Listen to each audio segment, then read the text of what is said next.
Oh, hello.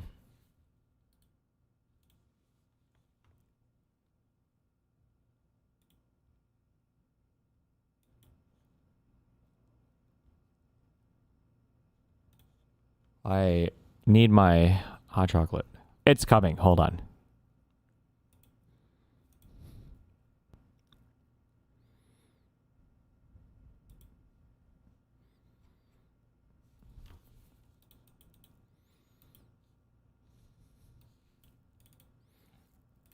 We've got legal eagle slop. Hold on.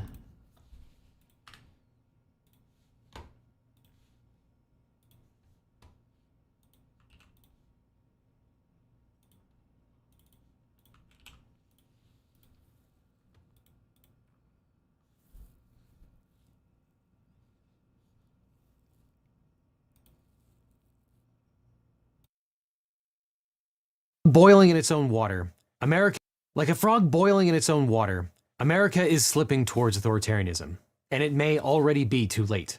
If you've ever wondered, how could X country just let that happen? Well, congratulations. You're living in the answer. This isn't a could happen, it's happening. And contrary to popular belief, authoritarianism doesn't always arrive via dramatic military coup. Democracies can, and often do, slide into authoritarianism slowly, quietly, and procedurally. There are three obvious pillars of a slide towards authoritarianism: consolidation of force and suppression of dissent, undermining the rule of law and electoral guardrails, and patronages, purges, and the destruction of independent institutions. And in just the last few months, what have we seen? Tens of thousands of career civil servants purged from the government. Masked, unaccountable federal police deployed, answering only to Trump. An immigration crackdown escalating into effectively internment camps, torture sites, and secret renditions to war zones, ensnaring citizens and non-citizens alike. Thanks, Justice Kavanaugh. Political prosecutions of rivals, dissidents, and members of the opposition party. The destruction of the rule of law through mass pardons of his team and the shutting down of investigations into his allies. For example, the January 6th insurrectionists, corrupt Republican politicians, donors, and business associates. The invasion of blue cities and states by the National Guard and Marines. I was talking to your mom, sorry. Imagine if at the end of this, he said, we need to lock him up. We need to lock him up. Just kidding. He would never do that. But Under the excuse of a manufactured peacetime emergency. Systematic demonization and othering of targeted groups. Immigrants and trans people blamed for every single societal problem. Ignoring court orders. Ignoring Congress by spending money that was never appropriated and refusing to spend money that was. Publicly flirting with an unconstitutional third term as president, like a coquettish little tyrant in waiting. What a scamp. Attacking, suing, and banning media outlets that dare to criticize him. And enriching himself to the tune of billions of dollars through his crypto empire, self-dealing with his own businesses, and selling access to the White House. This is the authoritarian trifecta: consolidating state power, undermining the rule of law, and unrestrained corruption. And we're not even a year into a 4-year term. If you saw this happening anywhere else in the world, you would call it the opening phase of a failed state. Political scientist Juan Linz identified 4 defining features of authoritarianism: limited political pluralism, constraints on legislatures, parties, and interest groups, legitimacy built on emotion, the leader as a necessary evil fighting societal decay, minimal political mobilization paired with the suppression of anti-regime activity, and vague, ever-expanding executive powers, undefined and shifting at will. And that describes America in 2025 with uncomfortable precision. Now, we recently released a video compiling all the crimes and corruption that Trump has committed so far, because frankly, there's been so much that even we, professional lawyers, we're starting to lose track. And I'm sure we still miss some. We made that video because normal people, even extremely intelligent ones, have a hard time grasping the full scope unless they are. what's with the Cloudflare out on... I don't know, good question. Wait, what the fuck? Immersed in it every single day. I was at a wedding recently talking to a friend who is an incredibly intelligent, high-powered attorney. We were making conversation about what was going on in the world, and he asked why I was so worried about this country. And when I rattled off a partial list like the one you just heard, he was aghast. Because unless you're watching the news for several hours a day, it's just impossible to keep track. It's the Mr. Burns defense. Your average American might get some of these headlines, but I guarantee that the median American voter is not privy to half of this stuff. And the information economy is in shambles. Trump has spent the last 8 years preemptively accusing everyone else of corruption so that when he does the very thing that he projected onto others, it lands softly. Oh, this is just politics as usual, or... True. Well, both sides are bad, so what? True. But this is not politics as usual. This is the playbook of authoritarianism. And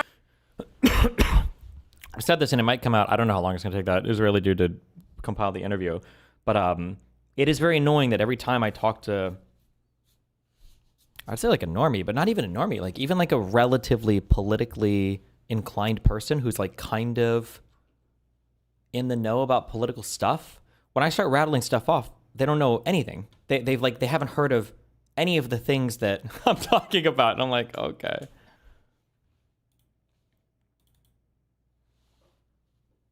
Oh my God, not even close, guys. Perhaps the most galling part is how little pushback there's been, even among people who are paying attention. You might remember 2015. Remember the right-wing conspiracy theory that President Obama was going to invade red states, Jade Helm 15? Well, that fever dream has essentially come... Also, I'm assuming this is fake news.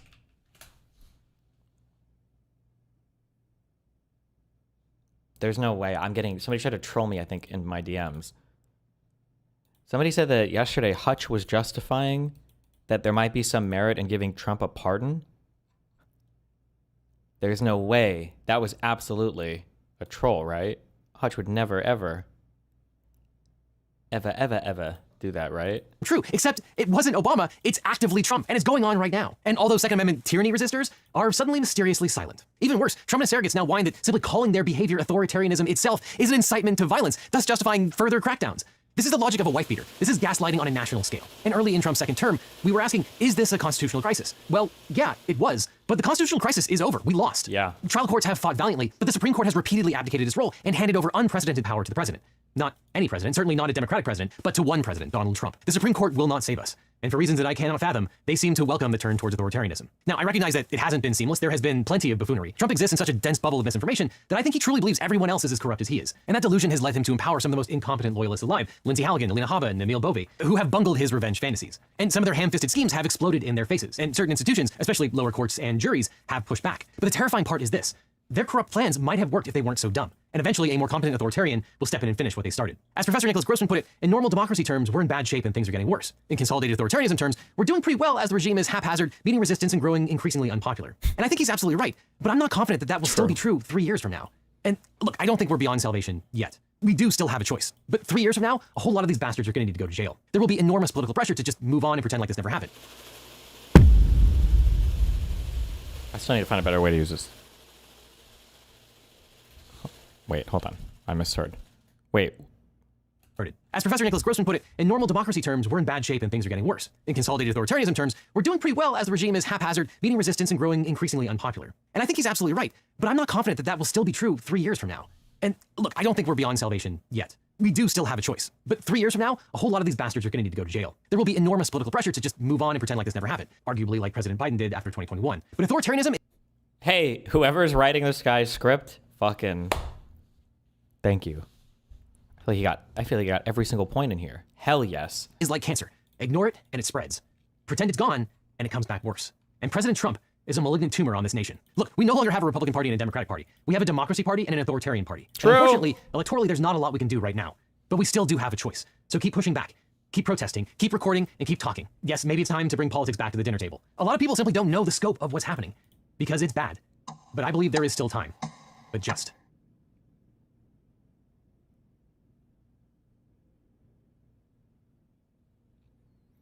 I'll try to find you the clip from Hutch's stream. He was reacting to your debate with Wick anyway. He doesn't think we should charge Trump or anyone in the admin. No shot. That is a troll. I don't believe that he really could take such a position. All right. I'm losing perspective on my case. I need some real, true legal analysis. This was posted 3 days ago. I haven't watched this yet. My best friend. Legal mindset. Wait. Is that the sound effect? Wait, and then his channel is... Huh. Destiny, aka Stephen Bennell, risks felony me. charges and major consequences Felonies? Oh no! in an ongoing civil case in regards to an interaction he had with a witness, a potential future witness. witness or potential future witness. Okay, all right, okay. in Texas. Not a potential future witness. Oh no. We're going to get on that today on The Legal Mindset. We teach you to be your own judge. I'm Andrew Esquire, American attorney, and this is the fast facts version, the quick and dirty version of the latest in legal news. If you like this version, make sure to let me know in the comments below and let me know what you think about the topic. So, of course, you guys are familiar with the legal saga if you've been paying attention in the wake of Destiny, and now he's risking not just one felony, but multiple consequences from Multiple felonies. I'm fucked. This interaction. This is my best friend, Lauren De Laguna. Hi, Lauren. I literally am gang stalking her right now. I am gang stalking this wonderful lady. I work here. You work here? I work here. Do you have anything you would like to say to the audience? Yeah, you're free. You're fucking here. Okay, cool. Anything else? She works right here, right on this corner. This 1 by 1 meter of sidewalk is mine. Thank you for joining us tonight. Thank you for stalking me. You're one man. This is a one-man gang stalker army right now. Okay. So thanks for hanging out. That's why I need to be the host. Wait, really? Are we recording each other now? Yeah. Okay, cool. How are you doing? How's life in Texas? I'm gonna go. Okay, be careful. Say bye. Let's see you around. Why are you following me? Because I'm bored. I gang stalk in real life. You're fucking free. You're a pedophile. Yeah. Pedophile. Yeah. Bro. I mean, Rose. Bro. Queen. Stay safe. Be careful. Of course, we've got the characters here today. Destiny, Oh, that's- oh once my again, God. his beautiful attack Why is he using the Photoshop version of me? on Titan form here. And then we've got Miss Lauren De Laguna. I like the picture choice. Okay. I see we have a fair and impartial judge today. Hell yes. Who is a lawyer with Hayden Law. She's in good standing with the Florida Department of State. That's her With Hayden Law, with her single member LLC that's currently serving, if I had to guess, I would say probably 0 clients. Okay. business, and she works remotely in Texas, right? So as an attorney, this is something that people need to understand. If you're practiced, let's say you're licensed in Florida, like myself, like Lauren, you can go and work, you can physically be somewhere else, particularly if you're doing a lot of work that's online or it's corporate, transactional work, IP work. A lot of that stuff can be done remotely and can be done living in another state. So Lauren lives in another... Why would you assume that that's the case here? She had a job in some fucking office and she got fired in like 6 months. She's had her law degree, or she's been bar licensed, I think, for a year, maybe? What is this assumption that she's had this time to build up any clients at all? What are you talking about? Other state, she lives in Texas. Now, the important thing to point out here for Miss De Laguna is that she is a potential witness in the case with Pixie in Florida. So when this happened just in November in Austin, Texas, and this is a grainy version, the quality wasn't very good on the phone here, but with this, you see clearly here, Mr. Steve. I uploaded this in 4K, so... Stephen Bennell, this is Destiny, and you see Lauren De Laguna there. She's confirmed this was her. This interaction happened. Legal Mindset was DMing Noel trying to get dirt on you. Wait, what? Show me that. Show me that in a stream. Dude, I shouldn't say this, but I feel bad for Noel. Bro, I think oh yeah, he said he unwatched my thread because he couldn't handle it anymore because my people in my thread are fucking loonies. And now he's going to stop reading about me? My good friend Josh. And this encounter happened in Austin, Texas. Now, if you don't know, and a very important factor here is that Lauren lives in Texas, right? So, and Destiny lives in Florida. So this encounter happened at a place in which Destiny does not normally live or reside. He's normally not hanging out in Texas, right? And Lauren... Really? Never? I mean, I guess what are the chances that somebody in the streaming world would ever be in Austin, Texas? Probably not. I guess probably not that high. Yeah, true. Okay. Actually works nearby where this location was happening, where this interaction was happening. Now, works nearby? First of all, I thought you said she worked remotely as a lawyer. I guess she's moonlighting. She does 2 jobs. She has her private law firm that she opened in September, 2 months ago. And then she also works locally. Okay, gotcha. Okay. we're going to get into this when we get into defenses, but obviously this looks really, really bad on its face. When you watch the video and you go through it, it looks like Destiny is stalking her, is encountering her. Now, Destiny's supporters and Destiny's defense is, no, she encountered him. She came up to him. Of course, at this point, that's a he said, she said, based on just that particular double statement. Obviously, Destiny saying she approached, him saying he approached. But what we do have in this encounter is an extended encounter in which Destiny continues to record. He does not disengage from this. He uses the, sarcasm. I have no obligation to disengage, sir. It is a public sidewalk. I can stand here and publicly record. Why on earth would I have an obligation to disengage? She's recording me as well. You can see her phone out. Sarcastically, he says, I'm gang stalking you, in a tone that he's going to say is sarcastic or being sarcastic. But at the root of this, Destiny has a massive online community. And at a certain point, when you engage with someone and you have a massive community and you're saying, hey, look, this is a witness that is against me. I'm now telling you and showing you visibly where they are. I'm giving you video evidence of where they are. You can look around. All the people on the internet, the Tylenol Americans, can go look at the background and figure out, okay, this is the general area. And that opens up Lauren, who doesn't have a large community and she doesn't have people that are fervently after them, to, stalk her, to harass her, etc. So it's a huge potential issue. Fuck. I didn't consider that we might be using the Twitter arguments of, Your Honor, he has a large online community. I don't remember what federal rules of civil procedure is when one person has a large online community, they're not allowed to record a video anymore. I forgot about that rule. I thought we were in federal fucking court with real rules and a real judge and where we have to submit real evidence. I forgot about Twitter rules. Fuck. Okay. He's got me on there. Okay. So Lauren De Laguna is a subpoena witness in Destiny's existing revenge, we'll call it prawn case. Did your lawyer say anything about this encounter? No. She fucking ran up to me and my other friend, LS. She ran up to us in real life and with her fucking phone out started screaming at us. Like if it truly came down to like a hearing or a court appearance, I would have her as a witness. I'd have the guy at the front of the bar as a witness who recognized her and asked me how the fuck I even knew her. And then I would have the other dude that stepped out and started talking to me because people recognized me. She would get. There's a reason why nothing will ever be. Nothing is going to come of this other than Lauren stirring shit up online. But no, she literally ran up to us and started screaming. It's like, the fuck?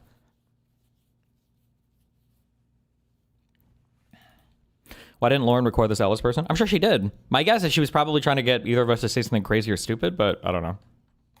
Right? I like prawns, but not revenge prawn. So this is the case with Pixie, obviously, and Destiny is very aware of the fact that Lauren De Laguna is a witness. He is not unaware of that. So that awareness goes deep into, okay, is this potentially criminal? Because we're going to need to form intent. And part of that intent there is, hey, do you know this person's a witness? Destiny is in full knowledge of who Lauren is. He's very, very familiar with them. They have an interpersonal relationship, right? And once again, this isn't about their past history, their romantic history. This is about the law. And the law says, hey, once somebody is... As far as the court is concerned, Lauren is just a random person, right? Lauren De Laguna? Yes. She's just been somebody who's subpoenaed for information, which will come out, but it's not really related to this court case. But it kind of is, but not really. But that'll be later on. A witness, you cannot treat them like you would treat anybody else. You can't just treat them like a random McDonald's worker. So, again, for real big boy court cases, if you want to act like a real human being, okay, you cannot file a case in federal court and then use some weird federal shield to run around and play social media games and harass people. That's just not how these things are supposed to work. It's not how people ordinarily use them.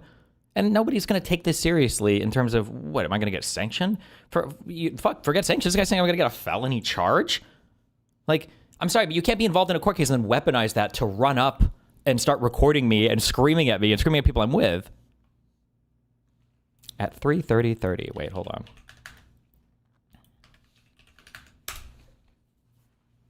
Mark.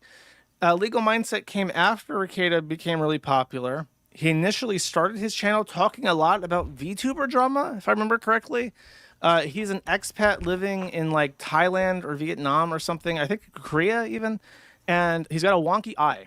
He actually sent me a message, and I didn't know who it was, so I was confused, but he sent me a message asking about Destiny, which was strange to me. I didn't respond because I didn't know who he was on my signal. But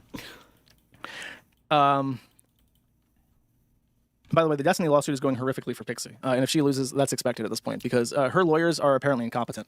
Okay. I didn't know he sent that message long ago.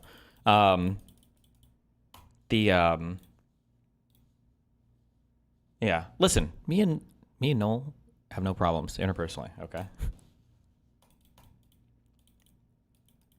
That's it. On the street who's not subpoenaed. The rights and the responsibilities are different. So the most important thing here, and what I think is really turned this into a topic I would cover and not just something that was a he said, she said, is Lauren has filed a police report. Texas does not mess around when it comes to following up on police reports. And even this police report may trigger the DOJ, the federal investigators on this, because this case is at a federal level with... Number one, people don't seem to understand this, okay? Number one, anybody can file a police report for anything. It's like a civil lawsuit. I could call the cops right now and make a complaint and file a police report. All that does is it creates a police report. If there's something that's like actionable, where they feel like there's a pressing need to go and investigate something or ask somebody questions, or if stuff is filed in the future, right? Then you have like a paper trail or whatever. That's it. Anybody can file a police report for anything. It doesn't speak at all to the validity of any claims or statements. Also, the idea that the Department of Justice would pick up a case based on a police report of somebody stalking somebody? It's hard to get them to pick up anything unless you're talking like multiple rape crazy shit. Like the idea that they're, oh my God, hold on. We just got a call from the Is it the Southern District of Texas? I don't even know what district it would be for Austin. We think that we have a police report that there might be a witness stalking going on. We need to take this case up immediately. What? This is fucking retarded. Pixie and the OJ, the federal investigators on this, because this case is at a federal level with Pixie, and the ramifications are interstate, right? They cross over into Florida, so this gives federal jurisdiction clearly to investigate this. And there are legal consequences if Lauren was to lie. I often don't cover things until there's a police report, because a lot of times if you just put up some Google Doc on the internet, anybody can do that. Anybody can just make a photo or maybe doc. Anybody can just make a police statement. Even if you lie, you shouldn't. You could get in trouble for lying, but remember, this is a matter of like time and resources. Like, are they going to come after you for every single bad police report? Like, keep in mind that today in the United States, most people get away with fucking swatting, which in my mind, not to be dramatic, but I would argue is like basically a form of attempted murder, or as close as you can get to it. People get away with swatting people. There's no world where the DOJ is following up. And that's just even the local prosecution is never following up on shit. It's just so fucking stupid. Especially because, and I'm trying to think I don't even know if this guy's done litigation or any criminal law, but I would say especially because, not to be too much of a bootlicker here, okay, not to show my pro cop, my aunt side or whatever.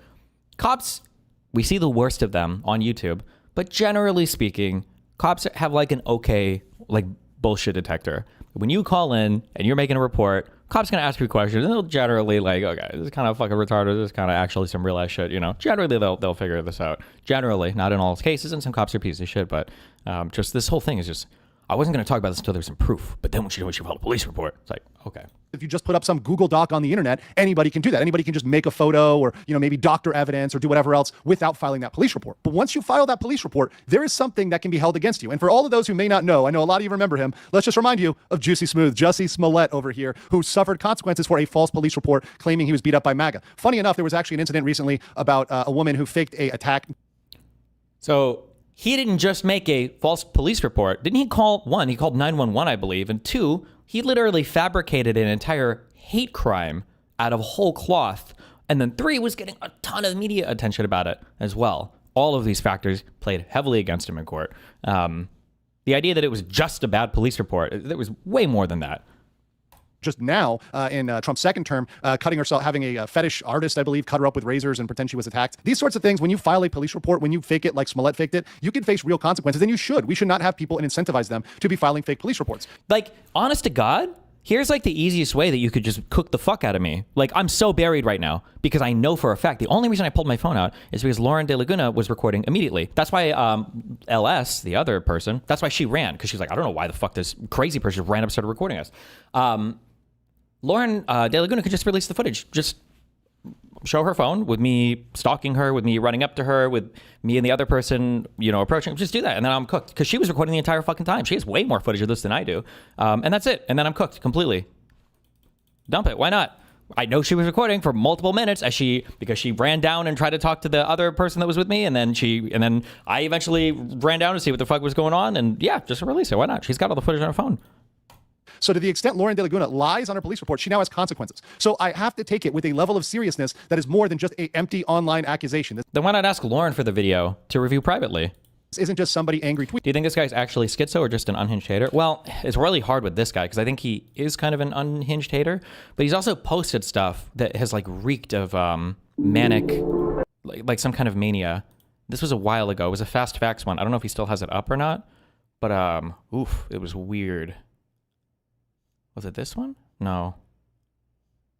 It was after this. He talked about how he thought, because there were a few women I think it was just a few like white women in Thailand, and he was saying that they were stalking him from America and were sent by, was it like the CIA or just the US or no, it was Antifa. That was weird. People are saying he deleted that video. Yeah, because he was saying Antifa was coming after him across the ocean.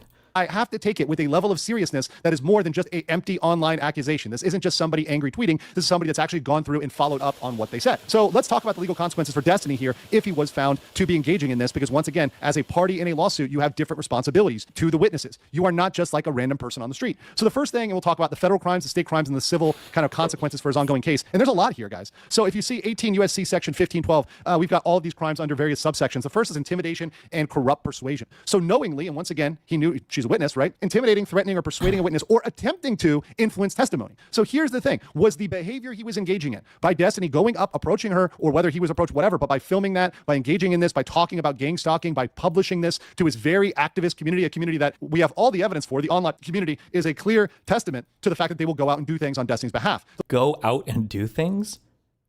They'll do things online, they'll harass you online, and some people are Will go out and do things or harass you online? Those are two very different implications. Harass you online is like, I get some mean DMs. Go out and do things is like they're going to find you in real life and kill you. Or worse. Unhinged enough in Destiny's community to actually go out there in person. In fact, we have some evidence that people were planning to harass Lauren in person. What's the evidence of this? Not just Destiny, but part of the community, part of the DGG, Destiny's community. So that actually... Are we going to see that evidence or what? Hello? Is a material factor here. And then you've got, what's the punishment for that? Well, the punishment for intimidation under the federal statute is a unlimited fine, so the judge can fine them as much as they want, and then up to 20 years in prison. So not 20 years in prison. I'd probably only get half that though, right? 10 years maybe? It's a serious felony level offense. Then you've got corrupt tampering with evidence, so altering, destroying, or concealing evidence or preventing its production. So to the extent that this might be trying to cause Lauren to destroy, conceal, or cover something up that might be trying to influence her, could be under that, once again, a fine and up to 20 years and Was I saying that? Was I doing that? Was I talking about that? harassment. So even if there was no intent, this is the one I want to really throw out here because you don't need intent on this. Now, this would be a misdemeanor, it wouldn't be a felony, but even if there's no intent, he could get harassment. He could be caught with harassing a witness, even without intent, for a fine and up to 1 year in prison. So he's risking real prison harassment. He could be without intent to what? Maybe without intent to intimidate or corrupt, but it still has to be willful harassment. I'm sorry, how is me standing somewhere with a person who's literally a one-man gang stalker army recording us? How is that willful harassment? What? Hello? be caught with harassing a witness, even without intent, for a fine and up to 1 year in prison. So he's risking real prison time, real time behind bars here at a federal level because, once again, this case going on in Florida, this action happened in Texas, you've got interstate there, you've got federal statutes coming in, all of this is going to apply. Then you've got the state crimes in Texas, once again, not a lenient criminal state, Texas, not one you want to go and commit a bunch of crimes in. You've got tampering with a witness, which is section 3605 of the Texas Code. Is Lauren a witness? She's a deponent, which might be a type of witness. I'm not actually 100% sure on that, but technically she's not going to testify at the trial or anything that gets that far. And I doubt any of what she submits is going to be that relevant, but coercing or intimidating, mainly because she's not fucking submitting anything, because Pixie and her whole side haven't given me any discovery at all ever, which really makes me wonder, which is kind of weird that I feel like I haven't gotten anything. Kind of feels like there might be a lot of stuff that they're hiding. a witness or prospective witness with the intent to influence. So once again, you do have to have some intent to influence them, but looking at what is the possible outcome of coming up, of filming her, showing where she works, yeah, that could be a thing. Now, there's various classifications here. It could be anywhere between 2 years to 10 years in prison as a felony and up to a $10,000 fine, $10,000 fine. Then you've got harassment. So bro, how many people are going to kill themselves once this case is done with? Like, are there really people that are convincing themselves that I'm going to like federal felony level prison shit, like that I'm going to get like 10 plus years, that I'm going to jail at all, that this is even like part of the conversation? Like, I'm seriously, how many people have like indexed on this? Like, oh God, thank God. Once this is over, whew, he's looking at 20 to life. Communicating in a manner intended to harass, annoy, or alarm. So publishing a video has been intended as communicating. So publishing a video in a manner intended to harass, annoy, or alarm, that can be a misdemeanor or a felony. It depends on how they escalate it. And there's 2 years maximum on that if it goes up to the felony level. So once again, state level, not looking good either. Now there's more time up to 20 years on the federal level, but the state is not looking bad either. There's also consequences in his ongoing civil trial. So in the trial with Pixie, the judge himself can come down and do these things. First of all, sanctions and penalties. I'll get into that on the next page because they're kind of detailed. The next one is introduction as evidence of a pattern of intent. So what this could look at is the judge could say in the Pixie case, this shows that Destiny has a pattern of bad behavior, of intentional behavior here to influence people in a negative way and introduce that to a jury. And that could be fully permissible. The judge would do that, would introduce that to a jury. One of the parties would have to file a motion for this to bring this to the attention of the judge. The judge is not watching YouTube. I don't think the judge is allowed to file motions in a case generally. Now, maybe he just means that the judge would like approve it or issue an order or something related to it, but as a pattern of behavior, saying this is something that he does this as a pattern, right? Once again, I've talked about this. Destiny exhibits many narcissistic traits and saying, hey, this is part of this pattern of kind of narcissistic abuse. Yeah, that's what I'm going to get the NPD analysis. I'm going to get the psychoanalysis from the judge. The judge is sitting there. So I just finished reading the Mr. Girl report. he kind of exacts on people, and he'll go in and he'll delete messages, he'll do whatever to make himself look better, or delete evidence of his kind of narcissistic traits, and saying, hey, this is part of this pattern of kind of narcissistic abuse that he kind of exacts on people, and he'll go in and he'll delete messages, he'll do whatever to make himself look better, or delete evidence of his kind of love bombing and gaslighting, and then come in and look like he What? Oh. I understand. Wait, does anybody else understand? I just understood, sorry. Oh, I know. Well, I don't know, but I know from other things. Lauren is talking to him a lot. That's what's happening. He's just repeating everything that Lauren told him. Lauren has approached at least 10 different people behind the scenes trying to influence or dictate to them things to say about me, by the way. In case you were wondering where that Amy Dangerfield video on YouTube came from, we'll get into this after my thing is done. Hopefully at the end of this year if we're lucky. But that's what this is coming from. Because in Lauren's mind, she has to sell to the public that we dated for 9 months. And the reason why the DMs look so bad on one side is because I love bombed her and gaslit her. But then I deleted some of my DMs before posting all of our DMs or whatever. Yeah, that's what he's repeating right now from Lauren De Laguna. Messages, he'll do whatever to make himself look better, or delete evidence of his kind of love bombing and gaslighting, and then come in and look like he's innocent, look like he's done nothing wrong. Beyond that, and I've talked about this with the Emeru case, with Miskiff, is IIED, intentional infliction of emotional distress, a very strong civil claim, and invasion of privacy. These are things that Lauren De Laguna could bring in, and she could bring those in even on that case or on a separate case and say, hey, listen, you are invading my privacy and you're causing emotional distress. And I think that's something that is potentially feasible under the law. Let's talk about some of the sanctions. These are real fun. So the federal court has really broad intentional infliction of emotional distress or whatever is a civil cause of action. Lauren is not a party to our case. Are you saying that she would file a whole separate case against me? authority, super broad authority under Federal Rule of Civil Procedure 11 for frivolous conduct, Federal Rule of Civil Procedure 37 for discovery abuses, and its inherent powers, the inherent powers of the court, the power to sanction parties for misconduct. So they can issue monetary penalties, which could be payable to the court or to Ms. De Laguna. Also, they can say adverse inferences. So saying, once again, they can assume Destiny's bad intent through his pattern of behavior, etc. They can give the jury an adverse instruction because of this bad behavior by Destiny. They can also strike his defenses. Now, this is very extreme, but Destiny has some counterclaims. And they can say, you know what, Destiny, you have behaved so badly. I don't know all the civil procedure rules, obviously. Of what I know, though, adverse inference and striking defenses, I thought this had to do with, well, no, actually, no, never mind. It could apply here. So, like, for instance, let's say that there is a whole bunch of text messages between me and another person, and let's say that all of my side is deleted. And the other person says, well, I was going to save these, but he deleted everything after he was on notice for a lawsuit. He told me in these messages that he was going to find me and kill my whole family and kill my dogs, everything else. And let's say that we go back and forth on this and I can't reproduce the original text messages. The judge might, as part of a sanction against me, when the court case goes forward, the judge might say, well, we're going to let the jury read into that as they might, that's, if the plaintiff can present, a compelling case, the jury's allowed to read your lack of evidence there as unfavorable to you. Not that it can't be submitted, but they can read that as though you were hiding something. So if you're doing bad stuff with evidence, then that's the adverse inference from the lack of evidence there. Or striking defenses, but that's with evidence tampering or obscuring or whatever. But I guess you could argue that witness tampering is part of that.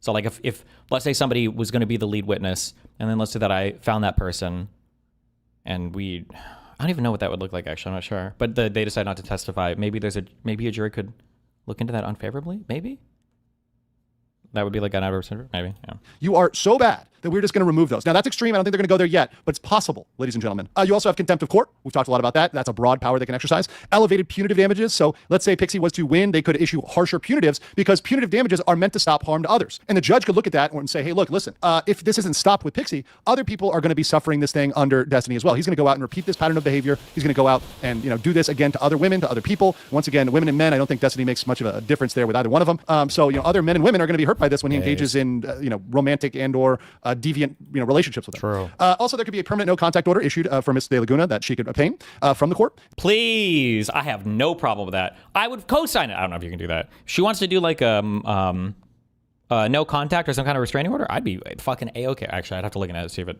looks bad on me if I have a restraining order issued against me. But I don't want this crazy fucking lunatic stalking me, talking about me, talking to all of my friends about me, talking to all these other content creators about me. She does this I don't know how she has so much time. This is the only reason I'm so confident that she isn't carrying any clients in Florida, because there's no way she would have the time to do it. She spends so much time talking to people. It's insane. there could also be a mandate to delete all related content. So it's saying, hey, Destiny, you've got to.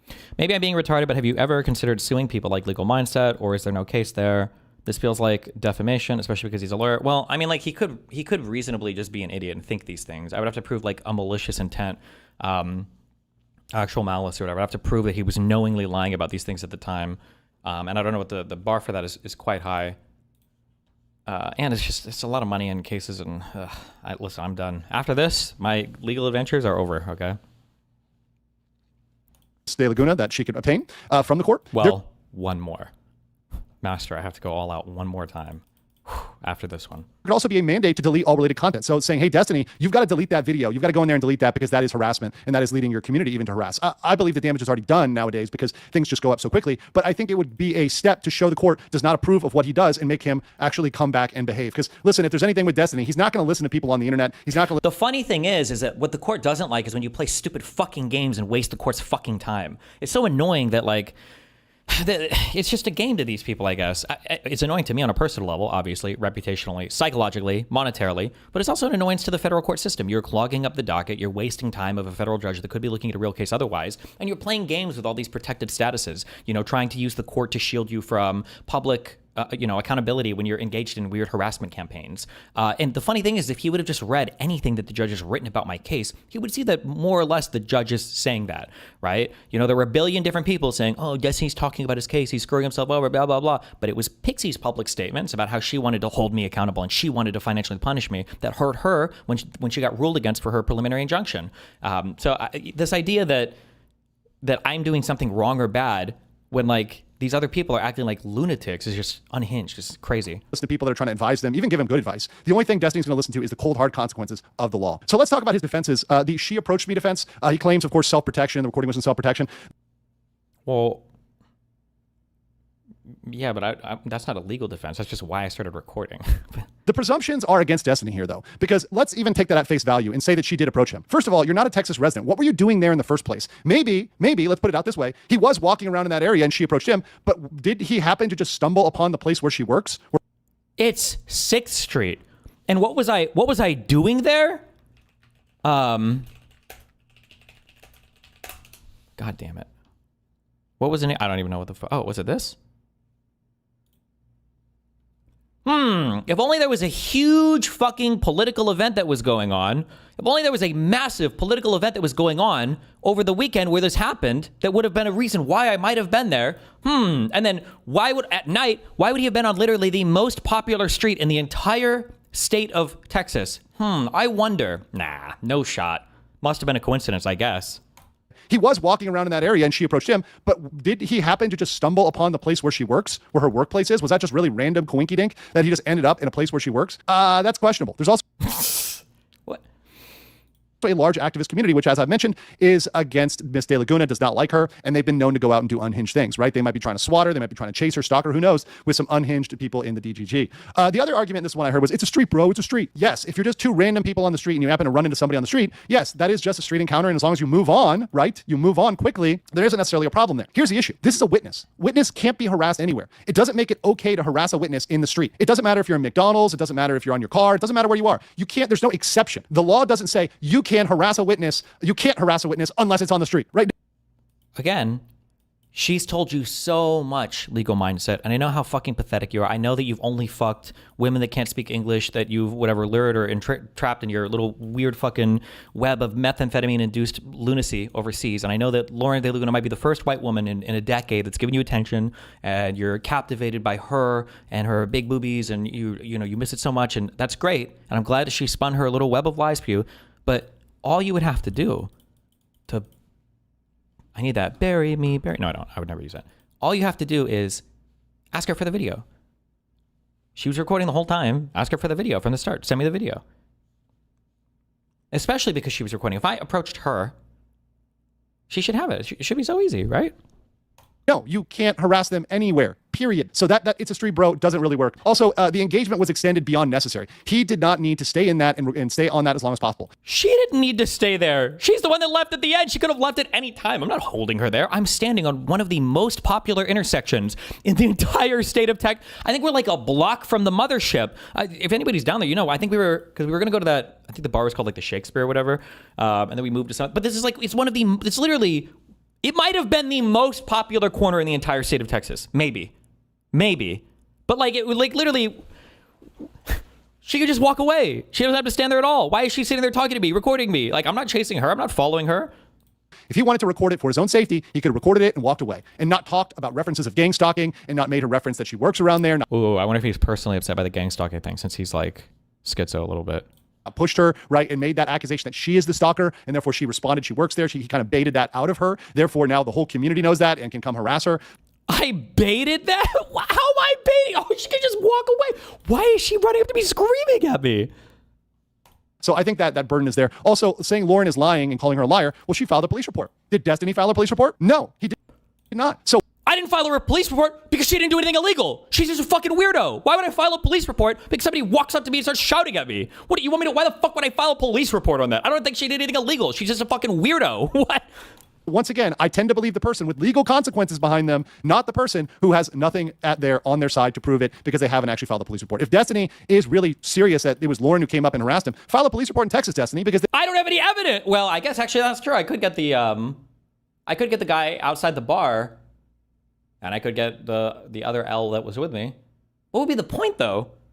Like, I feel like if I filed this police report, that even if I brought two witnesses with me, they'd be like, okay, well, thanks, Sonny. We'll keep our eyes out for. Like, what do you think the Texas Rangers are gonna pull up to her to the whatever? I don't even know where the fuck she works. I guess on 6th Street. She's just in the street. Are you just gonna pull up to her and we need to have some questions, okay? Did you approach this man on the street with your phone and record? This is a class X misdemeanor. You could pay a $500 fine. God damn it. And you should be the one filing the police report, right? That's her harassing you. That's her stalking you. Go file the police report. Well, he hasn't done that. So therefore, the presumption remains in Lauren's favor. So in conclusion, Destiny is just continuing to dig himself deeper in this case. You know, Pixie's attorneys aren't the best. I would say my assessment is they're kind of weak in terms of their power. Of course, once again, she's not got unlimited money. A lot of them are doing the work for discount or pro bono, I believe. You have no idea. You don't know any of that. You're just talking out your ass, but you do for everything, right? Fuck, man. I will. Listen, someday I will go to law school, okay? Because apparently these degrees are a dime a dozen. In terms I don't like this. I see this argument, and I'll bring this up at the end of the case. But this idea of like, well, it's because she has bad attorneys. That's why everything's going so poorly for her. She has bad attorneys because no good attorney would have taken her case because it's a bullshit case from the beginning. That's why 2 law firms shot her down initially, or at least that's what the public text messages that I've seen on President Sunday and that other guy, those are the text messages I've seen publicly. I don't know, privately. Maybe she never said that because I still have no discovery from her. I still have nothing of relevance of any of the conversations I've asked for. So who knows? Maybe that never happened. Maybe those were hallucinations and they were all faked. Since apparently Pixie's too busy tweeting all day to actually, give me any of the documents I've requested, but. So their power, of course, once again, she's not got unlimited money. A lot of them are doing the work for discount or pro bono, I believe. But Destiny is already in trouble. He's already got the issue with what's on his computer and that stuff that came up. And this is only adding to it. Adding on with this public incident was not necessary for Destiny. But as I've said before, he just can't help himself. And Destiny, based on this incident, at a minimum, will be investigated. Probably by the DOJ, the feds, likely, very likely, What, by Interpol as well? Who else?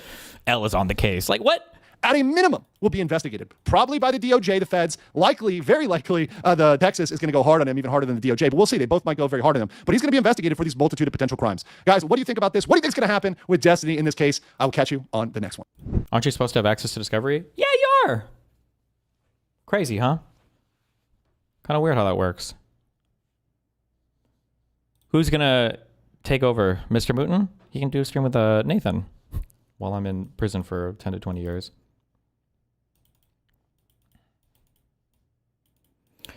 Is there any actual risk for her if she just doesn't give you any of your discovery requests? Like, do you have to prove she has that info? Well, I mean, it's just whatever they can do to drag things out longer, right? I doubt that we can do anything bad against them until after the discovery deadlines are over. So December 16th is, I imagine, is when we're going to start filing stuff related to that. But I mean, like, they know they're going to lose this case anyway. So it's not like they're worried about adverse inferences. It's not like they're worried about doing things to hurt the validity of their case. They know that they know they have no case, and they know that it doesn't matter anyway. So it's whatever they can do to push things out as much as possible. On the whole discovery thing, will you ever get the stuff you want from her? No, I don't think so. I think there's a reason why she doesn't want to turn anything over. It's because it probably shows a whole bunch of malicious conduct by her behind the scenes. She probably knows it, so she doesn't want to give me anything. And she's not going to, because it's her case, and they'll dismiss it when they're done, or they'll drag it out until they can dismiss it. And then she'll just frolic along with her life, as all white women do.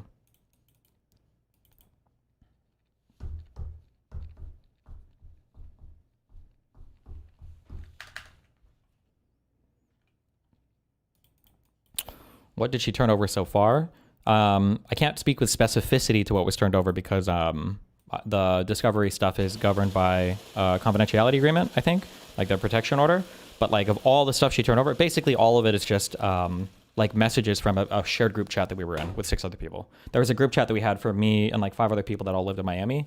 And then every single message, they put in an individual document. So like in one of their filings, they say like, we turned over 3,000 documents to the defense.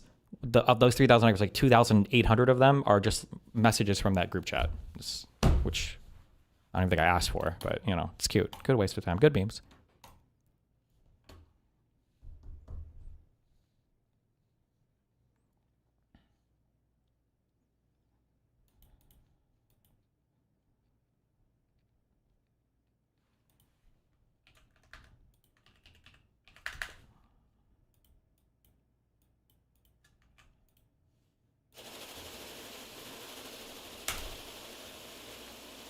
Dumb. Yeah, that's Came through dripping, drip, drip. Came through dripping, drip, drip. Came through dripping, drip, drip. Diamonds on my wrist, they dripping. Ice. Came through dripping, drip, drip. Came through dripping, drip, drip. Diamonds on my wrist, they tripping. Ice. A Boost Mobile expert really delivered and set up my new phone while I'm on the job. Everything is set up and running for you. You made this whole switching thing easy. Just don't touch anything. Oh, hello. Introducing Store to Door. Switch and get a new device with expert setup and delivery. Wherever you're at, she's visit there Boost Mobile. because Lauren Taylor going to go with her. Can we stop for food? No, hay comida en la casa.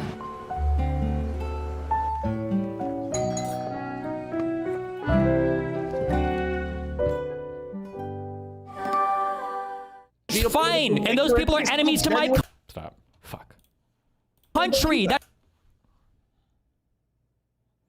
Have you thought to ask for cryptographic verification for each message? Shut the fuck up, but true.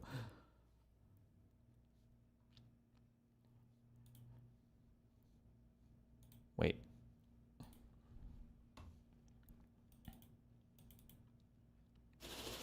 Have you ever considered that disliking Mediterranean food should be illegal? True. My face when I cut up some tasteless salad, add some tasteless random flavorless vegetables, throw some burnt chicken into it. Mediterranean food. Oh, so good.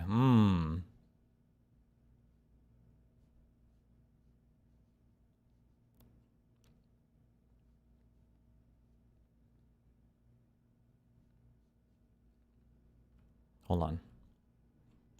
I was reeling this morning. I saw a good one. Wait, was it this one? No. Cringe.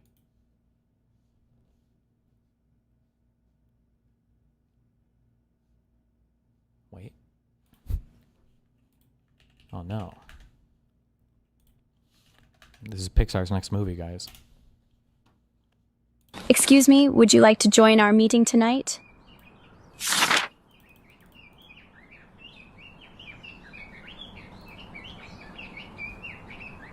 What the hell? Is this a joke? This is unbelievable. This is certainly no joke, mister. We as a community have to come together and do something against these animals. Are you alright, sir? Yeah, are you like blind? Yes, I am. Why? Are you What? No. But like, what's your issue with them? Just wondering. My issue with those big lips, fufu munching, banana peeling, chicken swallowing, watermelon devouring monkeys. Think of any problem in the world, mister. Crime, hunger, segregation, anything at all. No matter what, it will be fixed once we get rid of those people. Don't you think? Nah, sure. You might have a point, I guess. That doesn't sound very truthful at all, mister. No, really. Like, those Yes, that's the spirit. I knew you're a smart guy. I could totally see us two together. Like, if you're interested, I could give you my number. Hello?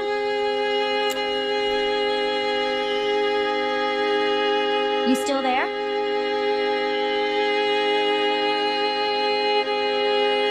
Coon.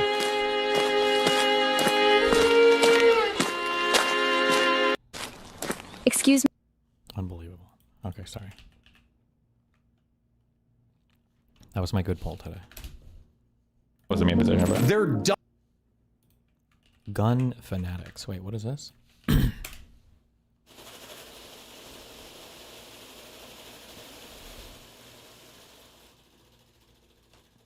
These look awesome. Wait. Is oh, Helsing. Oh, I was thinking does he have like a fucking squared gun thing, or is it that one guy? Is it a different guy? No, he doesn't. Oh no, he does. My animes. Shh, don't listen to what he says. It's cringe. Stop.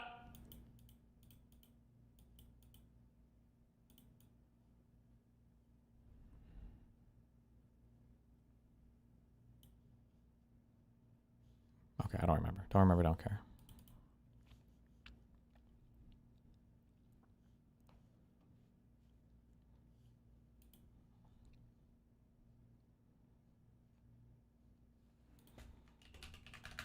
Does anybody have a picture? Apparently I missed, there was an epic Reddit thread that I see other subreddits referencing. I don't know what this was. Somebody linked this in chat. But somebody, some guy apparently posted, how can I get my girlfriend to understand that like a box fell on me tonight so she doesn't think I was cheating? And it's like, apparently on his neck, the picture is like a very obviously a picture of a hickey. I'm just curious what the original, people say that. I'm curious what the original picture looked like. I saw that. Where's the, somebody linked the thread, but there was, it was deleted already. And I didn't too lazy to use the other remove Reddit links or whatever. It was on my phone.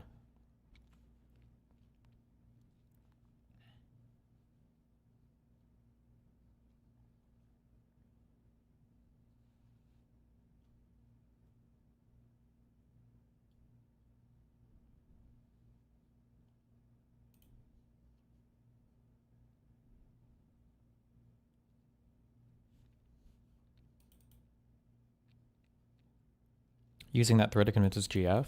Did you see the r/art drama? No. What was the art drama?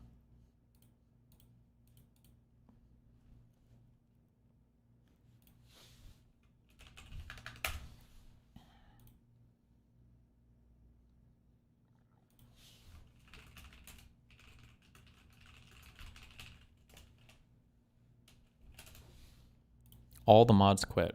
Why is my chat being weird today? I had trouble loading it on my phone too. Oh, okay.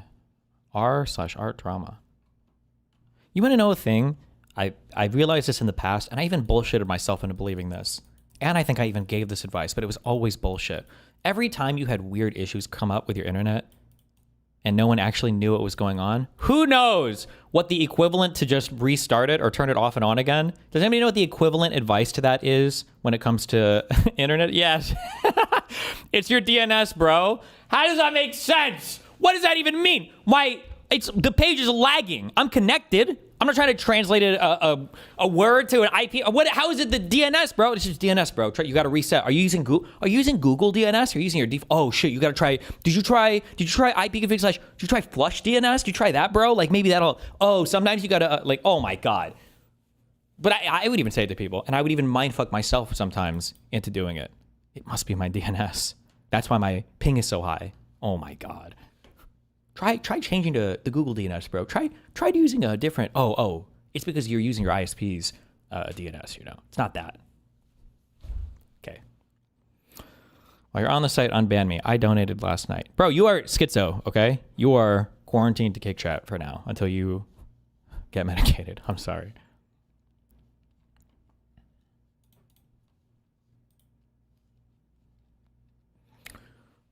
Art mod permanently banned Artist for breaking a rule. Artist apologizes. Mod then deletes their post history and causes the artist to be temporarily banned. Subreddit is locked down. Have you seen the National Guard shooter? Wait, is this a troll?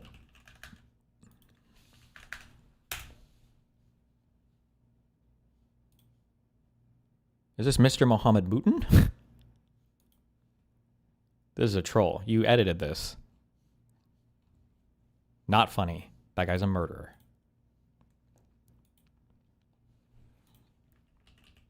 Oh, hold on. We got Charlie covered it.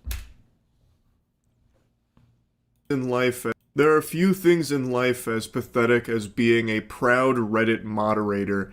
It's a position that attracts the most insufferable hoity-toity dweebs like moths to a flame, and it bestows upon them the tiniest sliver of power, just barely above like a middle school hall monitor, and somehow that immediately goes to their heads and corrupts their already ugly soul, leading to the most embarrassing meltdowns and just outrageous power trips over nothing. And this is a stereotype that's existed for a while.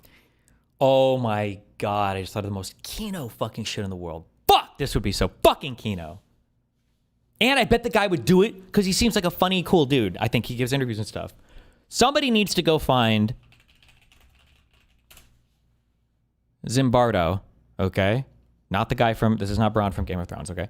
Somebody needs to find this guy, and they need to rerun the Stanford prison experiment, but with online moderators. Find an online community, make 10 of them randomly, you know, Jannies, give them powers, give them arbitrary rules. Wait, he died?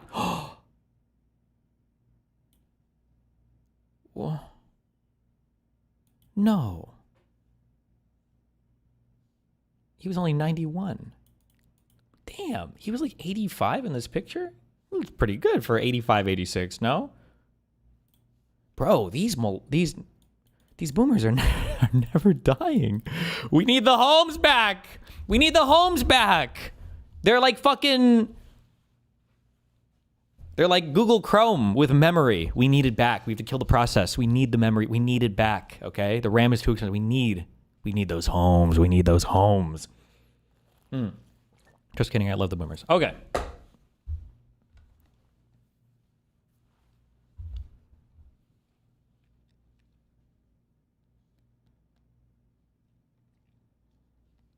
How do you die? Zimbardo died at home in San Francisco on October 14th, 2024 at the age of 91. His wife, Christina Moslock, why didn't she take his last name? And their children were by his side when he died. How much investigation do they do when you've got old people that are sick and dying that die? Like, let's say, you know, that movie Hostel, where you can pay to murder American trafficked people or whatever, or maybe any people, I don't know if they have to be American or not. Could you theoretically like have that service? Like, I'm going to find some old people in hospice and you can go and like chainsaw this person or beat the shit out because they're about to die anyway. So the hospital like won't investigate it or whatever. Do you think you do that? Can you stop saying the N-word, please? I would... Me? That didn't even make sense. I need more things on this. I would never say the N-word. I would never do that. Ever.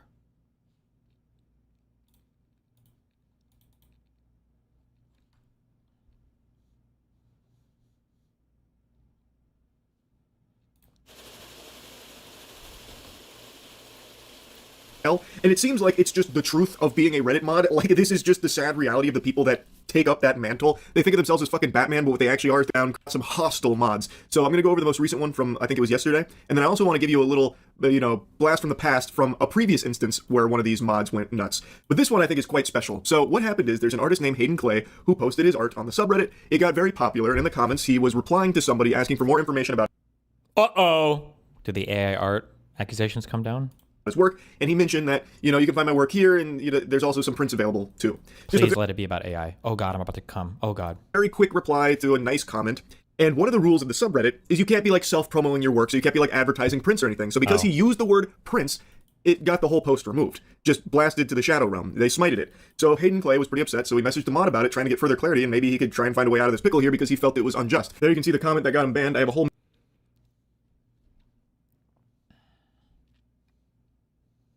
Are you seriously banning me for giving more information on my work?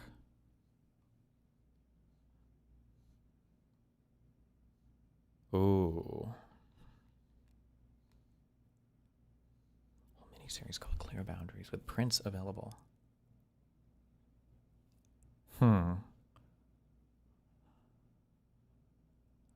If he didn't have if he just omitted these 3 words, I wonder if they still would have banned him.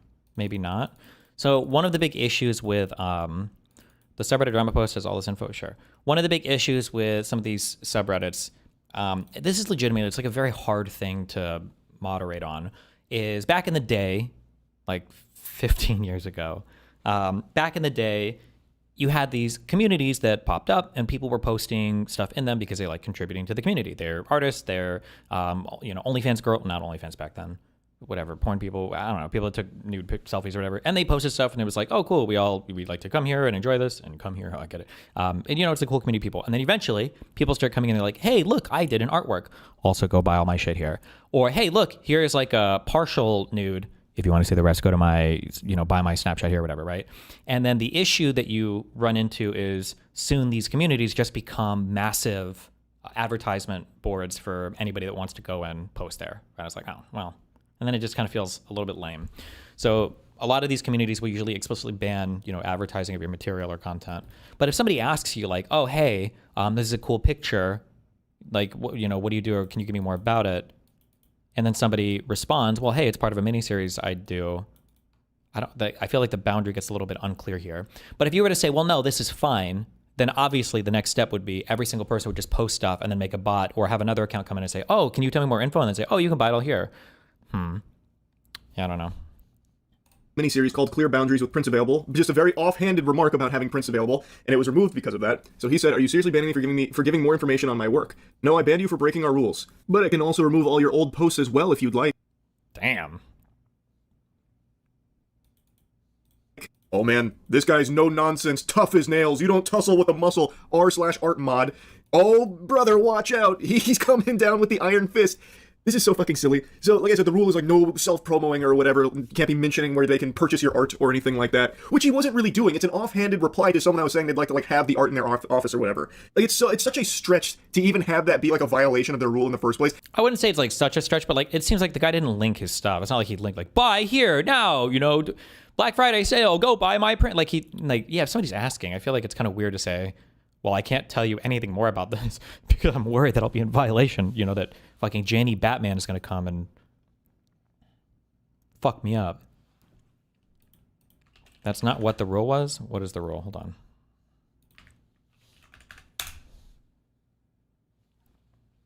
We were a strictly moderated sub and ban without warning. Do not talk about sales in any way. No asking about stores or prints or anything else. Just DM the artist. Oh, I wonder if the guy who asked the question that, oh, so that's how they solve that problem. See, okay. So now if you even ask about where do I buy? So that solves the problem of making a friend or another account come in and ask you the question. Okay. Well, I mean, like, it is pretty, assuming that they didn't change this, like, retroactively or whatever, or like change it after the fact to make it look more clear. That is fairly clear. Thank you. Wait. Ohio State and Michigan? Who's the M for?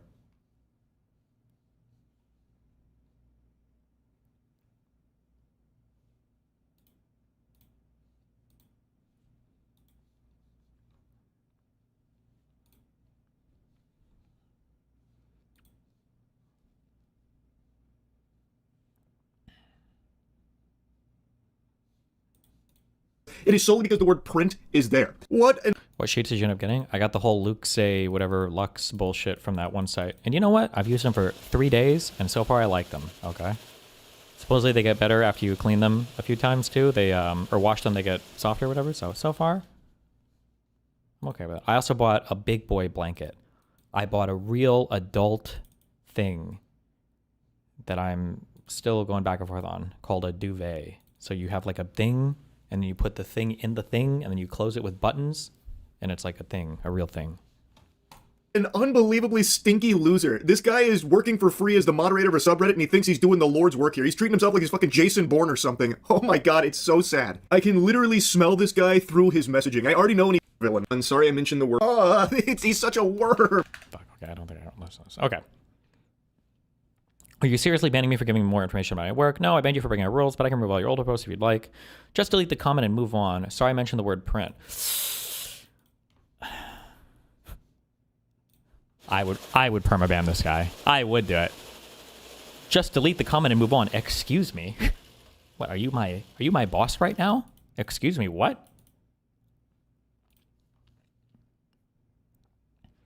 Can we get a video of you putting the duvet in the duvet cover? What I usually do is I just like cram it in there, and then I'll grab the two corners in the duvet sheet, and then I stand on one side of the room, and I just do this for like 40 minutes until eventually it seems like it's sorted itself out.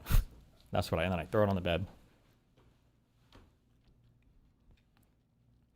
Your history's been removed. You're welcome. At this point, this isn't about breaking the rules. This is about you having some sort of vendetta against me. Comment broke rule 9, and I get that and apologize. This reaction is overstepping boundaries. I don't even know who the fuck you are. That's some major main character energy there.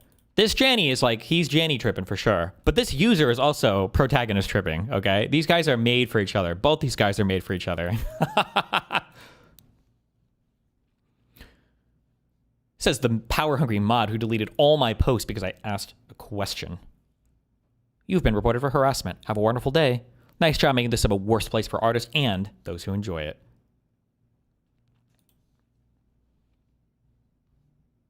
Afterwards, the mod reported the artist for harassment, which resulted in not being temporarily banned site-wide for 3 days. Spoiler alert, okay?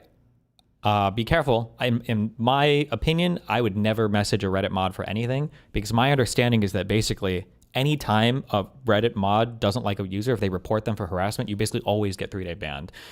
I don't know if they still are this extreme on it, but it used to be that like if you got banned from a subreddit, you could click the message the moderators button and say, why did I get banned? And you could get a 3-day for harassment for that. Like it would be crazy how stupid it was. I don't know why. But also based. Fuck you guys.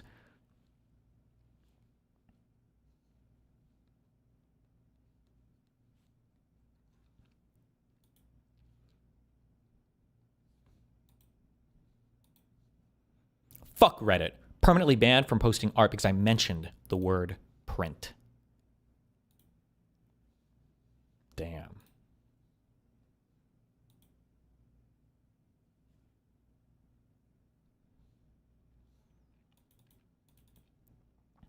Thoughts on climbing into the duvet cover, holding the duvet, and starfishing inside to spread it. Peak elite work.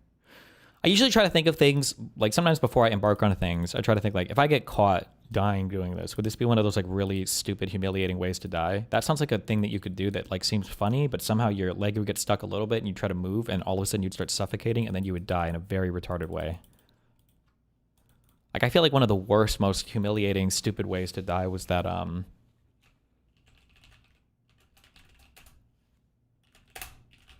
fuck, what was the picture? Oh, there was a guy who like, Jesus, baby, are you okay? Oh, this. I think he tried to like, I don't know if he was leaning over to grab something from the trunk or something happened with this and he got stuck in this position and then suffocated and died. There was like no way to like recover from this.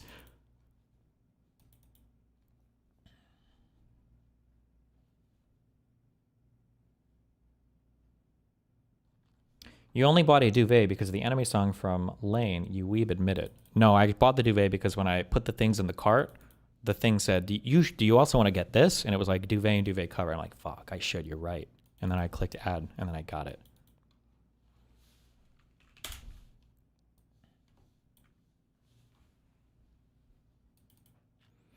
Thoughts on the fact that you were bamboozled by Euros on getting a duvet instead of a comforter when Euros wouldn't know comfort from a cloth on a wooden plank and a big fluffy American bed?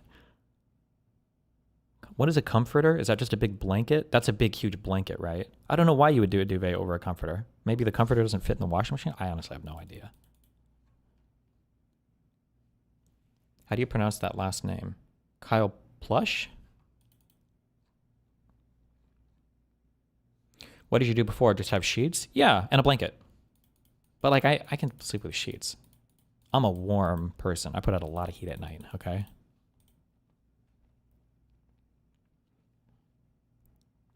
How is this kid's death funny? The seat got stuck and pinned him. What would you do otherwise? What? I don't know if I said, did I say it was funny? I just mean it's like a humiliating, it's like a stupid way to die. Like you wouldn't imagine that like, oops, I fell behind the car thing and the seat's kind of pinning me, LOL, and then you die. This is like, it's like a super unfortunate, shitty, horrible, like it's like you just wouldn't imagine, you know, like, bro, get up. And it's like, I can't get up. I'm going to die here. The cop / 911 operator fucked up hard. Wait, did they? I don't remember hearing that. Or maybe it did. It was a long time ago.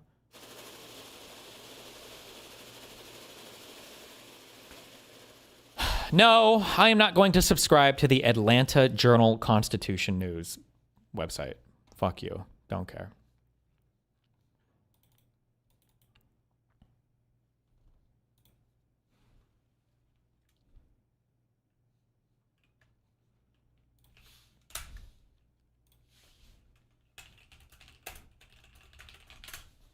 The 911 call is horrific. He called twice. Oh no. I'm in help. Help. Help.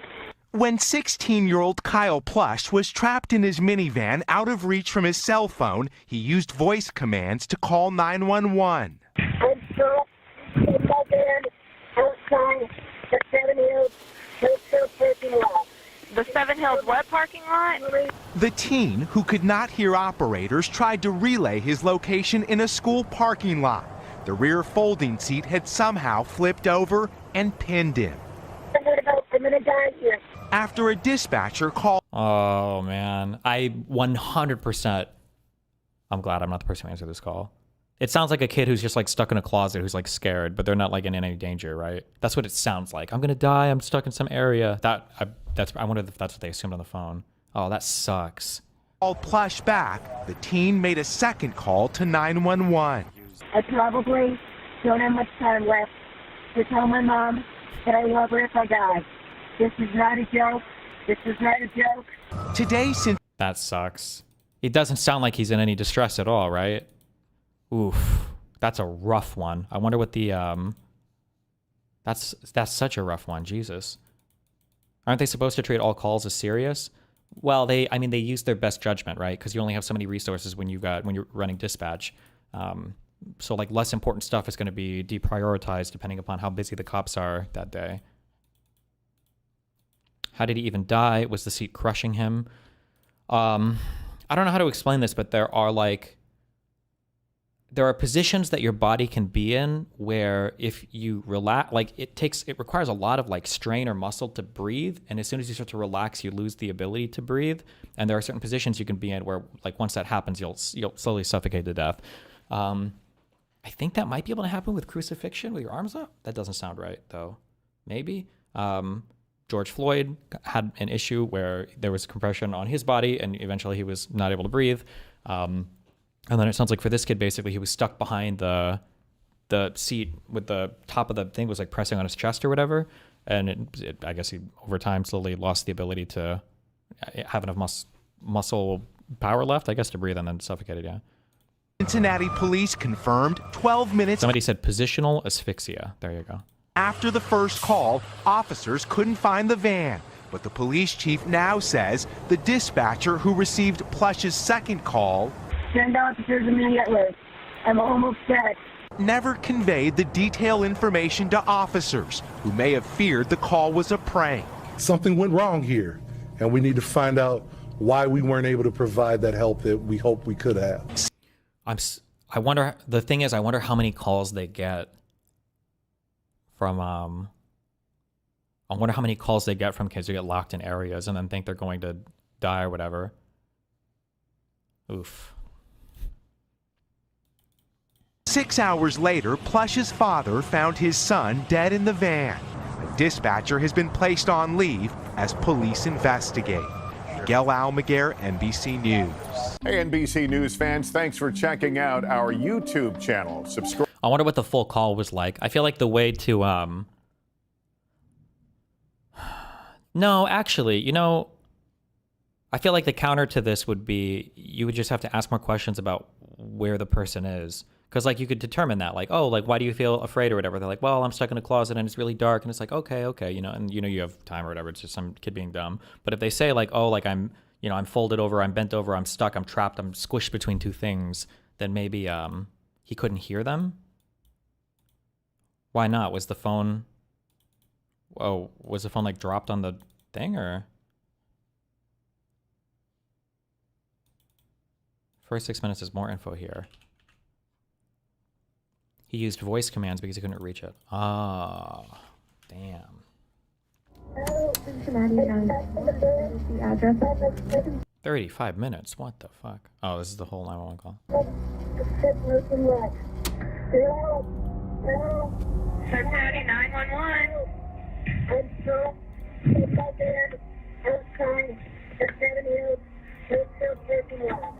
It's 3:16 p.m. on April 10th, 2018. A 911 operator receives a call from 16-year-old Kyle Plush, who had just experienced a freak accident. In the minutes prior to this call, Kyle had just arrived at the Seven Hill School in Cincinnati, Ohio for a tennis match. He had been driving a 2004 Honda Odyssey, a minivan that featured 3 rows of seating, with his gear for the day's match being stored in the very back.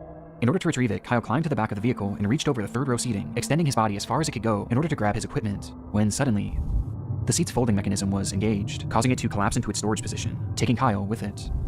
In an instant, he was pinned and completely unable to move, as he was now trapped in the car upside down, not even being able to move his arms and hands enough to grab his cell phone. Though luckily, his phone had Siri, which he would call out to call the police. Hello?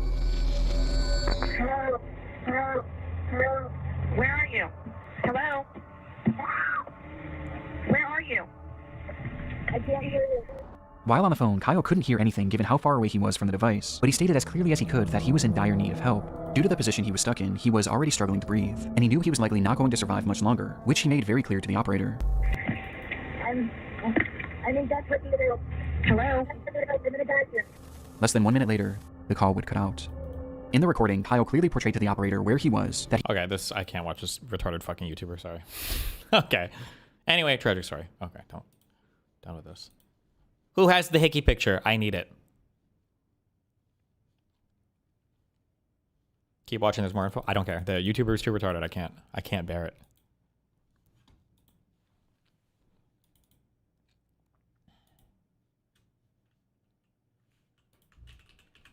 Destiny meme. 3, 2, 1, go. How to escape if someone attacks from behind your car while you're wearing a seatbelt. How often is fucking Freddy Krueger hiding in your back seat like this? Holy shit. 3, 2, 1, go. Okay, fingers in. Okay, seatbelt comes off. There we go. Loop in. Okay, now with my other hand, I'm gonna kick the seat back and I'm gonna open the seat. I'm gonna open the door, okay? 3, 2, 1. All the way down. I'm out and I can escape freely, okay? This is a retarded meme? Is this a meme? This is one of the funniest memes I've seen in a long time. Okay. This is bait. 100%. 2 fingers. 2 fingers. Seat down. Hey, remember what I said? The thing, okay? Fuck the automatic. Fuck this. You need levers on your seats. This shit is fucking retarded.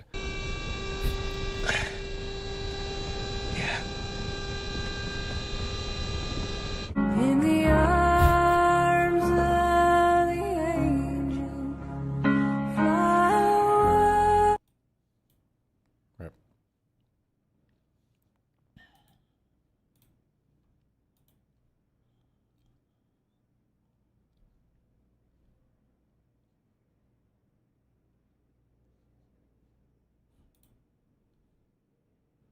Wait. No. Hold on.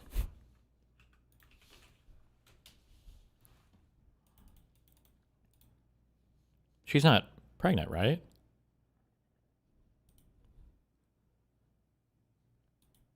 Also, these outfits are very extra.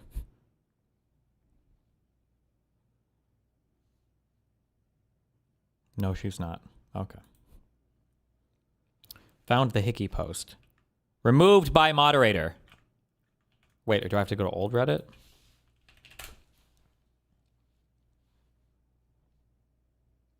Still removed.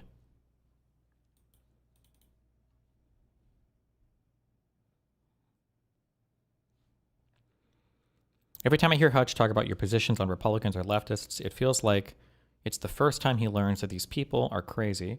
And by the next time a convo on tankies or MAGA comes up, he kind of starts all over again with a lot of charity. LOL, I like Hutch, but that drives me wild. I mean, I'm sympathetic with his position. I mean, I think if anything, it's probably similar-ish to Hobbit's position. Now, we all consume one side of the media, so we fucking hate these motherfuckers, which you should. But, like, it is hard if a lot of people just don't know really anything. And then if they want to realize, like, oh, well, this is kind of fucked, maybe we should not support this. I can understand why people in that position might feel like it's kind of shitty to be ultra vindictive to those people, but there's a link in chat with the hickey. Where? Oh.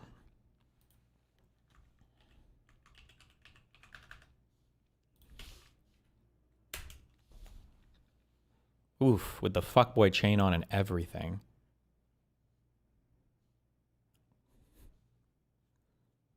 Oh no.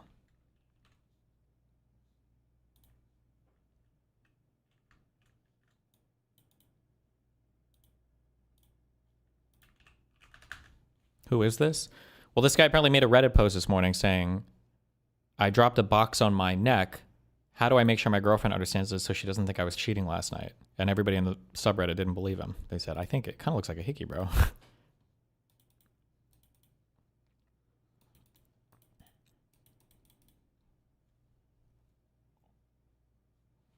The thing I linked has the full post.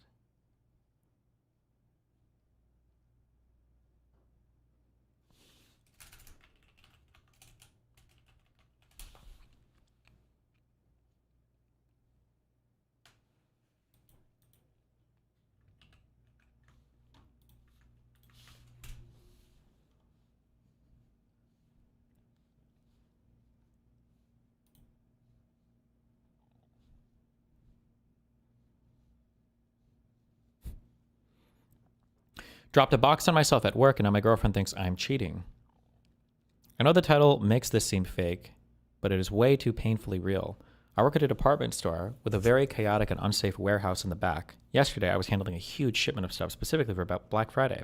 At some point, I knocked over a stack of boxes on a pallet, with a few of them landing on me. One of the corners struck the lower part of my neck and was sore for a while, but I didn't think anything of it. 3 hours later, I got out of work to see my girlfriend. She immediately starts to lose her shit on me. When I ask why, she cites the fucking hickey I came home with. She now believes I am cheating on her and is seriously considering leaving me after almost 2 whole years.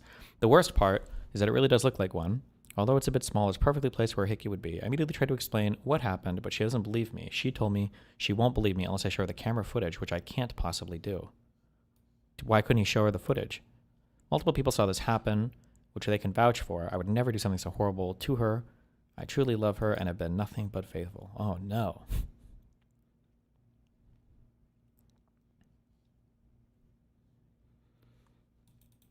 Honestly, having stuff like hit your skin and like drag a little, I feel like it's actually not the most unbelievable story. But you know, I say sometimes you get caught in a situation and you're like fuck me, bro. Like no matter what I say, yeah, like this looks bad no matter what. So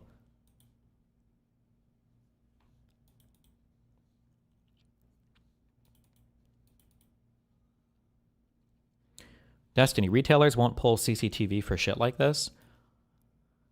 Really? I mean, like, I feel like policy-wise they wouldn't, but I feel like if you were friends with your supervisor or manager and you're like, bro, can you just like let me record this like on my phone? I feel like if they were chill, they would show you. But maybe for a large enough one, maybe they would. Maybe it's like way stricter or something. I don't know. I worked with shoe shipping and stuff. When boxes fall on you, they 100% look like this. Yeah, I feel like I get a lot of marks like this when I'm carrying stuff up, usually on my dick, and they look like your mom's mouth. Just kidding, sorry. But unironically, because I carry boxes up from the downstairs or whatever, right? And I feel like if I do that, I feel like I get marks like this on my arms sometimes, and they look kind of like this.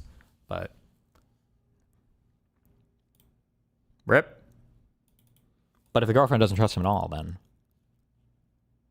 fuck him.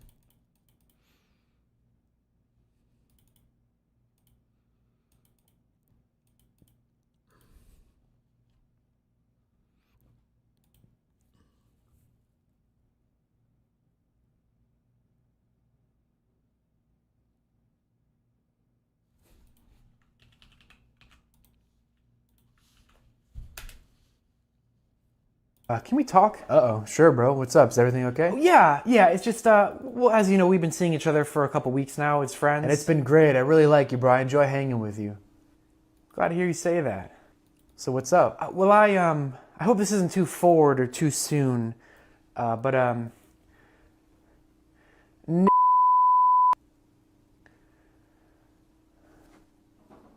Wow, bro. So, what do you say?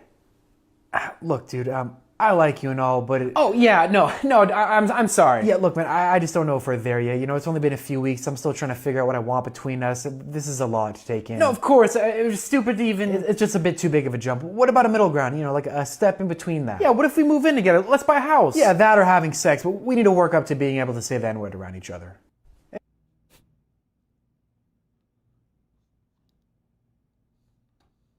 Jesus. Why does this person's PC spark electricity when the cable touches it? AI.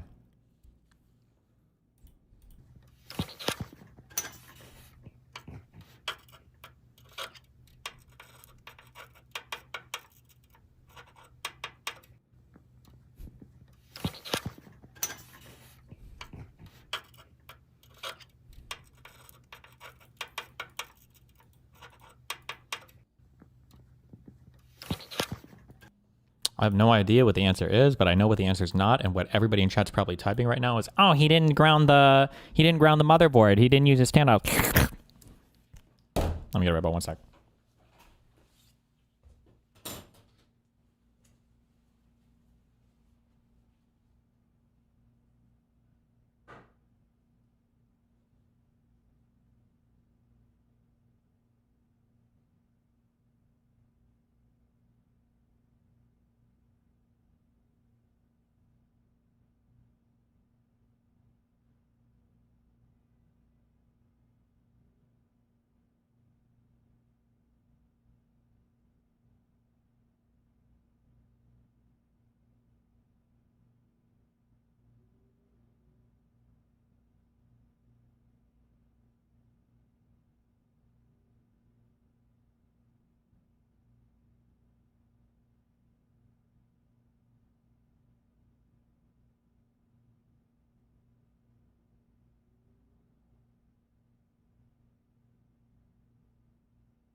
Why don't you switch the places of the board and the clutter behind you? Wouldn't the board be easier to see? Because it's going to take me like 2 hours of moving shit around to make it all work again, and I haven't.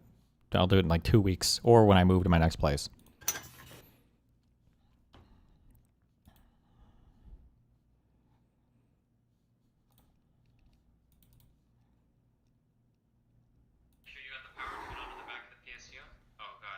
Yes, power's on. Oh, yes, power's on. Oh, we can't do this, bro. We can't. Not only did it happen again, did you see that? Electricity literally came out of the back of my computer. Okay, can you unplug this real fast? Shut up, loser. I mean, that's a good one, bro. I can't believe Walmart got that. Jesus might be the Christ. best damn shirt. Can't It's we, at Walmart. can't we Walmart had that shit, man? This is fucking nuts, man. You copy, bro? R.I.P. man. R.I.P. to one, bro.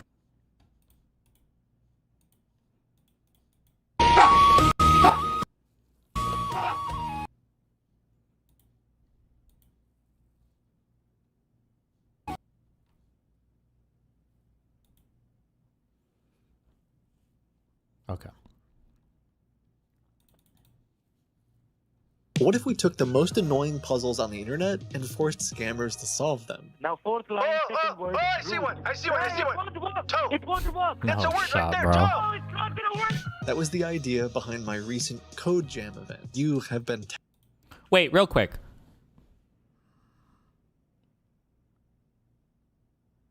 What?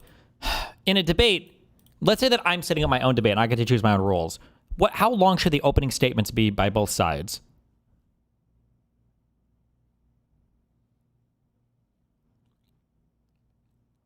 Hello, Destiny. I really enjoyed the podcast episode you had with Connor and talked about Warhammer 40k. We ever do something similar? Yeah, I think he's coming over in a couple days.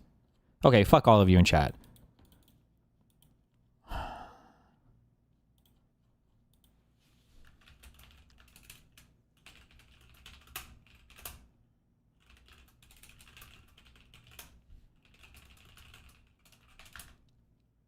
All right, 3 minutes is fine. I don't need 5 minutes. Why? Just 3 minutes. It's fine. You know what? If you guys speak fast enough, find somebody else to do it for you. 3 minutes is fine. Fuck you. tasked with creating. Yeah. I'm trying to move my money out of my Kraken account. Damn, he stepped up the production value on this. Holy shit. I don't see a red light on there. Should I have seen a red light? It's green. Should I come back up? No. Just give me a moment, Richard. Okay, I'll stay downstairs then. All I have to do now is sit back and watch as the scammers slowly lose their mind trying to solve our impossible captchas. This is actually kind of funny because now he has to do it while I'm... Depends on the topic and how long. It's about like whether or not Donald Trump has been an authoritarian or something. We're debating back and forth on what the subject or in the format is going to be for our debate in Arizona. Initially, they suggested 12-minute openers because it's a 2-on-2 debate with me and Adam. But 12 minutes, I'm like, no, fuck that. I'll do Q&A with the audience. And so I said 3 minutes, take it or leave it. Like, otherwise, fuck it. It's so stupid. Like, what do you need to speak about for so much? And then just go back and forth. I do not like the ultra-structured, like, here's my 5 minutes, then their 5 minutes, then I get to do 3 minutes here, then God, I hate it. Ugh. Well, I'm downstairs. Yeah, it's still green. It actually, it's flashing every once in a while. Do you need me to keep track of that? Okay.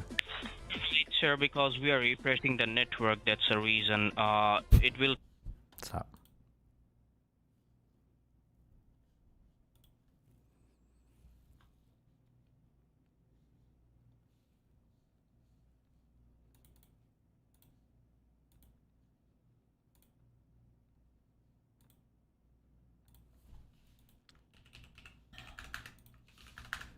The fuck is this? Bowel moles? Cost a disease? Bowel mole?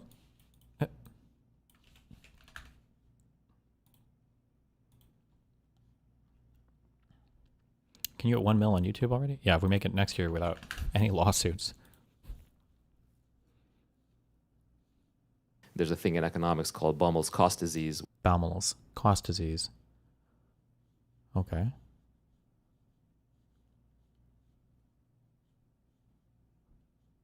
Where's, oh, Jesus. It's called the Baumol's cost disease. Okay. Is this idea of Baumol's cost disease. Okay. Using it. And then there's Baumol's cost. Okay.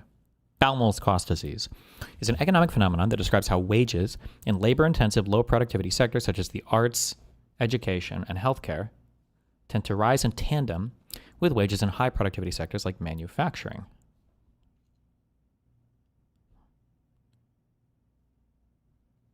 I'm so confused about the sectors they chose. Are healthcare jobs generally low productivity? Is this like worldwide? This might be true. Remember, if this is an econ paper, it's talking about productivity in terms of like how much does a laborer produce with an hour of labor. But healthcare is usually billed very highly, at least in the United States. But maybe in the UK or whatever, or in other countries, maybe their healthcare sectors are lower productivity because they don't charge as much or they don't bill as much. Maybe.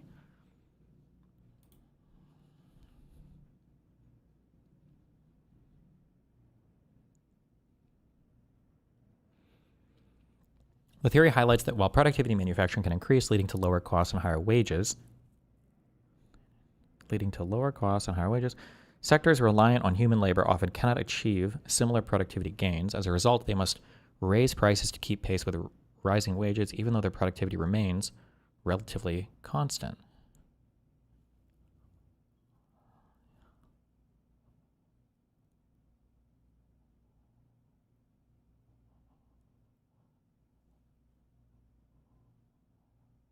Its services in general, like a haircut and healthcare, costing 20x more in the USA versus Mexico.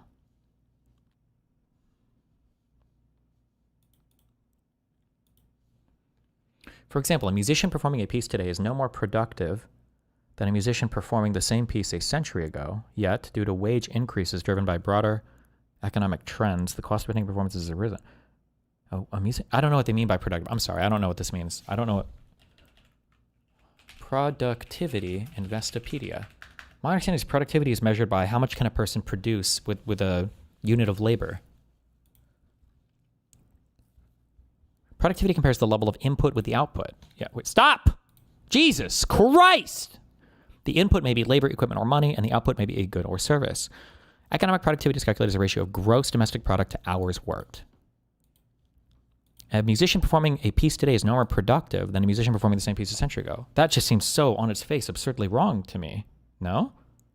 A musician today can perform in front of an audience that is way larger than in the past because we have loudspeakers, because we have electronic stuff. We can record CDs, so a single performance can be sold for 1 million times. I don't know what they mean by productivity here. I'm not sure what they mean by that. What does healthcare actually produce? It's like a consulting service. Services are counted as things you produce. You spend a lot of money on healthcare shit. I imagine the productivity... is quite high. Productivity. Is productivity measured in absolute or relative compared to the cost of labor? No, it's just hours worked. So it's just compared to how long you work.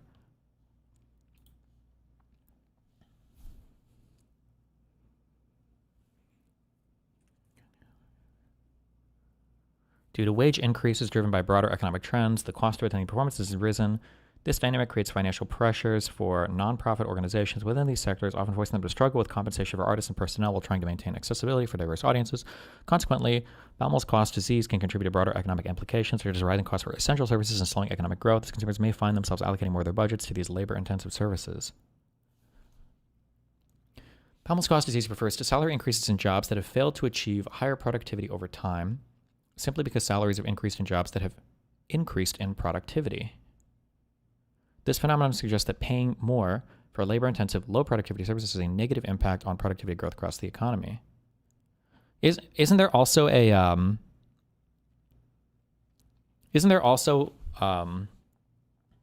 this? Hold on, let me think about this for a second. There's a supply and demand thing in terms of how much you'd have to pay for labor as well here, right? Like you would necessarily have to pay more for lower productivity labor over time if people are moving into higher productivity jobs because those jobs pay more. But if your supply of labor for lower productivity jobs falls too much, then at some point you're going to have to offer more to capture those workers, right? I think it means that if you have two economies, a healthcare economy is less productive compared to a manufacturing economy for similar capital and labor inputs. That might be true. Maybe. Economists William Baumol and William Bowen, Willie B's losers, developed the cost disease theory in 1965. They explain the idea in an essay on cost increases in the performing arts. The essay on the performing arts, the enemy of their economic problems, examines the seemingly constant state of panic of organizations supporting artists such as dance and opera companies, orchestras, and resident theater companies. Such organizations are overwhelmingly nonprofit. This economic pressure forces pay to decrease for performers, which may prevent some from continuing to work in the arts and keeps many in poverty and often juggling multiple jobs unrelated to the arts, such as waiting tables.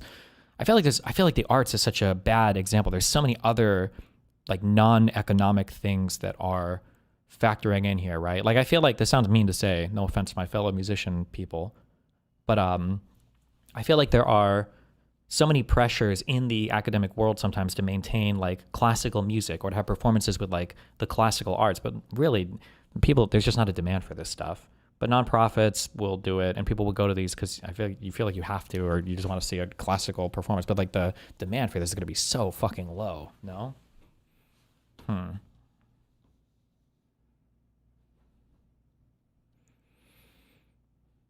Okay. Why was I even link this? I don't care. Don't care.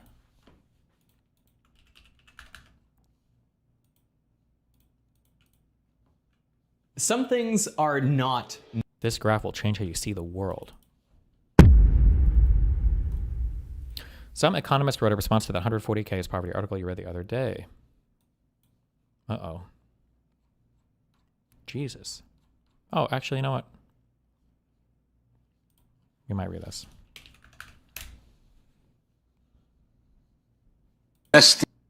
Chill.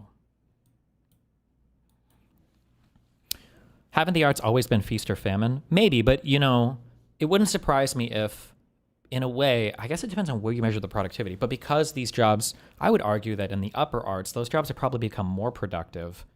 And as a result, there are, no, fuck, I don't even know.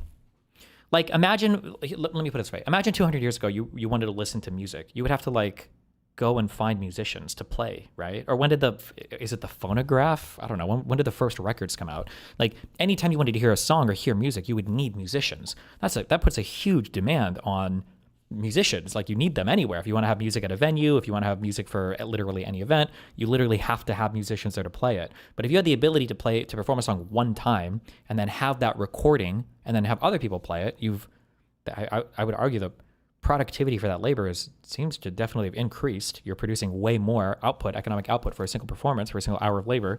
But then the demand for musicians in general would decrease, right? If before I needed 1,000 different performances and now I only need one performance, it seems obvious that necessarily the demand for those people would decrease, right? I don't know.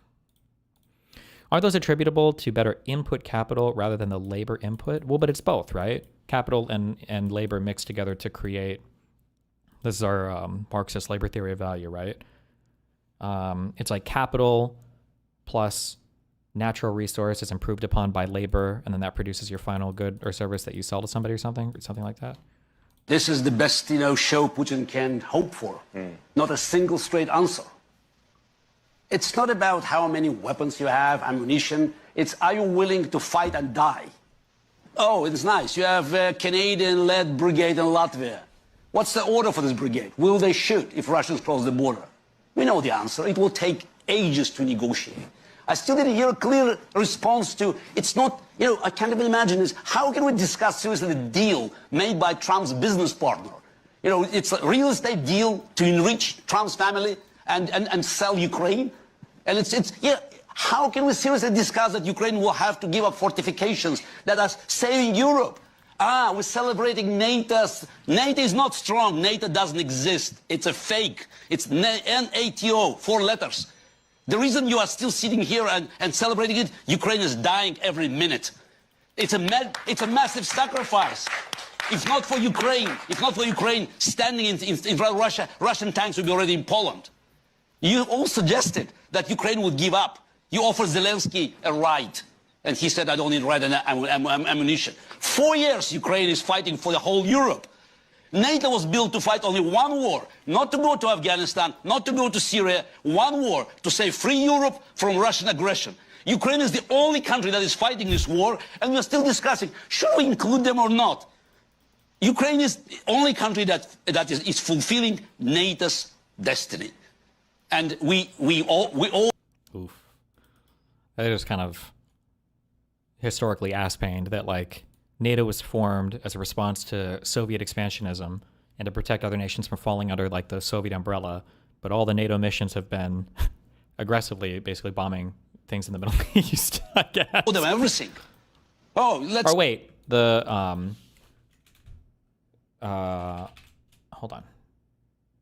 Was the Kosovo stuff? Was this a UN thing, or was that a NATO thing? The Balkans was Serbia, not NATO. Was Serbia? I don't remember. That might have been okay. That might have been a NATO thing at least. But even that wasn't against like the Soviet Union, right? Or Russia. Whatever. Yeah, let's sacrifice them. But Zelensky is making. I don't know even how to explain this choice. As a Russian, I also feel guilty. That's why I cannot tell him, show Trump middle finger. But again, we have how many senators we have here? Are you going to tell Donald Trump that he cannot do that? You have 85 is more than 2/3, yes? If I'm out of 100. Senator. So yes, how come that this bill is still sitting somewhere on the floor of the Senate? And how do countries not lose faith in NATO and withdraw after all this fuck shit? In my opinion, and I still feel this way for all of the European Union as well, I still think the whole world is waiting for the United States to wake up. That right now everybody's kind of going through a bad dream, and we're talking about preparing for the future and what European leadership and security is going to look like and the new trade deals. But I think everybody's still like in the back of their mind, like praying that the U.S. is going to come to its senses and wake up, and we can kind of go back to how things were before. But it's not still being done.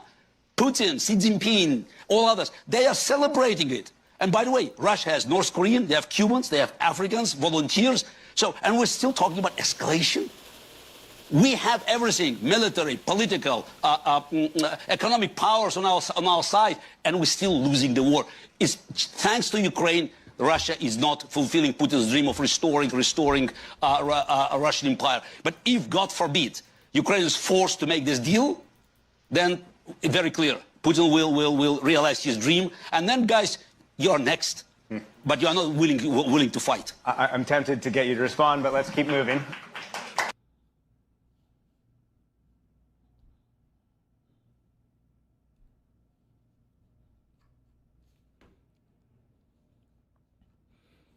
Okay, we read that article about the poverty line should be $140,000 based on that guy's weird calculations. Apparently an economist has written a response to this. A recent essay by Michael W. Green makes a very bold claim that the poverty line should not be where it is currently set, about $31,200 for a family of 4, but should be much higher. He suggests somewhere around $140K. The essay was originally posted on his Substack, but has now gone somewhat viral and has been reposted at the Free Press. Note that the actual poverty threshold for a family of 4 with 2 kids is $31,812, a minor difference from Mr. Green's figure, so not worth dwelling on much, but this is a constant frustration in his essay. He rarely tells us where his numbers come from. I think there are at least 3 major errors Mr. Green makes in the essay. 1, he drastically underestimates how much income American families have. 2, he drastically overstates how much spending is necessary to support a family because he uses average spending figures and treats them as minimum amounts. And he obsesses over the official poverty measure since it was originally based on the cost of food in the 1960s and ignores that census already has a new poverty measure which takes into account food, shelter, clothing, and utility costs, the supplement poverty measure. I won't go into great detail about the official poverty measure, as I would recommend you read Scott Winship on this topic. Needless to say, today the OPM, or some multiple of it, is primarily used today for anti-poverty program qualification, not to actually measure how well families are doing today. If we really bump the poverty line about to $140,000, tons of Americans would now qualify for things like Medicaid, SNAP, and federal housing assistance. Does Mr. Green really want 2/3 of Americans to qualify for these programs? I doubt it. Instead, he seems to be interested in measuring how well off American families are today, so am I. Well, this sentence kind of misses the point. I don't think you would say, do you really want 2/3 of Americans to qualify for these programs? I think his response would be, well, what I'm saying is that the economic situation is so dire that 2/3 of Americans would qualify for them, right? I feel like he's mixing this up a little bit, but let's dive into the numbers. Measuring income. Mr. Green's essay is about income and spending.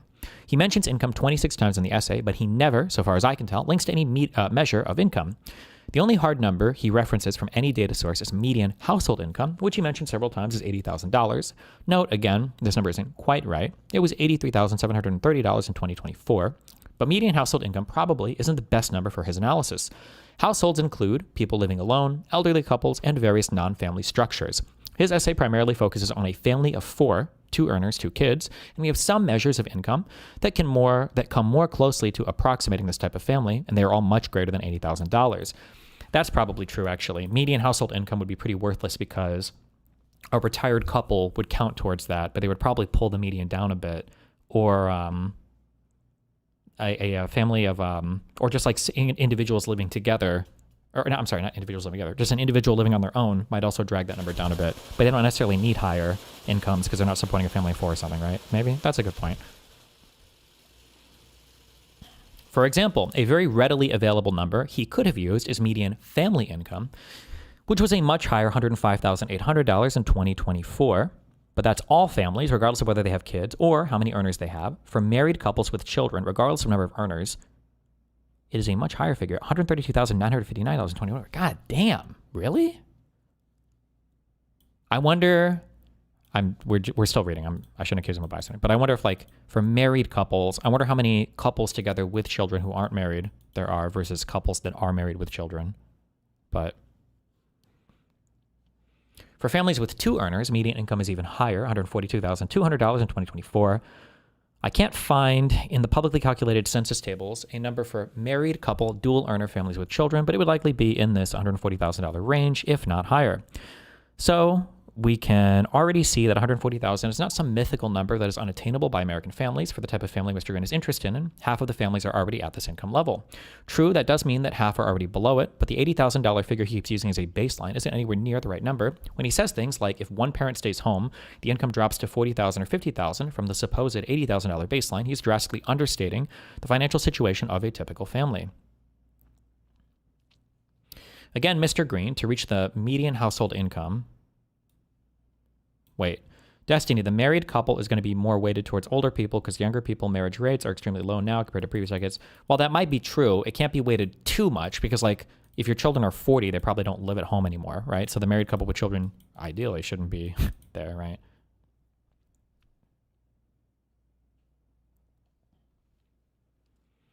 No, the median income for a male that works full-time in the U.S. was $75,440 in 2024. Is that true? Why did I feel like this number was so much lower? Did I get brainwashed by the red pill spaces? 5,000.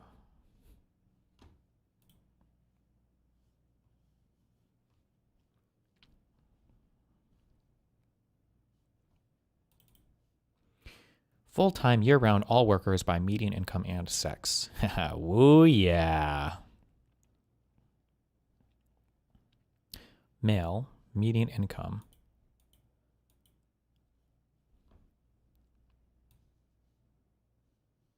Wait.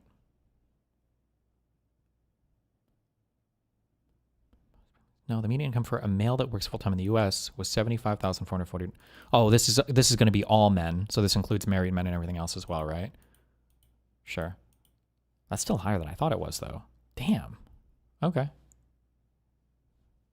Yeah, stay losing, women. Sorry, just kidding.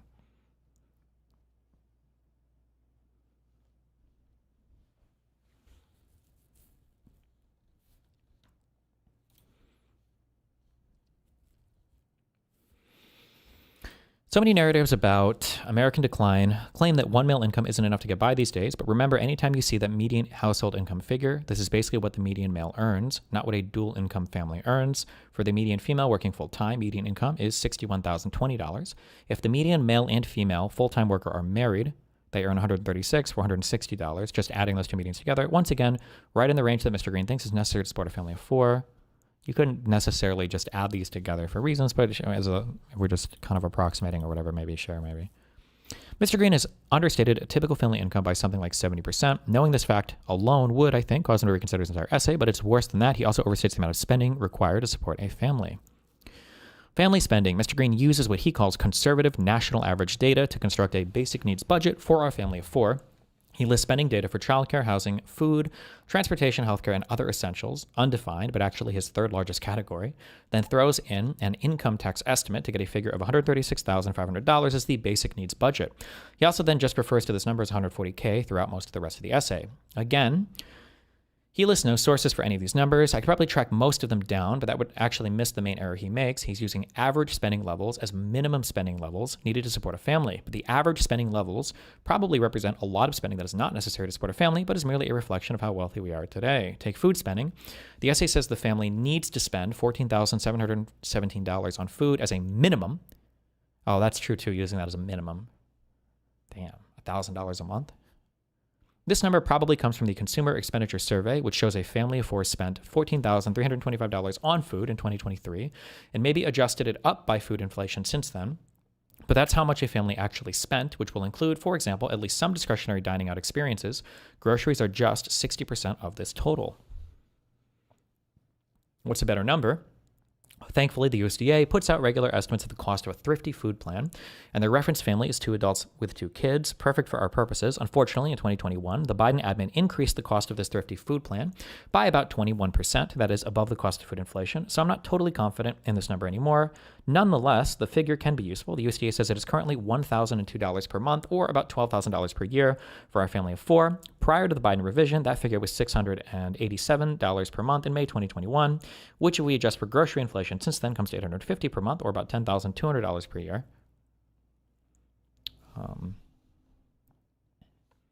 So $10,000 to $12,000 per year is probably a better number rather than almost $15,000 in Green's essay. You might say this is only a few $1,000s, but notice he is overstating food costs by 22 to 47%. If all the costs are being overstated by 1/3 or so, it no longer takes $118,000 of post-tax income to support the family, but closer to $90,000, already putting us well below median family income. Are all of the costs as overstated as the food costs? I won't dive into each category. I can't even begin to dive into the big $22,000 other essentials category because we don't know what it is, but let's talk about housing for a moment. He puts that annual housing cost at $23,267 or $1,938 per month. Is it possible to house a family of 4 for less than that? Again, clearly it is. First, we can note that the median gross rent in the U.S. was $1,487 in 2024. Does that include, that's for everybody though, right? Like single people, families.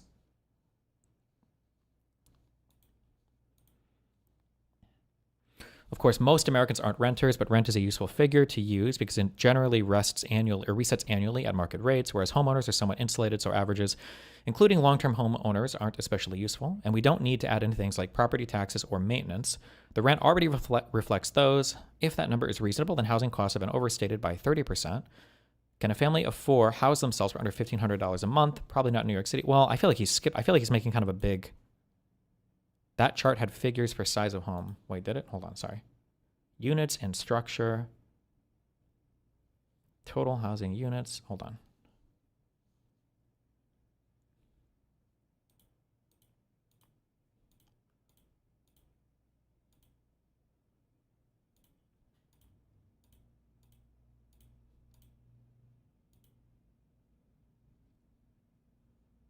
What would I look for?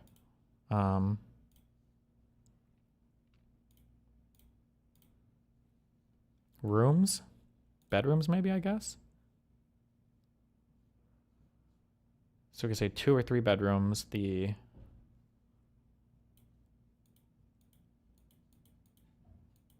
I wanted to see the percent.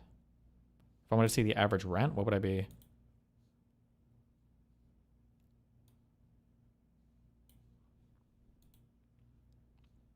Wait, I don't even see where the rent value is listed.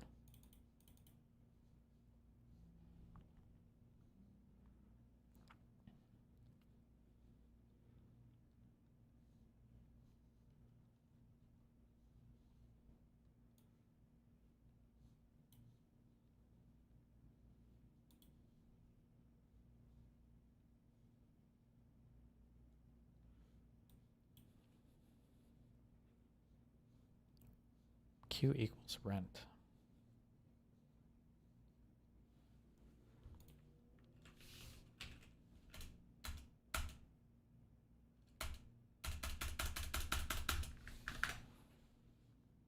Do I have to download the table to see? Maybe?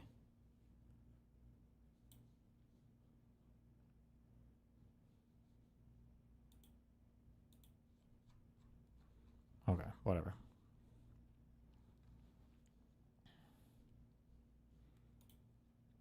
I feel like this median gross rent is going to be lower than maybe we'd want it to be, but like it's probably going to be higher if you need like 2 or 3 bedrooms for a family of 4. The rent already reflects those with the numbers reasonable. Housing costs can family afford? Okay, probably not in LA, but if you're looking to Chicago, the central city of America's 3rd largest MSA. What does MSA stand for? We see almost 200 homes for rent that are at least 3 bedrooms and under $1,500.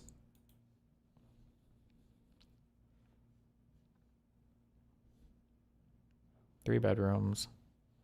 Damn. What the fuck? Oh, metro-sized area. Gotcha.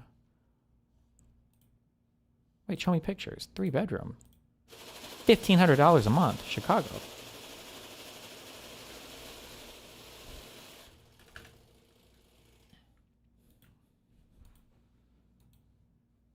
Okay. If we look at Dallas-Fort Worth without going to the outer suburbs, America's 4th largest MSA, we can find there are currently 350 homes for rent under $1,500 with at least 3 bedrooms on Zillow. Are all of these rentals perfect? No. Is Zillow a comprehensive listing of rentals? Also no. So the fact that there are currently hundreds of rentals available in 2 of America's largest metro areas that could house a 4-person family for less than $1,500, clearly the $1,900 figure is too high. If we expand the search filter to $1,900, we get 760 rentals in Chicago and a whopping 2,000 DFW. I mean, the fact that that guy, I think there's always, I always say this, remember, there's weird stuff when it comes to like, when data gets too specific or too broad, you should feel like the person is lying to you unless they justify that. Like if somebody says like, I happen to know that women, I know that women are worse at video games. And the reason why I know this is because when we look at the total amount of female to male players on the ladder for Angry Birds in 2024, from the ages of 16 to 21 and a half, we can see that men right? When you get like really specific figures, or when people give you figures that are way too broad, then it's like, okay, wait, hold on. The fact that that guy was trying to say that housing was unaffordable, regardless of whether it is or isn't, but he's like, we're going to look at this single sub-city neighborhood thing in New Jersey. He's like, why? Really? I thought that was kind of weird. Before leaving the discussion of housing prices, I should emphasize I'm not trying to minimize the housing affordability question. As I've written about numerous times in the past, housing has become much less affordable in recent years. But at the same time, we need not overstate how much it costs. You can certainly pay $2,000 a month if you want, but in most of America, you can house a family of 4 for much less than that. One final cost I will discuss is childcare. I won't quibble too much with the number he uses, about $16,000 per child per year, other than to say that childcare costs vary significantly by state. On only a handful of states have an average of $16,000 or more. But the most important thing about childcare costs is that these are temporary. Yeah, because they last for about anywhere from 4 to 6 years, right? Thank goodness, most kids will only be in full-time daycare for a maximum of 5 years. So for a 2-child household, this is 10 years of full-time daycare costs, or about $160,000 total over the kids' younger years. A median income family makes that much income in just 3 calendar years. It doesn't make sense to put $32,773 into a permanent basic needs budget of a 2-child family, since it is a temporary expense, and it's also wrong to say, as Green does, that the second earner is working to pay the stranger watching their children so they can go to work and clear $1 to $2K extra a month. The median female is making double the cost of daycare, and yes, while she pays taxes, there are also tax credits, and they're only bearing that full cost for 5 full calendar years, compared with a working career of perhaps 40 years of the second earner's salary. I'm not saying everyone should choose daycare and 2 earners, but as with housing, Mr. Green is radically overstating the full impact of this choice on the household budget. Finally, Mr. Green seems to take a lot of issue with the official poverty measure. He's certainly not the first person. Again, read Leadership's essay on this topic for more of the history of this measure. Since Mr. Green is not the first to complain about the OPM, it will not surprise you to learn that there are many alternative measures of poverty that have been developed over the years. A very well-known one, also produced by the Census Bureau and even included in all the same reports as the OPM, is a newer measure called the Supplemental Poverty Measure. The SPM overcomes most of the criticisms of the OPM. First, it's not merely linked. Okay. Oh, the SPM is better than the OPM. And that it has those housing costs vary by geographic area, unlike the OPM, which is a single number for the entire nation.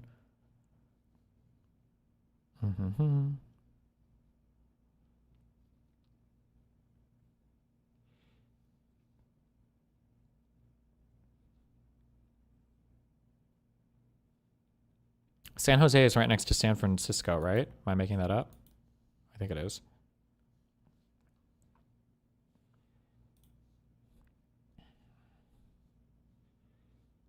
Okay, nice.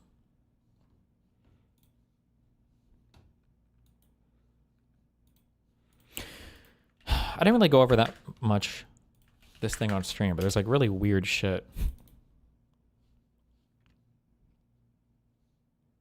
Do you know if it's true that the Afghan dude was granted asylum by the Trump admin of April this year? No clue. I haven't read up much on it.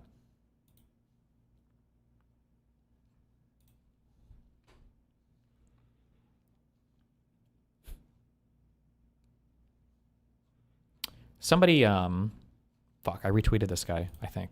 Hold on.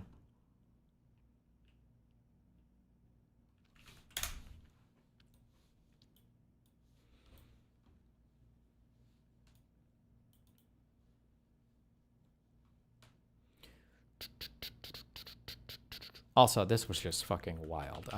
I don't know, bro. That one guy who was like, if you just look at politics in America today and pretend that like everybody's acting like they're 12 years old, it explains everything. I feel like so much of that is... You say the word faggot on camera? No. Why? Because You don't want to get arrested, do you? doesn't want to be arrested. Because it's so harmful to people? No. Is that like gay bashing? What's wrong with that? No, would you use that word? Faggot? Yeah. I just did. Yeah, but would you use it? Faggot. Okay, but why? And I'm using it because you're not allowed to, because you're... I'm allowed to. Go ahead. I don't want to. Say, I love gay people. Faggot. I'm allowed to. I just choose not. If Piers was the true Giga Chad, he would have said the N-word and asked Tucker Carlson to do that. That would have been... No, I'm just kidding. Don't do that.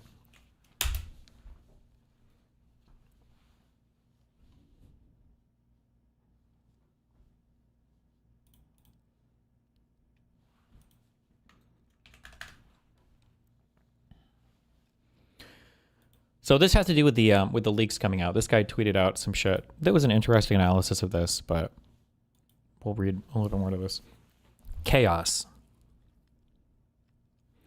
Two rival factions, one tied to the president and the other to the VP, are trying to set U.S. policy on Ukraine, cutting out the State Department. It also explains how we got the leaked call, which is crazy in my opinion. I don't know if that just seems wild to me, but each one pushes Ukraine to surrender, then leaks to the press to claim that they are official. FT, Financial Times, now reports that Vance's faction is holding its own talks. So this is quoted from the article. The U.S. official added that Secretary of State Marco Rubio and Steve Witkoff, President Donald Trump's special envoy, went their separate ways to continue those pieces on their end. The nice thing about adding Dan Driscoll to this process is you're adding to, not taking away, so he's able to continue conversations and things like that. And then this guy's trying to point out that these are three rival factions in the U.S. government, basically, that are conducting U.S. foreign policy. Also, I don't know if this applies to every sector of history. Maybe it's different in some places. Maybe this is good. But for Israel-Palestine, the history, anytime you're having talks with like different factions that are supposedly representing the same people, that's always a disaster. It always means some fuck shit is happening or just stuff is not okay. I think it was at the Madrid Peace Conference in 94, or did those talks start in 91? I think it was 94 is when Israel got to peace with Jordan, but they were also trying to engage a Palestinian delegation in peace talks as well. But eventually, I think the U.S. State Department, or no, I think it was the Israeli leadership just started eventually engaging Arafat directly in peace talks because they couldn't get far enough with the other people. Like anytime you got like multiple talks going on, you're just trying to cut somebody out, basically, is how it kind of works, I think. From the Israeli-Palestinian perspective, maybe that's not true all the time in history. Maybe there are times when you're engaging multiple parts of a government's apparatus in peace talks separately. That seems mindfucky to me, but I don't know. But anyway, the tweeter guy here, Capital Hunters, is pointing out three different factions in the White House. You've got the Kushner-Trump faction, which is currently represented by Steve Witkoff. You've got the State Department that's ran by Marco Rubio, which in my mind, I don't know if, I feel like the U.S. State Department is probably the one that should be doing these talks. Like our Department of State is supposed to be the representation of America to the rest of the world and conduct like foreign affairs.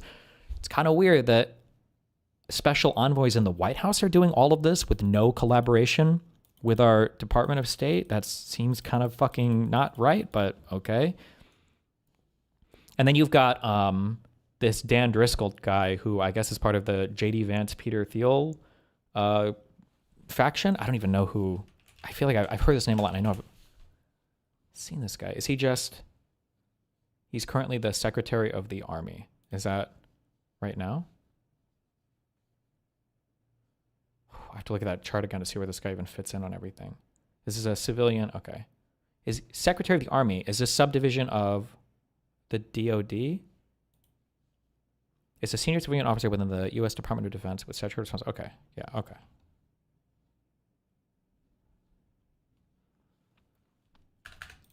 Oh, sorry. Department of War. My bad. My bad. Jesus, my bad. Just like Secretary Rubio said yesterday, we're going to continue this 24/7. All effort. We're trying to move as fast and aggressively as possible. In October, the Trump faction, son-in-law Jared Kushner and business pal Steve Witkoff, met secretly with a Russian representative in Miami. Now, the Vance faction, his Yale friend Dan Driscoll, is meeting in Abu Dhabi with Russians and a Ukrainian. I guess there's a story about that meeting. Rival efforts. Okay, so a different branch of talks. Financial Times source is clearly part of the Vance camp and tries to portray the Secretary of the Army Dan Driscoll, a 39-year-old former first lieutenant whose only qualification, his friendship with Vance, as a new important conduit to Russia. FT had to ask if Ukrainians were involved at all. The meeting in Abu Dhabi comes after progress over the weekend in talks between Ukrainian and U.S. delegations in Geneva. The U.S. Army Secretary was also involved in negotiations in the Swiss city. Driscoll has been involved with this peace process pretty hot and heavy in the past few days, said the U.S. official, referring to the talks with Ukrainian officials in recent days. He's been obviously very involved, so he's able to kind of communicate that peace to Russia. Obviously, Ukraine knows what's going on, and they knew where he was coming. After Geneva, the U.S. official said. So this is showing us that Driscoll is pushing a separate effort from Witkoff, and then Driscoll is acting as a conduit to Russia because he can communicate to Russia, and then Driscoll's effort is mostly about Russia. FD had to ask if Ukraine was informed. The tweeter here is inferring that based on the response, that this would have been a response to that question. Is Ukraine involved or whatever, right?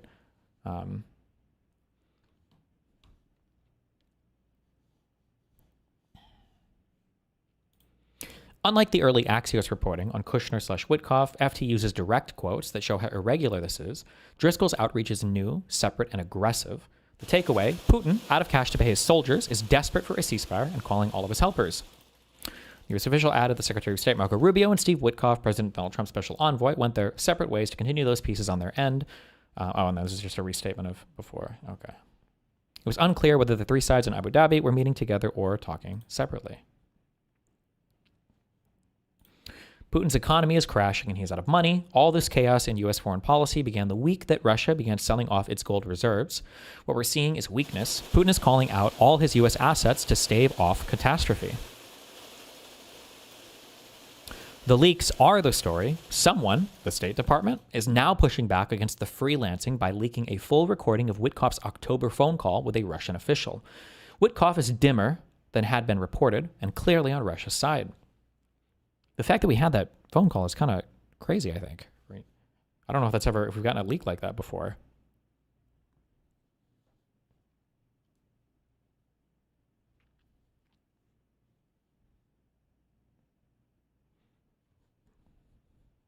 But, okay.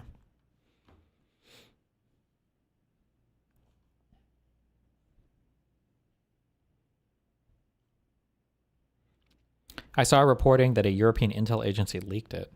How? How would they even have access to that? Explain the phone call. I think there was one or two phone calls that were leaked, but it basically shows that like Russia is drafting stuff and then handing it off to Witkoff to kind of present as his own work, basically.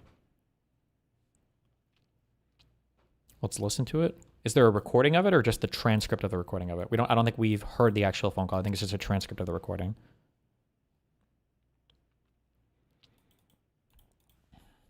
Pay attention to the dates because the timing matters. Steve Witkoff, this article was yesterday, spoke with Yuri Yushikov, a Russian official, on October 14th. Ukrainian President Vladimir Zelensky held a meeting with President Donald Trump in Washington, D.C.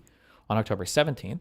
Trump has been hinting that he would offer to sell Tomahawks long-range cruise missiles to the Ukrainian army, but he did not. Why not? Perhaps Yushikov listened to Witkoff's advice and persuaded Russian President Vladimir Putin to call Trump on October 16th. Witkoff, in other words, may have helped block that sale. And that would make Witkoff responsible for prolonging the war. Let me back up and explain.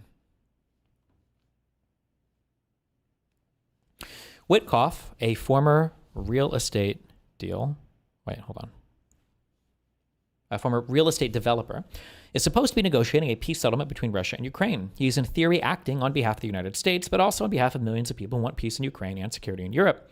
Yushakov, a former Russian ambassador to the United States, has different interests. Like his boss, he wants Russia to win the war. A tape of the October 14th conversation has been leaked to Bloomberg. That's how we know that Witkoff suggested to Yushakov that Putin call Trump. He also offered advice about what Putin should say. The Russian leader should flatter Trump, of course, which is standard advice for speaking to the American president, compliment him on his great success in Gaza, congratulate the president on this achievement. After that, Witkoff said, it's going to be a really good call. Then, Witkoff advised, Putin should impress upon Trump this idea. The Russian Federation has always wanted a peace deal. That's my belief. I told the president I believe that. Together, the two of them would cook up a peace plan, just like Trump's recent Gaza peace plan. Yushakov gave Putin this advice. Putin followed it. How do we know? Because Putin did, in fact, call Trump on October 16th. The call lasted for more than 2 hours. Trump said the call was productive and that the two leaders would soon meet, potentially in Budapest, which never happened. During his meeting with Zelensky on the following day, he did not offer Tomahawk missiles to Ukraine. Instead, he became emotional and angry. In keeping with a long-standing Russian demand, Trump tried to persuade the Ukrainians to give up Ukrainian land in Donetsk province that they currently control, land that the Russians have not been able to conquer after more than a decade of fighting. This is what Putin wants, to obtain Ukrainian territory without fighting for it, to weaken Ukraine, and to use any temporary ceasefire as an opportunity to plan the next invasion. With a single phone call, one insider told Politico last month, Putin appears to have changed President Trump's mind on Ukraine once again. This was Witkoff's achievement. Working with another Kremlin insider, Kirill Dmitriev, he went on last week to propose the 28-point peace plan that could, if carried out, temporarily stop the fighting, but position Russia to invade a weakened Ukraine at a later date. I've written this before, but it cannot be repeated often enough. This war will end only when Russia stops fighting. The Russians need to halt the invasion, recognize the sovereignty of Ukraine, and drop their imperial ambitions. Then, Ukraine can discuss borders, prisoners, and the fate of thousands of kidnapped Ukrainian children. But the only way to persuade Russia to stop fighting is to put pressure on Russia, not Ukraine, Russia. Wait, what if we sanction India more, though? Or what if we sanction, The Ukrainians have already said they will stop fighting and agree to a ceasefire right now on the current lines of conflict. Yet, Witkoff is seeking to persuade Trump not to put pressure on Russia. We don't really know why. I saw somebody in chat earlier ask, is Russia actually doing bad? Because we keep hearing this all the time. My understanding is they've been doing pretty bad for quite a while. The only thing that's kind of keeping them afloat right now is basically the wartime economy, that they can kind of productively employ a bunch of their citizenry doing war-related stuff and can kind of pump a bunch of fake money into the economy doing that. However, I think they have frozen for a long time the ability to do currency conversions in Russia, and I think now they've had to start selling off their gold reserves. So as soon as they transition out of any kind of wartime economy, I think my understanding is it's going to be very, very, very rough for Russia, that is going to be a rough pathway forward.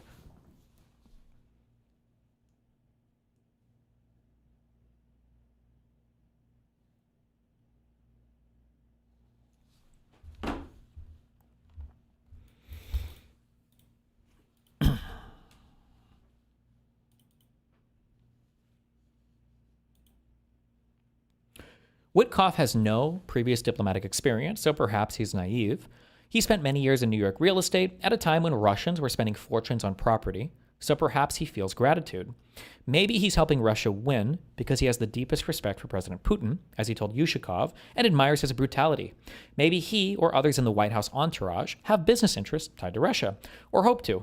In addition to discussing peace, Witkoff has also been, according to the document made public last week, talking with the Russians about American investments in the areas of energy, natural resources, infrastructure, artificial intelligence, data centers, rare earth metal extraction projects, and the Arctic. Whatever the reason, Witkoff is prolonging the conflict. He is not promoting peace. His call to Yushakov was not, as Trump said last night, a normal negotiating tactic. Every time he intervenes, advocating for Putin's positions, he encourages the Russians to think that they can get Trump on their side, pull America away from Europe, break up NATO, and win the war. In other words, every time he intervenes on behalf of the Russians, he contributes to the deaths of Ukrainians, the attacks on infrastructure, the ongoing tragedy that affects millions of people. If this were a normal American administration, he would be fired immediately, but nothing is normal. But nothing about this negotiation or this administration is normal at all. Why do we know Anne Applebaum? She did other large articles that we've read before, right? What am I thinking of?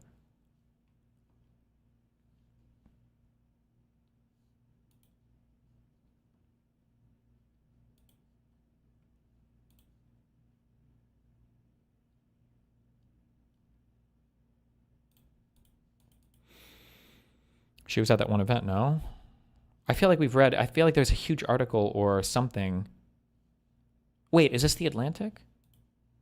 Is she the one who wrote the article about the signal leaks with Jeffrey Goldberg? And Applebaum is the one who writes exclusively about Democratic backslide and populism. She frequently writes about Orban as well as Ukraine. Huh.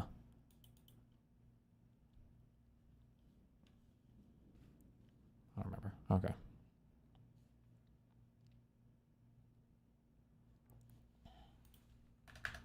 Probably watched interviews. Oh, maybe actually. Maybe we watched a video or something. Jeff Goldblum. Maybe that was it. The guy's name.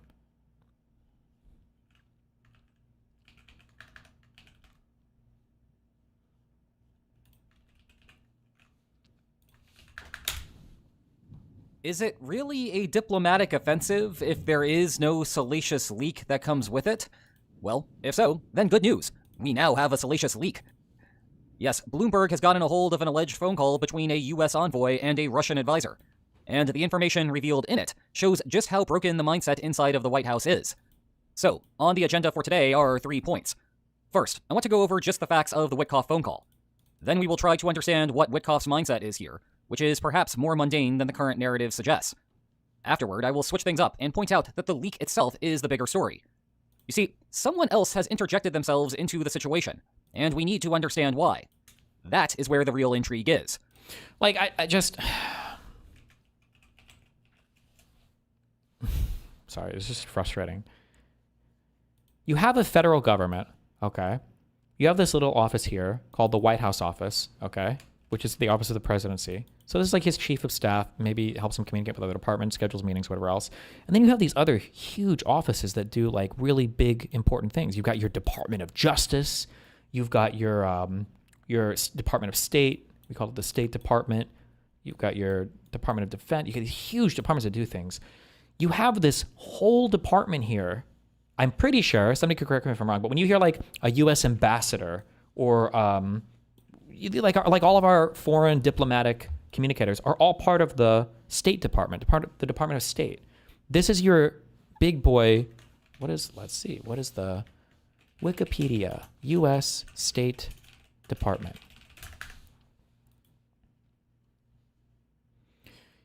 Is an executive department of the U.S. federal government responsible for the country's foreign policy and relations. Equivalent to the Ministry of Foreign Affairs of other countries, its primary duties are advising the U.S. president on international relations, administering diplomatic missions, negotiating international treaties and agreements, protecting citizens abroad, and representing the U.S. at the United Nations.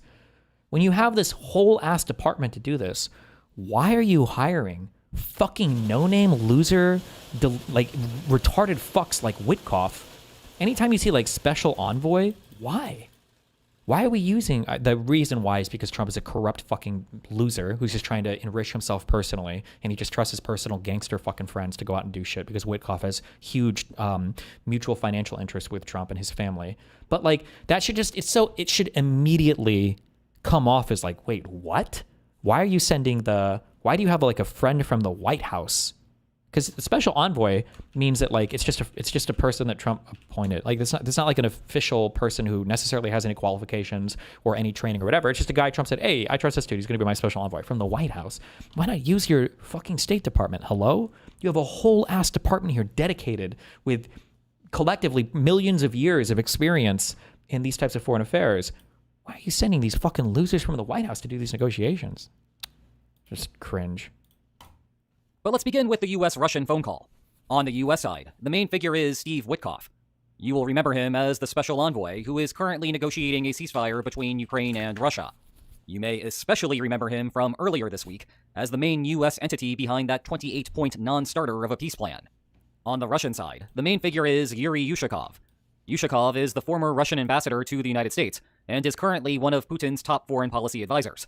I might also describe him as the Russian Forrest Gump. He is in a ton of stock images that I have used over the years, even if he has avoided being a part of the story until now. Anyway, the date was October 14th. Witkoff was shifting away from Gaza war diplomacy to Russia-Ukraine. The two had a roughly 5-minute phone call where, unprompted, Witkoff offered Yushakov some advice on how Putin should approach the situation with Trump. Here is the key part of the transcript. "I would have Putin make the call to Trump and just reiterate that you congratulate the president on this achievement, that you supported it. You supported it. That you respect that he is a man of peace. And you're really glad to have seen it happen. So I would say that. I think from that, it's going to be a really good call. Because let me tell you what I told the president. I told the president that you, the Russian Federation, has always wanted a peace deal. That's my belief. I told the president I believe that. And I believe the issue is that we have two nations that are having a hard time coming to a compromise. And when we do, we're going to have a peace deal. I'm even thinking that maybe we set out like a 20-point peace proposal, just like we did in Gaza. We put a 20-point Trump plan together. That was 20 points for peace. And I'm thinking maybe we do the same thing with you.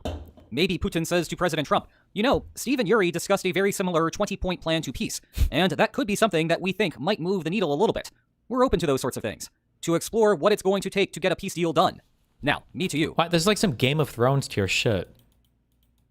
Like, unironically, actually, it kind of is Game of Thrones tier, because like Robert Baratheon was too retarded for politics, and so there's a whole bunch of little schemers around him that are trying to advance or further their own interests.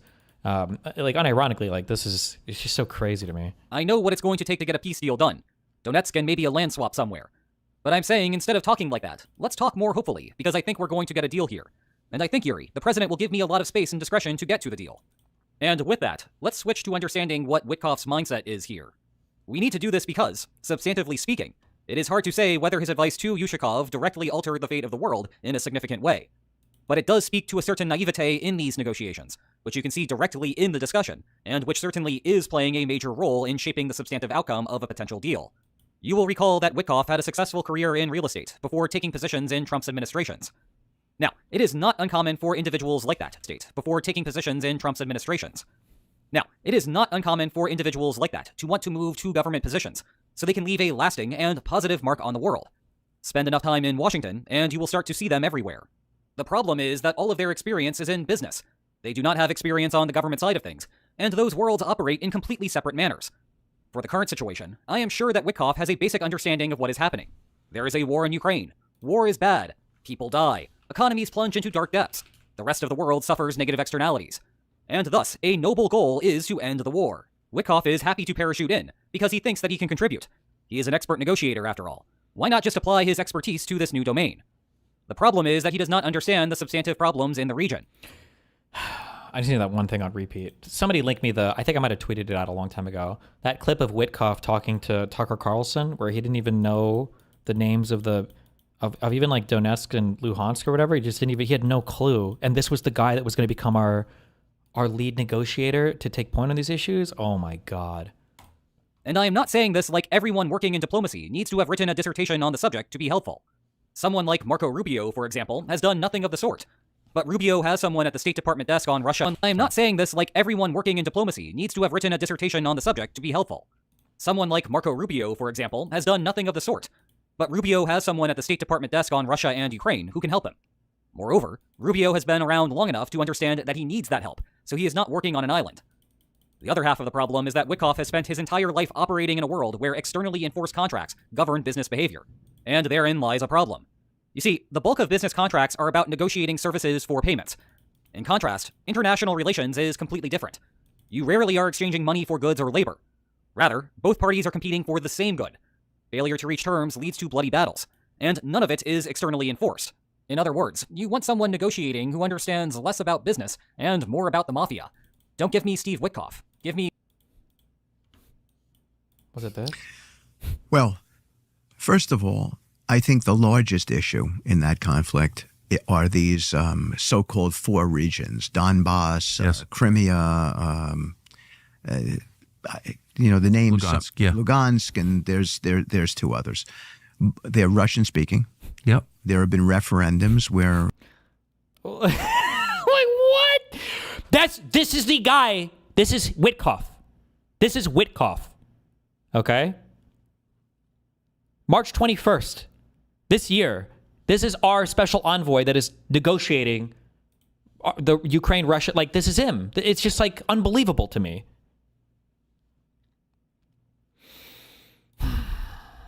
Michael Corleone or Stringer Bell. And while I am sure that someone has sat down with Witkoff to explain the need to write... He doesn't know that. It's not even so much that he doesn't know the names of the regions, which is whatever, but he's like literally mixing. It's like saying like, oh, like the most important states. Well, you have Texas, the United States of America, and California, It's like, what? What the fuck are you talking about? Because Donbass is a larger region, right, in which it encompasses Luhansk and Donetsk. It's just like, what? Tony or Stringer Bell. And while I am sure that someone has sat down with Witkoff to explain the need to write self-enforcing contracts in international relations, that is an entirely separate skill set from what he has done his entire life. His apparent expertise does not apply, unlike, say, someone with Rubio's background. But now Witkoff has a high-ranking member of the Russian government saying nice things about how the war is bad, and that the killing needs to stop. He is even hearing about how Russia is willing to offer concessions and build guarantees into the deal. Maybe someone in the Kremlin even gave Witkoff their word, and Witkoff has seen movies where that sort of thing matters. What Witkoff does not understand is that those concessions are meaningless to someone. Integrates Luhansk is the Ukrainian name, while Lugansk is the Russian name. He uses the latter. Sure, because Tucker suggested it, but he's just retarded. One with substantive knowledge of the situation. And those guarantees are easily broken in a world without external enforcement. But the point is that Witkoff genuinely thinks that he is on the verge of a breakthrough. He thinks that he is the good guy here, and the deal will be good for the United States, Ukraine, the suffering Russian people, the rest of the world. Wait, why are we assuming that? Did I miss that explanation? Why would we assume that Witkoff is doing that? He's not just a self-interested, greedy fuck who's enriching himself and his family and Trump's family with other little foreign financial adventures. And, incidentally, Witkoff's historical legacy. But there is just one problem. Donald Trump. Witkoff knows how capricious the president can be, so he begins to offer advice to his Russian counterpart on how to personally handle the man. There is nothing wrong here from his perspective, because, remember, Witkoff thinks that this breakthrough is a good deal for everyone.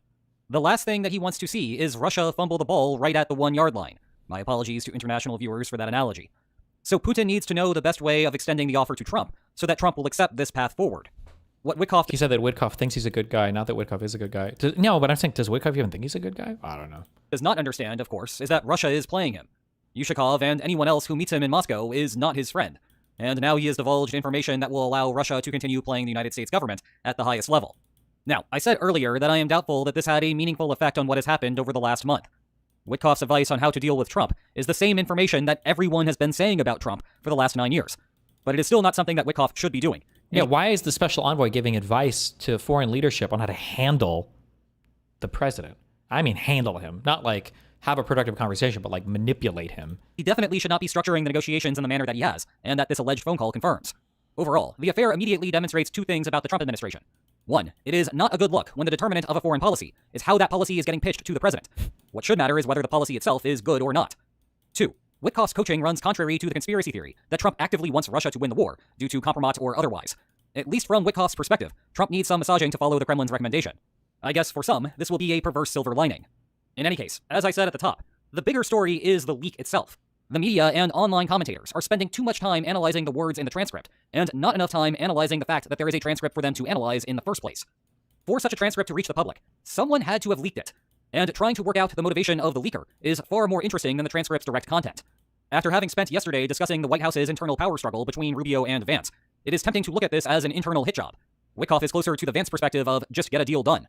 Imagine that someone in Rubio's camp had the audio recording of the phone call for one reason or another.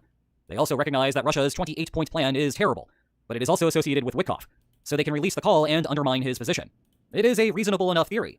However, Bloomberg released the transcript of a second phone call, which has not received nearly as much attention as the first. And this one is different. It is between Yushakov and Kirill Dmitriev, the central figure behind the aforementioned 28-point plan. And, side note, I actually think that this is the more interesting of the two transcripts. It is just that everyone is focused on Witkoff and the domestic politics in the United States at the moment.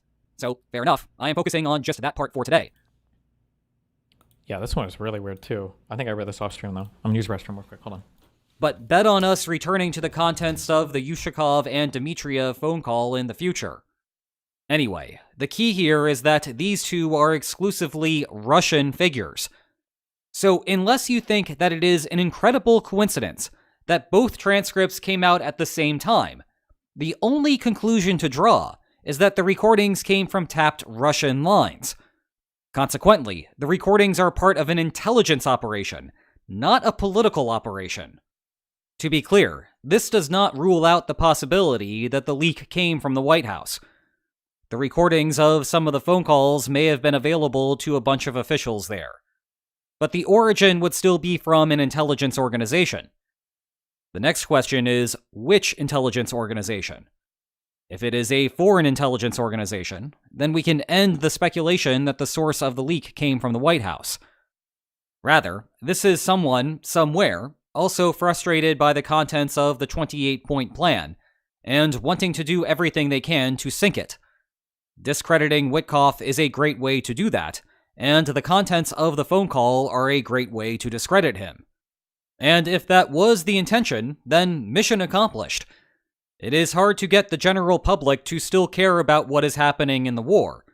But this story became headline news in the United States. Those of us paying attention to the situation may have already understood that Witkoff was not doing well with the negotiations. Now you can just show the phone transcripts to someone outside of the bubble, and they will immediately get the problem. Now, it is not certain whether the effects will happen overnight. At least initially, Trump was dismissive of Witkoff having done anything wrong. But there is bipartisan anger about the situation, and so that might force some changes. The optics of Witkoff having negotiated a final resolution to the Russia-Ukraine war while offering friendly advice to a Russian official are not good. Back to the origin of the leak. Yushakov told Russian media that the phone calls took place on WhatsApp, which once again raises questions why these types of conversations are not conducted on traditional secured lines. It is noteworthy that WhatsApp is supposed to run end-to-end encrypted, which either suggests that there is a much bigger security problem with the app, Yushakov's phone has been breached, or he was bugged and likes to have his phone on speaker. However the conversations were recorded, though, Yushakov's acknowledgement of the situation threw Dmitriev under the bus, as the latter had claimed earlier in the day that the transcripts were fake. Oops.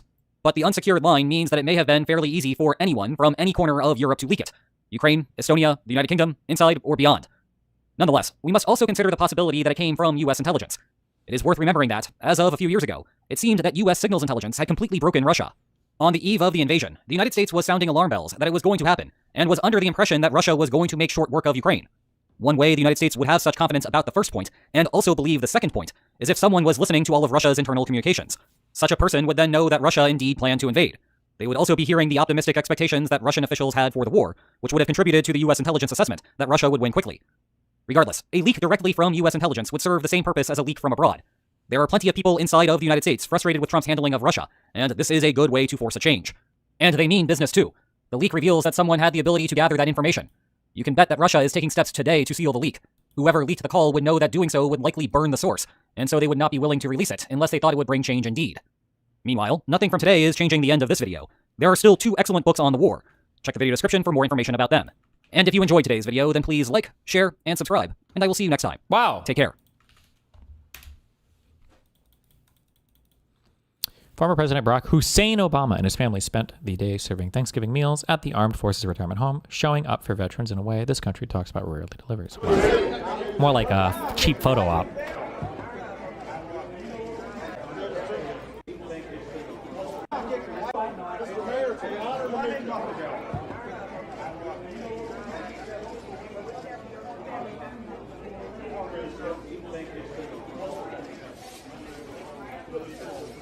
Wearing fucking jeans.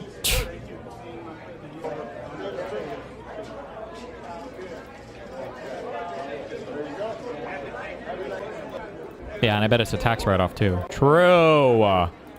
Fucking true.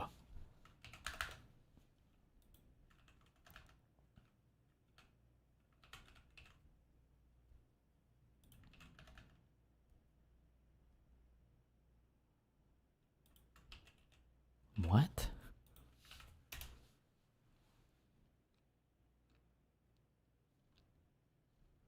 Next year, I think I'm going to hold a contest to show up at someone's Thanksgiving Day dinner to debate their leftist family members. What do you think? Why not, like, debate somebody who actually wants to debate on the topic instead of ambushing random fucking civvies?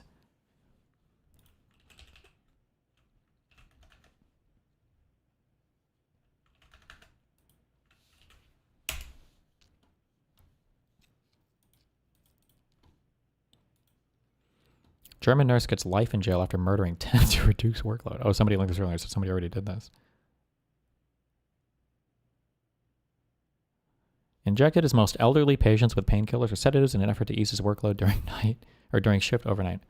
Oh, wait, so he wasn't trying to kill them. He was just trying to make them sleep and then they died because he was doing too much.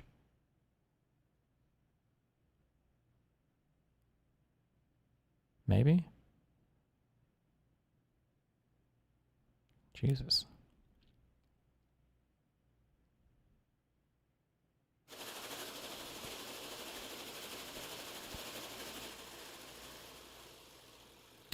case bears similarity to that of former nurse Niels Hogel,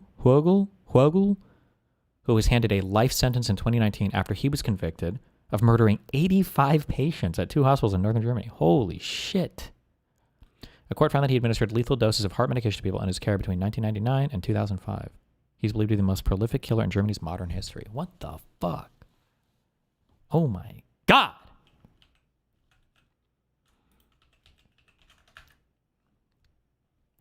Somebody keeps screaming at me.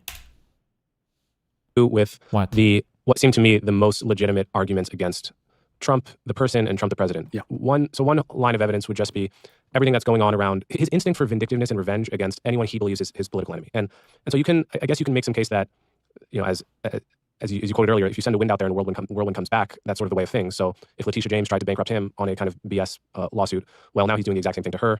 And neither one of them was good for the Republic. Neither one of them was justified, but it sort of is a slingshot.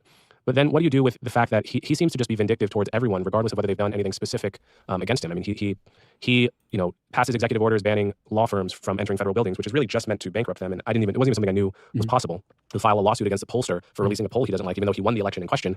It's behavior that I can't actually put myself in the shoes in. Yeah. And so that's like one line. And then I'll get to the second line. Why don't you just address that first? I understand, but I separate rhetoric and intent from actuality.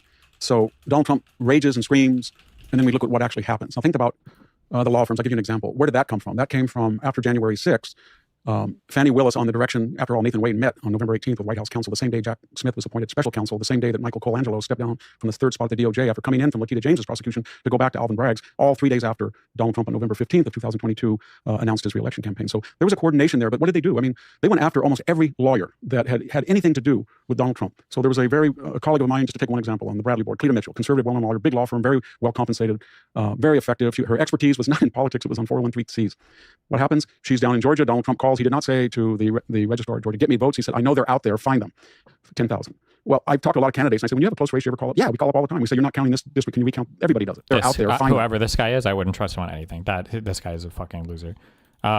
He is right, and I don't push on this, that Trump didn't call asking them to fabricate the votes. Like, that is true, but Trump did not call legitimately thinking there were votes out there. It was heavy pressure, and these calls are absolutely not fucking normal. Does he cite a single other time where the president of the United States is making calls with personal lawyers on the phone to state, who was it? It was the governor and the, whatever the head of the elections thing, I think, right? This is absolutely not normal. That is an unbelievably delusional take. I would be scared to say that as an old person in public because I might be committed to some insane asylum for the rest of my life for thinking something so fucking retarded. Okay, I'm good. I don't care. All right, I don't need any,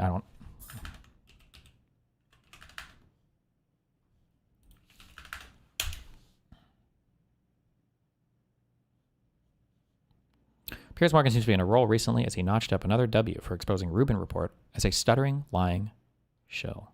Uh-oh. You acknowledge that there's been no starvation, correct? No. You don't acknowledge that? I don't acknowledge that. Where are the videos and images of the starving Gazans? Well, I've seen a lot, but you would dismiss them all as fakes. The UN says there was starvation, but you guys don't believe a word the UN says. The other official bodies say there was starvation. You don't want to hear a word they say. Israel denies everything. You can say that no Gazan has starved at all. The reports by almost every official body say the opposite, but you don't believe them. However, the best way to get to the truth is let journalists who are used to covering in war zones, let them go in and do their job, particularly now we have the ceasefire. There is a reason the Israeli government is not letting the media in. They are terrified about what the world will uncover. I just think that's just... Well, let them in. I just think... It's one way to find out. A lot of them look fat. They have fresh clothes I've and seen fresh lots haircuts. of images of Palestinians looking hungry. Yeah. And you wouldn't dispute that 20,000 plus children have died, right? So whose fault is that? I mean... You don't honestly think that life for a young Palestinian kid in Gaza in the last 2 years has been anything but utter hell-y. I do believe the 3-month blockade earlier this year was a criminal blockade. I believe it was deliberate starvation of the people, deliberately denying them food and aid. Has any other country in the history of the world been told to feed the people that are killing it? Convention, actually, You are supposed to make sure that the enemy population. Now, Hamas also has an obligation that obviously no one cares about, and it's one-sided as fuck. But yeah, you are supposed to do that. Yeah. Actually, they're not the country in the world to have the control that Israel has over Gaza, right? Well- Which again is a whole separate issue. Show me another moment in the 75-year conflict where the response has been to kill 60 times as many people, and where you have hang on, let me finish. Where you have a government with people like Smodrich and Ben-Gvir who begin publicly, openly talking about ethnically cleansing all the Palestinians from Gaza, about annexing the West Bank, about taking complete control of all of it, to the point that Donald Trump had to step in and say that is not happening. Random ministers Well, talking about, but they are. senior people in the government. No, but them talking about things is different. I mean, I hear that a lot. Well, my point is this: you have a unique population in Gaza where half of them are under 18. There is a unique proportion of kids in this part of the world, right? So, at what point do you try and find a different way to resolve this? The only solution that seemed to be being offered by Netanyahu, Ben-Gvir, Smodrich, and the others was to raise Gaza to the floor and to expel all Palestinians. So, Netanyahu would annex West Bank tomorrow. He's been in power for 20-something years. He could have done it at any point. Notice he hasn't. I mean, no, but there's a couple things here. I mean, first off, I don't think any country in the world has ever been asked to feed the people that are holding its hostage, right? Like, have you ever called for any other country to do that, or anyone? Well, okay, has anyone ever called for that? Well, British Anyone? prisoners of war in World War II were fed. Yeah, but what's the difference? What? Prisoners of war in World War II were fed, so what's the difference? Because they were holding hostages. They're holding their people. I mean, to me, it seems that you as a British people citizen... being held hostage in the Israeli government, which is a hard-right government. Smodrich and Ben-Gvir are not just right-wing, they're absolute far-right headbangers. But meaning what? Meaning what? They want to ethnically cleanse the Palestinian people. Come on, Dave, they do. They're in the government, and they haven't taken an extra inch of the West Bank. They're not... Well, actually, that's not true. They haven't. They've been expanding settlements left, right, and centre. They haven't. Yes, they have. You know they have. Fears, have you been to the West Bank? You don't think there's been any expansion of settlements on the West Bank? They build apartments. They build apartments in current places. Has there been an aggressive expansion of settlements in the West Bank during the war? An aggressive expansion of settlements in the West Bank during this war? No, 100% not. Hey, there has been. You see everything there's nothing to see here, Gov. No. Israel has done no wrong. No. Have they done any wrong? I don't know how to conduct a war exactly, Yeah, but I know that if it's not my question. Has the Israeli government done anything wrong in the way they prosecuted this war? Not that I know of. This war didn't start on October the 7th. This is a conflict that's been going on for 7 decades. God, the amount of dick You acknowledge that there's been the sides of this, Jesus. I don't even know what the fuck Dave Rubin's political persuasion. I don't even know what the fuck. I don't know who watches this guy anymore. Jesus, or like what his audience is or who he talks to, man.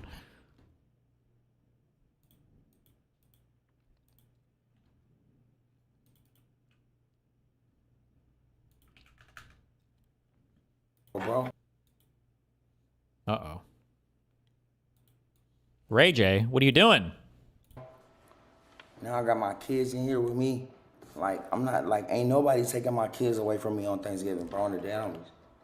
It's Thanksgiving in the world, bro. Now I got my kids in here with me. Like, I'm not, like, ain't nobody taking my kids away from me on Thanksgiving, bro, on the animals. They in my house. They making threats to me. What's up? What you trying to do? Take my kids? Yes, I'm getting my kids. Okay, take your kids. Watch how they cry.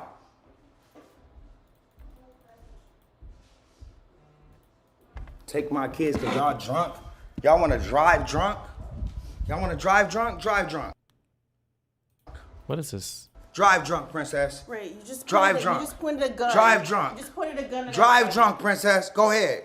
You want to take my kids? You and your drunk cousin? Cause y'all drunk as and y'all alcoholics? Take my kids then. Go ahead.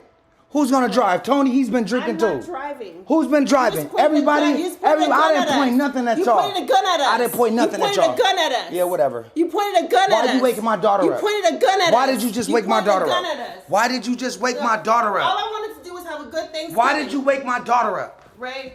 Because you selfish. Delusional. You're drunk. You're a woman abuser. You're and drunk. You're delusional. I'm a woman. That's yes, what drunk you people are. say. Like you're taking my daughter? Grow the fuck up. All right, Seriously. cool. You need to. You're not taking my son.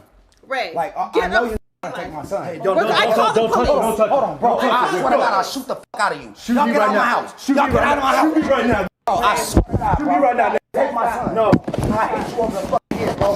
Hey, you supposed to get family. Nah, get the fuck out of here. You're doing my house. Hey. Bro, stop, dog. I kill you, bro. Stop. I kill you. Stop. I kill you, bro. Stop. Okay. I know you will, but stop. I'm trying to help you out. All right, cool. We good? Yep. Literally, they're about to pull up right now. Let's chill. Cool. All right, cool. Literally. Yep, we cool. All right, let go. Let go.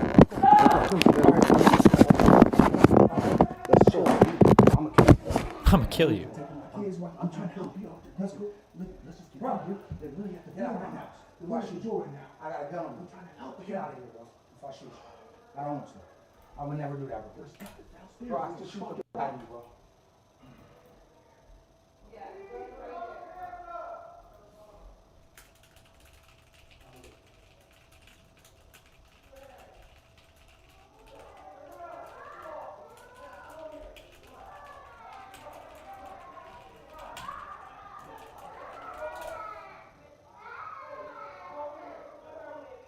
How'd you feel about the not so erudite abortion debate? I didn't watch it. I don't know if I have time to.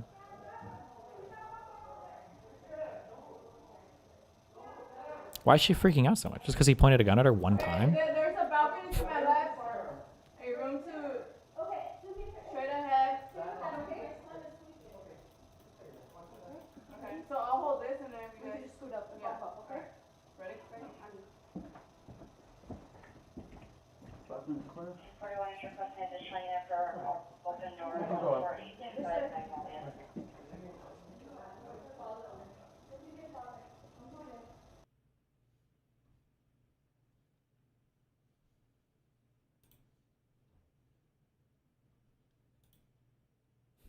Jeez.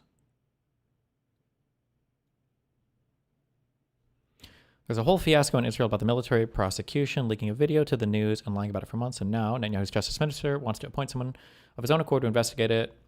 It says it's a whole thing the Supreme Court is discussing, and in short, hearing was insane. Likud, Knesset members plus pundits interrupted the hearing and made a mess. So the head of the Supreme Court is calling the government undemocratic. Damn. אלה חוזרים פעם אחר פעם. אני חושב שלא ניתן להמעיט בחומרת האירועים האלה. What is the video leaked? Or what is the accusation about the leaked video? אני לא מכיר מדינה דמוקרטית בעולם שככה מתפרעים בבית המשפט העליון שלה.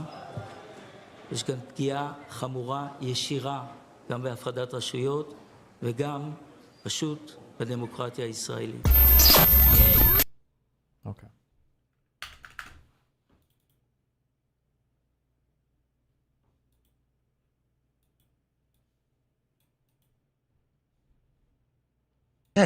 This was not a communist country, but I'm just saying Britain voluntarily joined the war. It was a war that you were not involved in and you got in.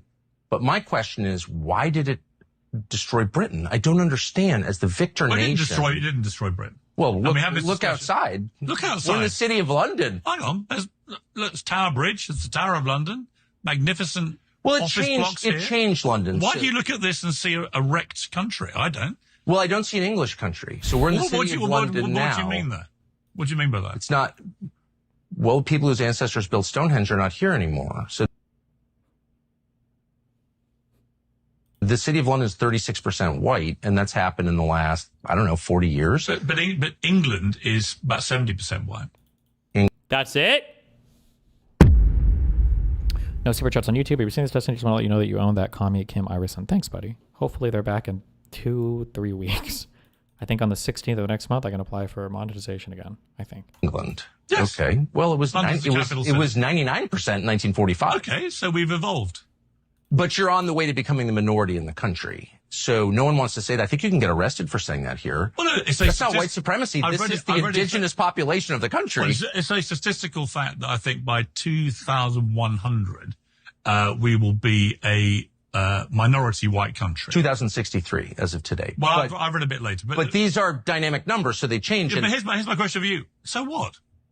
Well, let me refer to the beginning of our conversation when you said that the people who live in a country define the character of that country. And then you said, yes, all the things for which we were famous and in which we had pride, like our stoicism, our concern for others, our tidiness, the cleanest country in the world now. It's pretty filthy.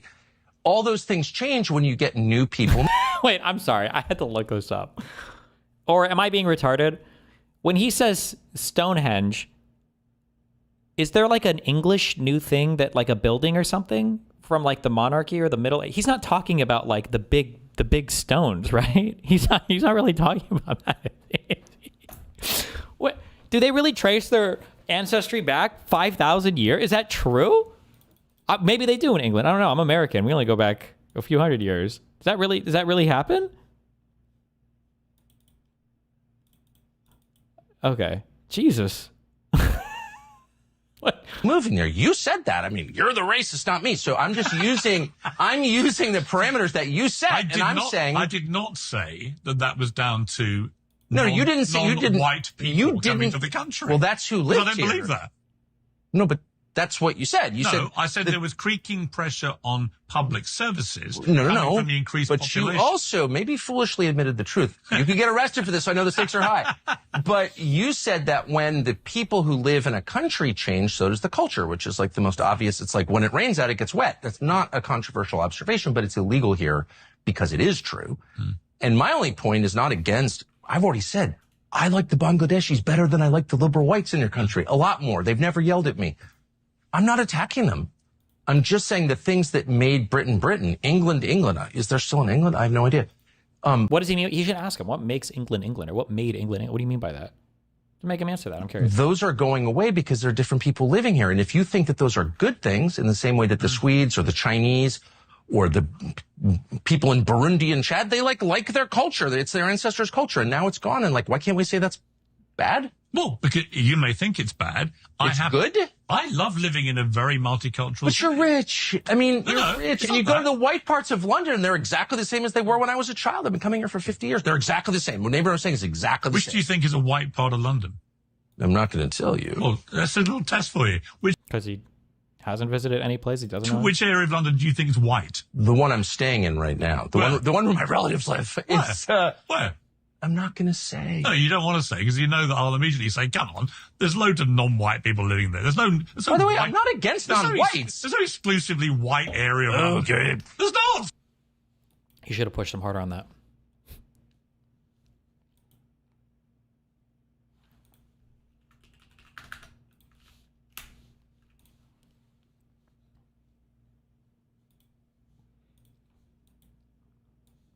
For those that have missed the Red Pill arc. Oh! Somebody asked me earlier if I missed the Red Pill arc. Somebody reached out to me to moderate some debate for them on Monday, I think. Apparently it's going to be like a Red Pill debate or whatever. But the person, the girl on Instagram has like a decent amount of followers. So I was like, oh shit or whatever. Yeah, sure, I can moderate a debate. Why not? And then I realized that this is the person who did the Charlie Kirk thing, who was like, a woman who says that she's as happy as me, who lives in Somalia. Is this a person whose happiness is actually the same? Wow, that'll be a fun debate. I think that's on Monday night.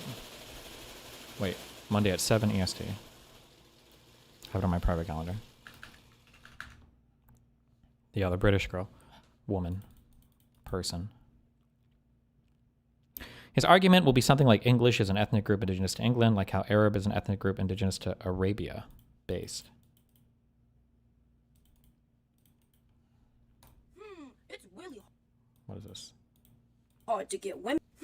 It's really hard to get women these days. Am I right? Yes, you are right. I know. We should just fucking insult them and do nothing else. You should insult them and do nothing else. That's how you're gonna get a wife. That's how I'm gonna get a wife. You really want a wife? I really want a wife, but you should hate them. I don't really want to hate them. You should hate them. I should hate them. They want to take advantage of you for your money because you're lonely. They want to take my lonely money. All women want is your money. I don't have any money though, which is why you need to get your money up to attract women who just want your money and then hate them. Wait, you should subscribe to our channel membership in Patreon so you can learn more about how to attract women you hate. If you want my money, here is all my money. See, we take advantage of lonely men, but in a different way. None of us are married, by the way, or have kids. And he's actually not allowed to be near kids. No kids, no kids. I kind of want kids. Well, your chin is too little. I don't think this is helping my confidence. Okay. Kind of true, though. This is the video.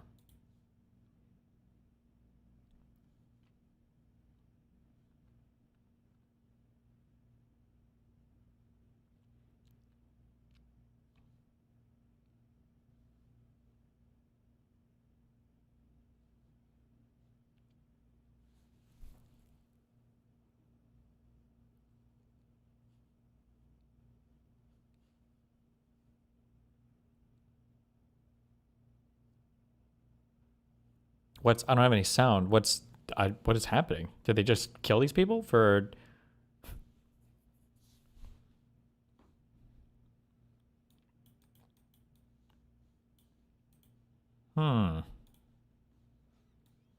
Looks pretty bad.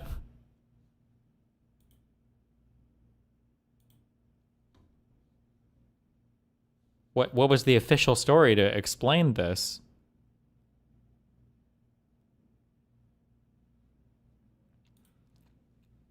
I'm guessing these are Palestinians. It looks like two Palestinians come out of a garage and then they send them back into the garage and then they shoot and kill them. There's no audio though. I don't know what is happening here. Is the video real? Well, supposedly this video was leaked from somebody in the IDF, I guess, to the media.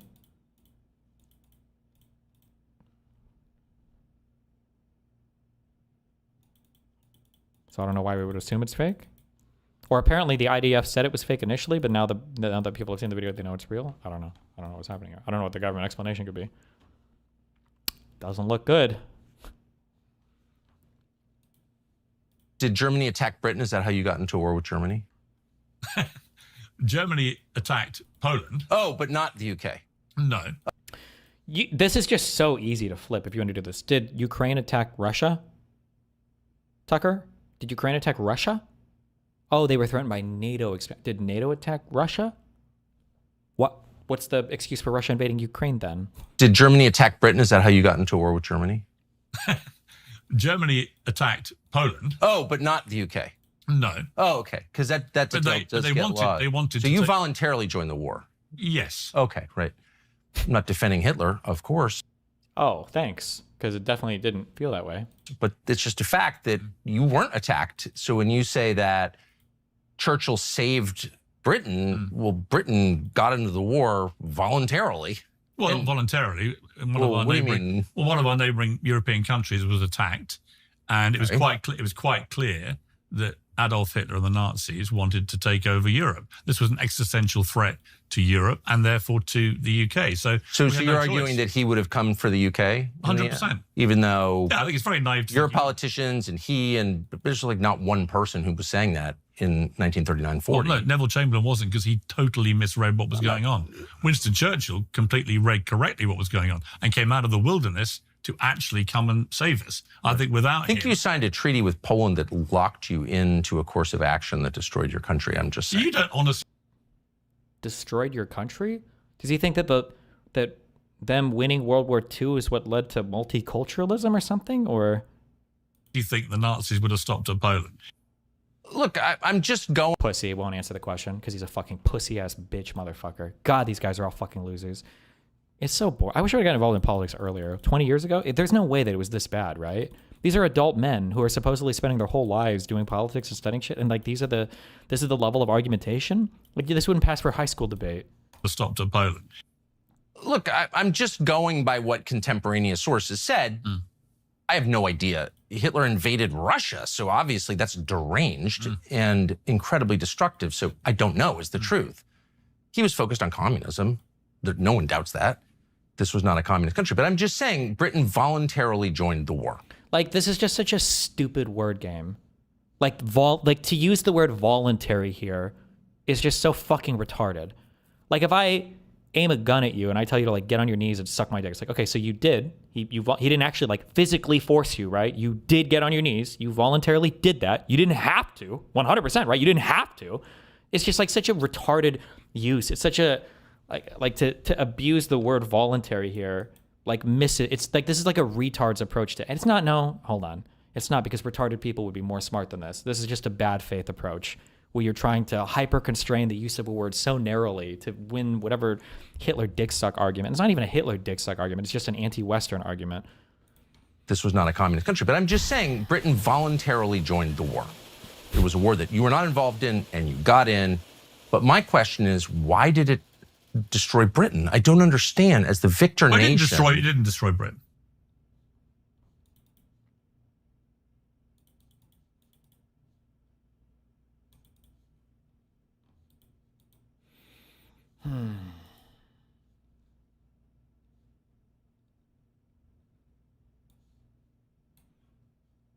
Who is eavesdropping on Steve Witkoff's calls with the Russian officials to end the war in Ukraine, then leaking them to Bloomberg?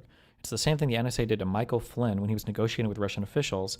It's the most serious leaking crime in the U.S. code. Oh, so whistleblowers are bad? We don't like whistleblowers now? Or... Wait, why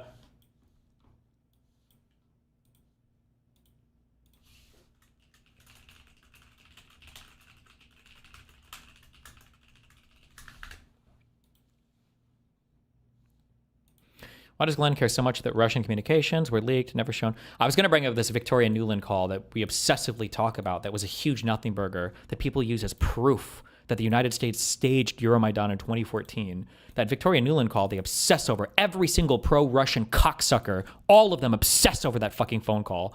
But nobody gives a fuck about this one, or they complain that there are leaks, and it's like, okay, it's so transparently fucking stupid.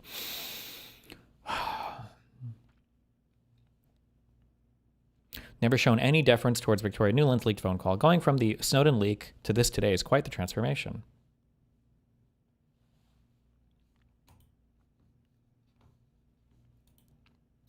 Social media is pretty fucking stupid, Destiny. It's not social media, it's media.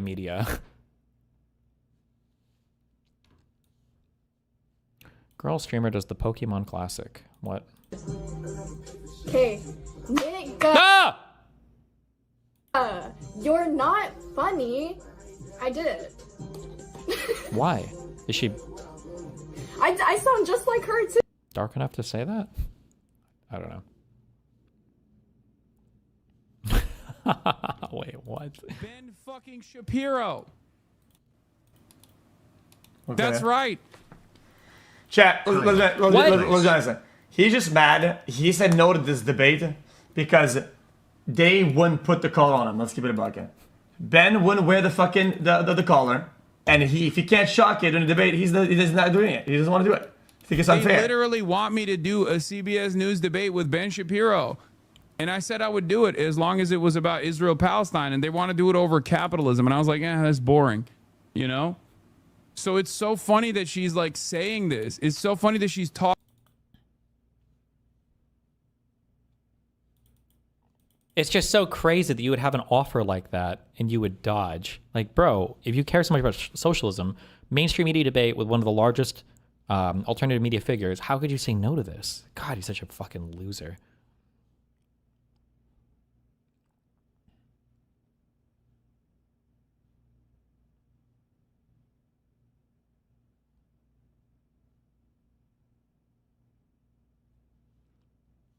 I guess he's driving now?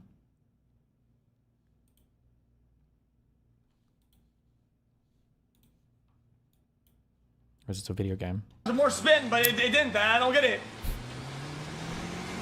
Jesus, these graphics. 6 left, 40, caution, brake, over crest, into, 3 left, into, 2 right, tightens, 40. What? Kinks, into, 5 left, over crest. Yo, you British fucking right, prick! I don't know what he's saying!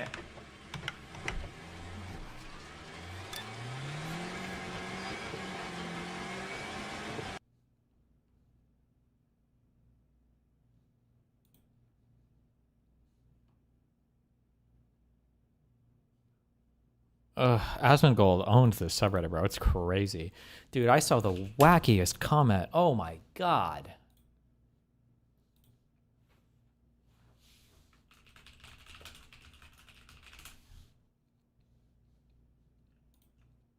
Hold on.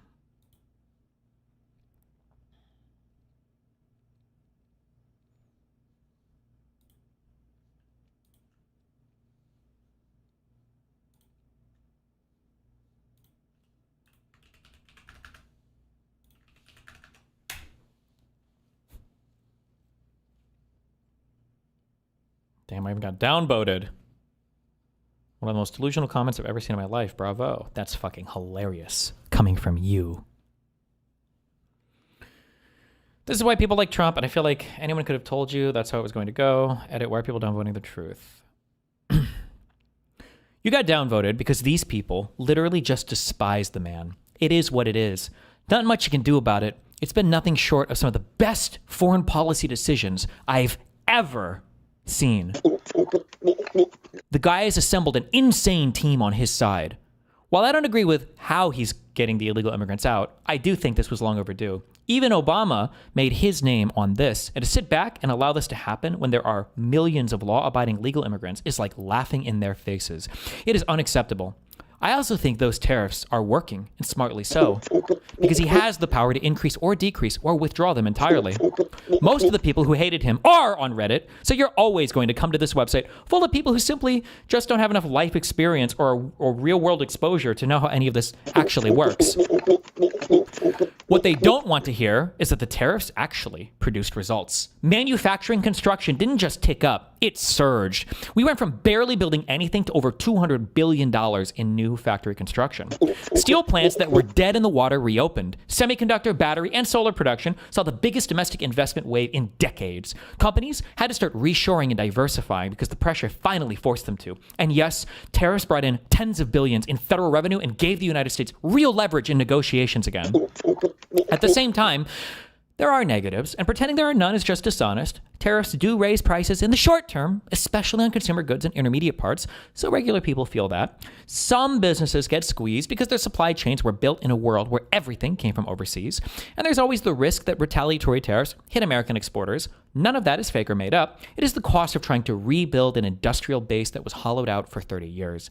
People on Reddit don't live in that world. They live in a bubble where everything is vibes, snark, and fact-free outrage. In the real world, the outcomes actually look a lot different than the memes they repeat to each other. Mass upvote, 52 upvotes on this guy. Holy shit. I fucking hate how radical all the parts of the internet are, or I guess like I should say like Twitch, and I guess now LSF as an extension of Twitch, that it went from all like socialist commie dick suckers to now as Hassan drops off, now it's all fucking MAGA dick suckers. Jesus Christ.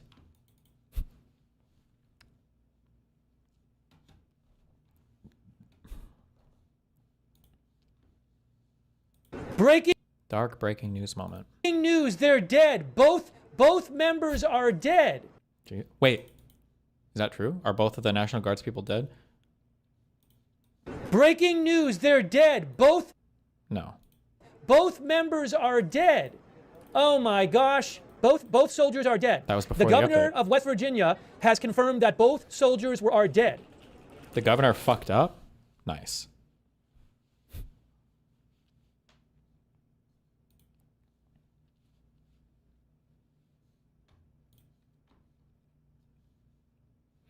There's 100% been an uptick in Asmongold deep throating and LSF in the past few weeks. It's been for months. The problem is because Hassan is so fucking afraid of mentioning Asmongold and can only obsessive and talk about me, that Hassan has misled some of the people on LSF to thinking that like, oh, well, look, it's just Destiny dick suckers constantly upvoting shit. But the reality is that Asmongold dick suckers will always side with me over Hassan. So when I get upvoted shitting on Hassan, he's assuming that my fan base is controlling everything. But the reality is it's Asmongold's fan base. Because anytime I would fight Asmongold, the Asmongold fans would always win on that upvote war. So, yeah.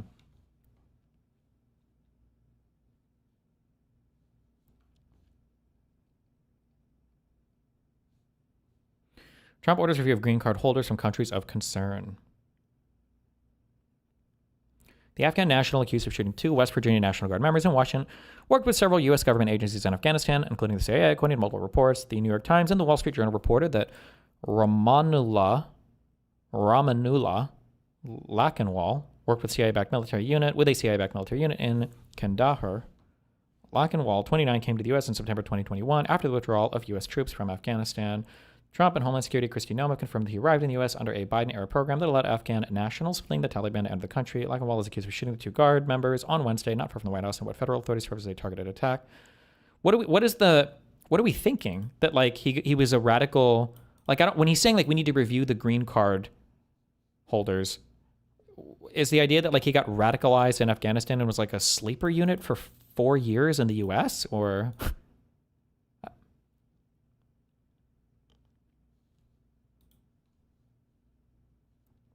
Destiny, does r/Asmongold have more active users than r/Destiny? No, I don't think so, but I think it's because a lot of them live on like LSF.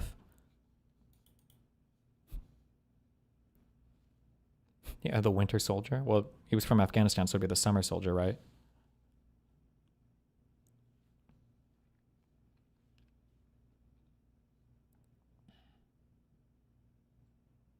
The National Guard members reported a high visibility patrol near the White House when the suspect came around the corner and opened fire. After back and forth exchange, girls said other troops would do to detain the shooter. West Virginia Governor Patrick Morrisey called the attack an act of unspeakable violence. Ooh, more National Guard troops to be deployed to Washington. Okay. 29-year-old Afghan national suspected of shooting at National Guard members worked with a paramilitary outfit known as Zero Unit, the New York Times reported. He had mental health issues and was upset about the casualties the unit caused. A childhood friend identified only as Muhammad told the publication. Patel, speaking at a news conference after the shooting, blocks from the White House, confirmed Lachenwell had a relationship in Afghanistan with partner forces during the 20-year war.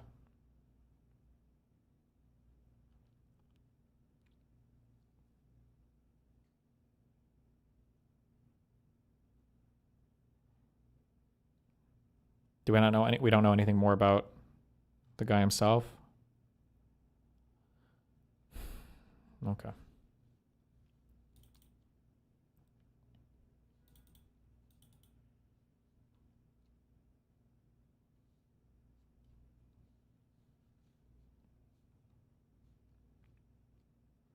Not good. Don't kill people, guys.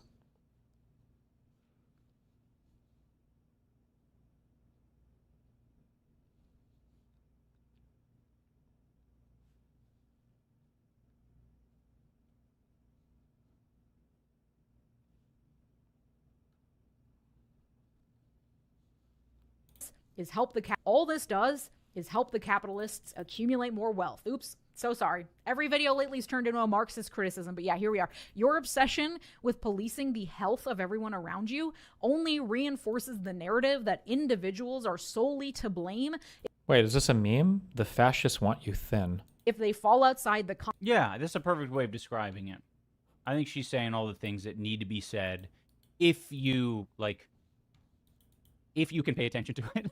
I'm realizing in watching this video and even the Z-Way one, it doesn't engage me, I think, in the same way.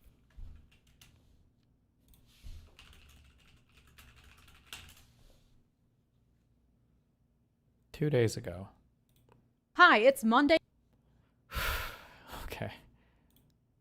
Okay.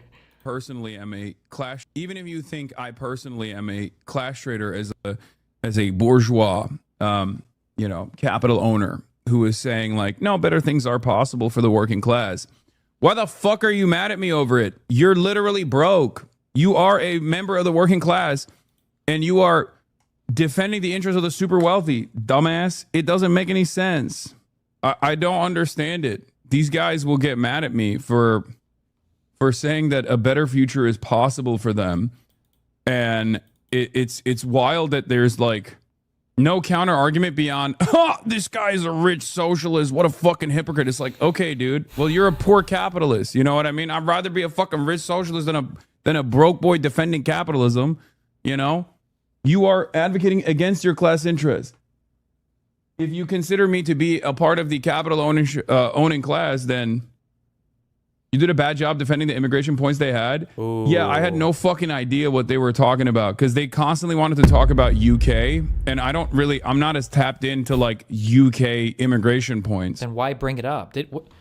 I don't remember who brought it up first, but I feel like I barely know a little bit about like Farage and like UKIP and the reform or whatever, but like barely. I would never debate bongers over any of it. Like, I don't know enough about any of that shit. I'll bring up some memes about it, but I'm not going to sit here. Like, I would have to research for that. Why would you ever feel confident enough to bring that up? And especially in front of two, like, lay epic centrist bongers who you know are going to smash you on that topic. Dumb. Full force. You can see behind me we have assembled the full force of both the federal and state and local law enforcement agencies to bring bear all of our resources to make sure we find the perpetrators responsible for this heinous act. And make no mistake, they will be brought to justice. You can see behind me we have assembled the full force of both the federal and state and local law enforcement agencies to bring bear all of our resources.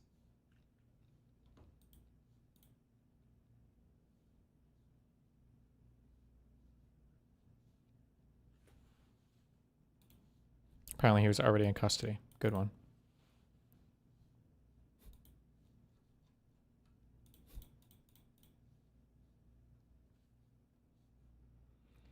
Forsen knows how the game works now. What's going on with Sonar? Oh, that, yeah. He kind of randomly turns into a monster sometimes. Randomly. We are working on controlling it. Ah, okay. So now it's like Moist Critical's opinions. I understand. After returning from college... Okay, I guess, maybe, okay.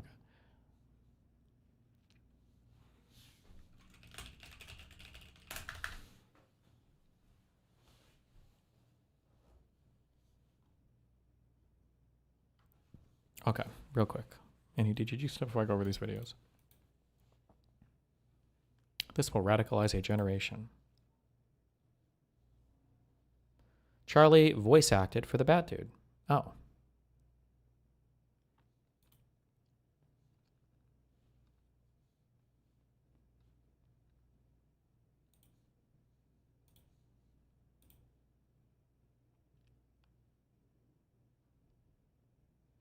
Wait, are these YouTube comments or was this a YouTube community post? Seeing everyone shitting on Destiny brings me so much joy. She was 17, Steven. I wouldn't say I like you. I think you're more like an acquaintance. What's Destiny got to do with this?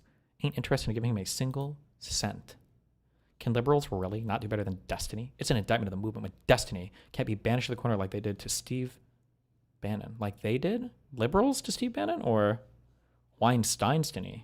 Based. I'm a walking predator, as opposed to what, a wheelchair predator, a rolling predator? Performative for Gaza. What does that mean? And I'm a grifter? What?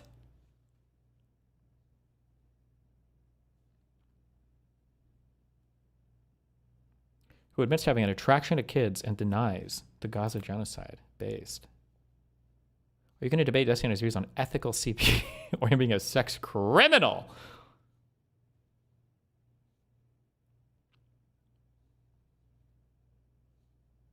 Wow. I cannot morally support anything to deal with a creep that openly defends ephebophilia, actively pursues CSAM, and that cyber stalks and harasses any other popular online figure. Holy based. Oh my God. Hope no 17-year-old girls show up. Make sure the venue isn't near any schools. Wouldn't it be high schools?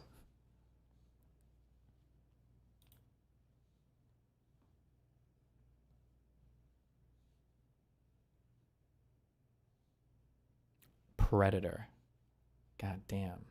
Destiny's literally said he's pro-genocide, not an exaggeration, and pro-CP. But he didn't put not an exaggeration next to that one. So is he exaggerating when he says I'm pro-CP? Or is that like what do you call it? The transitive property where it's like A times the quantity of like X plus 1. Is that?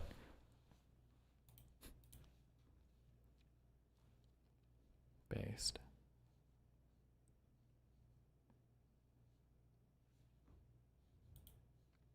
Do you think this is a link to Kiwi Farms? No, it's probably a crossover from Tanky and Hassan Communities. Who do I guess? Giga Impact. I don't care that much. Thank you. Welcome the 2022 National Oh, distributive. That's what it is. Chocolate and chip. And now, based on their temperament and commitment to being productive members of society, I hereby pardon. Yes. I hereby pardon chocolate and chip. This is chocolate, right? Chocolate, you are pardoned. You are pardoned. So you had to tell me that? Yeah, you are. Yeah. One message and you tweak out like he was spamming. He's typed it like 6 times. He's just spamming a fuck ton of emotes so you can't see it in between. I'm serious. He said, I don't know, man. You didn't have to pardon me. I knew I was pardoned. You picked 2 great turkeys.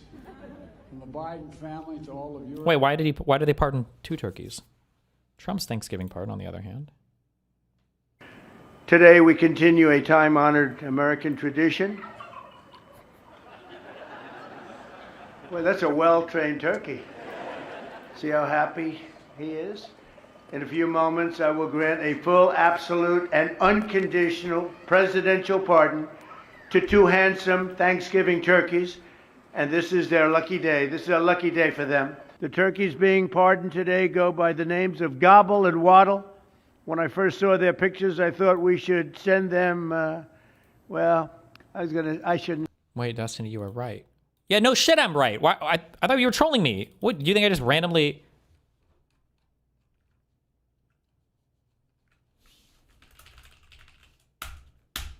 Yes. Say this. I was going to call them Chuck and Nancy. But then I realized I wouldn't be pardoning them. I would never pardon those two people. I wouldn't pardon them. I wouldn't care what Melania told me. Sleepy Joe Biden, he used an auto pen last year for the turkey's pardon. So I have the official duty to determine, and I have determined that last year's turkey pardons are totally invalid.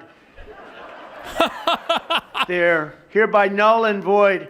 The turkeys known as Peach and Blossom last year have been located, and they were on their way to be processed, in other words, to be killed.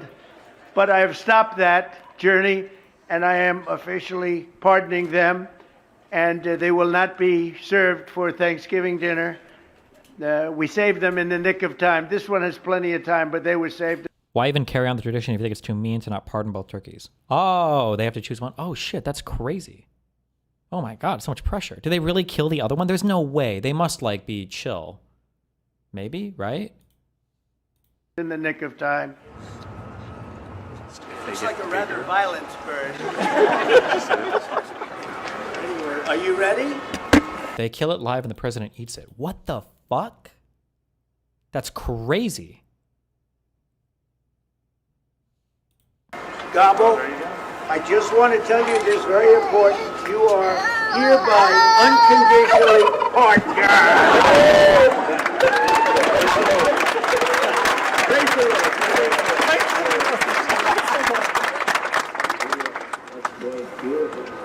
It looks nice. Who would want to harm this beautiful bird? That's great, that's great. Thank you very much.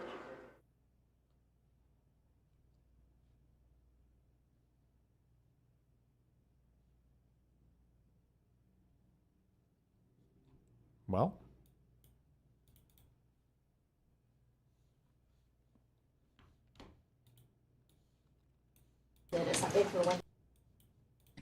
And Secretary Kristi Noem has put out details specifically related to your other questions, so I'll let that speak for themselves. When he's granted asylum, if you could just clarify that timeline and... Yes, I believe Kristi Noem put that out, and that's a DHS matter, and I'll refer it to them. Oh, he doesn't want to talk about who approved his asylum request, that it was Donald Trump? Rip.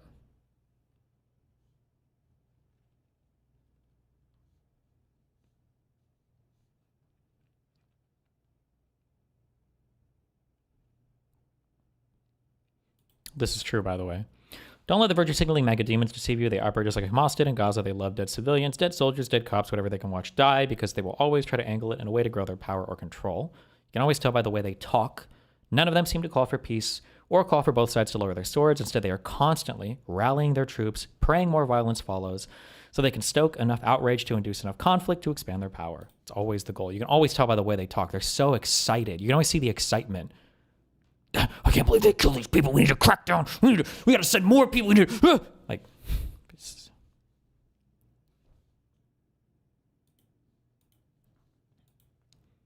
not sure if what this guy says is accurate about Buckingham, but if it is, shit is kind of based. The Perry Purple Gaming guy is like a really weird, like, imagine me like an off-brand commentary slop guy. This guy's obsessed with me for a while. So I don't know if any of his reporting on this is true. I haven't looked on this, but like people were saying that apparently Brandon Buckingham is like faking everything. Even if he is exactly as sick as he's presenting, he doesn't deserve a cent. By his own principles, he believes people shouldn't have healthcare. He sits around making fun of the poor and homeless, basically, just like for money. He doesn't deserve a single fucking cent. Those people deserve a cent. He literally says his wife's a stay-at-home wife. Like, why did you get a fucking job? Why did you start OnlyFans or something? It's like the idea that he deserves money just because people feel bad for him. No, by his own fucking logic, he should have got healthcare. He should have exercised personal responsibility. If this guy wants to fucking... Okay. Somebody was saying there was some... Oh, that Ithaca guy. He's still in Kick Chat. Was like spamming 4 trillion times. None of the machines are even plugged in. I don't know what all these machines are used for. I don't know what needs to be plugged in or what doesn't need to be plugged in or what's plugged in all the time or not. I don't know. It would be The only reason I lean against it being a scam is because so many other YouTubers were involved, like that Wendigoon guy. I think it would be pretty crazy if he roped this many huge YouTubers into scamming for a relatively, to these people, small amount of money, right? Like, how much money did Brandon Buckingham even raise? It was like under 100K, right? Oh, 311K. Still not enough, though, for these guys. Damn, he did okay.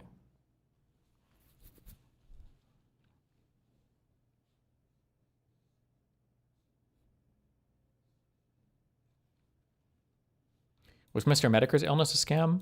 I don't know. Supposedly Mr. Medicare's been dying for a decade of cancer or rare shit. I don't know. But it seems like he always goes live and is seemingly doing okay. I have no idea.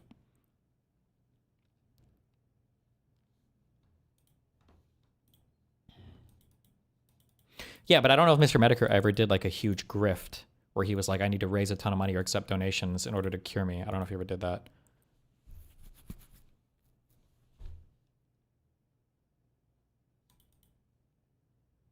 Am I misremembering, or didn't you raise 10K for your dad when he had a cancer scare? What? I hope I didn't, because I didn't give my parents any money for cancer stuff. So if I did, I scammed you guys. No, I don't think that ever happened. My dad has they have TRICARE, like the VA or whatever. Their shit should all be fucking free.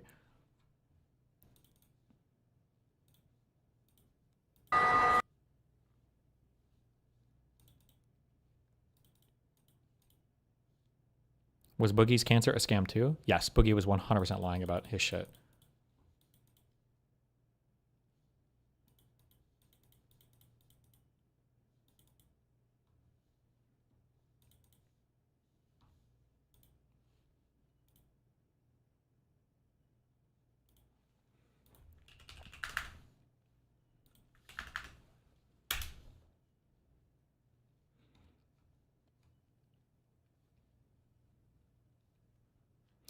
Insane YouTuber and rapper Buckingham Show exposed for faking his hospital GoFundMe scare, recording in a possibly fake hospital set, not showing medical documents regarding his condition.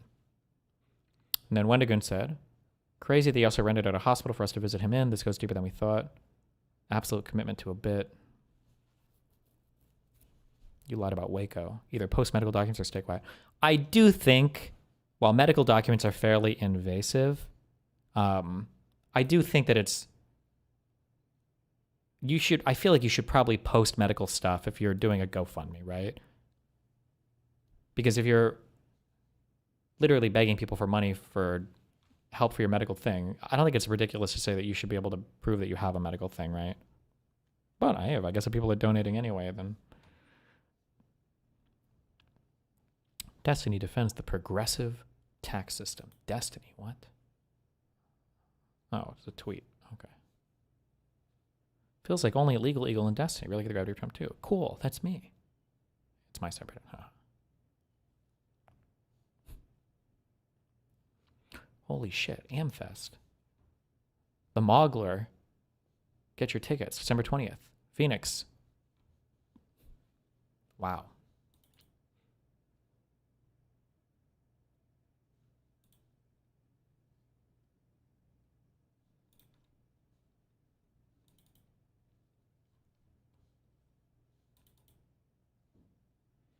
Total Biscuit and In Control both died at 33. What? I'm 36. I made it, dude.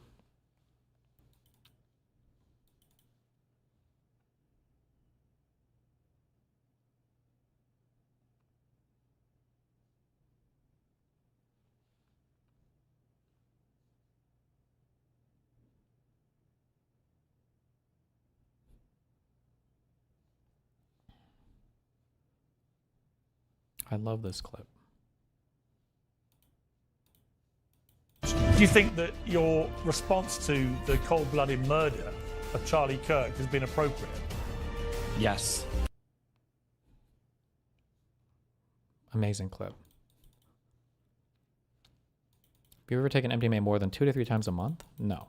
Maybe one time I did twice in a month. The people that party on that shit, though, go crazy. I feel like they take it like every weekend for months over like summer vacation to go partying and shit.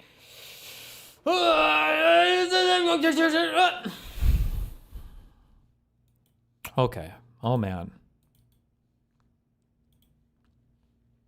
You done ketamine? Fuck no. I don't want to try any new drugs right now, okay?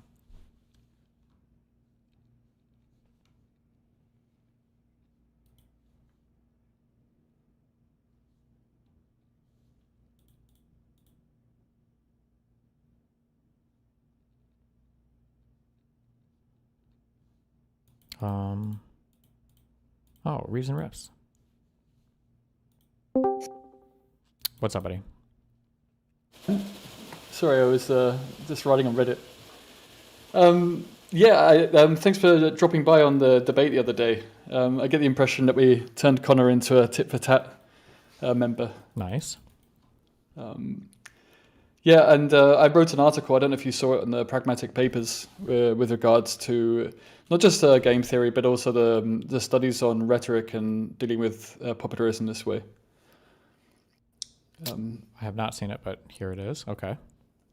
Okay, yeah, so it's a little bit more nuanced than when you start to look at this research, because basically it almost looks like it contradicts the game theory, because we have to really avoid of the snowflake popularists victimizing themselves and making themselves out to be the hard done by. So in that sense, we have to kind of rhetorically be, the politicians at least need to be a little careful not to make it out as if there's some kind of vendetta against them.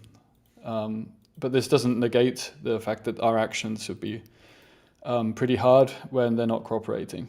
So that was kind of the I think one outline. I don't know if you make this argument in here, but one of the things that has to be considered is there's like another lens of analysis or layer of analysis that you have to add to this is when you think about prisoner's dilemma, or you think about any hypothetical, usually information is just that. One side does something else, the other side sees the thing, and this is kind of just like taken for granted. So for instance, when you're doing this, like the simple graph here of like each serves 1 month in jail, prisoner A goes free, prisoner B serves a full year in jail, we kind of like take for granted in this chart that the information is perfect, that both sides have perfect access or have access to perfect information.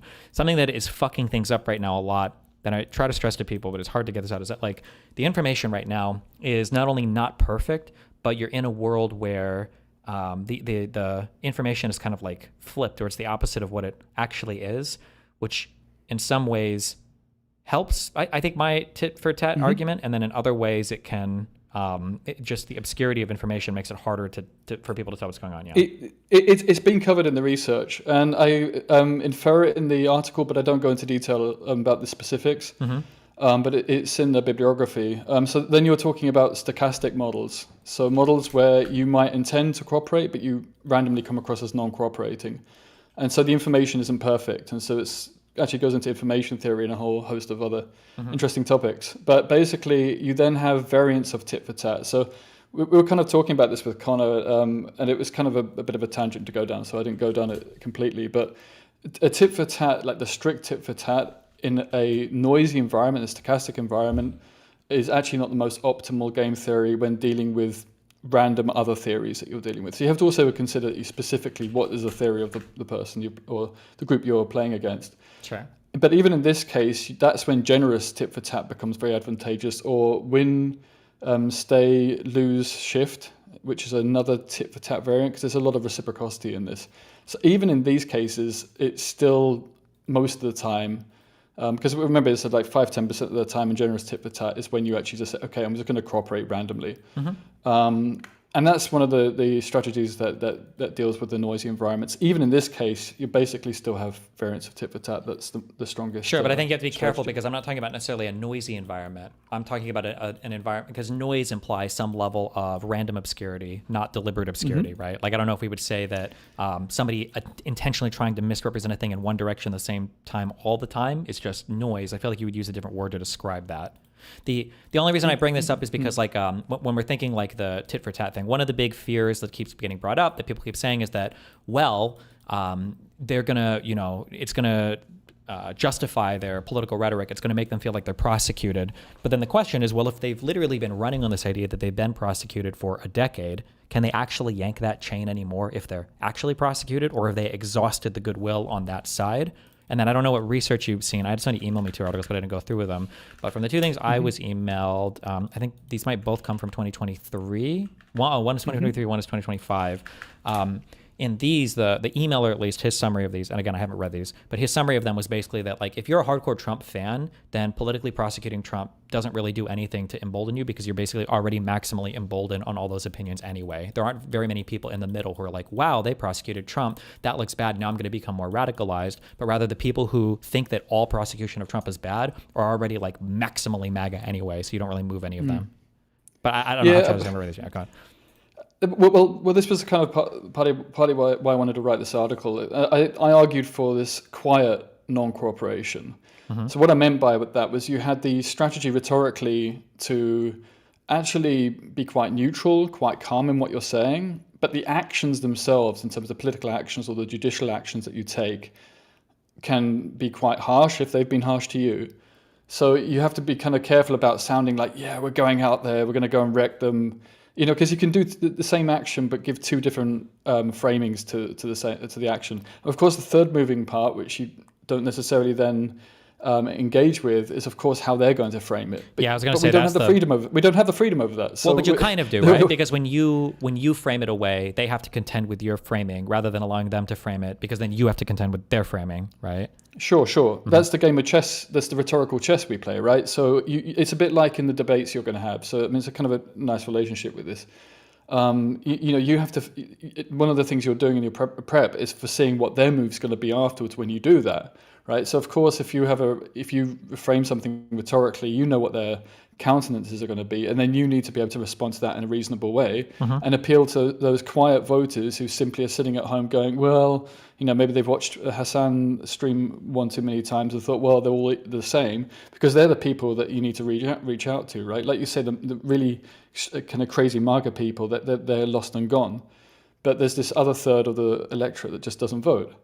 So in the end, the image, the rhetorical game is being viewed by them. They're the spectator that you're trying to communicate with, even though you might be speaking to the MAGA side. Really, it's a bit like when you're debating, right? You know you might not convince the person you're debating, but it's the people that are listening that matter. Yeah. So that rhetorical game is critical, and I think it's a bit of a game of chess, but there are 2 games of chess being played at once, and there's kind of some correlation and relationship between them, but they can kind of both be played semi-independently, and it's knowing that the rhetorical one, you have to be very calm and don't get too, aggressive and like wanting to, destroy the other side, even though secretly it might be the case. And then the action sometimes should be pretty devastating. So it could be in like prosecuting members of the current administration. You're going to do it legally and through these legal means, and that would be the rhetoric, right? We're just following the letter of the law. Justice needs to be served. You can make it into a patriotic thing and frame it patriotically. But the actions, of course, if someone's going to jail, it's pretty devastating for them. Sure. Yeah. Speaking of which, I don't know how much you're aware of what's going on, like in UK politics. Nope. Well, there was a good news story. So this, by the way, this week there's no edition of the Pragmatic Papers because of Thanksgiving, and I should say Thanksgiving to everybody. I don't know if it's too early to say this, but if it is too late, Thanksgiving to. Wait, today's Thanksgiving, right? Is it? Yeah, Thursday. I think that makes it Thanksgiving Day. Yeah, so I meant to say that. No, but I really hope everyone has a wonderful meal and a celebration, and it's something really nice to see from the other side of the pond. But yeah, in the UK, there was one of the far-right politicians who's actually head of the Welsh Reform wing of the party, and he was close to Farage, and he's been jailed. And he's been jailed because he openly admitted to taking bribes from Russia.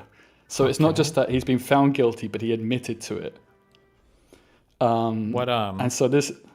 Sorry, yeah. Was that like a thing that was like suspected, or is there like a lot of, like in the UK, is there as much like foreign Russian influence in your politics as there seems to be in the American political system? Yes. Yes, and it's historical. 2 months ago, a member of the AfD party was found guilty of colluding with China. I wrote an article a few weeks ago about how the far right, how the Soviets were already funding far right parties in Europe. Putin was involved in this most likely directly in the 80s because he was working in the same office that was responsible for this. Jesus. So I think it's a continuation of these policies. I think the whole thing in the US is just an expansion of those policies. So there's a lot of this going on. And Farage has also been accused of massive racism. So a former classmate of his was Jewish, and he was whispering in his ear, you know, that Hitler was right, and like making gas chamber sounds and stuff, and really like vindictive, and and he's really good, of course, in questioning someone. So he was questioned by a reporter, and you know, he just says, "No, nothing racist." And if I did, I didn't mean to hurt anybody. It's like, you weren't just being racist, like you were going out of your way to really hurt somebody. Well, was this like, when you say classmate, was this like in high school or something? Not to make excuses for people being mean. Well, it's not high school. He's a posh toff, right? So he went to a really expensive private school. So I think it was a boarding school. So these people had to live together. Okay. So it's pretty horrific stuff. So, I mean, it's good that it's coming out in the public view, but the BBC don't seem to be reporting as much as they should. And then if you look at who is running the BBC at the moment, you know, it's the issue of the media being a little bit tepid and not doing the right thing. Mm-hmm. But how's the preparation going for the debate? So this Dinesh guy seems, to be frank, a little bit of a scumbag, we would say in British English. It'll be okay. In my mind, the point of this debate basically is I just want to have like basically a video where all of the hardcore anti-Trump things that I believe are just laid out in the most coherent and consistent way possible. Against somebody who is like known as like a staunch Trump ally, and then to demonstrate that there is no counter to any of these things. And then the idea would be that this is like kind of a springboard for future conservative debates where it's like, well, here's all the things that I said. Dinesh D'Souza had literally nothing to say against it. I think my arguments are pretty clear and compelling here. So I'm just kind of like using Dinesh as like a springboard, I guess, to springboard those arguments, in the most formal way I can, But which would you say, like there was a long list, right? I watched most of your stream yesterday. 2 days ago. There's a long list of criticisms of Trump, and I'm sure we could add more things to it, but what are the key ones that you would focus on? Well, that was part of what I was trying to figure out, but the like the biggest one, I want things that are bad, of like an appropriate level of badness, but then I want things that are punchy and easy to show how bad they are. So when I have to start running through a whole bunch of explanations on things, then it's hard. And then I want things with like high levels of salience, like proof, like you can see that immediately. So like I feel like the number one thing is, and ideally things that are also like not understood well publicly, or that people think's the opposite thing. So like the Mar-a-Lago case, I just think it's just a perfect mirror to hold up to Trump, and then to compare that to like the Biden stuff. So like he knew he had secret documents. He said that he knew they were secret. He said that he knew that he didn't declassify them. He was having these documents run around his house and hidden. He's using an employee to lie to the FBI. Like these are all like very clear, obvious things that can be demonstrated. So that was the first one that I wanted to run through. The second one is probably going to be around January 6th in 2020. I'll find a few salient things around that. So like the fact that there was no voter fraud, still wasn't found, 60 court cases, nothing. Getting somebody to admit that there was none. The only fake elector stuff was the Trump elector scheme, of which there are like certificates that we can literally look at, like printed out certificates that are faked. So like just the really salient stuff on the election stuff. I kind of want to do the Russian collusion thing, just because so many people think that nothing was found there, and that's just absolutely not true. And I feel like easy stuff is to say like, so Manafort was convicted of these things that are so clearly horribly wrong. Why was he pardoned? Do you think that these were okay?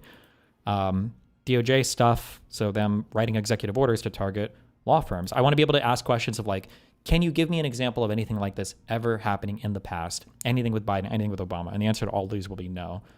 Well, I mean, it should be no, but I mean, he's going to go after the whole Biden thing with the documents. So it's probably good to know what those documents were. But but that's if we do that, I have all the facts, and in a long form debate, he can't do like a punchy news blurb.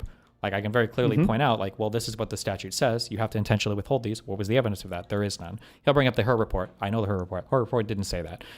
So yeah, that's just laying it all out and being able to do it in a back and forth long form debate where it's not just like a one blurb tweet. Yeah, I think would be illuminating. Yeah, because I mean, there's kind of these two subcategories of Trump fuck ups. One is that indicates corruption, that he must know what he's up to. And then there's the other things where he's just completely inept, like the tariff stuff. And I feel like the inept stuff is going to be harder to argue for. There'll be lots of ifs and like tariffs is going to be a really big area of ifs and buts, but the corruption stuff is insane. The corruption And stuff is Dinesh- insane. Yeah, I don't think the tariffs are as iffy. Just people just need to be forced to answer solid questions on it. Like, do you think that the president should be able to conduct like economic policy internationally, unilaterally? Clearly that's not the goal of the president. That's not the job of that office, right? Why is he doing I mean, another thing was, I don't think you added to the list, was the purchasing of Intel shares. Yeah. Which, I mean, you can then pin like a third thing is he's kind of inept because he's this basically acting like I wouldn't even say a socialist, like going towards, this kind of far left type of policy if you're going to have these, buying into companies, and then the tariffs also feed into that narrative. So there's kind of a direction there, but then there's still, in comparison with the corruption, a bit of a shrug of the shoulders. Like the corruption stuff is the most insane. The going after of the media is just completely unheard of. And even when you look at the details of the documents that were found, right? I mean, if you were to randomly choose a bunch of documents, you couldn't choose some of the best ones for compromising national security.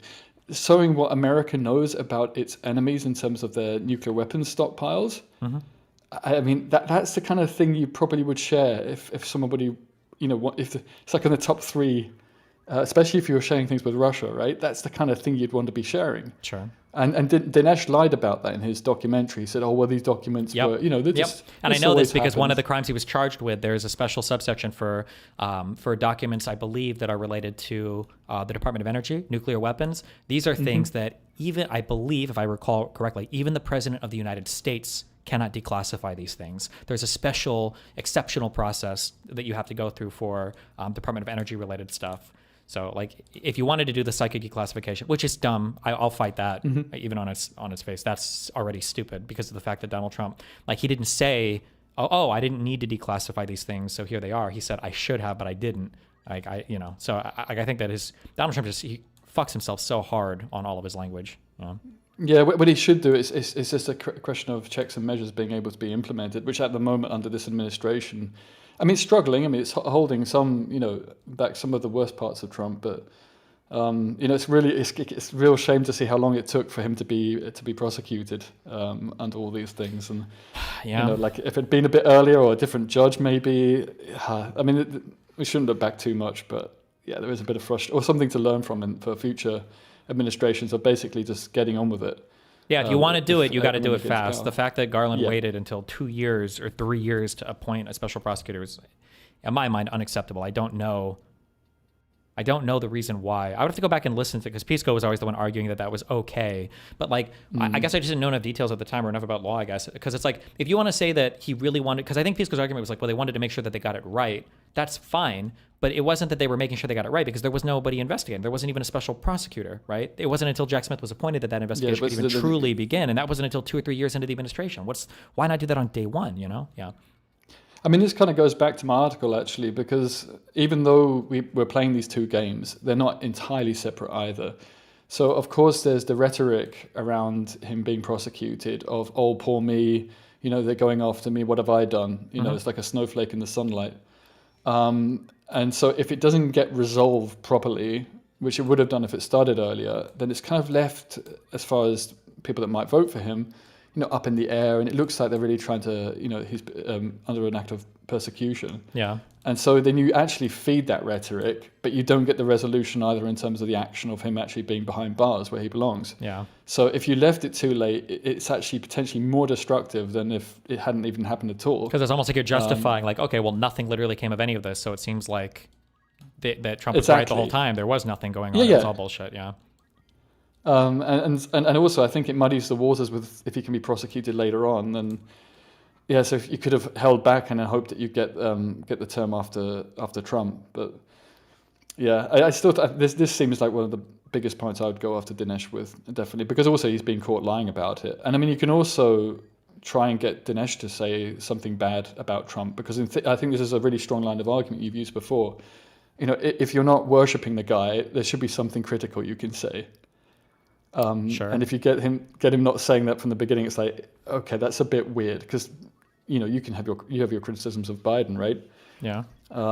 So yeah, I mean, it's the whole weirdness around this Trump worship, but yeah. And then when it comes to the Constantine debate, I mean, I guess your prep comes after that, but I'm more than happy to. I've actually been taking some notes and looking for studies that counter some of his arguments. Yeah, that's going to be a whole different because he's got a whole different line of talking about, and I think that's like 3 or 4 months from now. So. Yeah. I was going to see if I could go. I may be able to get my work to pay me to visit the UK around that time. But yeah, it looks like it'll be a good debate. Do you know? I guess you're going to be talking about things like migration and such. I have no idea. Right? Again, 3 months from now, who knows? Maybe because maybe there'll be a nuclear war. I'm not saying that, but like who knows? Like but it'll probably have to do with stuff like that. Yeah. Well, nuclear political war, yeah. Because I mean, he seems to lean towards reform, which should be a weakness.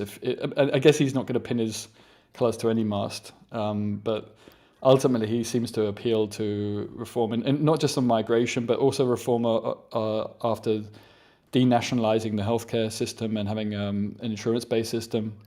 So when he insinuated this, it's like that's not just the migration policy; that's the other policies of reform he's starting to point towards. So, like he wants to completely and totally get rid of the NHS. Well, Farage has been quite clear on this, which is unlike many things, that he wants the NHS to be basically an insurance-based system, and he'll point towards countries like Germany.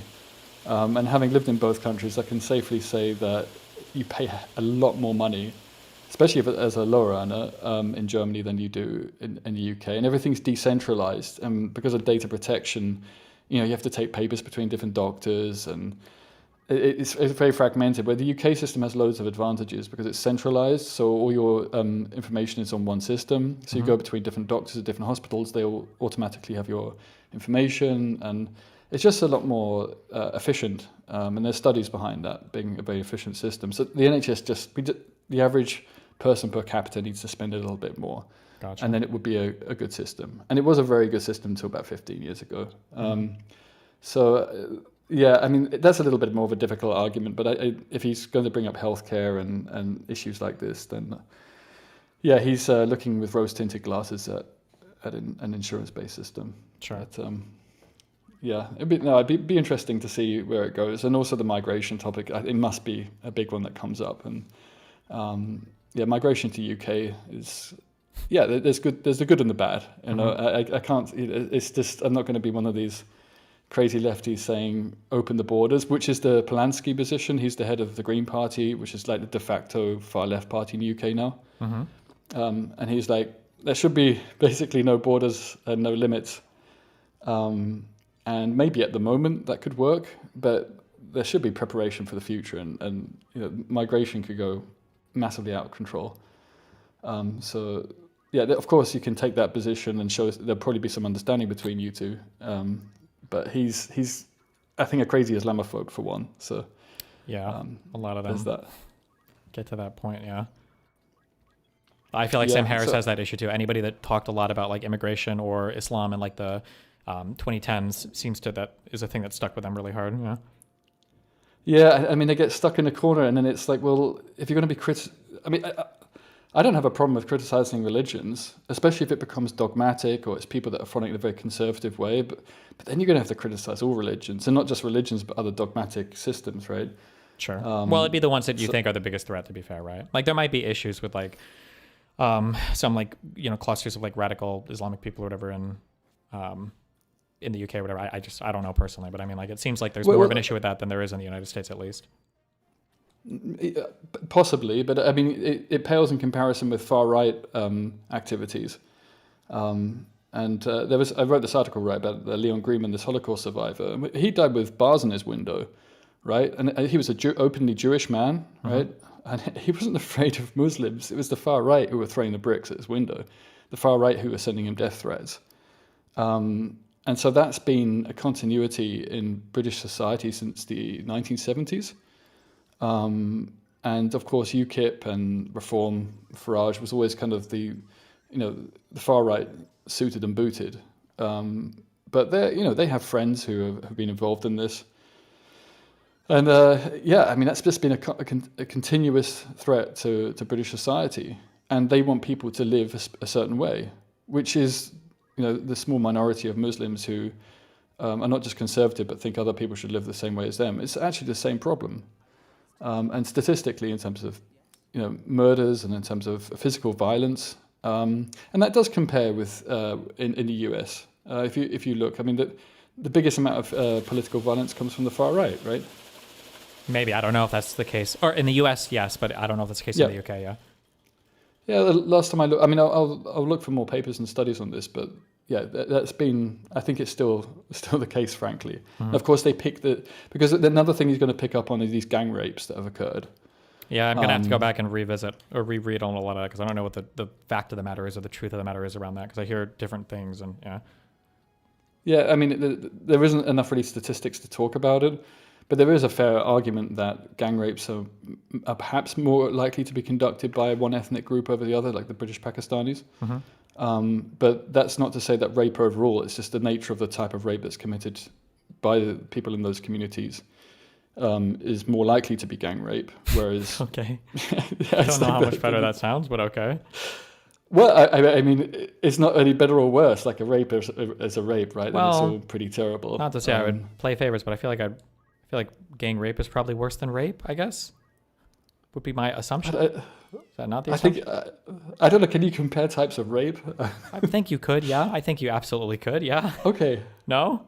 Okay. I mean, if we think that rape is bad, if you could be raped by one person or 5 people, I feel like you would okay, probably but you'd be raped 5 times. Like, I suppose if you're going to, I mean, statistically it might be classified as a single rape, but really you've been raped 5 times in a row, right? I suppose there is that side to it, but I mean, these are hypothetical anyway. We don't even have the statistics on it. It's just the notion that, that it's particularly within the community overall in terms of rape figures just isn't shown.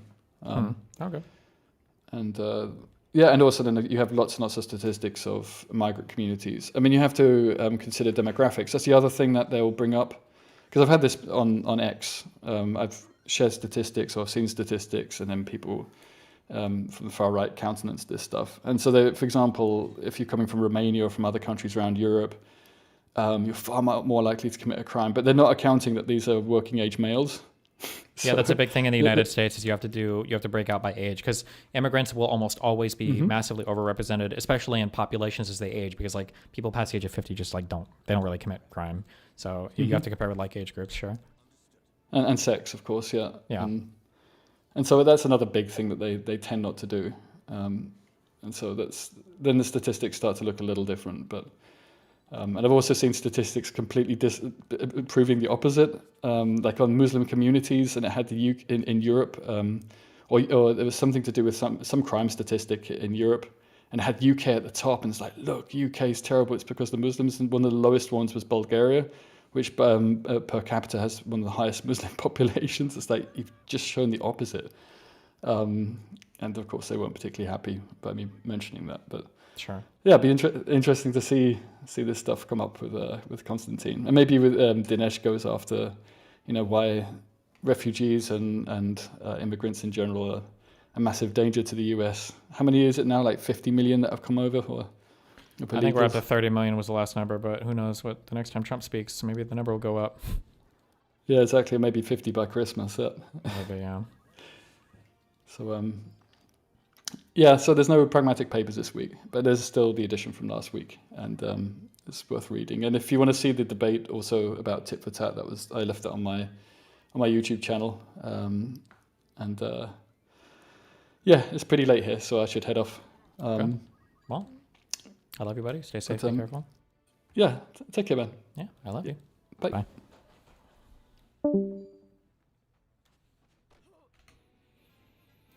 Okay. Which one first?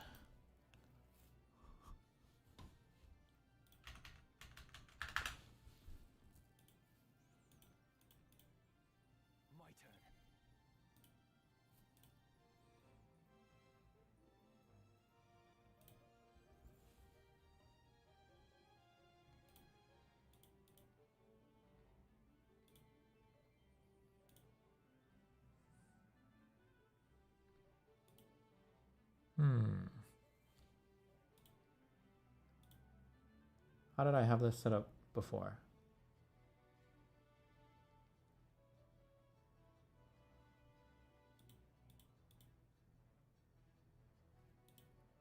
Oh, it was this one. Okay. November 24th, 2025. Welcome to Why America? I'm Legia Miller. I don't know about you, but my For You page has been dominated by discussions about the rise in popularity of extreme thinness, perpetuated partially by the current press tour Extreme fitness. for the second installment of the Wicked franchise. Many people have noted the extreme change in body fat percentages of the cast members. Jesus. Wait, what's going on here? Is this like a lighting picture thing, or is this...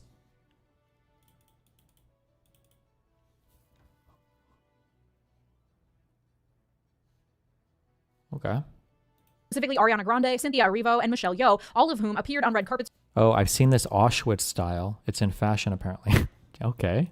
recently looking especially gaunt. This has sparked a larger conversation about how extreme thinness is actually reinforced and perpetuated by fascism, and that it is no coincidence that thin is once again in now that we have a fascist regime controlling the government. But is that true? Is there really a massive government conspiracy to keep women thin and hungry so that we can't fight back when the revolution comes? Commentary about bodies online tends to trend towards black and white thinking, and I think that is also happening here. It also tends to ignite a firestorm of back and forth, of debate, in a way that few other subjects online tend to do. I made one offhanded single sentence comment in a video a couple weeks ago about how I don't like diet culture because I think there are better things to be doing than starving yourself, and y'all had more to say about that single line than about the entire rest of the video, and there's a lot to unpack there, which we'll get into. So I wanted to get to the bottom of this discussion and figure out correlation versus causation, cause and effect. Are we all getting more obsessed with thinness because of the fascist takeover in the White House? This headline from CNN caught my eye. Cynthia Erivo shields Ariana Grande from barrier jumping fan. It is this video that has helped to spark the discussions about thinness and fascism online. Using the Ground News browser extension, I can see that in the US, CNN is considered left-leaning. To get the big picture, Ground I can click on News. full coverage, which will show me coverage of the same story from publications across the political spectrum. My partner on today's video, Ground News, uses 3 independent monitoring organizations to assess the bias rating for each publication. Each news monitoring organization has their own methodology, including editorial reviews, blind bias surveys, independent reviews, and third-party research. These are legitimately independent organizations, but they are limited by the data available to them. Their analysis is done in the context of the US political system. Our Overton window has shifted so far right that CNN is considered left-leaning. That tells you a lot about the context within which the media you're consuming operates. And thanks to Ground News, I get even more context, including how factual each publication is and who owns it, giving me a well-rounded idea of the motivations, biases, and accuracy of the news I'm consuming.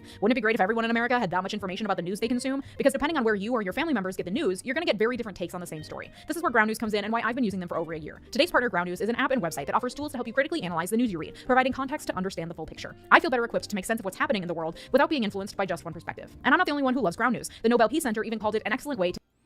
I don't want to be rude, but these video essays are starting to feel so contrived in the theses is it theses or thesis? I don't know. They present. Maybe I'm leaning more conservative or whatever, but it takes like a crumb of the reality and turns it into a 1 hour long nothing burger circle jerk. I mean, well, maybe we don't even know what her thesis is yet, or we don't know how she's going to present it. I actually don't know what her position is yet, right? It seems like she asked a question.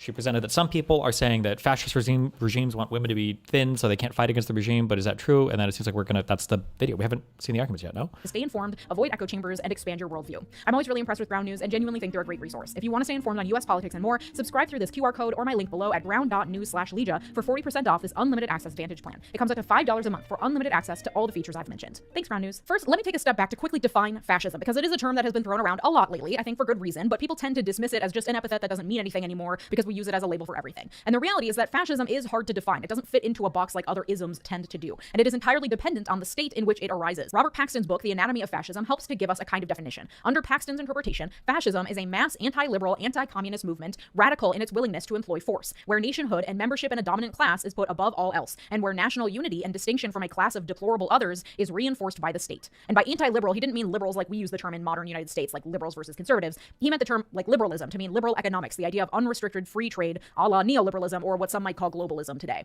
So an anti-liberal, anti-communist, pro-nationalist movement that revolves around membership to a prescribed group, and anyone outside that group is seen as a threat, as others in need of elimination in one way or another. The unique thing about fascism is that it matters where it develops, because 1930s Germany was far more susceptible to the argument in favor of putting the nation above the individual, whereas 2020's United States, fascism is wielded by appealing to the rugged individualism that is so ingrained in US culture. But the pieces are all there. There's the tariffs to reinforce protectionism and bring back manufacturing and fight against globalization. There's the radical willingness to use force exhibited on January 6th, 2021, and perpetuated in our streets every day now by a growing Gestapo made up of untrained, militarized, masked men who kidnap people off the streets as our government cheers. And those people being taken, the immigrants, the others, seen as such a threat to the nation, to the sense of nationhood that they claim is being eroded by our open borders, are being constantly vilified and stereotyped. Okay, I'm gonna be honest. I'm predisposed to hate this woman for like 40 million different reasons. Okay, but I like that she gave a relatively well fleshed out definition of fascism, and then she correctly pointed out that the way that it might manifest would be different depending upon the conditions of your nation, right? The conditions in Germany in the 30s were far different than the conditions in the United States today. And then when she lists out how, well, but today it might apply in the United States, and then she's giving at least one grounded example for every single point that she brings up.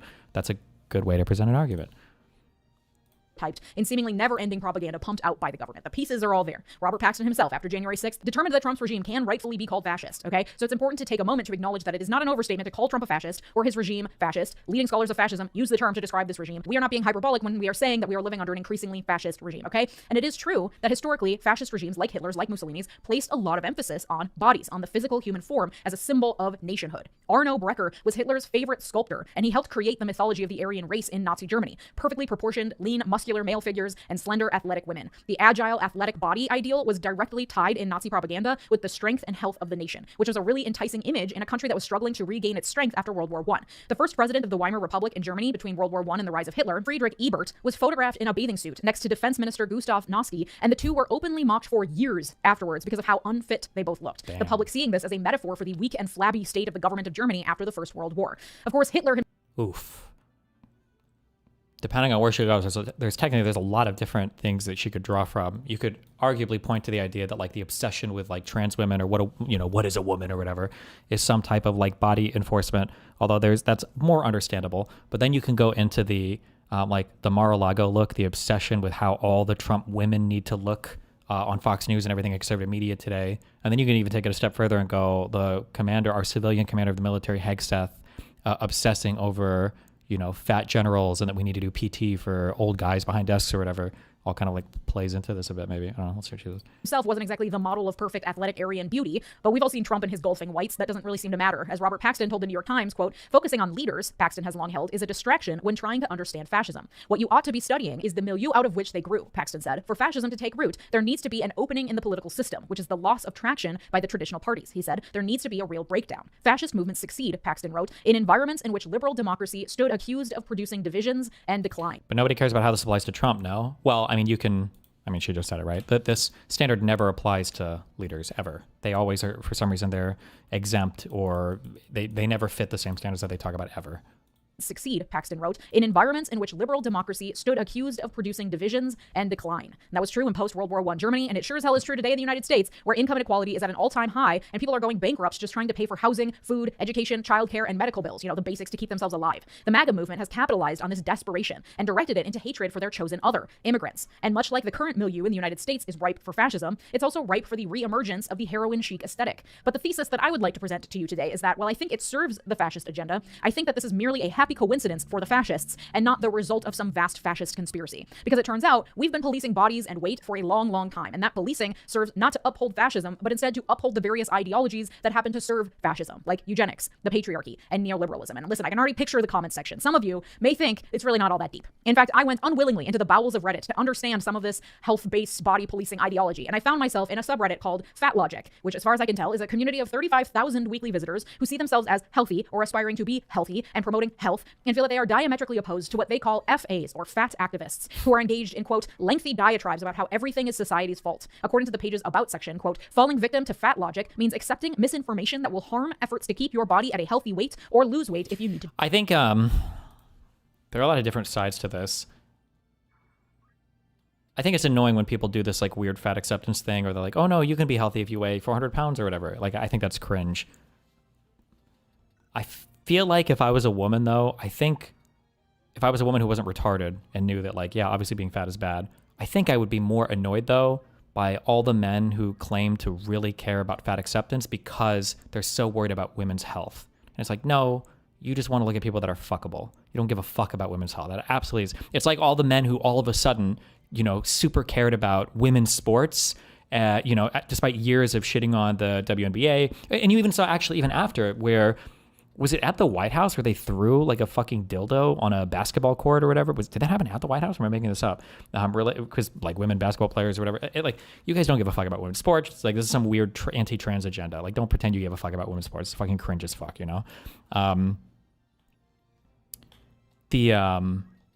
like, that's. Oh no, it was a meme. Donald Trump Jr. posted a meme about throwing dildos. That was it. I think that's what I was thinking about. Yeah. do so. There is so much to unpack about this, but I noted some common objections that these health warriors had to so-called fat activists equating thinness with fascism, because I have seen these same ideas swirling all over the place online, including in my own comment section. Those objections include that it's not that deep. Not everything has to be political. Though I feel like if you're watching my content, you probably already understand that nothing happens in a vacuum and everything is political if you just take a second to rub two brain cells together and think about it. That's not to say that everything is a conspiracy, but everything exists within society, and the way that we think and feel about ourselves and our bodies is absolutely influenced by the society we exist in. To pretend otherwise is willfully ignorant. Okay? And then a lot of the other arguments that they had against the idea that thinness serves fascism, I think stems from this idea, which again I've seen all over the internet, that there is a very strict binary here. Anyone who isn't preaching the gospel of maintaining a healthy weight is instead advocating for everyone to be so immobilized by their obesity that they can hardly get off the couch, which is also, I think, a willfully ignorant interpretation of the body positivity movement. Is there problematic behavior within the online body positivity movement as well? You bet your ass there is. But from my experience, consuming that content for literally a decade at this point, whether I wanted to or not, the general idea that is most often touted by people in the body positive community is that a person can be healthy while not fitting the stereotypical ideals of what a healthy body should look like. That the BMI scale doesn't actually dictate a person's lived experience in their own body, because some people can feel fine and have perfectly healthy test results and exist and function normally and still be considered obese on the BMI scale. That thin people who do fit the body ideal could be incredibly ill. That judging a person's worth based on the size of their body is problematic, and that there is discrimination that happens against fat people because our society has placed certain levels of worthiness onto people. That calories in versus calories out doesn't capture the whole picture of a person's weight and health. That things like poverty, childhood trauma, and mental health disorders and autoimmune disorders that are especially in women criminally understudied and misunderstood play a huge role in someone's weight and someone's ability to lose weight or gain weight or maintain a healthy weight. At its best, the body positivity movement helps to complicate the conversations we have around weight and health, because it's not black and white, and we actually know very little relatively about nutrition and how the body works, despite all the advances in modern medicine that do exist. But for the people in the Fat Logic subreddit and in comment sections across the internet, having those conversations just glorifies being unhealthy and is nothing more than a misunderstanding of the clearly established basics of biology and physics. Okay, but instead of fully engaging in those arguments, I do actually want to take a step back, because this is a symptom of a larger issue that we should have a conversation about when we're talking about bodies. Hold on. Listen. Don't! If you make me have to defend women, especially white women, I will be banning you. Don't make me do this, okay? There has to be a less annoying way to present this point. How has anything she said been annoying? This has just been the most driest, like, here's like this is a bunch of information, here's stuff.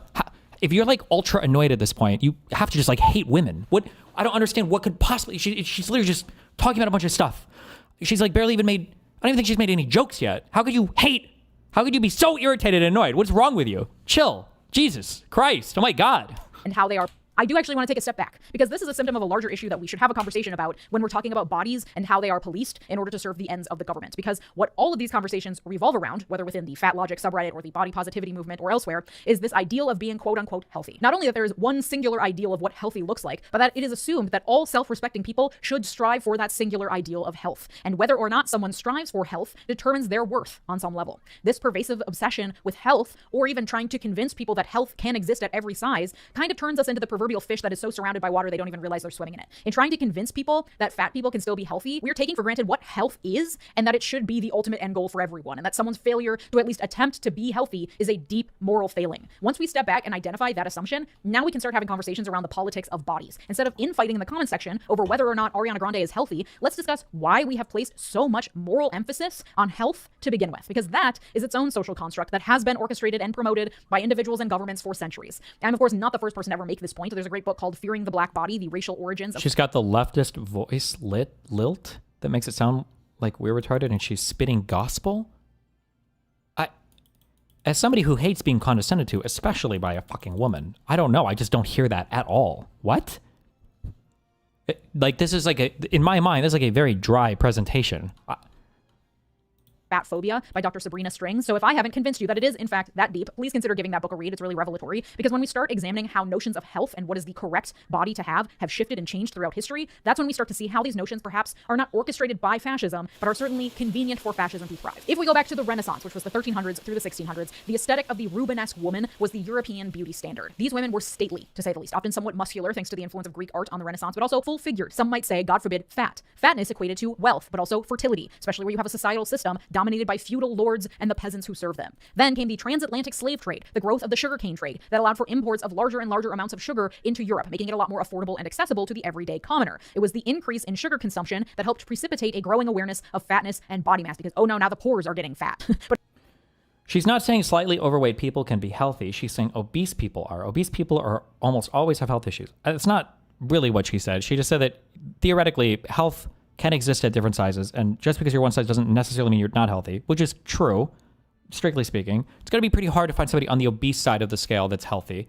Or they're going to have a whole bunch of other health issues that are related simply just to their weight. I don't know how radical she is along that spectrum, but there are a bunch of like unhealthy, skinny fat people who just don't eat much and don't do anything, who like walk around with a whole bunch of moral condemnation for people with bodies differently than theirs, which is like kind of cringy, I think. But consumption that helped precipitate a growing awareness of fatness and body mass because, oh no, now the poors are getting fat. But it was the othering of enslaved Africans that helped precipitate the fear and dread of having a higher body fat percentage. The European fascination with the wild, uncivilized black body is best exemplified in the story of the South African woman named Sarah Bartman, who was put on display as a kind of freak show in the early 1800s. People from all across Europe would come to gawk at her because she was allegedly double-cheeked up, and the Europeans saw it as a sort of living natural history museum. Not a human, but simply a freakish example of the exoticism of the African continent. She died at the age of 26 in 1815, and afterwards her remains, including her brain, genitalia, skeleton, and a body cast, were put on display in various museums. Her skeleton and body cast were displayed facing away from the viewer to emphasize continued interest in her exotic proportions, and remained on display until the mid-1970s. Her remains were eventually repatriated to her homeland in South Africa and officially buried in August 2002. Like, history is not that distant from us, you know? The point is that it was around this time, the late 1700s, early 1800s, and beyond, when the transatlantic slave trade was at its peak, when Europeans were being indoctrinated with the savagery of the Africans, that body policing away from full-figured women and towards a thin ideal began to first take shape. Victorians were real weird about labeling and categorizing everything, and a lot of pseudoscience sprung up to attempt to reinforce the differences between Europeans and Africans. can you be obese and healthy? Well, it really depends on what you mean when you say healthy. Like, if you're obese, you are always going to have problems related to your obesity. There's always going to be some level of not healthy related to you being obese. But like, it's not like healthy or unhealthy are binary states in the human body. Like, so I don't know, like I don't even know how you would answer that question, right? Try to create categories of people based on physical differences that in turn represented something inherent in the person with that physical difference. In time, the accumulation of body fat was equated with the out-of-control and barbaric black race, and it was the duty of the European woman to get as far away from that body type as possible. To be thin, to control one's intake, was a sign of refinement, of racial superiority, of godly self-control that no African could ever possess. Body policing coincided with the invention of races as a means of justifying continued enslavement of human beings. It's fine because they are different and worth less than us Europeans, and attempting to reinforce the supremacy of Europe and of the white race over others. This is, of course, also when eugenics was invented to give an official air to the racism through the creation of pseudoscience that sounded legitimate but was based on nothing. That's also when the early body mass index, or BMI scale, was invented. Remember how those Victorians loved categorizing and making shit up? Yeah, this was one of those instances. In fact, the BMI scale was heavily relied upon by Francis Galton, one of the primary developers of eugenics. It was originally created by a man named Adolf Quetelet, who was on a mission to determine the social ideal of the average man. I still think people demonize this BMI thing way too much. Like, it's just at a snapshot measurement. It's not like the be all and end all, but you know, you can make estimates based on BMI, right? His index was never meant to be used as a medical test, but instead was simply a measure of the ideal, average, normal distribution of weights of men in 1835, sure. and not even men generally. His data was taken from Scottish Highland soldiers and French soldiers, all male. It was, as is still the case for most medical studies, a metric designed for European men. The term BMI was coined by Ansel Keys in 1972 in a paper in which Keys also noted that the BMI was not fully satisfactory, but was, quote, as good as any other relative weight index as an indicator of relative obesity. Not of health, of relative obesity. He also noted that the BMI scale was a useful tool for population studies, but not appropriate to be used for individual evaluations. So for studying population trends and data, BMI numbers may prove useful, but for evaluating the health of an individual, it is not a particularly useful tool. But because it's so simple and has been repeatedly published since it was originally created, it's been adopted as a tool to judge individuals based on their weight as compared to the average Scottish or French soldier in 1835. Okay, but that's kind of an aside. The point is that the popular notion that thin is preferable has origins in the transatlantic slave trade, fear of being associated with blackness, and religious ideals of piety and self-control, also as a means of differentiating and distancing oneself from blackness and poverty. In a piece for Afropunk, Leslie Vargas writes, over time, thinness has transcended race, becoming a symbol of wealth and privilege across communities. For black women, thinness now operates as a form of social capital, a means to navigate a world that polices black bodies with even greater scrutiny. In spaces where thinness is equated with success, health, and desirability, black women are pressured to conform to these standards, further erasing the rich diversity of body types within black communities. And thinness definitely plays a role, but I would argue that it's actually health that has become the status symbol, the commodity of the rich. Women can be trailer trash and also skinny, for example, but it is health that is put on this pedestal because it is so unattainable for the average person who has high cortisol from the stress of working and trying to pay for rent and healthcare and everything else that's expensive but necessary for living. Someone who doesn't have time to go to the gym or meal prep or have the energy to eat 3 balanced, high protein, high fiber meals every day. The moneyed class with leisure is the only class capable of truly attaining health at the level that society has deemed is correct. This is not a product of fascism or being caused by the rise of fascism. This has been an issue since before Trump got elected. Heroin chic existed in the 90s under a Democratic president. Our boomer parents are almond moms with fucked up relationships with food and their bodies because beauty standards in the 50s and 60s were so specific that weighing 10 to 15 pounds more or less than you should would lead to ridicule and public shaming. That our fascist overlords can get away with more because we're all starving ourselves into oblivion is merely a happy coincidence of years of conditioning us to police each other over health. That RFK Jr. was able to capitalize on years of crunchy granola liberals falling down the Maha pipeline into anti-vax land, where health has been twisted and contorted to fit an anti-science worldview, one that is based partially on well-founded fears that our world is full of contaminants from major corporations that don't care about our health, and partially on conspiracy theories and pseudoscience. It's not a plan formulated by the Trump regime, but instead the Trump regime thriving where body and health policing has already taken hold. This racism, this patriarchy telling us to stay small and quiet, this was all already within us. Fascism just stepped in and said, how can I exploit this? So while I do love to blame the fascists for the ills currently being inflicted upon this country, this one can be blamed on something else, something that implanted itself in America long before today's fascist takeover. Say it with me, neoliberalism. Okay, stick. Having more money does not make losing weight easier. Yeah, it does, but I feel like sometimes people, I feel like, I mean, there's a balance, I guess. It depends on who you're talking to or what the debate is. But sometimes I feel like people are way too eager to take away all agency from people who aren't in ideal living circumstances. And it feels a little cringe sometimes. With me here. Mid-century America saw post-war prosperity and a blossoming middle class. That, combined with free market neoliberalism, to emphasize the individual, the entrepreneur, the bootstrapper, the American dream, the self-reliant individual who relies on their own dedication and hard work, letting the state off the hook for providing much of anything. That was put on steroids thanks to, say it with me, Ronald fucking Reagan, who brought rugged cowboy individualism to the White House and sold America on the lie of trickle-down economics, deregulating industries from sea to shining sea, leading to the monopolistic, deregulated hellscape that has catapulted the wealth of the 1% into the stratosphere while leaving the rest of us with stagnant wages, a predatory health insurance industry, and a depleted housing market. Thanks to that deregulation and the rampant capitalism of the last century, we are now sicker than we've ever been, and we can't trust businesses or our government to do anything about it. But thanks to that rugged individualism, it's actually all our fault as individuals if we can't muscle through, literally, the impossible societal odds and just be healthy. Much like MAGA today and Reagan last century taught us to fear the welfare queens and the immigrants mooching off the system, anyone who is unhealthy because of anything that might be attributable to lifestyle choices is simply mooching off the system because of their own ignorance, stupidity, and laziness. And listen, let me acknowledge, there is definitely personal agency when it comes to your individual health. I'm not saying people are just the hopeless, hapless results of their environment and they should just lay down and accept the nihilism of their situation. Moving your body more and eating vegetables is a conscious choice that some people can make, but it is the oversimplification of being healthy. It is ableist as fuck to decide that everyone can just choose health, and the self-righteousness with which healthy people speak about unhealthy people, the moral judgment placed on people who are unhealthy, and assuming that body weight is the best test of someone's worthiness for empathy, that shit is toxic, and it mirrors the thinking and worldview of fascists. It helps to normalize seeing certain people as more worthy than others, as worth more than others, and that is the central tenet of fascism. That is what leads to people getting kidnapped off the streets into unmarked vans because they speak Spanish or maybe don't have their documents in order, which is not a criminal offense, by the way. But we are able to look the other way because we are more worthy. We were born here. We aren't criminals. We're more human than they are. And the capitalists and the billionaires and major corporate shareholders benefit no matter what, no matter who's in office, because this creates impossible standards that we are all chasing, that we are willing to spend hundreds and thousands of dollars to attempt to attain. And all they have to do is tap into that desire and promise us a cure. So that when Ozempic, the miracle weight loss drug, comes onto the market, promising to fix all our ailments, to give us the thinness we so deeply desire so that we can finally prove our worth, well, the perfect storm is already there, and the drug manufacturers are simply cashing in. And it is us, online, in the comment sections, in our communities, doing the policing work that benefits the fascists and the capitalists by commenting endlessly on whether or not people are living up to the healthy ideals that they are morally supposed to live up to, including Ariana Grande and Cynthia Erivo and Michelle Yeoh, who have gone too far, and I'm not sure they're healthy, and therefore they are worthy of criticism, which lets everyone in society watching the conversation unfold know, puts them on notice, that if they too step out of line of the ideals of health in either direction... Wouldn't those people, though, represent like the top of your capital class? You're super wealthy. I think you need more than just like the class analysis or whatever here. I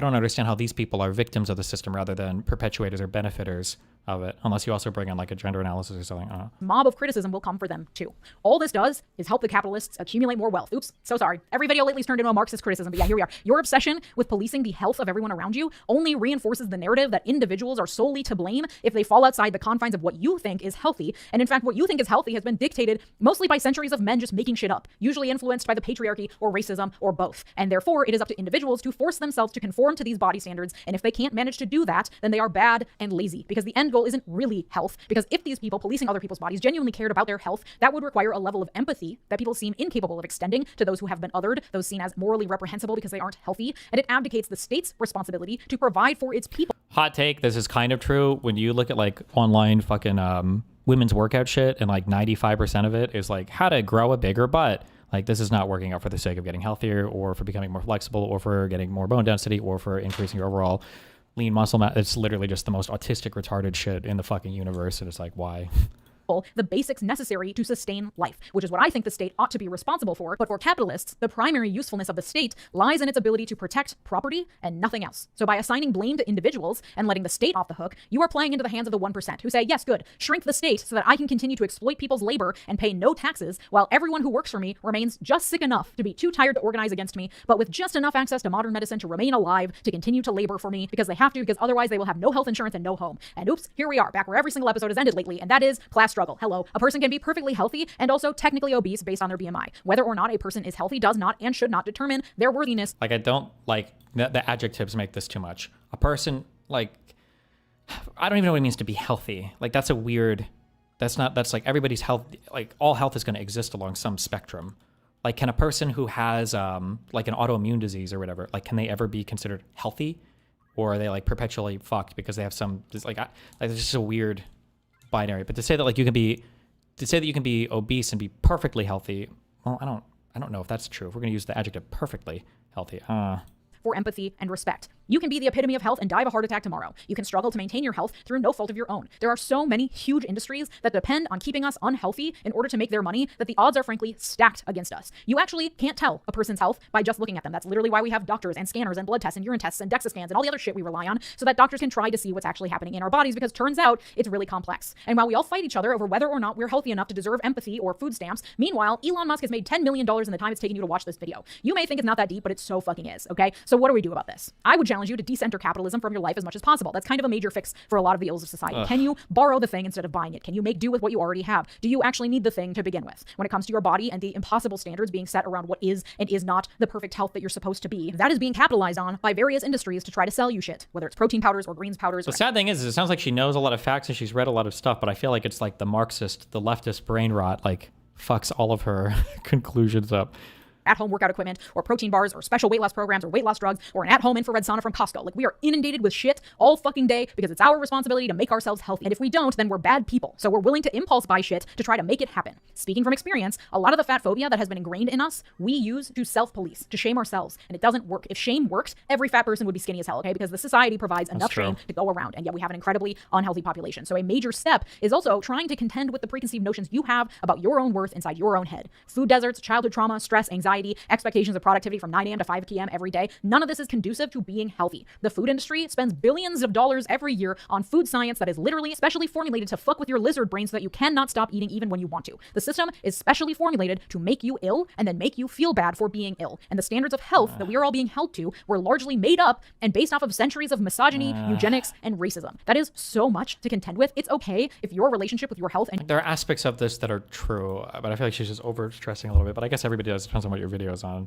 your body varies from day to day. It's okay if you can't overcome the entire system while you're actively being oppressed by it. Health looks different for different people. You are not a moral failure if you don't live up to the made up health standards, and you deserve to feel good about yourself no matter what you look like. You do not owe anyone your health. You also deserve to have the tools to have agency over your own health, and that is not easy to attain the way the world is currently set up, and that fucking sucks. But you also do have some agency. This is true. This is one of the most difficult things that I feel like people have when it comes to their life, is people can't accept that there might be something that's not like ideal about you, or might even be bad about you, or something that you could change that would be beneficial to you otherwise.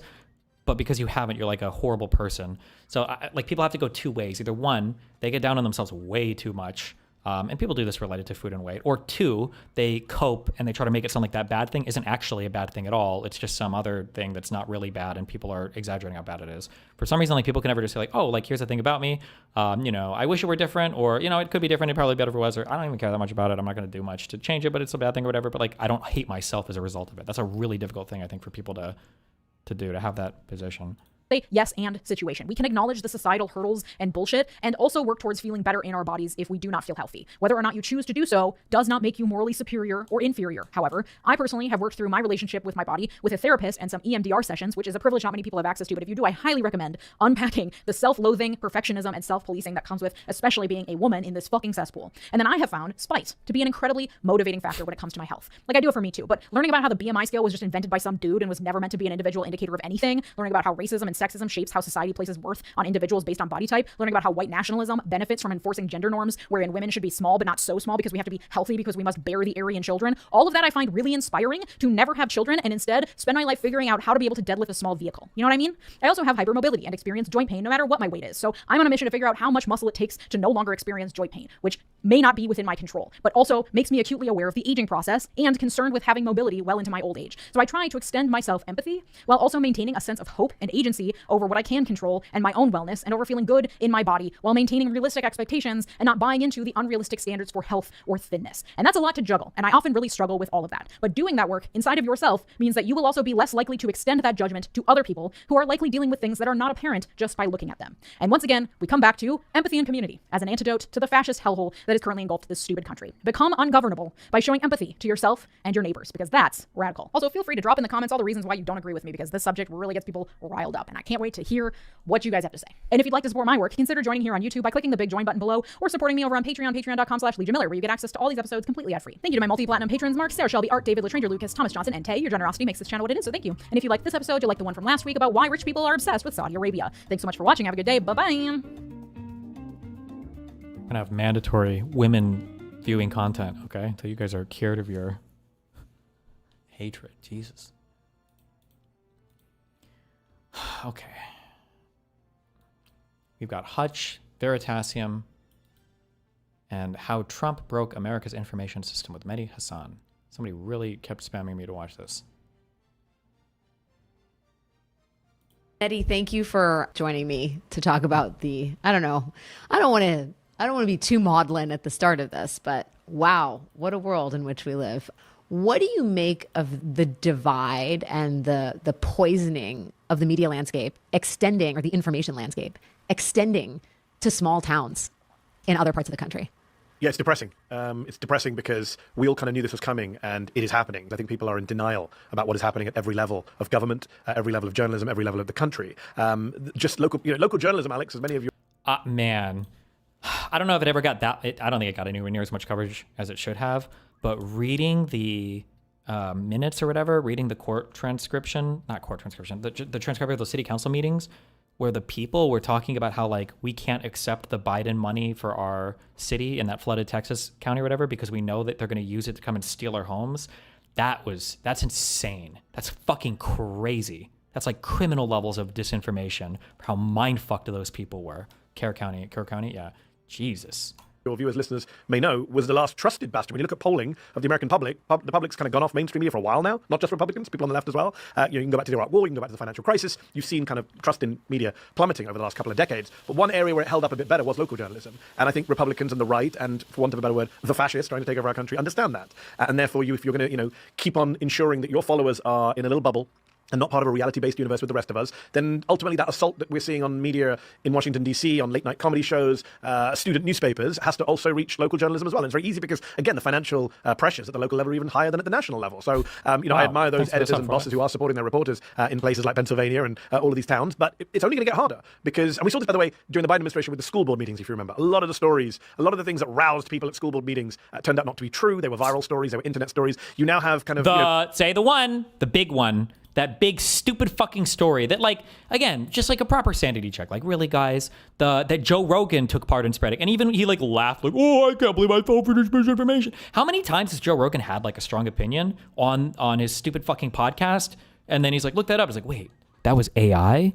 Remember when he was, like, crying almost about, like, it was just crazy. Oh, I was talking about the kitty litter story, by the way, where... Joe Rogan on his show was like, oh yeah, like kids are bringing, or they have to have kitty litter boxes set up because of how many of them are LARPing as cats or whatever, or as furries.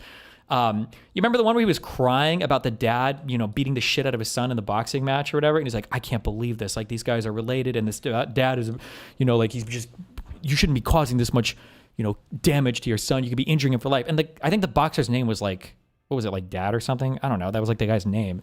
And Joe Rogan had no idea. And he was like almost in tears talking about this fucking guy. I'm like, bro, how do you not, you are the media gatekeeper guy for a lot of people. They watch you and you're their first and last stop for media literacy, as horrifying as that is. And this guy's just literally falling for stupid slop. He has no idea. I saw a video today of a boxing match between a father and a son. It made me so sad. It made me so sad. Because there's this young kid. He looks like he's probably like 17 or 18. And the father's 42. And the father beats the shit out of him. I mean, like, dings him in the head and keeps punching him. I'm like, that's your son. That's your son. And we're watching you beat your son up. Because I get your son probably got cocky with you, and he celebrates after he knocks his son out. It made me so sad. Because first of all, I'm like, that kid has brain damage now. 100%. Maybe it's just a little. Maybe he'll be fine. Maybe he'll get over it. But maybe you fucked him up. That can happen too. He might be depressed from now on after that. It might fuck up his pituitary gland. It happens to people. And you just did that to your son. You're supposed to like touch him up. You're supposed to not even hurt him. Like slam him in the body a little bit. Like, you think he can fight? Okay, good dude. Okay, let's have a little boxing match. You don't tee off on your son's face on television. It's crazy. How old was the kid? Kid looks young. To me, he looks like, he could be 20. He could be 19. He looks young. He's real skinny. And the father's kind of jacked. Not too jacked, but, he's fit. And he could fucking punch. He knows how to box. And the son doesn't look like he has any idea what the fuck he's doing. I don't know what the thing was. Like, someone sent it to me, and they were like cheering that this old guy knocked his son out. I was like, you guys are crazy. That you failed. You failed as a man. Yeah, this is it. That's not exactly what was happening. It's not? What is it? They're not father-son. Oh, why does it lie? Because it says father knocks out son at celebrity boxing match. Gotta get somebody to click on this. Oh. This was like a YouTuber thing. This guy's a YouTuber, and he's a YouTuber. I'm such a sucker. I don't like that he memes it off, though. Like, oh, I'm just such a sucker. Huh? Because, like, in the next show, he'll talk about somebody in chat brought this up, that he thought that like Kamala Harris was wearing an earpiece to cheat in debates, or he'll believe this one is somebody linked this. Oh my God, this one, bro. How do you not have these moments and not like reconsider there's people that your entire stance on media? Voted for Biden that are doing it now. They're like, what did I do? Right. Like, what did I choose? Like, how is this guy? Yeah, you just can't listen to an interview or he's saying some of the stuff he says that just makes no sense at all. It's like you can't listen to those interviews and feel like you made a good decision. I don't know how you could. Did you hear what he said like yesterday or a couple days ago? He was talking about the Revolutionary War. By the way, this fully justifies. When I said that if you were to show things that Trump has said on paper to people, they would think he's fucking crazy. But because it's Trump, it's epic, it's based, it's hilarious, they give him a pass on everything. What he said like yesterday or a couple days ago? He was talking about the Revolutionary War. He's like, one of the reasons why we lost the Revolutionary War, one of the problems with the Revolutionary War was they didn't have enough airports. Yeah. Have you seen that? I saw that. It's like, what the hell? Like, pull him. It's crazy. If you had any other job and you were talking like that, yeah, they would go, hey, you're done. A few moments later. The same stable genius that said the biggest problem we had in the Revolutionary War is we didn't have enough airports. Whoa. So, yeah, that's it. Whoa. Right, what? Just for the record. Is that fake? It's not fake, but he was referencing Trump saying that. Here's what Trump saying it in 2019. Oh. Donald Trump said something about that. He didn't say Jesus. He said a stable genius, and that's where the transcription. Let me hear what it says. What did he say? In June of 1775, the Continental Congress created a unified army out of the revolutionary forces encamped around Boston and New York, and named after the great George Washington, Commander-in-Chief. The Continental Army suffered a bitter winter of Valley Forge, found glory across the waters of the Delaware, and seized victory from Cornwallis of Yorktown. Our army manned the airport. It ran the ramparts. It took over the airports. It did everything it had to do. Oh, okay. Yeah. So he fucked up. Yeah, he did. But I feel like that's you can tell too. It sounds like a little different. He's like, you could tell he like messed up his words, but yeah. He was just, I don't know. Like, how do you not see this happening to you in real time? How do you not see this happening in real time where you're like, oh my God, this other fuck up? Imagine if you had a job, like, if you had a job, you'd be fired. But now for Trump, it's like, well, you know, people fuck up sometimes. They make mistakes, right? It happens. For the airports. Well, that's it the is thing funny. about But it's- media these days. It's like right. You never gotta know. look into it. I gotta say, Joe Rogan might have a reputation of not being a bullshitter, but that was some bullshit. True. Notice how quickly the mockery stopped once these two guys found out that the person who made such an idiotic comment wasn't, in fact, Joe Biden, but Donald Trump himself. Suddenly it was all excuses on behalf of Trump, suggesting that either being a raving lunatic isn't disqualifying anymore, or that these guys are just naked partisans looking for any excuse to attack Biden. Take all the time you need with that one. Like, I'm sorry, but Rogan literally says, "You're dumb." Wait, somebody said it happened twice in the same podcast, did it? Mouth. And don't just take my word for it. Here's a small sampling from just the last few weeks that puts on full display this guy's evident cognitive decline. They were interviewing him 2 weeks ago, and they said, Orban. Okay. Words. Anyway, fuck this guy. Sorry. People impersonating local newspapers online. It is very hard. I mean, there's a faction of people who are just bonkers and we're never going to get through them. But there's a faction of people who are just, not media savvy or media literate and don't know where to get their news and can't distinguish between the local reporter and the Facebook page and the national reporter and the rest. The majority of people just find it all so distasteful and uncomfortable and sort of don't want to be around it. They don't want to be involved in the back and forth between the local media and the local elected officials. And so as a result, they just don't engage. They tune out. They don't want to be seen as on one side or the other. And so they just shut themselves off from what is actually a crucial resource for facts and information about how big national issues filter down to their front doorstep. Because you travel this country, you talk to people. Most people aren't totally insane, but a lot of people don't want to deal with the insanity, right? So they don't want to deal with the insanity. I think worse, they don't know about the insanity. Right. I know it might sound strange to say, oh, everyone knows that Trump's crazy. Everyone. No, I don't think people quite got, even internationally. Do you know how many people abroad, people in the UK, people around the world have said to me, wow, that Trump speech? And I'm like, that's our everyday life. Like, you got to see it one day of the year because, you watched a full speech at the UN. So that guy, the Israeli dude that I talked to in New York yesterday, there were like 4 different times in our conversation where he was like, I understand what you're saying. And he's like, one time he's like, are you sure you're not being biased? And I'm like, well, what do you mean? I can talk about facts for anything you're talking about. It's like, well, he's like, I don't know. I've never heard any of these things before. I've never heard this before. I didn't know about this thing. Or I've never, heard that Trump was really involved in it. And it's like nothing, right? And this is an Israeli who probably, my guess is, knows more about U.S. media than any other random country, generally speaking. I mean, he's in New York, right? But, yeah, just the amount of like crazy shit that just nobody fucking has any knowledge of at all. I think people don't quite realize the insanity that has filtered down from national to local levels. Some of the local politicians these journalists are covering are way crazier than any member of Congress. Yep. Because, of course, there's less accountability. There's a lower bar to getting elected. It's much easier for the batshit crazy people to get on the school board or the county commission or whatever it is. And I think that's very worrying, too. When you look at some of the craziest Republicans saying the craziest stuff, they are local politicians. And therefore, you do need a robust local media to hold them to account. But the problem is that the American media as a whole, Alex, is not fit for purpose in this moment. It's not designed for this moment. It's designed for a kind of 1950s, 60s, two-party golden era, if such a thing existed, where everyone, argues during the day and then hangs out together in the evening. Chuck Schumer and my best Republican friends are in the Senate gym with me. And media organizations which, all stand with each other. I remember when the Obama administration tried to move the Fox chair to a different part of the briefing room. Jake Tapper led the charge to protect Fox's spot in the briefing room. How quaint those media challenges sound. I was today. a person in the briefing room at that time, and I had a very much assigned seat that I would not budge from. But that was seen as a big First Amendment attack, and it feels so funny now in hindsight. And I just think whether you're local media or national media, it is very hard to cover a trend, a phenomenon, which makes you uncomfortable. Your point about people wanting not to be in the room. You see that again. I don't follow local politics that much or local media, but at the national level, I've seen this for 10 years. I've seen people in the White House briefing room see Donald Trump abuse a colleague of theirs, ignore their question, and they say not a word and they just go to the next question. There's no solidarity between those reporters. There's no people sticking together. There is no child saying to the emperor, you have no clothes on. I'm just like imagining. I feel so stupid saying this over and over again. Obama points to a reporter. They ask a challenging question, and he says, who are you with? Fox News? You're fake news. Enemy of the people. Like, it would just be fucking revolutionary war, bro. The conservatives would lose their minds in ways that you just couldn't even begin to comprehend how over it would be. Oh my God. No, and I'm not excusing that at all.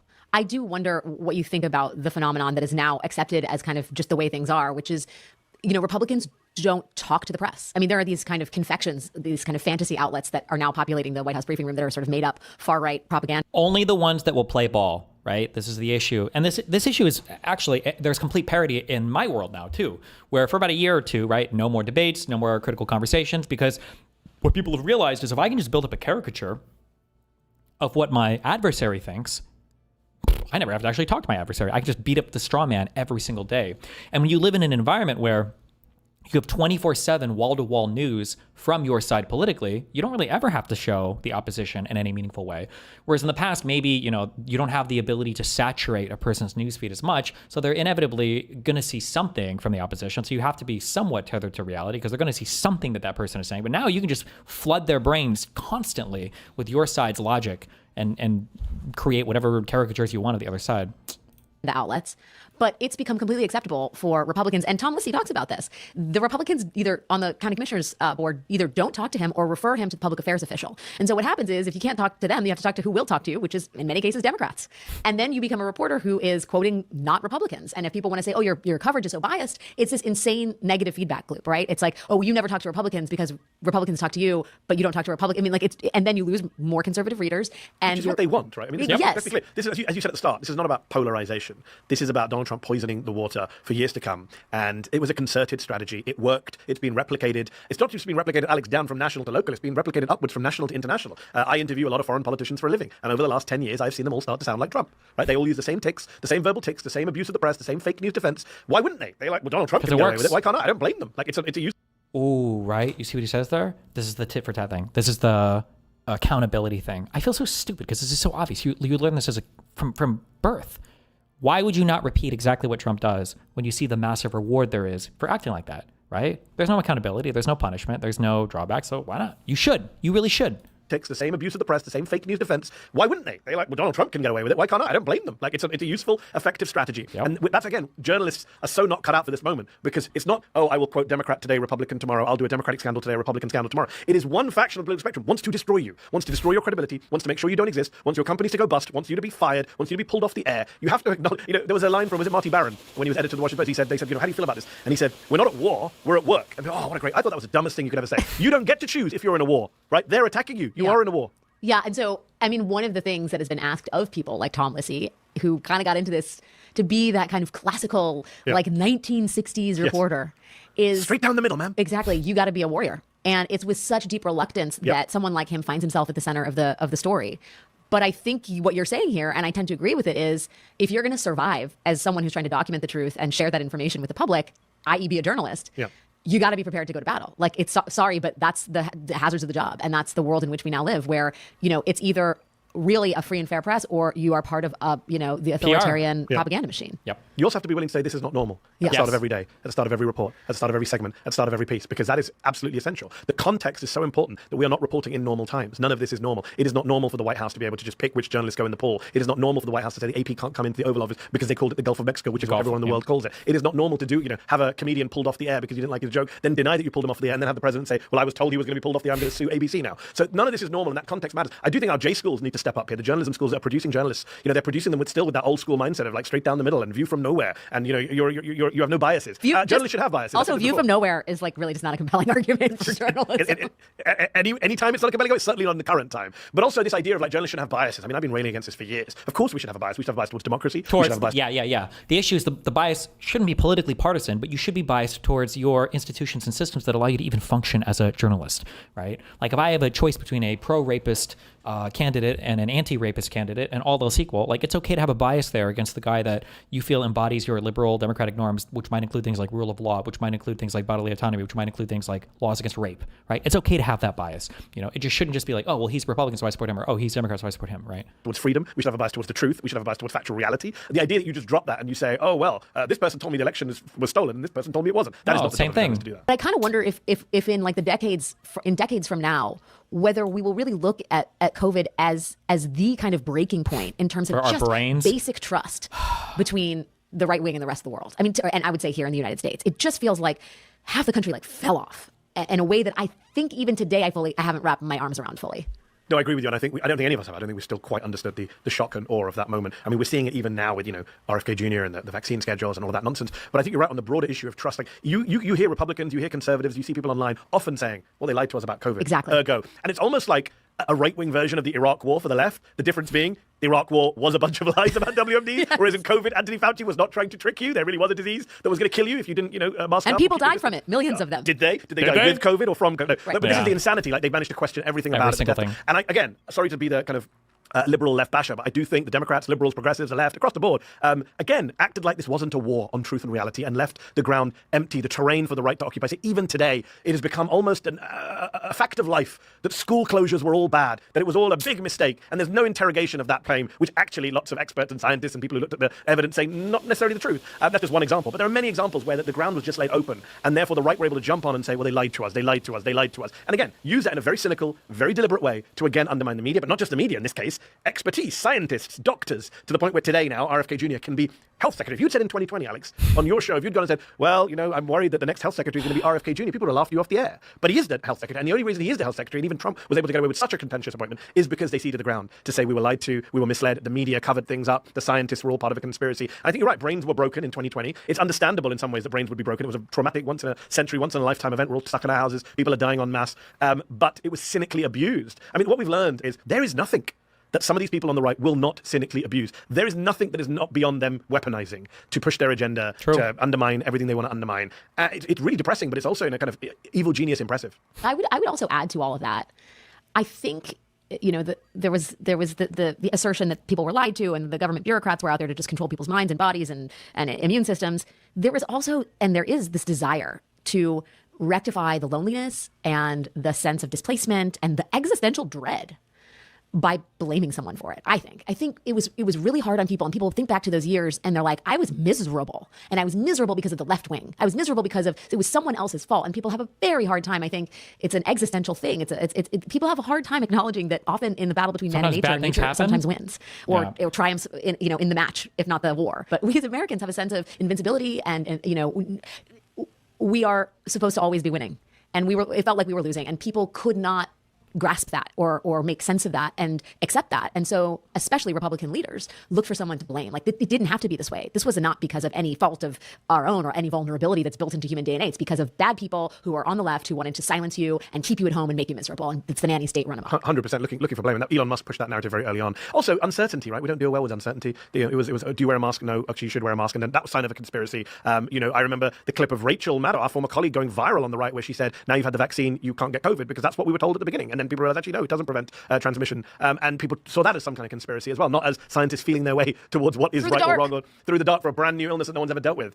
But look, I think you're right. A lot of the conspiracy, a lot of the people who pre-2020 we would have laughed out of here are now mainstream today. And I think the COVID is that moment that, Alex Jones, who's now hanging around with the Department of Justice lawyers who are doing his bidding, according to this week's news. RFK Jr., complete joke figure, is now in charge of the nation's health. All of these people were kind of boosted by COVID and the pandemic. I agree with you. And the media has not recovered from that. I mean, if you look at some of the big moments, I said the 2003 Iraq War, the 2008 financial crisis, all of the kind of ISIS terrorism and the kind of the war on terror in 2015, 2014, where Trump jumps on that with his Muslim ban, and then obviously COVID itself, and then the insurrection. These are kind of major breaking moments, and the Republicans have just added this, building block upon block to build on the CC, we told you, it's all a lie. And it's cynical. And by the way, just to go back to something you said earlier, you said they don't talk to journalists anymore. What's interesting is, and that's true, they have a safe space, which is Fox and Newsmax and all of the rest, OANN.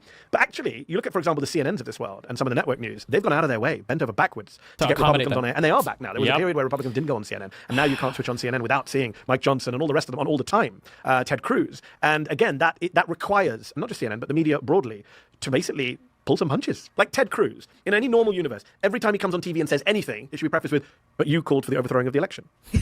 You voted to overthrow the election after an armed destruction. Like, we don't do that, right? We just politely park certain things. We don't say, it kills me. Do you, no, I mean, and I hear what you're saying. I sort of wonder what you make of the information landscape as we sit in it now, where you have Sinclair working to, cement the Trump legacy at the grassroots local level, not the grassroots, the local level. You have, institutional media being co-opted by people like David Ellison and Paramount CBS, which may include CNN and Time Warner in the not so distant future. You have TikTok. As someone who runs an independent media outlet that's been met with great success, I wonder how you think about getting the truth out there in the next, decade of the 21st century. I'm not going to ask you about like this century because God knows where we're going to be by 2040. I think even the next decade is ambitious. I think about the next year. Let's try next year. Let's go for a year. Between now and the next midterm elections and the next presidential election, it's a huge. I mean, we are only 8 months into this presidency, and what Donald Trump has done to the information landscape, to free speech, to authoritarianism, it's everything those of us feared he would do, but kind of on steroids. Like he's done it in 8 months, not in 4 years. There's that line he said in his state after his 100 days. He said, "No one's done more. No one's done more than I've done 100 days over whole terms. I was like, he's right for once, he's not lying. That's true, he has. Just bad stuff. And I think one thing that Democrats and liberals and co have, two things I've always said that they've dropped the ball on. One is Supreme Court and the judiciary. Never paid enough attention to what the Republicans have done. I'm writing a book about it, Mehdi. I'll send you I can't wait to read it. We copy need of it. I mean, the Federalist Society and the Republicans' 20-30-year plan to kind of just pack the courts. It all started in the Reagan 80s. Just that's my big tease. With Democrats AWOL, right? Never really taking it seriously. Joe Biden just kicked a Supreme Court reform report into the long grass. By the way, Joe Biden, even as a senator in the Reagan 80s, approving future Supreme Court justices. We'll talk about Clarence Thomas blocking witnesses. So that's one area that really bothers me, and they've never really taken it seriously. And the other is the information landscape, right? We know the right built this amazing, super effective propaganda network online, on TV, in print. Meanwhile, Democrats are like, oh, we have CNN and MSNBC and the New York Times, and believed all this bullshit about the liberal media, and never really put up a fight on the other side. And it's amazing how many, even today, I meet so many members of Congress, senators who just don't get it. They don't get what they're up against. They don't get the avalanche of misinformation. They say stuff like, they still think you can persuade voters the old ways. Like you go on a Sunday morning show, you make a reasoned argument, you put your manifesto out there. That doesn't work when the other side has an absolute 24/7 torrent of misinformation. It's like people who go on Fox, like Pete Buttigieg and Bernie. Like, there's a debate. Should Democrats go on Fox? They're like, oh, but we go and we reach the audience. You reach the audience for 20 minutes. For the other 23 hours and 40 minutes, it's pure propaganda, right? So I don't think they quite get what has been happening and what fight they're up against and how this is not normal times. And because of that, they haven't really changed their tactics. And I think that's going to be a real problem. For those of us who do work in independent media, we're trying to talk to politicians and saying, hey, come talk to us. Try and find different avenues of reaching people. A lot of my subscribers, a lot of Zateo subscribers, they don't really read the news at all. Whatever news they get comes from us, and we're not a full 24/7 news outlet at all. So we can't provide that. But my point being is, come talk to those of us in the independent space. I think progressive politicians have left that space for far too long, whereas right-wingers understood the value and efficacy of it very, very early on, not just as a way of avoiding tough questions, but as a way of kind of getting your narrative out in a very, very... Well, yeah, they went where they thought, they went to rooms where they thought they could be the loudest voices, right? Talk radio, that conservative ecosystem was alive and well, and that then extended to, podcasting. And then, by the way, they got their president elected, and now they populate the White House briefing room. I mean, it's anti-establishment, right? It's anti-establishment. It's that idea of the MSM, right? Even that phrase, the legacy media, all these words we use. A lot of these came from the right. I know people on the left use them, but a lot of them have their origins in the right wings, in talk radio, in AM, in all these Alex Jones folks and Rush Limbaugh. And, and today, they've always been around, but I pride myself, sadly, it's such a weird thing to take pride in. I pride myself in being able to talk to people at events or like family events or parties or random strangers. And if they're on the right, I can work out within moments where they got that talking point from. Like they will say that, I'm like, Benjamin, Tucker Carlson, but think about how powerful that is. I don't think there's an equivalent on the liberal left. I just don't. I know people right who say there isn't. Like I talk to lefties and progressives all the time, and I go, that's the exact line they got, because the right is so good at forming the talking points, doing the repetition, and then getting it out to a kind of audience that doesn't trust the mainstream. And that they all do it. All of them are in lockstep with the talking points too. Yep, true. But hangs on their every word, and it's really scary. And again, I don't think progressive and democratic politicians understand what they're up against. Well, I think it's because people in the media also don't fashion themselves partisans, like in the MSM, right? I mean, it goes back to the beginning of our conversation. People are like, I'm in this for the facts. Well, at this point, the facts and information are part of, I guess, the progressive agenda, because the right wing... Science is left wing. Well, right. Science is left wing, like the Bureau of Labor Statistics, NOAA. I mean, if you're... Also, don't forget, a lot of the journalists, straight news journalists, have imbibed this idea from the right that they are biased. Don't forget, there is that you and I have been in those news. There is a kind of constant self-correction, that's why you have so many right-wingers on the New York Times op-ed pages. Because the New York Times says, oh, we're seen as a liberal paper, therefore I must have Bret Stephens and all... Yes. It's taken a while, but yes, this is true. People are getting it. They're understanding it. Yes. The left is like obsessed with this, fighting off the I don't have Trump derangement syndrome. Look, we have right wingers that write op-eds here. Look, we hosted these people and we gave them a nice interview. Look, and it's like, who are you winning credit with? All you're doing is you're letting them invade your spaces. That's it. The rest of them, David French and all these conservatives, they don't have socialists, they don't have lefties on their pages, but they've been told that they're liberal and that they're left, so they go out of their way to overcompensate. And that there's one thing someone pointed out. When you look at all of the Sunday shows, sometimes they have panels, whether it's Meet the Press, whether it's Facebook, whatever, all the different Sunday shows, and you'll often see on these panels, and until somebody pointed out, it never really hit me, that you'll have a conservative voice, like an actual, like someone from the National Review or whatever it is, and then you'll just have a mainstream reporter as the other side, because it's accepted that the mainstream reporter is the liberal voice. Yeah. Because that person is grounded in reality. It's insane. I kind of wonder, and I know I asked you not to look into any kind of crystal ball, but I have... It's only going to get worse. That's my crystal ball. Well, right. I don't see how it gets better, especially... I look at Hungary and I look at India. And I was in Hungary doing reporting, and I remember thinking, oh, wow, we are way closer to this reality. And way faster. Way faster. Everyone in Hungary, the journalists and activists and the organizers and the advocates that I spoke to were like, wow, you guys slid way further, way faster than we thought possible. Way faster. I mean, Orban did it over 8 years. We're doing it 8 months. Modi in India, there's no independent media left. Every cable channel in India is now owned by a billionaire friend of Modi. Erdogan, Turkey, very similar. Rich people have bought the channels to support the AK party. This all happened over 8, 10, 15 years in these countries. Trump has done it in 8 months. In fact, in his inauguration day, we saw all the big tech bosses, many of whom had criticized him in the past. A little bit, though. That one, the key guy. I always forget his name. Fuck. The keys. Lichtman. That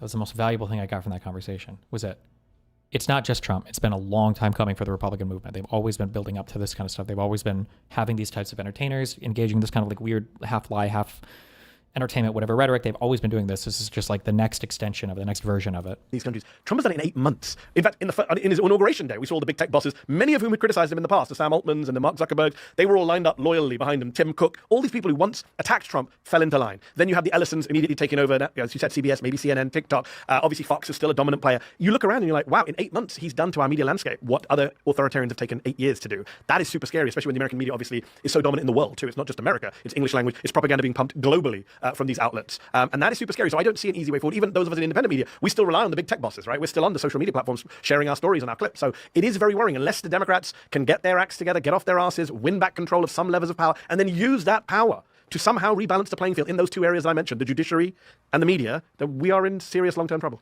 I wonder, again, playing the role of philosopher king, Mehdi, there's part of me that thinks this future that awaits us is like a feudal state of information where people basically don't believe anything unless they see it happen.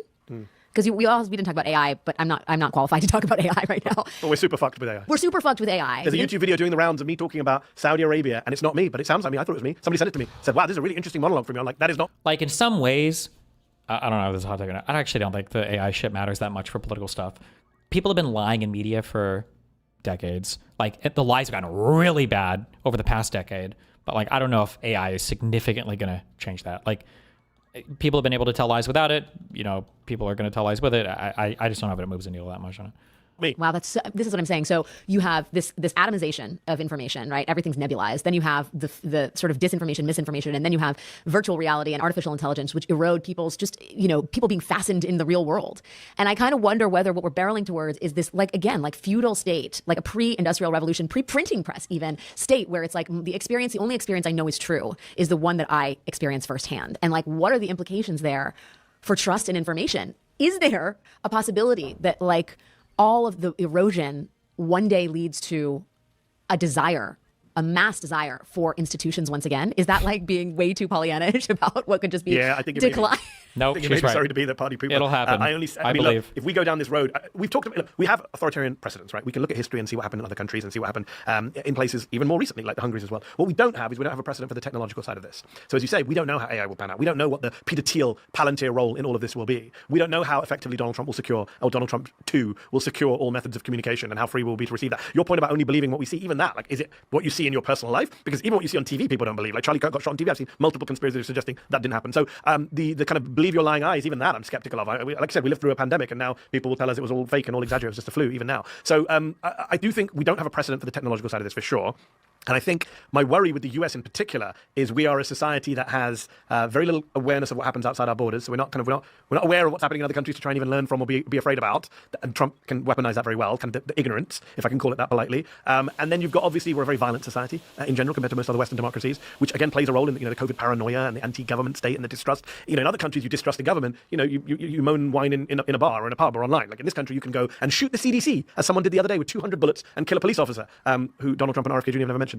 So I worry about the violent side of things as well here. And you mentioned, local journalism. We have seen attacks on the media in Trump's first term, in the Biden era, in the current term. I know that people, whether you're on the right or the left, wherever they go, have to travel with security now. That is our new reality. It is. We've got to weigh all of that in there in terms of what people are going to do about it. So no, unfortunately, I'm not. Look, I'm a hopeful person, but I don't think hope and optimism are the same thing. I am.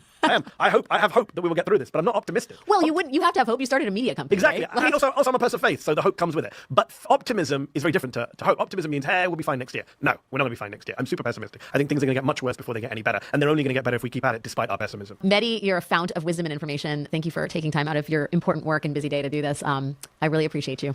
No, thanks so much. Congratulations on the podcast. Thanks, bud. Wow. It is Thanksgiving, which means we are required by law to express gratitude. Luckily, I am really, truly grateful, especially to all of you who have subscribed to this YouTube channel. What? And if you're still watching and you haven't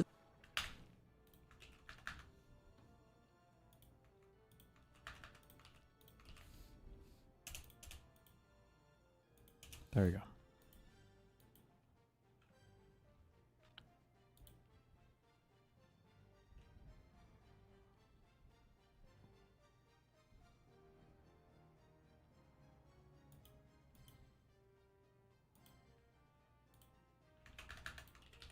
Oh boy.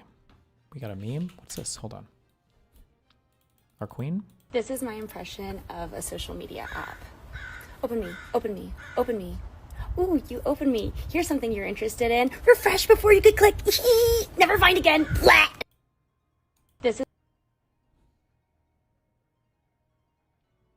Wow, Glame Leon, thank you for the 10 gifted subs in Kick Chat. I love you, buddy.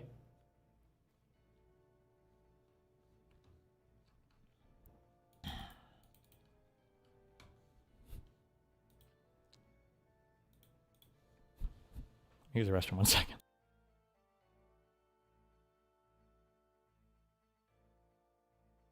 Normal. By that, some things are not normal. By that, I mean if you go out in the world and start measuring things like human height, IQ, or the size of apples on a tree, you will find that for each of these things, most of the data clusters around some average value. This is so common that we call it the normal distribution. But some things in life are not like this. Nature shows power laws all over the place. That seems weird. Like, is nature tuning itself to criticality? If you make a crude measure of how big is a world war by how many people it kills, you find that it follows a power law. The outcome will vary in size over 10 million, 100 million. It's much more likelihood of really big events than you would expect from a normal distribution. And they will totally skew the average. The system you're looking at doesn't have any inherent physical scale. It's really hard to know what's going to happen next. The more you measure, the bigger the average is, which is really weird. It sounds impossible. It's very important to try to understand, which game you're playing and what are the payoffs going to be in the long run. In the late 1800s, Italian engineer Vilfredo Pareto stumbled upon something no one had seen before. See, he suspected there might be a hidden pattern in how much money people make. So he gathered income tax records from Italy, England, France, and other European countries, and for each country, he plotted the distribution of income. Each country he looked at, he saw the same pattern, a pattern which still holds in most countries to this day. And it's not a normal distribution. If you think about a normal distribution like height, there's a clearly defined average, and extreme outliers basically never happen. I mean, you're never going to find someone who is, say, 5 times the average height. That would be physically impossible. But Pareto's income distributions were different. Take this curve for England. It shows the number of people who earn more than a certain income. The curve starts off declining steeply, most people earn relatively little, but then it falls away gradually, much more slowly than a normal distribution would. And it spans several orders of magnitude. There were people who earned 5 times, 10 times, even 100 times more than others. That kind of spread just wouldn't happen if income were normally distributed. Now, to shrink this huge spread of data, Pareto calculated the logarithms of all the values and plot. Do we care about this video? What is the graph that will change? Is it that thing? The carpet thing? Yes, no, yes, no, yes, no. Okay. It's Hutch time. Yeah, that's fine. And those people are enemies to my country. That's fine. And there are people that are legitimate communists and legitimate fucking Nazis. Why the fuck would I care about what they think? I'm an American. I believe in the American Constitution. I say the Democrats have already done it. The same thing that you use as... Do we skip ahead? And this is a 4-hour video. Should we skip ahead a little bit? Do you guys have a particular timestamp if any of you guys have seen this video? Do you guys have a particular timestamp? No, let's watch all 4 hours. Listen, I've got some Arc Raiders to play, okay? I'm on the clock here, okay? I'm almost done with my expedition. Okay. Just watch at 1.5 times speed. 1.5 times speed for Destiny? That seems kind of silly. I think the panel technically ends after 1 or 2 hours. All right, we can just... Excuses for restraint on the left, the Republicans use as excuses, as reasons to act on the right. They say, Megan Talley... That's why they're losing and I'm winning. They're not losing. They're not winning. They won the second election. What are you talking about? Oh boy, I'm going to get so triggered by this. Because that right there, Destiny is just unequivocally wrong. I don't know what to say about that. When does it get to that point? I want a timestamp for that quote right there. Oh, he's going to be, look, we're winning. They're losing in the polls, and we're going to win the midterms, which is all true, but... You said Democrats are not winning. The Republicans right now are winning. I need a timestamp on that. Can you center the window, please? It's just, I don't know why he did a fucking ultra-wide aspect ratio. You never really see that. Today? I got to reach out to Prime, too. That's the other thing. He wanted to talk one-on-one. I don't know how to reach out to him, because I don't think he's active on Twitter. I don't know if he has an email address. If you guys know, if you guys are Prime Kai's chatters, tell him to reach out to me. Or you know what? I might actually... I can have Wick put us in contact. Or wait, no, I can have Soypol put us into contact or whatever. The President of the United States tweeted out that members of Congress were guilty. Hold on, yeah, you're right. I got to do something about this window. It's going to drive me insane. Let's do display capture. Wait, hold on a second. Minimize that. Boom. Boom. Boom. Boom. Boom. Got him. That is what my monitor looks like, guys. That glorious super ultra wide. Switching to super ultra wide has been like the best thing I've ever done. Just to be clear. All right, and we'll do that. I like this aspect ratio. Give me that cinematic aspect ratio. I support it. All right, then we'll do that. Bring that down here. There. Look at that. Like I'm watching a Nolan film or like a Quentin Tarantino film. Of sedition and should be hanged when they reminded U.S. servicemen and women that they should. I play Arc Raiders in 32x9. It's incredible. Like no one can ever sneak up on me when I'm breaching and looting a down like a fallen Arc thing or whatever. True. I had people tell me like don't get super ultra wide, not enough games support it. People were telling me like you're not gonna like it, bro, and it's like the best thing I've ever done. Same. You don't know gaming until you played modded Skyrim and 32x9. It's fucking incredible. Or like Cyberpunk. Dune Awakening was like, but Arc Raiders is just like a gorgeous game, and it's incredible in super ultra wide. It also gives you like a crazy advantage. Okay. 100 and it's pretty question. Pretty fucking good. All right, sorry, we're getting sidetracked here. Disobey illegal or unlawful orders. The question becomes, when Democrats retake the Senate, the House, the White House, when we win, what should be done about those who are currently in power and those who have supported those who are currently in power? What should be done with them who have broken the law or hinted at wanting to break the law, all these things? Should we, for the good of the country, come together, move on, move forward? Or should we have a Nuremberg-style kind of trial and hold these people to account for the fullest extent of the law? We're going to talk about it today. We've got some great Nuremberg trials for the Trump administration? Great guess. First guess we're going to give it to is Staxium. Staxium, give us what you got. Hey, yeah, I was hoping to maybe hear from them to understand what exactly I'm attacking, because it kind of depends on their positions. So I'll just kind of swing wide and say that Trump has been laying ground for the possibility of corruption by providing coverage for his political allies. I'll point to people like Roger Stone. I'm so sorry. Lyndon Batman, are you still in Twitch chat? Happy Thanksgiving, Papa Hutch. Haven't checked in a long while due to channel turning political, but I hope you're doing well. Well, let's go with the blue sweep in November, especially Momdani. Let's keep it up in 2026. London, are you still in here? He hadn't stopped by. Oh, you are still in here. Thank you, buddy. Him pardoning January 6 rioters, him pardoning George Santos. He's provided coverage for those who give him money. I'll point to his corruption with the meme coin. That's right. He was the guy that was asking, oh my God. Like, this was the guy that was asking Charlie Kirk the question when he got shot. This guy here. The guy. Shit. Imagine that, bro. And I also want to point to that when he was asked why he was pardoning CZ, Trump simply said, I heard it was a Biden witch hunt, but I don't know who that is. And it seems like there are likely a number of people who are feeding the president information to curry their favor. I can focus on specific key members of his administration as to who specifically I think that we should be targeting. I guess maybe that sounds like was that Skyrim music that I just heard? Extreme word, but I don't feel like it's an extreme word. But I will say that according to a Washington Post analysis, sorry guys, I'm just gonna. Trump Biden thing. Who's on his side? I think I'm on. He's on my side. side. Steven's side. Yeah, Did okay. I sound like I was not on your side? Well, you were like, I don't know what that is. Okay, that's fine. Okay, well, I think. Charlie Kirk before he got dumb. Well, quote years ago. I hope I don't think that. Go ahead. There needs to be people that are supporting me. But anyway, thanks so much. Oh, okay. I guess we'll go to Destiny then. There needs to be big memes. I think that there are two parts to it, three parts maybe. The first part is the insurrection for every single person involved in this administration, mainly for the point that none of the people that are supporting Trump now in office should be allowed to run for office ever again in the United States of America. That's the first thing. The easy way to do this also is if Trump starts pardoning everybody, well, if he's pardoning people, pardon is admission of guilt, charge him with insurrection. You can charge him.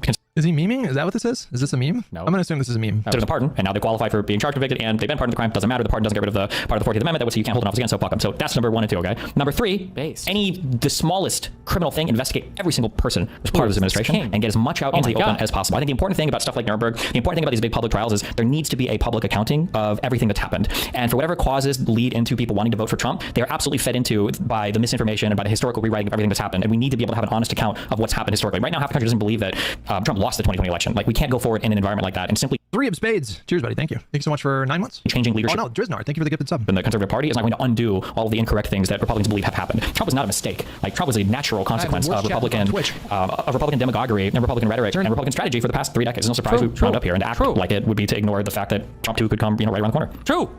Okay. And, was a lot of truth does bombs. that educate everyone on everyone's position, or is everyone clear now? Can we move forward, or do we need further edification? Stay Lunar. What is this music I'm hearing in the background? I think he has a game open in the background. Is that what's happening? No. We will get it as we continue. I'll ask a question if I can, please. Right. So, Stephen, hello. It looks like he's playing a game. Is he playing? Nope. What's he playing? I hear something. Hi. The last part of what you said talked about revealing the truth, right? Like correcting the record. And I'm certainly not against that. But like, it seems like you're specifically trying to correct the record for the Trump cult. Do you believe that? Can I be a little nitpicky? Uh-oh. It's a bit superficial. Uh-oh. I think it's a little. Now I don't know why he does it, but like I think it's a little rude to play video games when you're having a conversation with somebody. That's my take on that. That's not a nitpick. That's a hot take. But I also don't understand how he does it. Like, I can't divide my attention in that kind of way. I could not have because you've heard these same arguments 40 trillion fucking times before. That's why. And they all loop, and it's all the same shit, okay? A detailed conversation about politics. I could not have like a substantive debate about politics if I was playing a game at the same time. My mind does not work that way at all. But it comes across as a bit dismissive. Good. Because these opinions should be dismissed. That's the vibe I get. A bit dismissive. I mean, I have diagnosed ADHD, and there's no way I could play a game and have a conversation with someone at the same time. You got some of you guys, the old school viewers will remember, when I'm playing games, I don't interact with chat like at all because I get very immersed. So if I'm playing Call of Duty, especially Warzone or whatever, I would not interact with chat very much because I can only, the things that I focus my attention on, I get really intensely focused, and it's just really difficult for me to fuck your mom. Got him. Multitask in that kind of way, especially if I'm having like a substantive political debate. The trials will actually do that. Yeah, I think if the information is out there, I think it becomes much harder to ignore what's actually happened. Yeah, I think it helps. Information's out there now. Right? Not like in an easily accessible way. It's like buried behind PDFs and buried behind commissions and buried behind stuff that, one, it didn't get the full public attention that it deserves, and then two, the people who denied all that information were rewarded by still being able to run for office and hold office. I think that if you do this mass like insurrection charge or whatever you have to do to get all these people to never be allowed to run for again, then there will be, going forward, probably more of an incentive to be like, well, fuck, maybe we shouldn't just lie blatantly about everything that's happening because there are going to be political consequences for us down the road. True. I can agree with the last part, but I disagree with the first part. The information's actually out there. Like, did Trump's, was a 2020 election stolen? No, right? Documentaries galore, videos out there, right? Like news segments about. All of that exists, right? Articles. Wait, is Destiny on 100 milligrams? No, he doesn't even take Adderall, right? He takes Vyvanse, right? What I'm on is the 40 milligrams of pausing? Vyvanse. I have a pretty, he takes 70 milligrams. My body is adjusted to, like, I don't really feel like it's a lot more subtle now. I have a little, my body has a tolerance.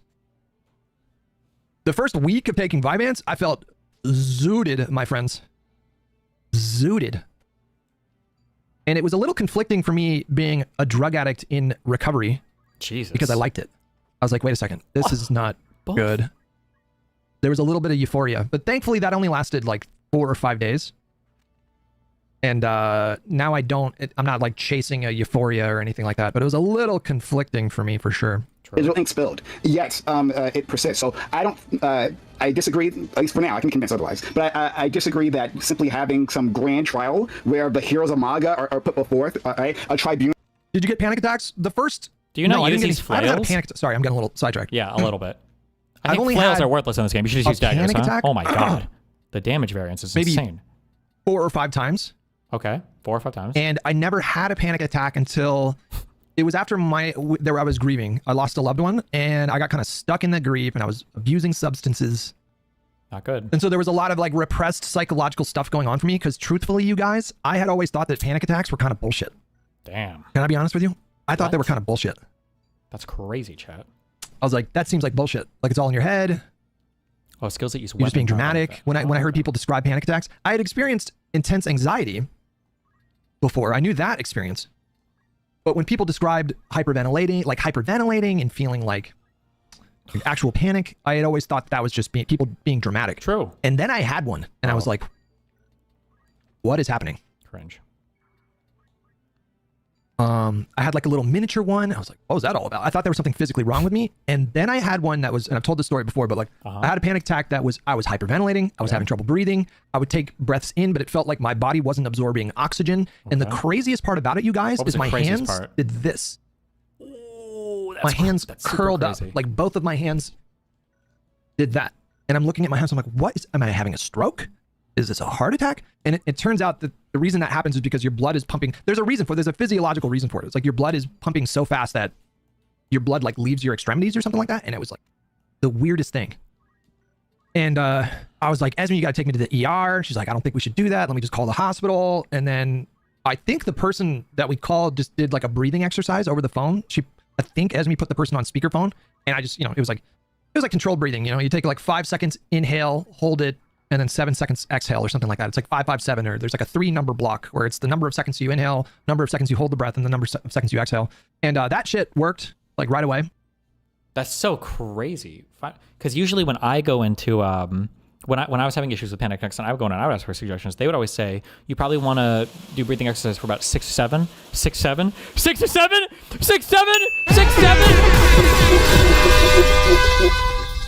Like 2 minutes later, I was rattled, but I was not. The panic attack was like gone, and That happened a few more times, and that was the catalyst that got me to stop using substances and start talking to a therapist. But panic attacks are no joke. That shit was horrifying. I thought I was dying. I thought I was legitimately having a stroke. And it wasn't until a few years after that that I got the prescription for Vyvanse, and I was worried about the anxiety for taking Vyvanse because, yeah, I was just afraid. Because Vyvanse is slow release, it can last anywhere between 10 and 14 hours. Like it's not like Adderall. I think Adderall is much more acute. And so if you take too much Vyvanse, it's like a bad acid trip. Like you're on that, you're just riding that wave for 10 to 14 hours. And so I was nervous about that. And when I first took the Vyvanse, I could feel that anxiety, but then ironically, and I'll stop after this and we'll get back to the video. Skip Disclaimer, this shit. No! I am not giving you guys advice for medication. I'm taking medication I'm not advice. suggesting that people take Vyvanse. If you have any ADHD concerns, talk to your physician and whatever. This is the most important part of the video, guys. But what ended up happening, it was like the opposite. The Vyvanse that I took actually... Major Allsham asked me, what are some side effects of Vyvanse? The most common side effects of lisdexamfetamine, also known as Vyvanse, are trouble sleeping, nausea, stomach pain, muscle constriction, vomiting, loose Big dick bowels, syndrome. diarrhea, dizziness, weak bladder, anal leakage, impotence, and others. Consult your doctor. Christ. It definitely leaked my ass. Just kidding.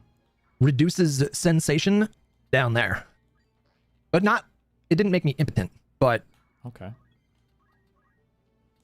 But to be honest with you guys, I kind of needed that. Okay. I kind of needed a little less sensation down there.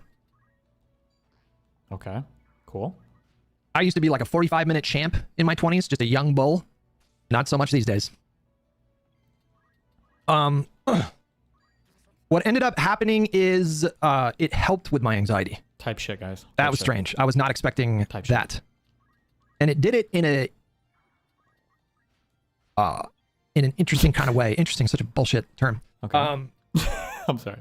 We're almost getting back to it. Hold on, guys. I don't think it physiologically, the chemicals themselves like led to a reduction of anxiety. But what ended up happening is I started taking the medication for ADHD and I started functioning on a whole new level. Okay.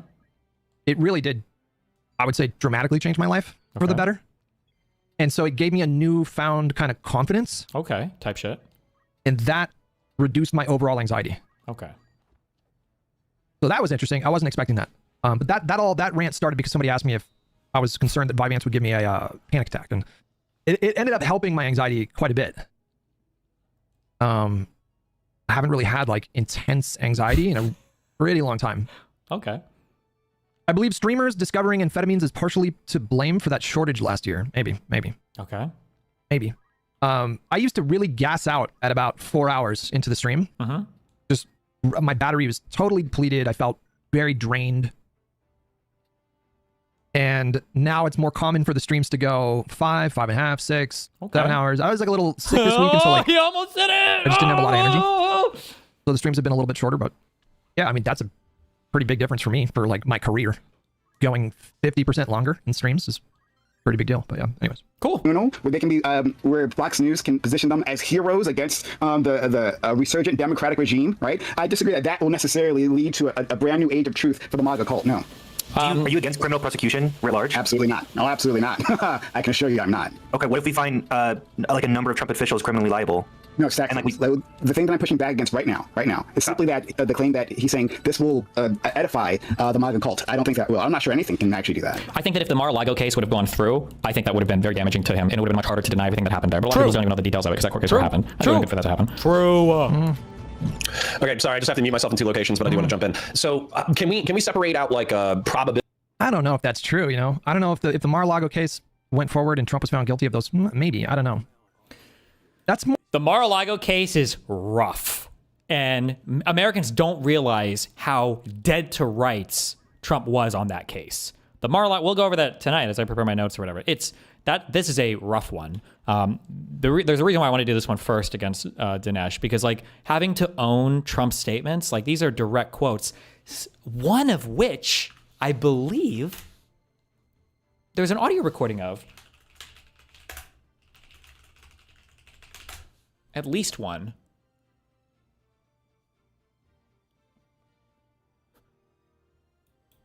CBS News has obtained an audio recording, which is part of the classified document. To complicate Trump's defense or perhaps pose serious trouble. He said he wanted to attack Iran and what?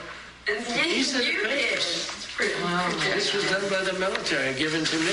Donald Trump describing a sensitive No, just play document the he tape. appears to be holding in the presence of two people who have no national security clearance. Okay. He's talking about a secret plan drawn up by the Joint Chiefs Chairman Mark Milley and the Defense Department in regards to Iran. Let's see here. Let me go through my documents. Yeah. I just found, isn't that amazing? This totally wins my case, you know. Except it is like highly confidential secret. When he says this totally wins my case, he means like vindicates him in the eyes of the American people. But listen to this. This is highly confidential. This is secret info. But look at this. Case, you know. Except it is like highly confidential secret. This is secret information. Look at this. The recording appears to contradict Trump's recent claim that he didn't have any documents with him. I didn't have a document per se. There was nothing to declassify. These were newspaper stories, magazine stories. The recording could prove to be key evidence in special counsel Jack Smith's indictment of the former president over alleged mishandling of classified documents. See, as president, I could have declassified. No, I can't, you know, but this is...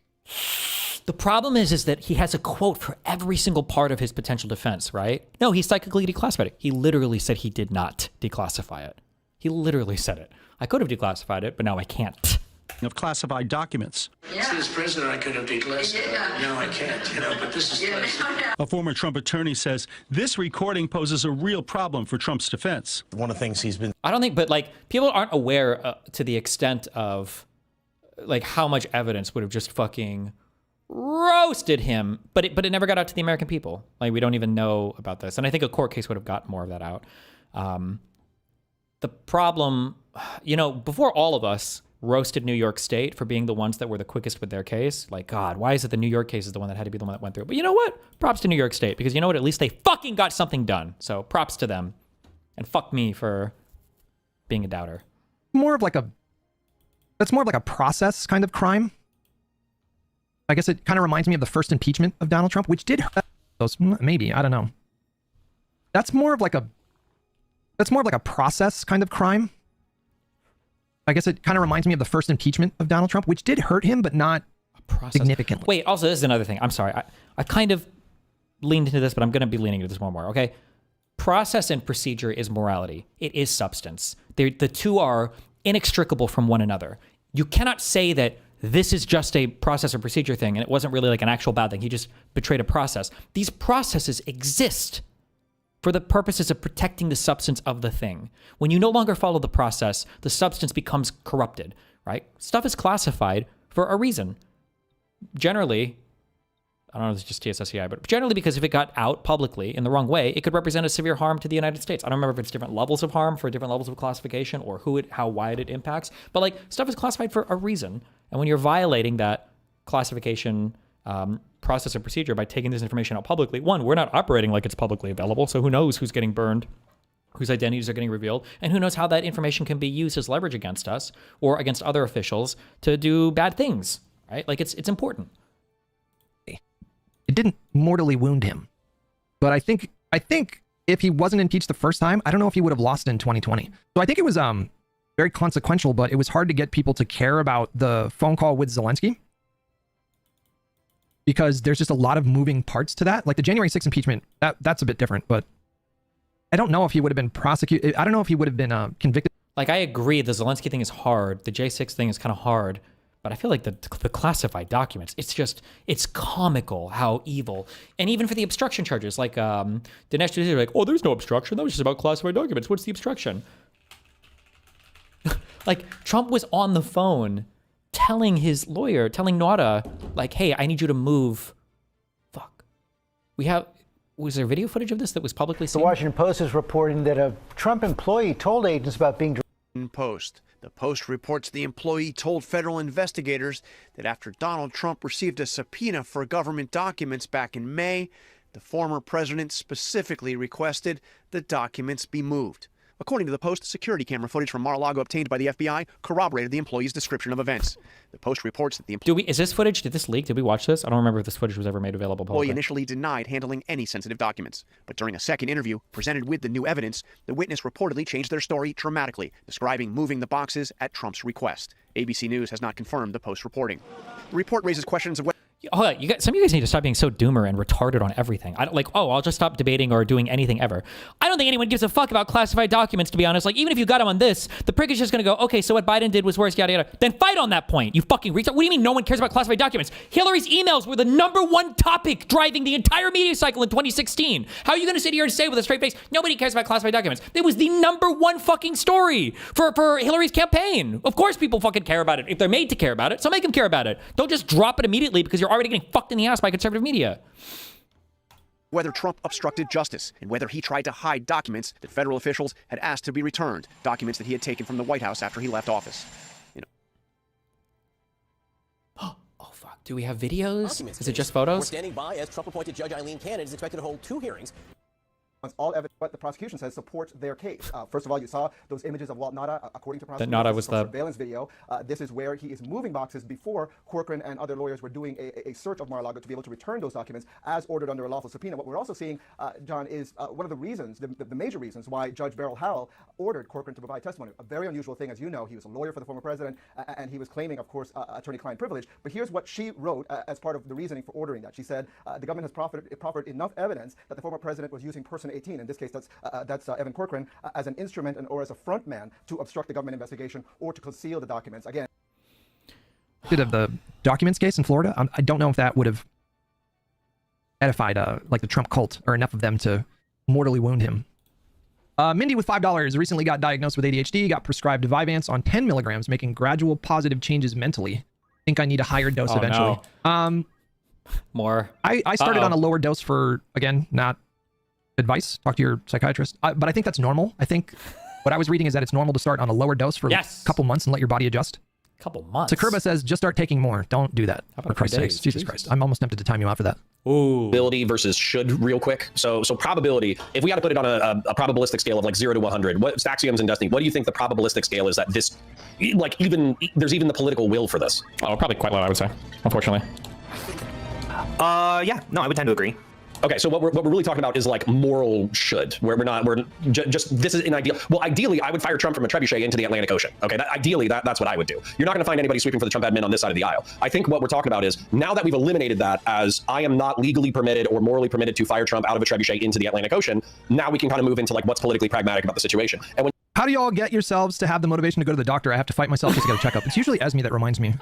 King. That's the interesting part of, that's just a really fascinating part about men is that they tend to live longer when they have wives and it's literally because their wives like force them to go to the doctor. True. When you appeal to pragmatism, I actually don't think that the Nuremberg-style trials would be helpful at all. I think you'd be creating a cult of personality. I think you'd be creating a persecution complex, especially without criminal convictions, especially without the mass insurgency thing. You can do the January 6th style committee where you document all of the alleged crimes and probable crimes of the Trump administration, but without convictions and without prohibitions from office, I think this is a waste of political capital. And I think that what's going on, like I said, is that there are 4 sociological variables that. Speaking of Trump, the Georgia case is officially dead, you guys. Oof, that was yesterday.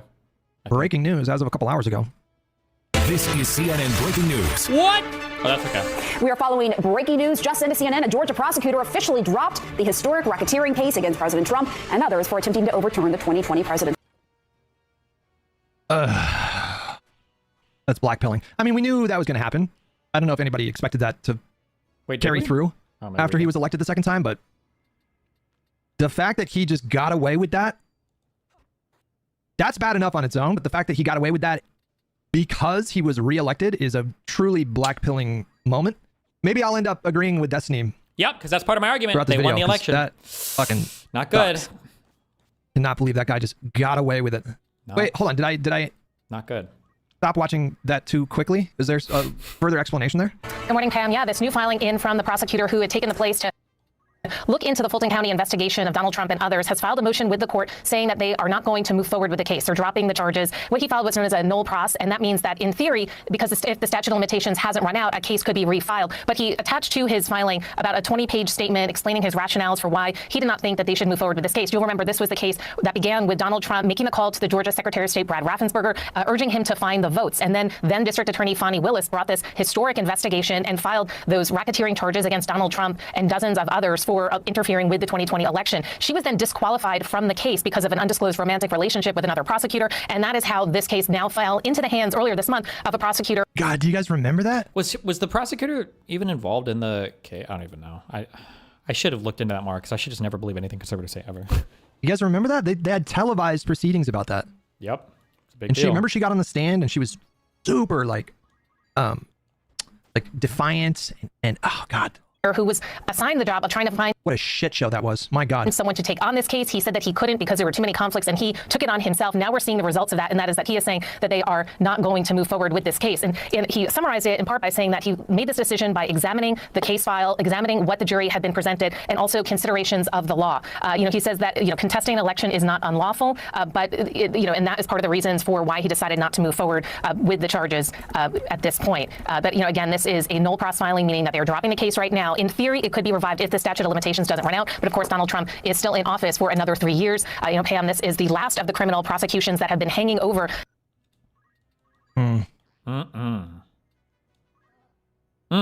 Acceptance, right? Just acceptance. God, grant me the serenity to accept the things I cannot change, the courage to change the things I can, and the wisdom to know the difference. I'm just going to accept it and move on. Okay. That are contributing to people being radicalized. And if we don't address those, and if we don't spend political capital on those, we're fucked. Well, I would say that one, these for the Mar-a-Lago thing, for instance, that would be a trial. Like, I'm sure there are chargeable offenses here that we can literally have a trial and have people locked up for. Number one. And number two, I think I would argue that one of the big things that is a sociological variable playing into the decision-making of these people on the right is that there really is no punishment for acting the most unhinged way possible. They're still allowed to hold office. They're allowed to lie with impunity. There's no punishment. Like, going forward, if there's not a reckoning, you would be an idiot as a conservative to not act in the same manner because you've constantly been rewarded for it. True. I don't agree with that, actually. There are political punishments for overstepping, and I assume there. Really, though? Were there? We're going to get into that angle at some point in this debate, but we can already see the political consequences of Trump's insane second term with the elections that we just had. Was it 3 weeks ago or 2 weeks ago? Whenever that was. So I think that what's happened, at least this is my view on it, the Trump cult has painted itself into a corner where they've put all of their hopes and energy and political capital into a single man, a very flawed man, someone who at minimum within the next 6 months is going to be probably exposed as either covering for an ephebophilic sex trafficking ring or participated in an ephebophilic sex trafficking ring. Those are like covered for is the best case scenario. Steve Bannon was communicating with Mr. I think that's what Connor's getting into here. Byron with $5. Would you consider doing a video on your opinion of populism? The pros and cons, and overall, is populism a good thing? I don't know if I'm qualified to do that, but I can recommend you a really great video by, was it Hank Green? Hank put out a video on populism. This was a year ago. Time is flying, you guys. Of imperfect. And maybe we should watch this on the stream one of these days. We might have already watched it, but this is I'm going to link it in the chat. It's a fantastic video on populism. So Byron, if you're still in the YouTube chat, I just linked it down there. So 30-minute video, 33-minute video on populism. Overall, I would just say just like populism is just bad. It's just bad. Wow. Pretty bad, pretty not great. I need to pin this video that we're watching as well. Jeffrey Epstein as recently as 2017. Like, I think there might even be some text messages from 2019. And, Steve Bannon was Trump's campaign manager. So the whole point about this is like, he's about to take a huge black eye. In the midterms, the Republicans are probably going to get shellacked. And then when he's gone, there's nobody who commands the same level of Trump cult of personality. And I think J.D. Vance has been tapped on the shoulder as the next like MAGA prince. But I think that J.D. Vance is an infinitely more pragmatic person than Trump ever was. Yeah, I don't disagree with you, but it doesn't change anything I'm saying. Like, if you're J.D. Vance, or if you're anybody in the next part of the Republican establishment, whatever comes after MAGA, if you see that the last... I'm 5 minutes behind, and speaking of acid, I'm debating taking a couple tabs tonight. Ooh, just remember, friends, set and setting. Tell us about set and setting. Acid next. If the set is not great, don't pull the trigger. If the setting is not great, don't pull the trigger. Oh my God, drug. This is my favorite stream. Respect drug acid. Talk. You need to respect acid. That is not a drug to just casually do, okay? Take it from me, okay? Respect it. If you don't respect it,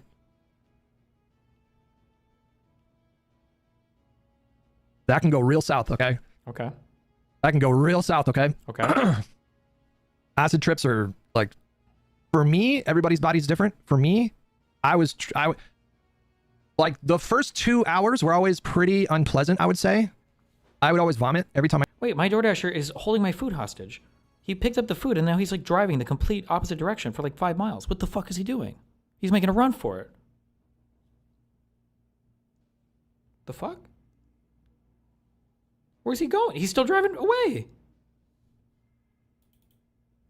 I took acid, I vomited the first like couple of hours, and then you go into the fucking stratosphere from like hour 2 to hour 9, I'm gonna say, is like that's when I would just peak. And then it was like a really, and I always felt like the come down was always so pleasant. I would usually smoke some weed. You didn't pay always for found the come down, priority? like, so I always pleasant pay and for relaxing. priority. Fuck you. But wait, maybe they if dropped it you're off not in a, if the set and setting is not right, you could have a bad trip, and bad trips are not fun. Because you're just on that, you are riding that dragon for like 7 hours. Bro. Which when you're tripping can feel like 50 hours. I'm getting tripped. So if you feel, you know, if you think you're literally in hell, and that lasts for a perceived 50 hours, not fun. Not fun. Just saying.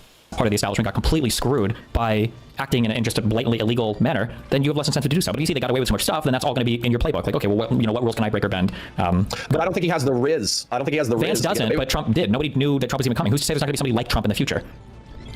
I mean, the argument right there is whether or not the dissident right wing or the Christian nationalists are going to produce a Trump-like figure who's charismatic to win in mainstream politics. I mean, that's what Nick Fuentes is hoping on, actually. Sure, but if somebody produces that figure, they're more likely to, you know, ascend to the throne and operate in an unhinged manner if they feel like there's no punishment for doing so.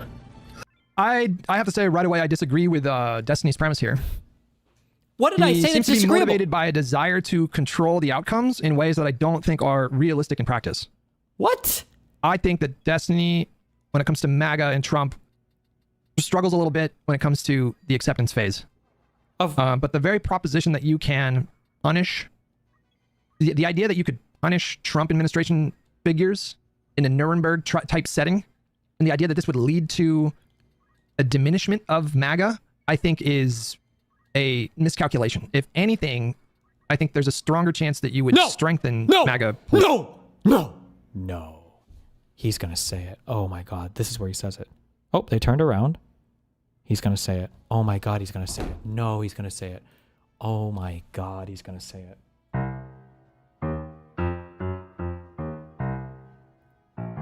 He's going to say it. He's going to say it. He's going to say it. Miscalculation. If anything, I think there's a stronger chance that you would strengthen MAGA politically. Oh, okay. He didn't say it quite as bad. Making them a martyr. Which, and I'm not suggesting that the next Democratic administration needs to not prosecute. Like, if they find that Kash Patel committed crimes when he was FBI director, if they find that Pam Bondi committed crimes when she was AG, I don't know what kind of shield they have against prosecution. I don't know how the immunity decision from the Supreme Court carries over to cabinet members. Like, I really don't know. But I just don't see this outcome that Steven sees. I just don't see it in the same way.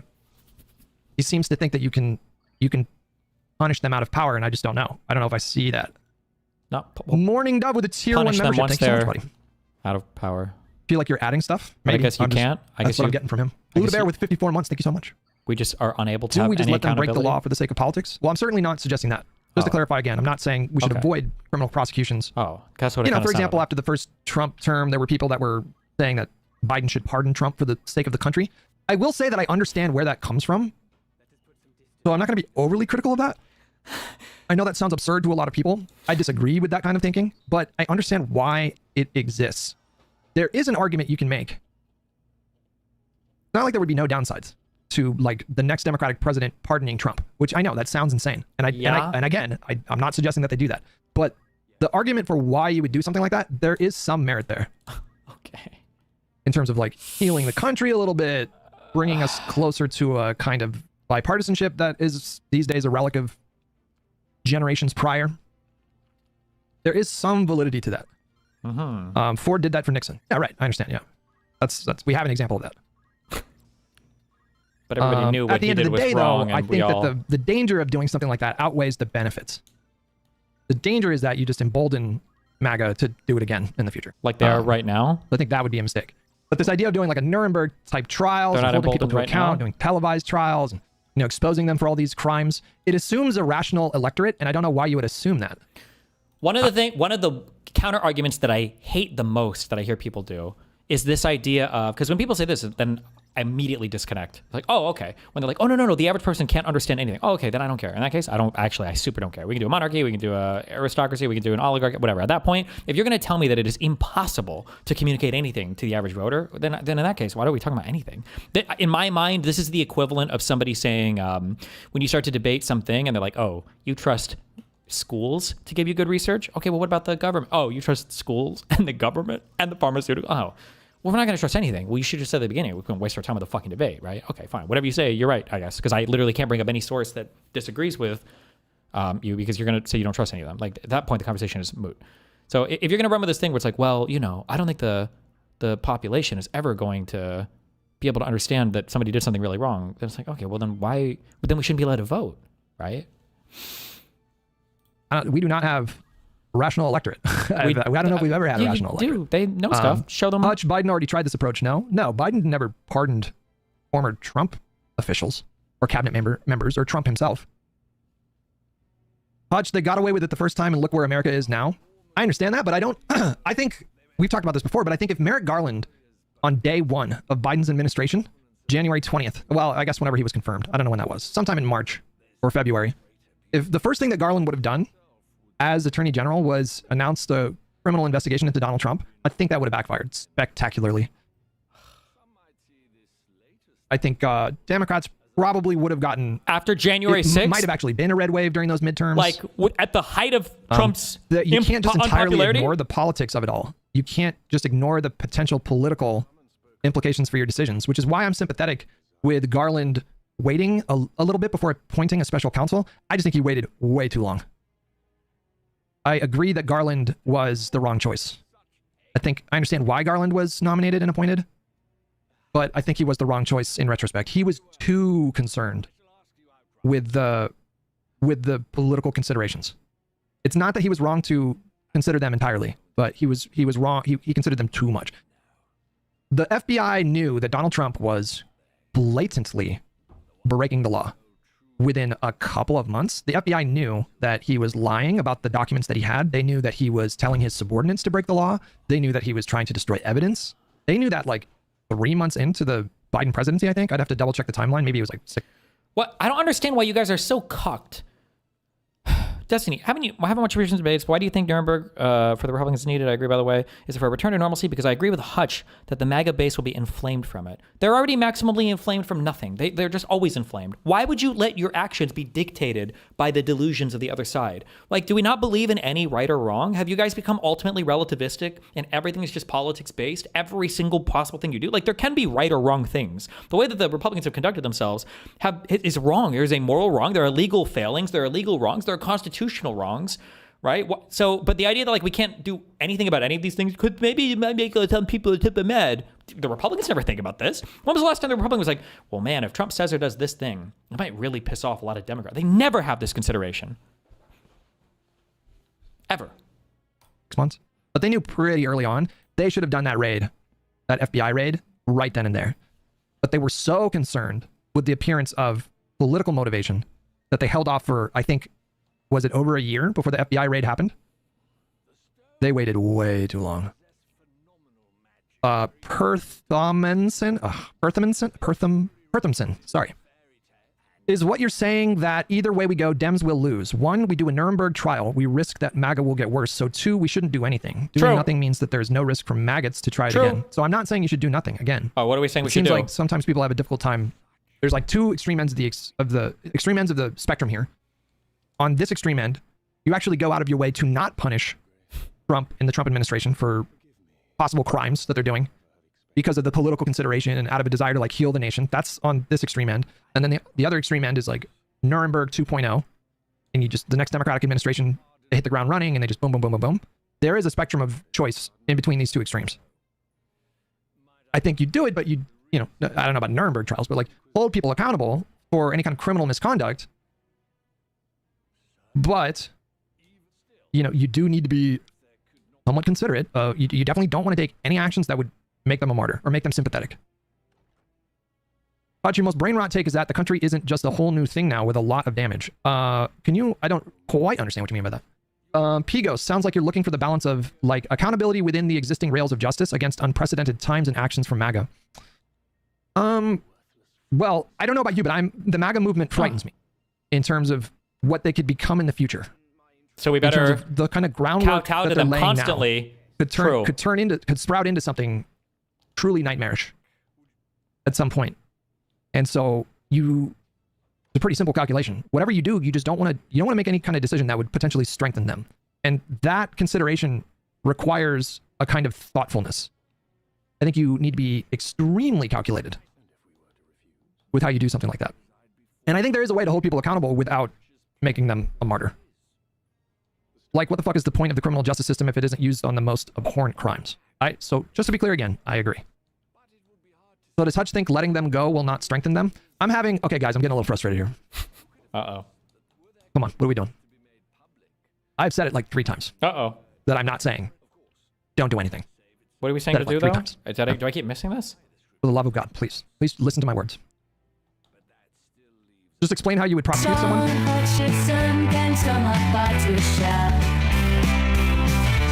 Please give an example of what can be done. So I actually think that the way that Garland did it was correct, but he did it the wrong way. So there's a couple things that would need to happen. Okay. There's a couple things that would need to happen to pass my smell test. I'll give you a really straightforward answer to your question, because it's a fair question. Uh-oh. Whatever happens in terms of if there's a Democratic administration in 2029, whatever happens in terms of criminal prosecutions, if that happens, against previous Trump cabinet members or Trump himself, which I don't know how much you can do that, because I feel like we all understand that Trump is probably going to pardon himself and the entire cabinet on his way out the door. And so I don't know what that was going to look like.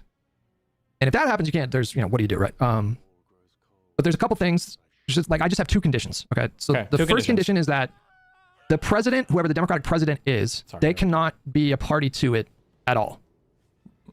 They cannot be seen as being involved in that process or influencing that process at all. Okay. That's the first and foremost. That is the surefire way that you will immediately end up just strengthening MAGA politically. Okay. And you're also going to bog down your own administration in scandal and controversy, which will hamper your ability to execute on your agenda. I'm talking about like the hypothetical Democratic president.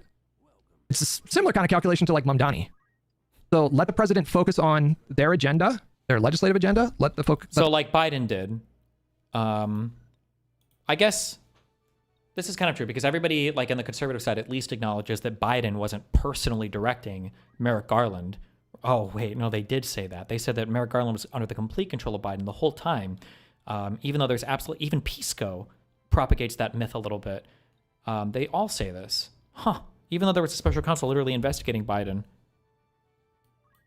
Weird, huh? The president focus on what policies they can unilaterally implement with executive authority. That's all the president should be focused on in that first couple of years, typically when you have majorities to work with in Congress. So that's the first condition. The president cannot be a part of any of it. Wait, fuck, I need... The second condition is that it needs to be done, whatever happens needs to be done with a special counsel. Oh, because that helps so much. You can't have the attorney general getting up there and doing all these press conferences talking about Jack Smith. new investigations. That is why the special counsel statute exists. Wow.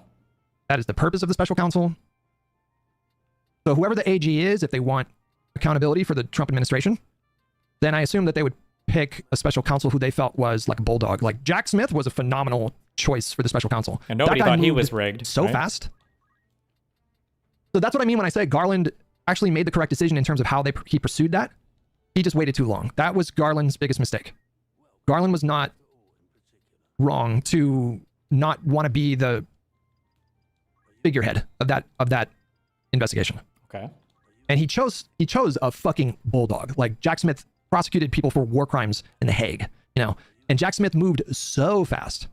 He had announced indictments within, how long was it? 4 or 5 months. Like his team, Jack Smith's team, they got working right away. Wow.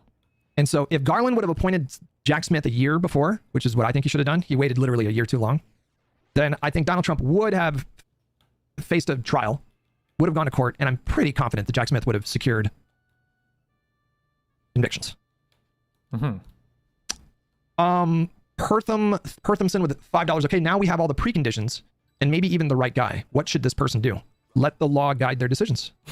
Just do what Jack Smith did. What did he do? Nothing. Jack Smith put a team together right away. He got indictments. His team was obviously pretty competent. They had the benefit of criminal referrals from Congress. If you'll recall, that came from the January 6th subcommittee, and do normal he very shit. obviously took that referral seriously and just used their work to support a criminal indictment. Like, Jack Smith did everything perfectly, as far as I understand. But he only had a limited amount of time to work with. And Warhammer with $5. Mussolini rose to power precisely because toothless liberal establishment refused to indict him for his crimes. I would rather risk the firm hand. You can be firm. Like, what I'm saying is firm, you know. I'm not saying don't be firm. Black-pilled Kiwi with 5 New Zealand. You sound like you just want less political consideration, not none. That's pretty weak in the current era. I can hear the West Wing theme playing. West Wing.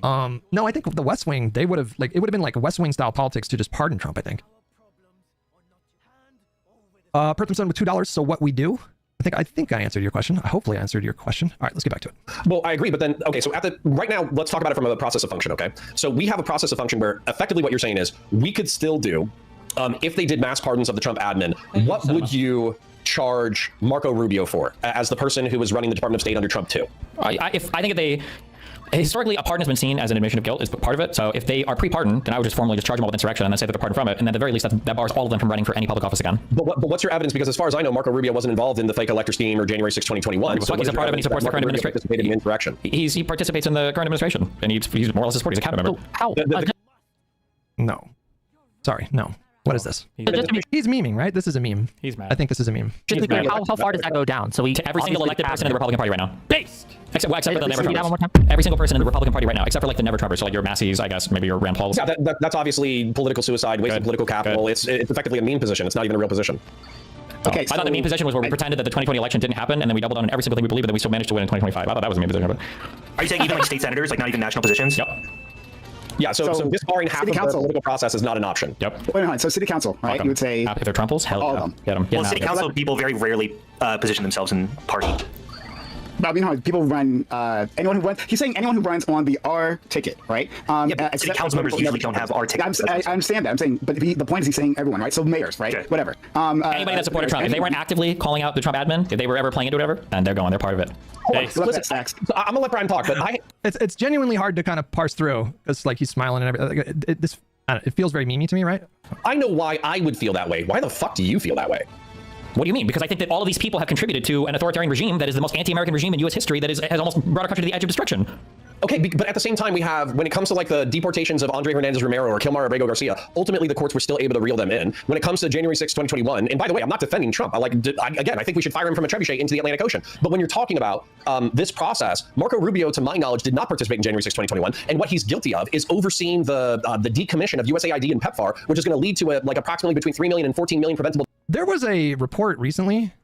I don't know if you guys saw it. I saw it. I didn't. It was all done on estimations. It was a New Yorker article. I don't know if you guys saw, but they project 400,000 dead kids already. Wow.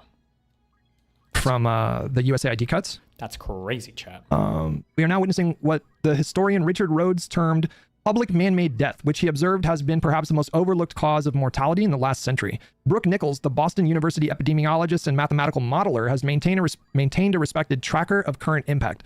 The model is conservative, assuming, for example, that the State Department will fully sustain the programs that remain. As of November 5th, it estimated that USAID's dismantling has already caused the deaths of 600,000 people, 2/3 of them children. Damn. Now, I can't speak to this model. I don't know what went into this model. I don't know anything about the person who came up with the model, but this is just one projection. And they say it's a conservative estimate that USAID already in less than a year, whenever USAID was shuttered, that was like 6 months ago. And just in the last 6 months, they estimate 600,000 dead, 400,000 of those being children, which sounds like it is in line with the other estimates that we saw that USAID would kill something like 13 million over the next 10 years. So if that was true, then that would be consistent with this estimate here, which is just a number that it's difficult to wrap your head around. We saw how disruptive COVID was, for example. It affected like all of our lives in really profound ways. There were mitigation efforts that were made, people locked down. And if this is true, hundreds of thousands of people are dying because we shuttered USAID. There's a remarkable lack of commentary about that. Like very few people are talking about USAID cuts and the real world impacts of those cuts. But as hundreds of thousands of people are just needlessly dying. pretty insane. Taito said that with $5, you're saying we should prosecute, but we can't give them ammo or make them martyrs. But that's going to happen anyways, regardless of how you do it. True. I totally disagree that the way that you pursue justice, like the idea that that doesn't matter, I just reject that. I just outright reject that claim. Of course it matters. Of course it matters. Okay. Do you guys even have a problem with what I'm saying? Do you disagree that the president should be hands-off, whoever the Democratic president should be? And do you disagree that it should be done with a special counsel? I don't think anybody disagrees with either of those things, but that's not relevant. Well, so you can do all this with a special counsel if you want. I don't give a fuck. Bald Green Lantern. Yes, this instance is unprecedented. Bald. Imagine if that just spectacularly backfired. Okay, imagine. Can you imagine that? Can you steel man my? Can you follow my train of thought at all, or do you just reject it? Do you reject the idea that you could the whole thing could blow up? You could make MAGA a martyr movement. Could I not argue that that literally already happened? The thing that spectacularly backfired was not being more aggressive, and that's why Trump won a second term. Could I not say that? Like, hello? Didn't we already backfire doing your plan? Or...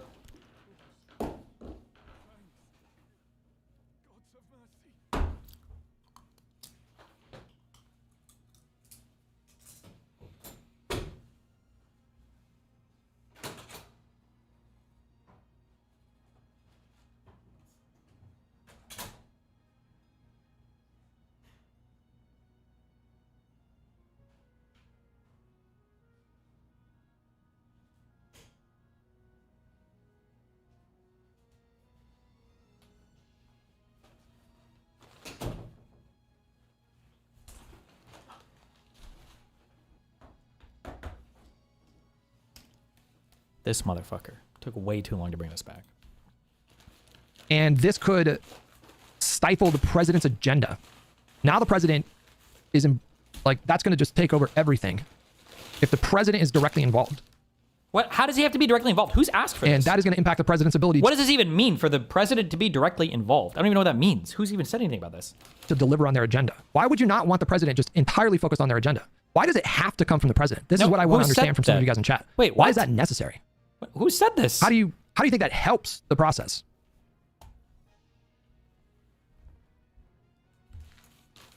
The next presidential agenda, uphold the law. Do you think that the next Democratic president, do you think that the next Democratic nominee should run on upholding the law, or do you think they should run on affordability? Why don't we all take a lesson from Zoran Mamdani on this one? Herthamson with $5. I agree with your process statements. I'm sad that you can't specify one or... Didn't Zoran Mamdani... One, he's the mayor of New York, so he has no authority here to arrest Trump. Didn't he literally say he would arrest Netanyahu, which is totally outside the purview of anything? Why is that the example? What? Two people that should be prosecuted. Well, I'm not really... Yes. Oh,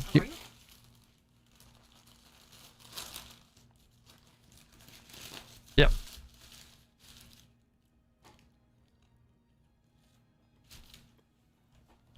What?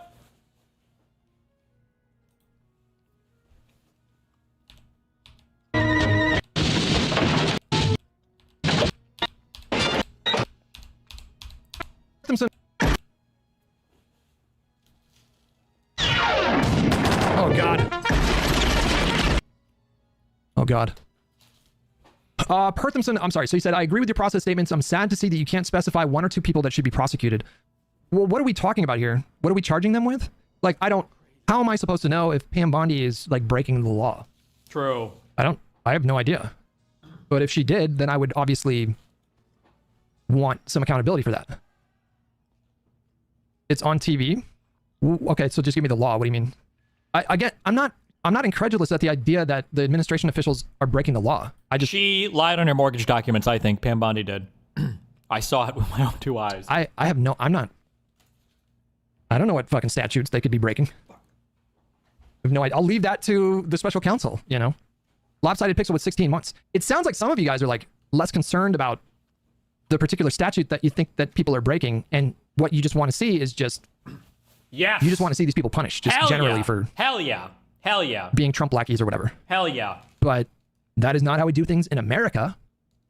Just to be clear, we do have laws on the books. That's how they do things. Perkinson with $5. Okay, wow. Do you watch the news? Okay, hang on. You don't... Why are you getting testy? What is the issue here? Just tell me what laws you think that they should be prosecuted for now, and I'll tell you if I agree. Jesus Christ. I also don't know how much of a shield administration members get being a part of the executive branch. My understanding is that they're shielded from a lot of accountability. I'll leave it to the legal minds to hash out what laws are being broken. I'm not qualified, quite frankly, to opine on, oh, well, obviously this is a violation of, federal code, blah, blah, blah, blah, blah. We the people with $5. USAID overthrows governments. It's fundamentally an existential threat to any administration. Look up Mike Benz. USAID overthrows governments? What? Tanky spotted. Gotta love Corn with the tier 2 membership. Thank you so much, buddy. Bad Company with $5. Did Wick reach out to you for this panel? Seems like you would have been perfect for it. He did reach out to me about something, and I never got back to him because I was a little sick that week. So we Lorg with $5. He just wants them to not hold office anymore. 14th Amendment. I think he's obviously memeing when he says every elected Republican. Nope. Like prosecute them all for insurrection so they don't hold office again. That's a bit of a meme, right? Take him out. Easy. Bad Company with $5. You can't martyr dog shit policy and ideas. Look at Kirk. TPUSA is done. Well, I don't know about TPUSA, but you can for sure martyr bad people. Deaths worldwide. That's like a man-made Holocaust through incompetence. But I can't think of I don't know how you would charge him with insurrection for participating in the Trump admin related to being a dickhead. Like he aided and abetted the enemies of the state by being a cabinet member for Trump and doing his thing. Wait, but now you're just playing into now this is just the tit for tat bullshit. We're effectively like, what is it?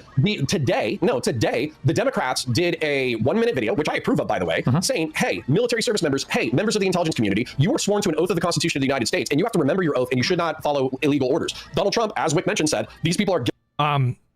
Speaking of that. Yeah.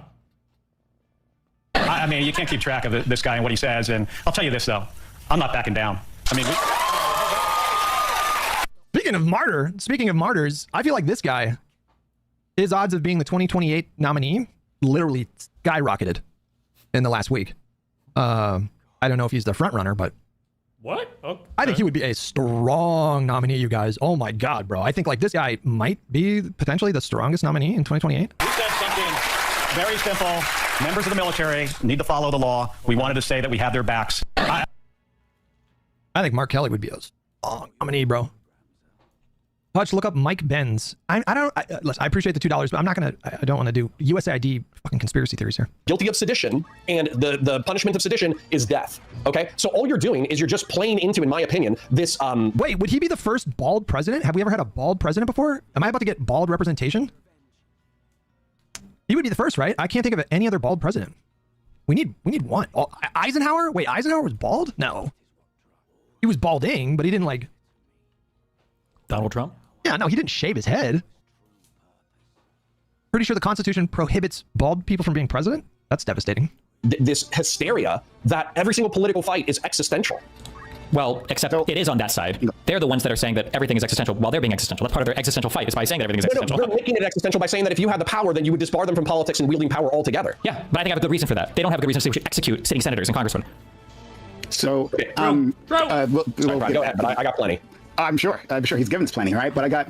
This is the tit for tat thing here. I feel like with Destiny, with these kind of takes, I have to read between the lines, and with some of the people in chat, I have to read between the lines and just almost get away from the literal specifics of the conversation altogether. And like what I'm seeing, I'm using my therapy approach. Like what I'm seeing is that people are very angry and they have every right to be. And what I'm seeing is that people are motivated by a sense of wanting justice and they have every right to feel that way. And well, I'll affirm that.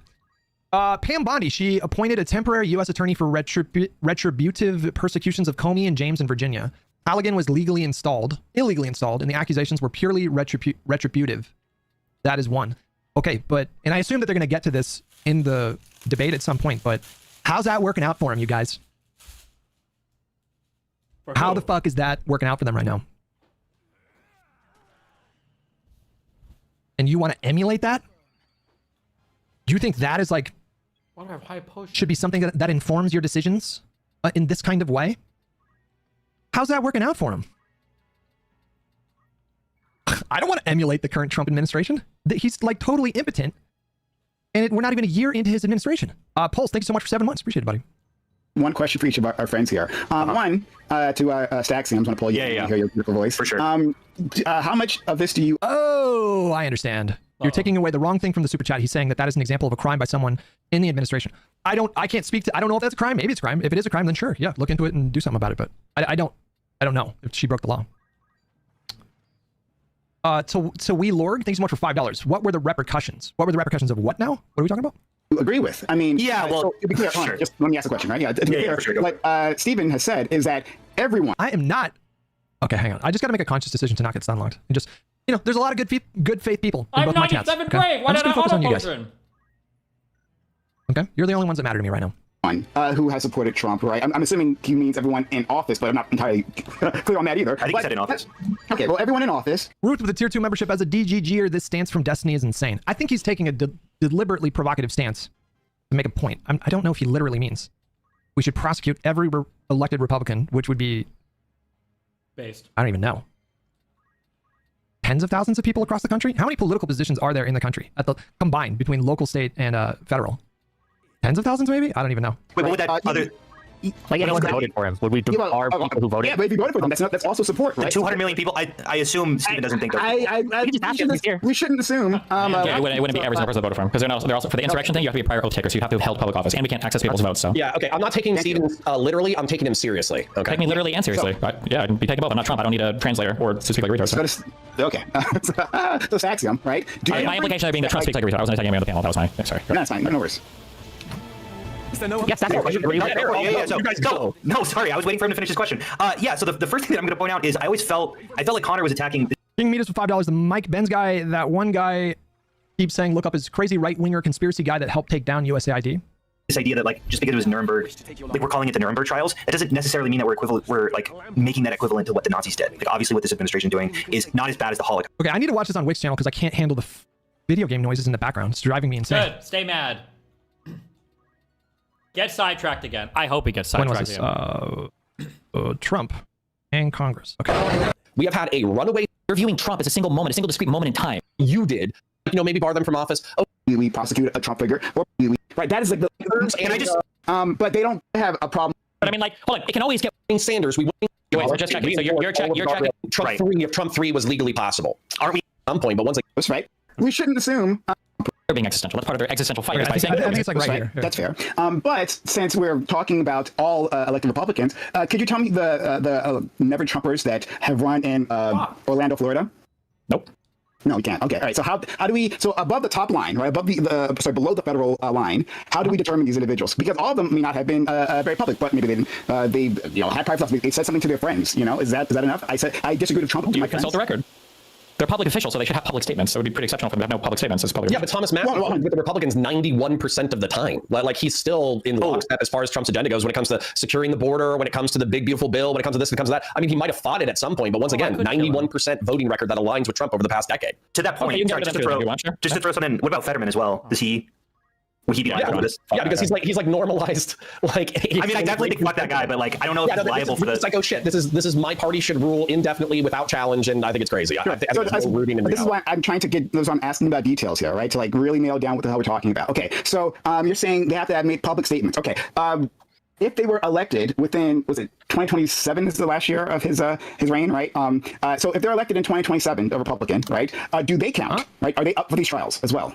If they ran under a Trump ticket, sure. If they were like supportive of Trump, yeah. Yeah, but hold on, that's not exactly honest because Fetterman has been also very against Trump. Like he's made a lot of public statements, like rejecting Trump. But you also said that Fetterman should go too. So I'm curious. A lot of statements. I guess you could find some particular issue. Whatever the particular thing is, if you want to concede the argument that you agree that we should do this, and now you just want to argue over the specifics of like who should be included, that's fine. For 90% of elected people, it's going to be plainly obvious. How you would determine we could leave it up to a court to decide. We could leave it up to a court to decide. We could leave it up to a commission to decide or whatever. But like, I mean, I'm not going to say like, oh, actually, I'm going to change my mind on this entire idea because there's going to be some edge cases that are difficult to decide. No, it's not that. Of the Republican Party should be barred from voting indefinitely. I don't concede that. I think. I'm not saying. Well, who said voting? I just said holding office again.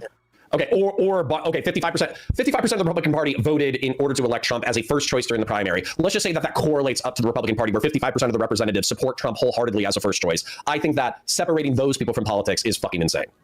Loser. Yeah, so I think it matters here, right? So that, like, if let's pretend I'm a Republican, let's pretend I'm in office, right? If you're saying there's a way out here, well, I care about that way out. Oh, I'm a never-Trumper too. I mean, I was always a never-Trumper. Didn't you hear me say, right? Like, maybe on some website somewhere, I said something critical about Trump. Doesn't that count? These are public officials. They make public statements. They have public offices. They put out public press releases. These are not random individual private citizens. Definition. This is already so absurd that we could just go ahead and concede like a hypothetical in which we were able to perfectly discern every single never-Trumper versus every single Republican. It's still a stupid fucking idea. It's still a waste idea. We'll do that. Let's do that. I have a question. When you, and this is for Destiny, if this is the public position that you're advocating for, what incentive does any Republican or anyone who's ever held office under Trump have to ever denounce Trump? Does this not just make them more incentivized to always support Trump? Because if they don't and Trump loses and the Democrats win, then they know that they're never. I mean, that's a good point, actually. We're going to have power again. So it's not a good point. You fucking retard. Donald Trump is literally making death threats to politicians, and he's not impeached. How could you possibly say this is a good point?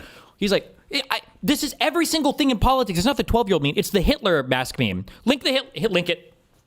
I'm not pausing it. Sorry, I didn't mean to call Hutch stupid. I'm just kidding. I love Hutch. Link me the Hitler mask.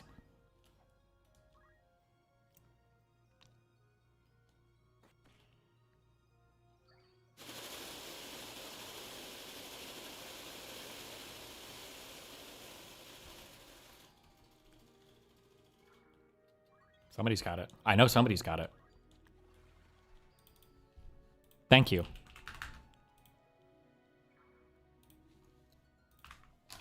It's this meme. Can we understand this, please? This idea of like, guys, you don't understand. If we get mean, they're going to go full sicko mode on us. They're going to become completely and totally unhinged, guys. You don't understand, guys. They're going to get, if we go full sicko mode, they're going to go fuller sicko. And it's like, what? What have they not done? We're so far beyond the pale on so many different things. What are you talking about? Why would they ever? Yeah, he's become the boogeyman that the Republicans pretend he is. Yeah, no, this whole thing of like become the boogeyman is like raping someone over and over again, saying this person is physically abusive, this person is, and then the 12th time you rape them, they punch you, and they go, look at that, you've become the violent person I say you always were. I'm sorry, that's fucking retarded. Also, I don't know why you're speaking hypothetically, Wick. Do people have to support Donald Trump? Otherwise, if they don't, they feel like they're going to be held criminally liable for things. That's literally the entire story of the entire Republican Trump administration. What do you guys think is more likely to produce the outcome of MAGA, the movement, being defanged? Why does nobody have any? We're old enough now. If we were still 22, Hutch, then I understand this perspective. But we're old enough now that we should have some foresight. I don't care about MAGA. MAGA, in all likelihood, no matter what, will be gone in 5 years, more or less. There's not another leader. I don't care about MAGA. I care about what comes next. I care about the next thing after MAGA. The same way that maybe we should have taken combating the Tea Party more seriously, because it was the Tea Party that ended up being the existential threat. It was the MAGA movement that came right after and was built right on top of it, right?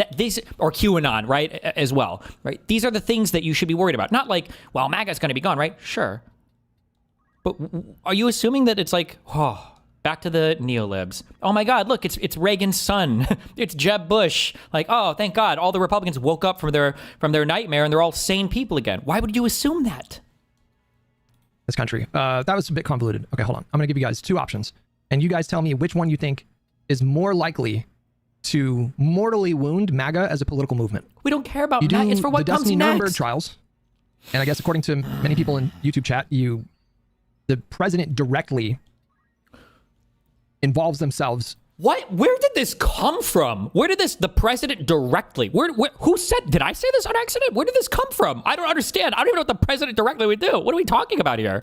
Themselves into the process. Like the president is spearheading this Nuremberg 2.0 situation, and then you have trials, criminal prosecutions, et cetera, which those wouldn't even be televised because the federal courts, they don't allow cameras in the courtroom, but I suppose maybe the Congress could change that rule. I don't really know. Okay, so you have that option, or why don't we just like play the tape out a little bit here?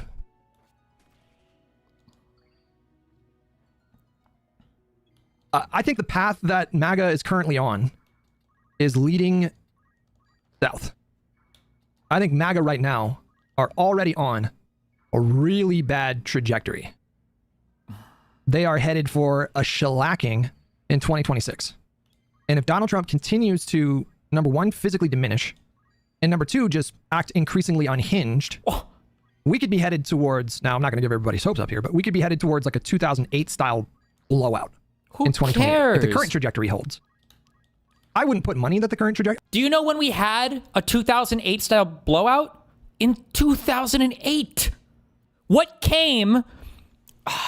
2008 was Obama, right? And then 2012 was Obama too. Who was the 2016 president in the United States? Who came after the 2008 blowout? Who came after Obama? It was Trump. Why would we want to emulate that? This is the thing we're trying to avoid. I'm not telling you the current trajectory is going to hold. Who knows what's going to happen in the next 3 years? Nobody can predict this kind of thing. Hi, what's up? Yeah, I have a quick thought. Have you ever made the argument yet? Because I've been thinking, like, I don't know if this is a valid argument, okay? So for people like Hutch, like, do you think that with, mainly because there's, like, old, white, and male, like, they don't have, they have the privilege of waiting until that time? Can you possibly make the argument that, oh, yeah, brown and minorities, they don't really have the privilege to wait that There long? might be like a little bit of that in there, but I think the biggest issue is that people don't realize how far gone it is right now, and they seem to think that after the Trump admin is gone, that the Republicans are going to go back to normal. I don't know why, but people just aren't considering like what comes next. I don't know if anybody's even answered that question. Maybe I should have focused on it more. Maybe I ask at some point. I don't know. I wonder if anybody will ask Hutch, like, what do you think is going to come after Trump? Do you think it's going to be more in that path, or you think we're going to go back to like the Rubios and the Cruzes? Exactly. Because right now, like Nick Fuentes is the one who's getting really popular. Yeah, sorry. Yes, because they're going to replicate like the success that Trump has had in 2016, right? And in addition, I feel as though people pretend as if the entire thing started with Trump, when in actuality, hasn't this stuff been going back like for decades? Like, is there evidence pointing to that? There is, right? Oh, okay. Yeah. Yeah. Anyway, sorry, that's just a thought that I had. Considering how like just these two questions, the privilege and the downward spiral of the Republicans for decades now, calling Democrats communists and such. Like, it's not like we were calling Republicans fascists and Nazis for decades, right, since the 80s. But then they've certainly been calling the Democrats the commies, right? Yeah. So I don't know. Like, that's it. Yeah. Okay, that's about it. Okay. Have a good segment. Bye. But they're already suffering kind of like a slow political death right now. We're all witnessing it. It's happening right before our eyes. What do you do once you get power? That's the question you're avoiding. I think the next president should focus on meeting the needs of the voters. That's what the next president should do. The next president should seek to springboard if we play the tape out and if the current trajectory holds. And then the Democratic president has big enough majorities to actually do some really bold stuff. They should focus 100% of their time on that. Leverage that moment to get a public option. Codify the John Lewis Voting Rights Act. What did Biden do for his whole term? Unprecedented investment in infrastructure. Green energy. The wars kind of suck, but I mean, what was he going to do with that? I mean, like, the American Rescue Plan, the ARP, what bailed out like every single state, every single city's, budget deficits? Like, what? Codify abortion protections. Oh, we just need to get a public option and legalize abortion in the Congress. Oh, that's it. Meanwhile, what do the Republicans have to do? Make sure that you go to Fox News as much as possible and say the most unhinged shit possible. And then what do the Dems have to do? You need to codify two of the most heated, debated questions in fucking U.S. history. Abortion and some kind of massive healthcare upgrade. Okay. Easy. Okay. Cool. No problem.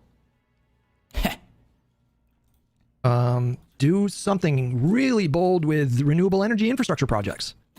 Like, take the time and use your power and capital as president. Sure, abolish ICE, Fold it into DHS. Just get rid of ICE. I'm on board with that at this point. We already have DHS. They can execute those functions. You don't need ICE. I don't know what the political... No!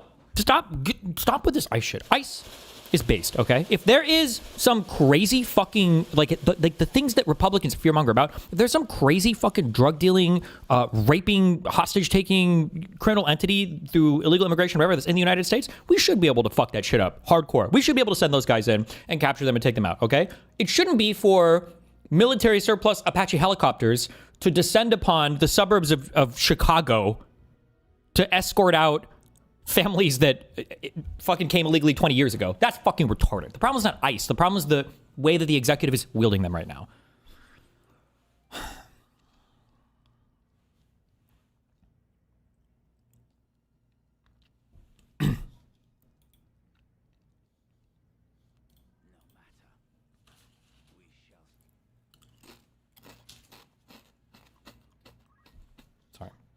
Appetite for getting rid of ICE is. I don't know how that polls, but I mean, you would have so much capital at that point that you could actually spend it to do. I think those things are going to be way more beneficial for the American voter than the president spearheading Nuremberg 2.0. Personally, I wish Hutch was live reviewing the Connor v. Pisco shit happening right now. Wait, what's happening right now? Are they going at it?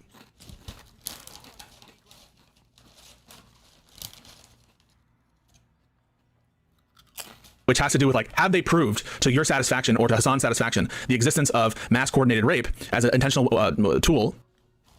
What the fuck did we just walk into? Bad company with $5. You just said voters are not rational, but now we need to focus on voter needs. I don't understand how that's mutually... Wait, hold on. How are these things incompatible?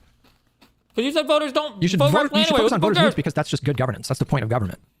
Wait, so now it's not about politics. Now it's about doing what's morally right? Oh, it's the pick and choose. It's the tool. It's the box. It's the lunchbox of politically expedient opinions. Pick and choose whatever you want to make the best political sandwich for the day. All elite memes with $10. It's not just about MAGA. He's talking about the Republican Party moving this way for over a decade. MAGA may end, but another MAGA may rise if there's no accountability. He wants to scare them out of that. Do you guys really think that you're going to be able to scare MAGA into submission? What? How have... Wait, so nobody... Hold on.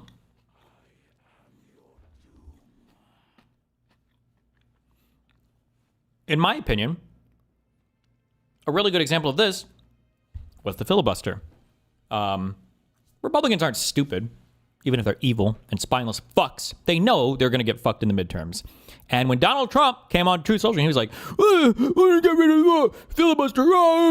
Filibuster. The Republicans in the Senate were like, bruh, if we get rid of the filibuster, our shit is anally raped next congressional cycle. What do you call it? For the next Congress. And they know they'd be fucked. They'd be completely fucked. They didn't do that because they know how fucked they'd be. Because they know there'd be huge consequences to pay. They would get completely fucked on it. They ever indicated that this is a movement that can be persuaded in that kind of way? You think you can... We don't need to persuade necessarily the movement. The politicians just need to know that they'll be held accountable. That's the point. The politicians are the ones that need to know that, if I fuck around like this, and it's going to be pretty bad for me politically. At the very least, my political career will be over. That's good.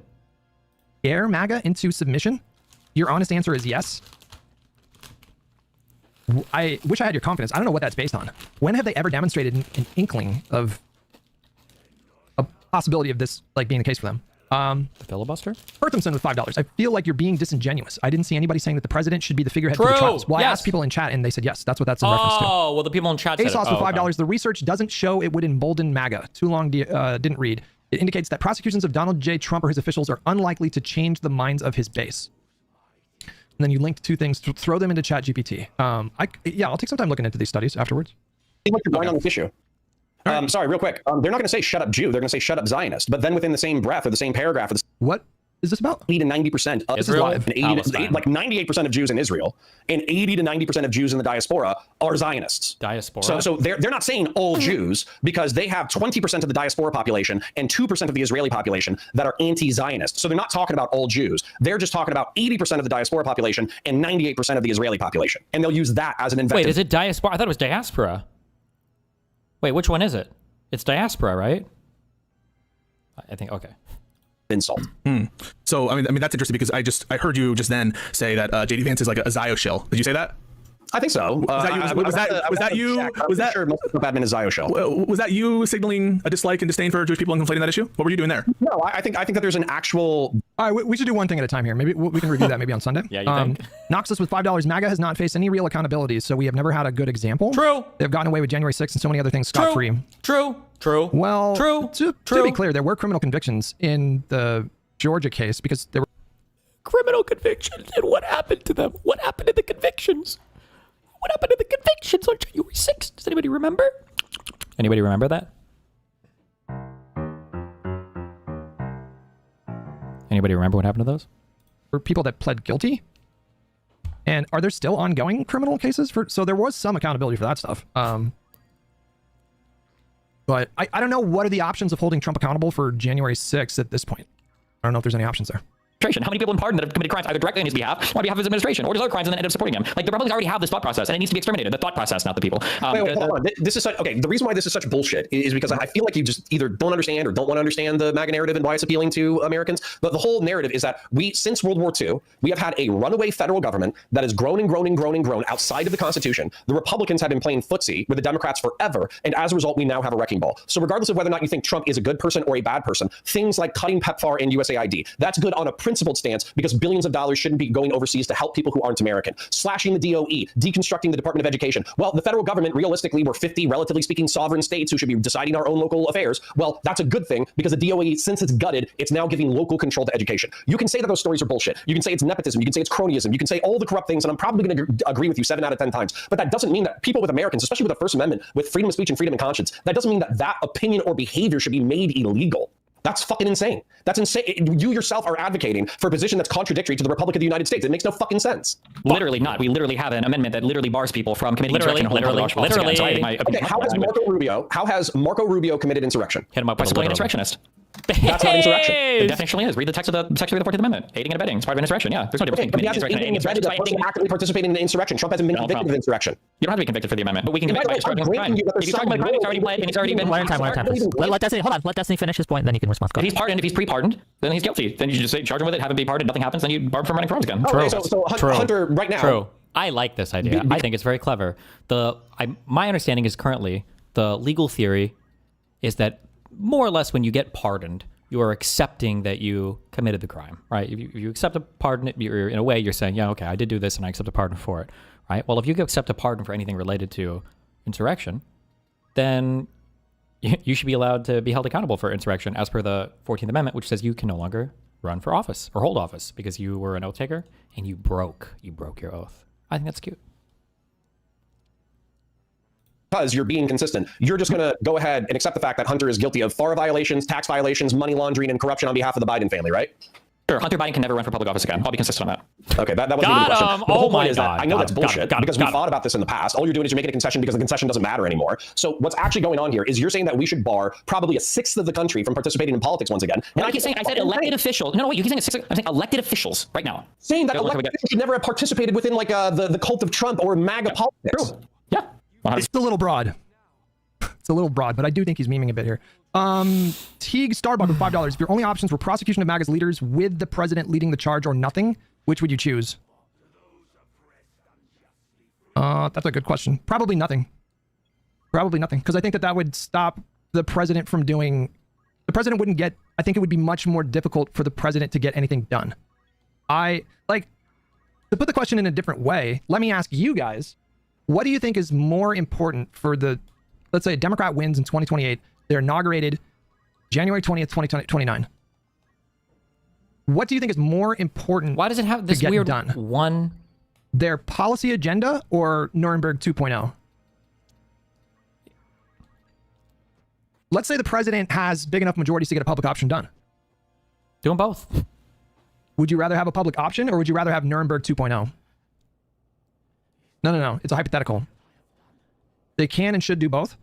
Okay. Can I get you to concede that the president leading the charge on Nuremberg 2.0 could potentially massively stifle any legislative efforts? Could I get you to acknowledge that is possible? It's like the dumbest, weirdest addendum to what I'm saying ever. What is this thing? It's like fixing this idea. Like, do you think that the president of the United States should really come out and speak in the Jabba the Hutt voice every time he talks about Donald Trump, guys? You really think that that's how we should hold them accountable? Is it should involve the president of the United States talking like Jabba the Hutt? Really, guys? Serious? Jabba the Hutt? Really? Like, who said this? Who said this? Okay. That's where I'm coming from. That's where I'm coming from. So it's not necessarily a binary, but that's just what my thinking is. Maybe it's possible.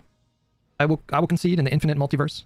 Oh my Maybe God. it's possible Oh for a hypothetical Democratic president to lead Nuremberg 2.0 and get a public option. I am inclined to think that the former would very much complicate the latter. And for me, it's more important to get a public option than Nuremberg 2.0. In my opinion. In my humble opinion. I think that would be much better for the American people than Nuremberg 2.0. How do you feel about it when the president doesn't spearhead it but appoints a special counsel? That was my position the whole time. What? If there is some kind of massive effort to then we prosecute agree the Trump administration, on which everything? again, I'm not sure how feasible this is. Pretty sure Donald Trump is going to pardon himself and his entire cabinet on his way out the door. So I don't even know what we're talking about. Oh, so we I don't can't know do how anything. That complicates things. Oh. Then you don't think MAGA is that bad. No, that's not what I'm saying. I'm saying that you and I have totally different opinions about what is the best way to quote unquote like defeat MAGA. Right now, my position is that they seem to be doing a really good job defeating themselves right now. Oh my God. Defeating themselves? They've been defeated because the Democrats are finally outmaneuvering them. They've been defeated because Newsom stood up and did something that was originally not that popular and won on it. The Prop 50 thing, an aggressive counteract to the Texas shit. I'm sure Hutch supported that at the beginning. They're being defeated by Schumer outmaneuvering them in the Senate, by the insistence on the Epstein shit, by the historically long shutdown from the federal government and staying on point with the messaging. Like, it's not like they're randomly losing on their own. I mean, they are making mistakes, unforced errors for sure, but that's also because of some pushback intentionally, deliberately by the Democrats. There is a price to pay for Trump. There has been a price to pay for Trump. And I know for some people, they're not going to be able to compute that because he won re-election in 2024. And for some people, that's kind of the end of the analysis. And that you just assume just like total victory moving forward. But that's just not the way that politics work. Number one, 2024 should have on paper been a blowout for the Democratic Party, just an absolute blowout. It should have been a bloodbath, and it was not. I think that's because of Donald Trump. And Donald Trump has proven himself to be quite the albatross for the Republican Party. Like, he is dragging that part. He is holding them back. The Republican Party would be stronger if they had competent leadership. The Democratic Party would be struggling a lot more. We would be to having... adjust. That's good. If the Democratic Party was struggling because there was an opposition Republican Party that was engaged in good governance and was governing the country better than the Democrats could, then fine, let them win the election. I don't care. If Republicans win the election because they're legitimately doing things that are delivering better results for the economy, better results for the world, then the Democrats are fine. Then that's fine. Then okay. That's an okay world to be in, though. That's way different than right now where they won because they're fucking lunatics. If the Republicans actually had a competent leader. Donald Trump has been a drag on the party. You say that, but we still have 3 more years. That's True. the consequence of 2024. I accept that Donald Trump is going to be here for the next 3 years. I just don't. I accept that. I do read YouTube Even chat. if nobody goes to prison, I think it's still important to get an official and public accounting of the full breadth of the corruption that took place in that administration. Without truth and reconciliation, Trump 3.0 will be even more likely to come about, and under a different name. Can I just push back on this a little bit, guys? The rhetorical question. I'm already pushing back on it. Uh-oh. We did have a detailed, comprehensive accounting. No, just on that was only on January 6th. That was only on J6. And it was way too long. And there were no criminal charges whatsoever that came from that. And the Republicans denied it the entire time. That was a different thing. The J6 commission is not... We need something more, okay? What Trump did on January 6th. The government did that. We had select subcommittee that investigated that event for like several months. There were televised hearings that stretched out for a couple of months. And do you know what, guys? Wait, am I crazy? For a couple of months? I thought this was like 5 days. Wait, how long was all of the J6 committee? I thought it was like a week at most. What, months?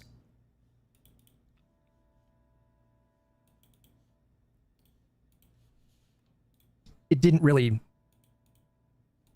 it didn't really move the needle significantly. So where is your confidence coming from that a Democratic president-led investigation would yield the kind of results that you guys seem to think it would? I don't understand where that confidence comes from. Of course, the president has a bigger platform, sure. But I think the reality of the situation is there's a significant percentage of the country that are relatively disengaged from politics. Engage them. I think we looked up some statistics a month or two ago. We tried to sort of gauge. And I think where we landed on was it's like 70 to 80% of the country that are pretty disconnected from politics. If you could devise a society where everybody was super engaged, then I don't think Donald Trump, his political movement would have succeeded in the first place. But we don't live in that world. We don't live in that country. Hasn't that always been the case for America? I don't know. I really don't know. Maybe, but I don't know. I feel like previous generations. I just could be wrong. I'm just making kind of a guess here, but like, you know, during the Cold War, for example, like the Cuban Missile Crisis, you know, I assume that in the context of the Cold War or more some worried, like yeah, World War because there are II, nuclear missiles coming right to our I would just assume shore. that a way higher percentage of the country were paying attention to politics in that kind of way, but. The problem is that there's a lot of people that see politics on their social media feeds, but they're not really meaningfully engaging with politics, you know? They're not really like going out of their way to watch long-form content, dry discussions about domestic policy and foreign policy and the political dynamic. And I would assume that a lot less people are doing that than they did in generations previous. The January 6th committee still revealed egregious shit we never would have known about. Do it anyways, even if nobody goes to prison. I don't know why there's so much reluctance. Well... Wait, is this the battle with the guy with the armor and shit? What is to stop the Congress from doing the that marquee? again? The Congress can do that. You guys understand that, right? Like, I assume the next Democratic-led Congress will, in fact, do that. If the Democrats take back the House, I guarantee you, they are going to establish subcommittees to investigate the current administration. They are going to haul cabinet members up in front of live cameras in subcommittee hearings, and they're going to grill the shit out of them. Yes, but also so I think you guys are going to get a taste of what you're looking for, just a little taste.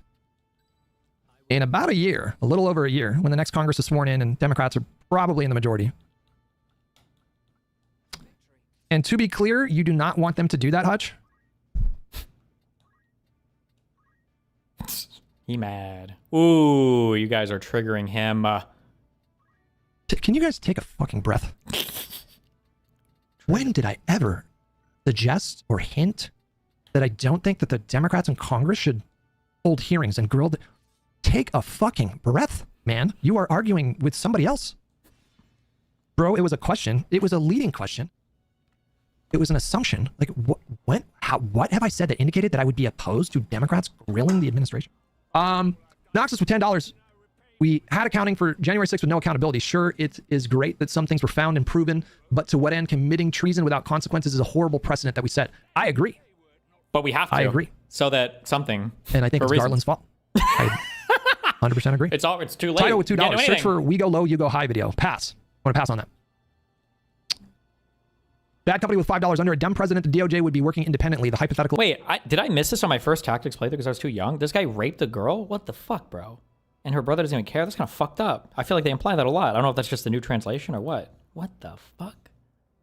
Was disingenuous. Wait, what hypothetical? Hold on. What was this about?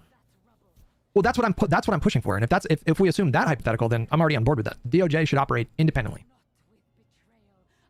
I have no problem with that. DOJ, go nuts. Do your thing. Sergeant Fatboy with 115 months. My goodness. Naughty Pop, you said that there was breaking news. What's going on? The 11th Circuit upholds $1 million penalty on Trump and Alina Habba for frivolous suit versus Hillary Clinton, Comey, DNC, etc. over Russia claims. Trump and his attorneys committed sanctionable conduct.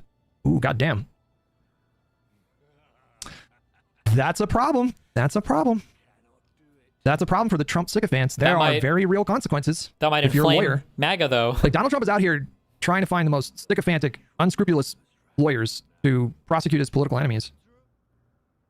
And you talk about accountability. I mean, this is pretty significant for that lawyer. Fucked up. I assume they're probably going to lose their license to practice law. That seems pretty significant. Dig Dug with 102 months. Thank you so much, pal. This feels just a little bit sorry, and I think this is a little bit different from the place that we started at, because you were saying Nuremberg trials, but these don't sound like trials. Like, these do sound like if you're part of the admin, you're guilty. But I don't know if that's a trial. Well, if they're pre-pardon, then we can't have a trial. No, they don't pre-pardon. Sure. Crime off interaction. Fuck it. Sure. Okay. So what? Let's go. Okay. Yeah. Actually, let's say that they pre-pardon them. What's your evidence that they're engaged in insurrection?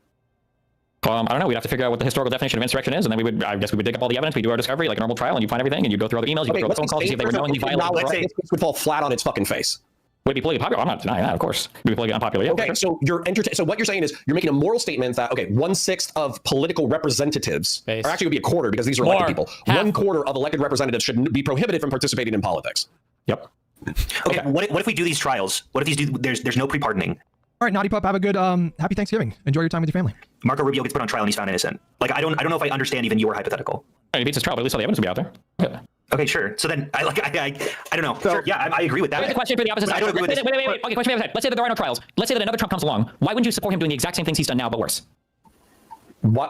Hold on. I'm sorry. Why wouldn't you support the next Trump doing the same? Doing the next? No, I'm not asking you. Elected politician comes about. There's the Trump 3 or whatever. The next Trump comes about. Why wouldn't you support him doing the exact same things that this Trump is doing, but even worse? Not you. You in a general sense. You being MAGA or anyone else. Oh, okay. Yeah. So if I were MAGA, what is the disincentive from supporting Trump 3 if Trump 3 was legally possible? Aren't we incentivizing people to take advantage of the law here? Ooh. Without political consequences. I probably wrapped my head around the fact that I think that Trump's going down because he's an ephebophilic sex cultist. I would have to say that we would need to reinforce, actually, I think the political capital after Trump. Just to be clear as well, guys. Let's not make any mistake right now. The Trump admin is losing popularity, not because of how evil they are, but because of how ineffective they've been. That's why I'm saying we got lucky that this guy's a fucking retard. People aren't turning on the Trump admin because of the cruelty and the maliciousness and the vitriol. They might say it now, maybe, because that's a convenient thing to point to as an excuse, but it's because their administration just sucked. They haven't delivered for the American people in any way, size, shape, or form. Who's to say that somebody delivering policy more effectively could maintain the same level of evilness and the American people wouldn't give a fuck?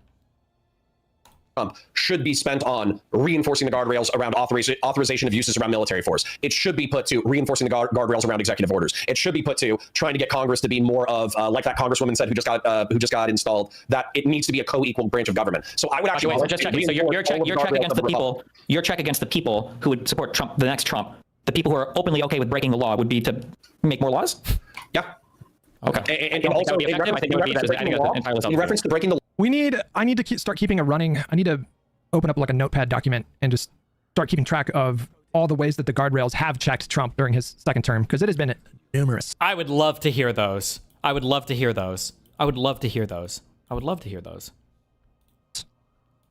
Numerous. We did this after Nixon. We did this after Nixon. After Nixon was, after he resigned and was pardoned,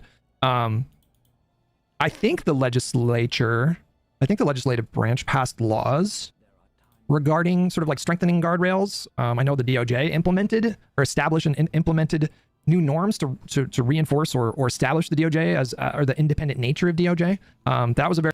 But if you look at the behavior of Nixon, right? They were trying to cover that shit up.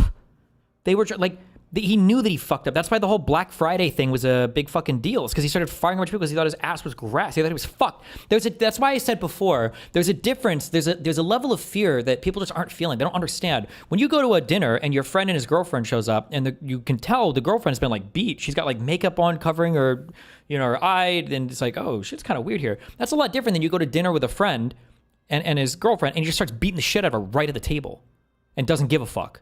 Right? Nixon, you try to use the makeup, okay? These are people that can be reckoned with because they have a sense of shame and they know what they're doing is wrong because they're trying to hide it. Trump does this shit out in the fucking open. They don't give a fuck. It's a different thing.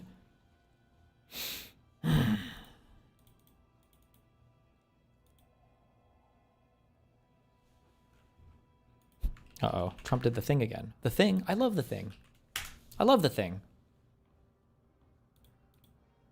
The suspect worked very closely with the CIA in Afghanistan for years, that he was vetted, and the vetting came up clean. He went cuckoo. I mean, he went nuts. And that happens, too. It happens too often with these people. You see them. But look, this is how they come in. This is how they're standing on top of each other, and that's an airplane. What the? Bro, why is my president holding up pictures? Why is he holding up pictures that he printed out? Oh.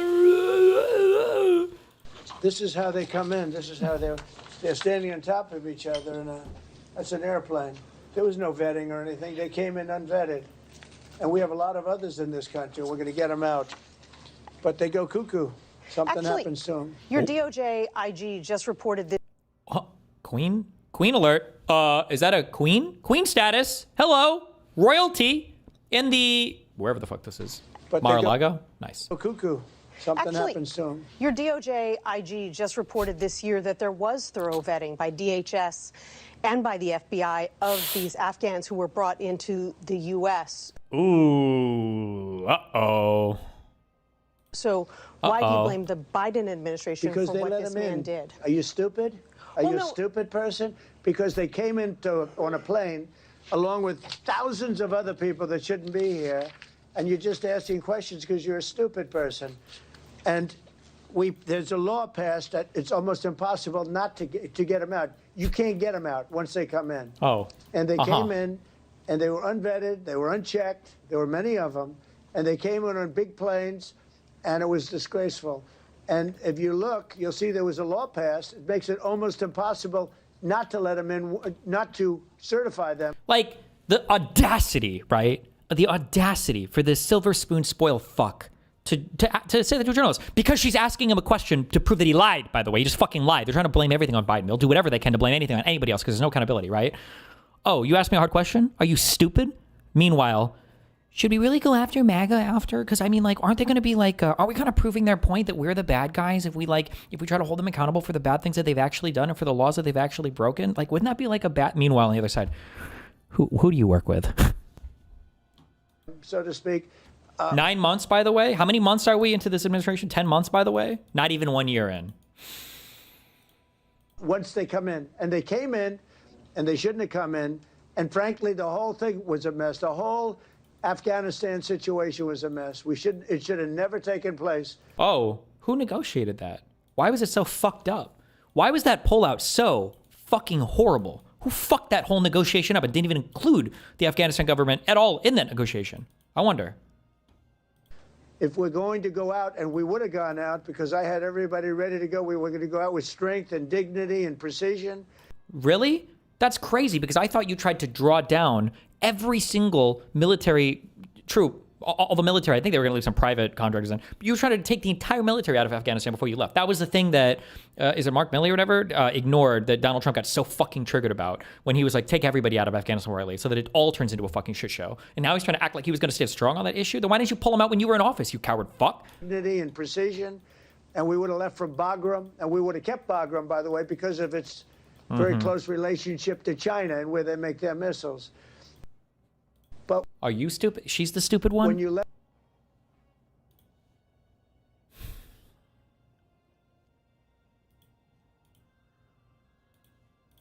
Very rational response. Now, Donald Trump came along and kind of trampled a lot of those norms, but are we suggesting that this is a bad idea? Like the Congress should probably write and pass some new laws clarifying some things? Like Clarifying why would you dismiss that? What are we clarifying?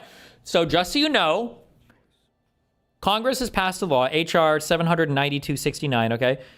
Things in the Constitution probably shouldn't be gotten rid of with an executive order. So like things like birthright citizenship, you probably shouldn't be able to write those things away with an executive order. Like the next admin coming is like, oh, I didn't know. Fuck me. I also don't like this framing by Hutch because it automatically gives into the delusion that the administration is acting within the bounds of the law, right? Like think about what he just said earlier. Hutch said, well, the judges have pushed back on him in unprecedented ways so much. Okay, so that means they are trying to break the law. So then why the fuck would you write more? What the fuck does it even matter? Why would you dismiss doing something like that? There's no use for anything like that? Are we just going to assume that every Republican president moving forward is going to be another iteration of Donald Trump who's just... Why wouldn't they be? Going to trample these norms? Like, yes! Wait, yes! He stumbled onto it. Now he's being sarcastic, but yes, why wouldn't they be? That's the question. Why wouldn't they do that? Why wouldn't they do exactly that? There's no use for anything like that? Are we just going to assume that every Republican president moving forward is going to be another iteration of Donald Trump who's just going to trample these norms? Like, I don't... Do both, Hutch? Hold people accountable and, like, strengthen the guardrails? I mean, yeah, I agree with that. Of course. Just not in any meaningful way. Pardoning Nixon was a mistake? I mean, I'm inclined to agree. Yeah. Law, we would have to get into the nitty-gritty of it. Because as an example, you said that Trump people have suffered no consequences. That's not true. All the January 6th insurrectionists were incarcerated. There were 1,500 people who had criminal charges. And then they were pardoned. Yeah, that has nothing to do with whether or not they suffered consequences. They still suffered consequences. If you want to put limits on the power of the pardon, then I'm all ears for a technocratic solution. So, I guess my question is, if you're a Republican congressperson right now, why the fuck would you ever support guardrails against the pardoning power when, like, you could just be a George Santos? You know what I'm saying? Like, you could just be breaking the law, and then Trump gets to pardon you. Why would you ever try to limit that authority? Where does the pardon power come from? Is it in the Constitution? Can the Congress pass laws to limit the president's pardon power? I don't think so. I don't think so. I think you need a constitutional amendment, right? I think they can, right? Or can they not? I thought does it come in the Constitution? So I need this barrette, but I don't want the president's pardon power comes hairband? directly from Article 2, Section 2 of the U.S. Constitution. Because this power is explicitly granted in the Constitution, the Congress cannot change it through ordinary legislation. Congress has a few indirect tools. They can do oversight and transparency. They can investigate circumstances surrounding a pardon. They can require reporting or record keeping. Okay, no, they're very limited. You'd have to amend the Constitution. Well, I mean, if you had principles, it's because you wouldn't want to see the republic die. Yeah, the pardon power is that. I don't know what the founders were thinking with that. That is insane. Because they very, very much fucked up with that. Like, I really have no idea where that came from. Why did they think that was a good idea? I would have to go back more in the time, but like my guess is just like, why would somebody abuse the pardon power, right? Like it would be so unbelievably unpopular. You would be doing it solely as the president. You would get impeached for it. I think that was the idea, right? They didn't envision political parties being a thing. So why is it that, how could a single executive, one man, one president just pardon people corruptly? I think at the time, maybe because, I wonder if they would have envisioned political parties forming, if maybe they would have had a different thought about it, but. There's a Federalist paper about the unilateral executive. Yeah, we did, but I think in that paper, I don't think there's a whole paper. I think there's one that brings it up, but it's like one paragraph. I think. I think it was a Hamilton one, and he was like, was it a Hamilton one? He was like, would one man really corruptly abuse the pardon power? Like sometimes there are cases so exceptional, and there's just no shot. I'm not even going to imagine that a president of the United States would ever abuse the pardon power. That's just crazy. I think that's basically what he said. That was it. It was like, okay, okay. King. Hold on. Can I find it in my thing down here? Wait. My mini monitor. Search. Pardon.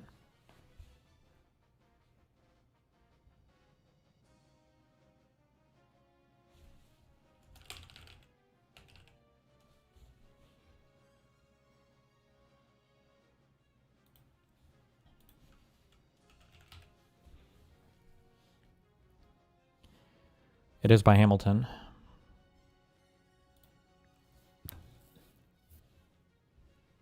This is number 74. I feel like he just it was like one sentence. He was like,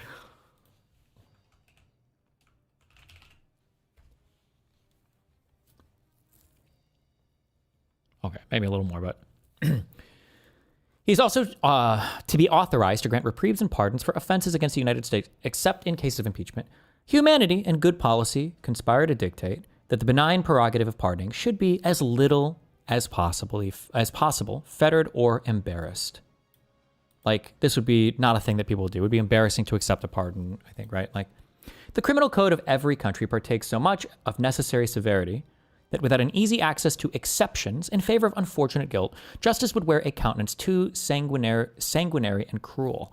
As the sense of responsibility is always strongest, in proportion as it is undivided, it may be inferred that a single man would be most ready to attend to the force of those motives which might plead for a mitigation of the rigor of the law, and least apt to yield to considerations which were calculated to shelter a fit object of its vengeance. So as in, like, maybe we have laws against, like, you can't murder people, especially on Sundays on church day, and like a wife kills her husband who's battered her for years and years, and, you know, a jury still finds her guilty of murder, and it's like, this is like the case that he's kind of talking about here. Like, at these times, maybe one man could dispense of a pardon power in such a way to escape the necessarily cruel and harsh grasps of criminal justice, right?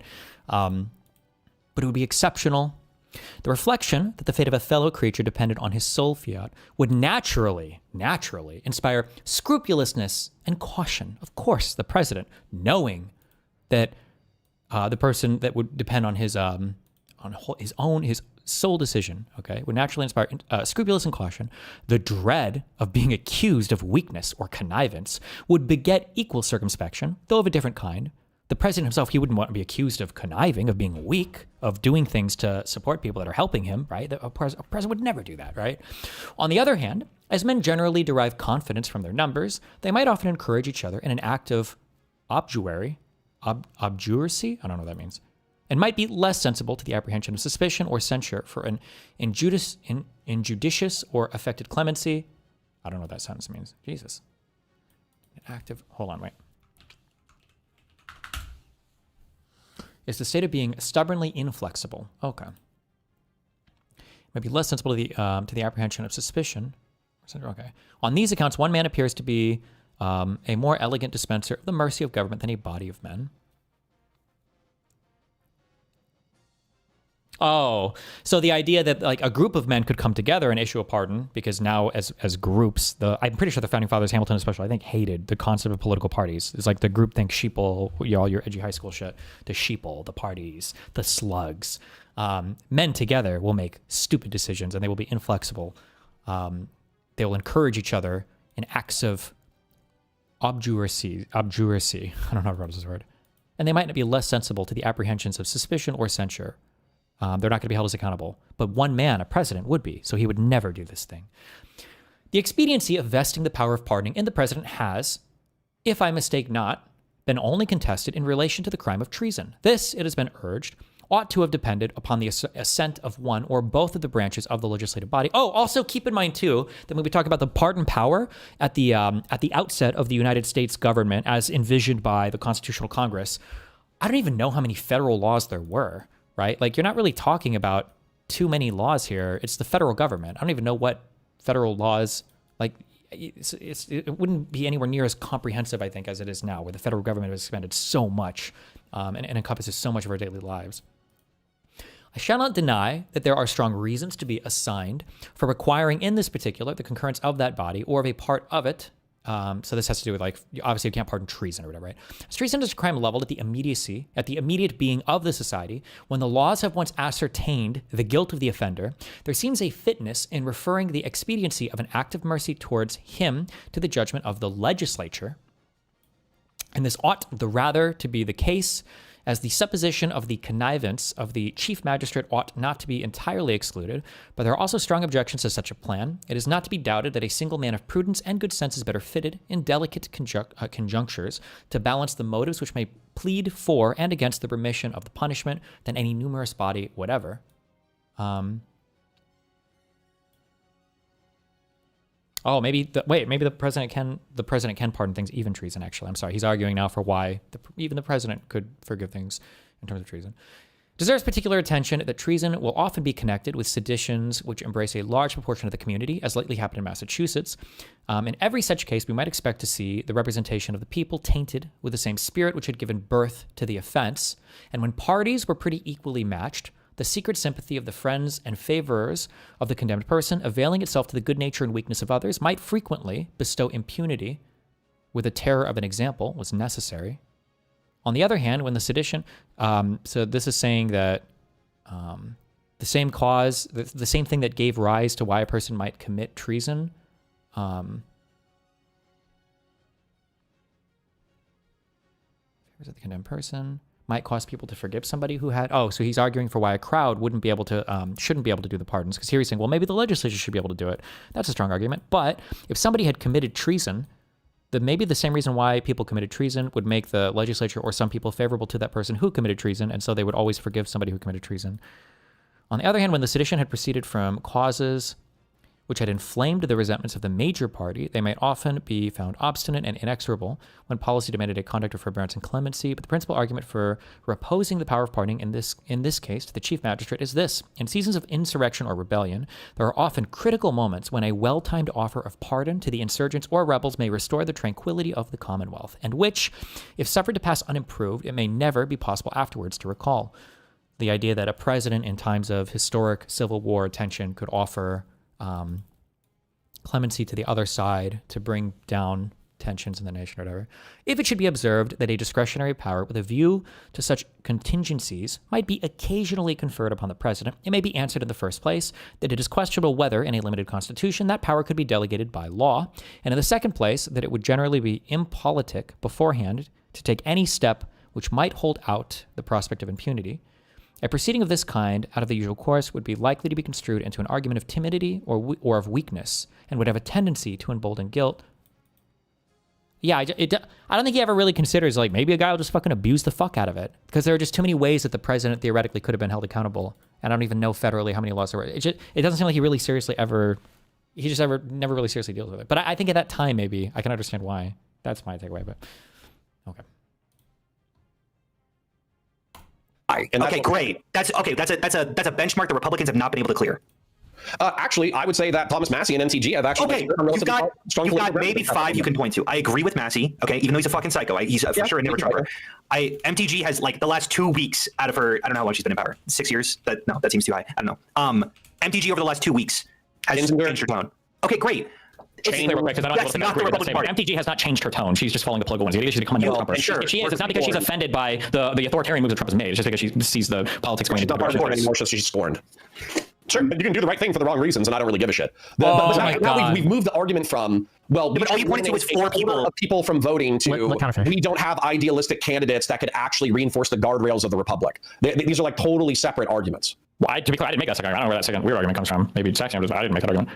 Okay, well, I think that like spending political capital on reinforcing our republic would be infinitely better spent than trying to wipe out 25% of elected representatives. I have a question. I find it's equally feasible. Yeah, like the fact that Republicans would play ball to put back up guardrails that they have disassembled over the last 10 years. Wait, is this one of those fights where if I beat this guy, they all flee? Did I just fuck this up by hitting him?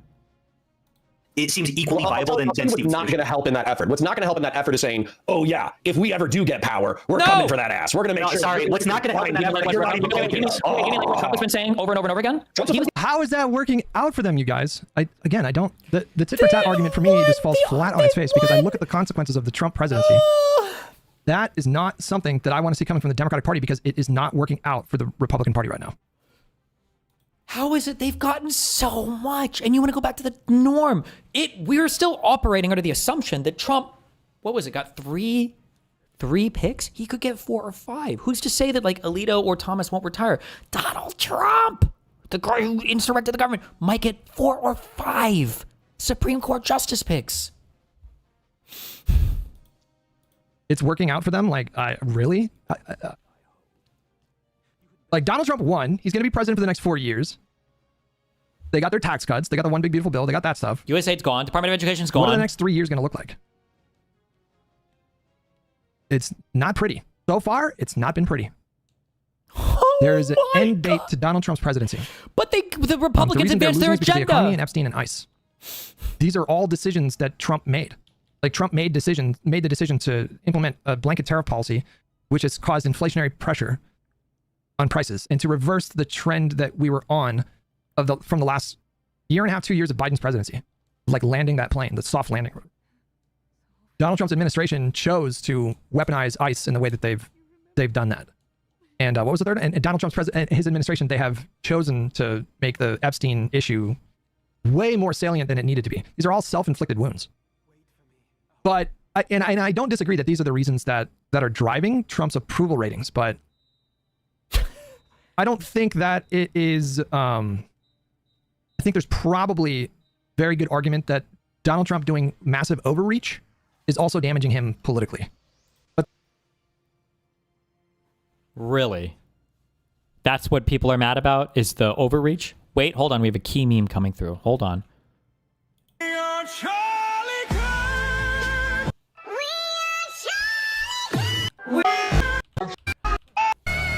I thought this was a 6-7 meme. Never mind. Cringe. There's nothing about this presidency that I want to emulate. I don't look at the current moment. Like, what would the equivalent of this be for Democrats? This is delusional, Hutch? Okay, well, let's just imagine that this was a Democrat. How would you guys evaluate? Oh, imagine it was a Democrat. Tomorrow, I wrote an executive order banning fucking, what were the people called? Pharmacy benefits managers, and now we have a public option. I wrote an executive order making the government a potential insurer for all the American people. Could he have done, instead of Doge, we get the fucking Department of Governmental Healthcare. We get DOF. I don't know. There's a billion fucking things that theoretically you could just fucking do amnesty with the stroke of a fucking pen. Why not? I don't know. There's a billion things that we could envision in a more positive direction. Not that I necessarily approve of doing these things in an illegal manner, but the Democrat if they were in office right now. Let's say Kamala Harris won.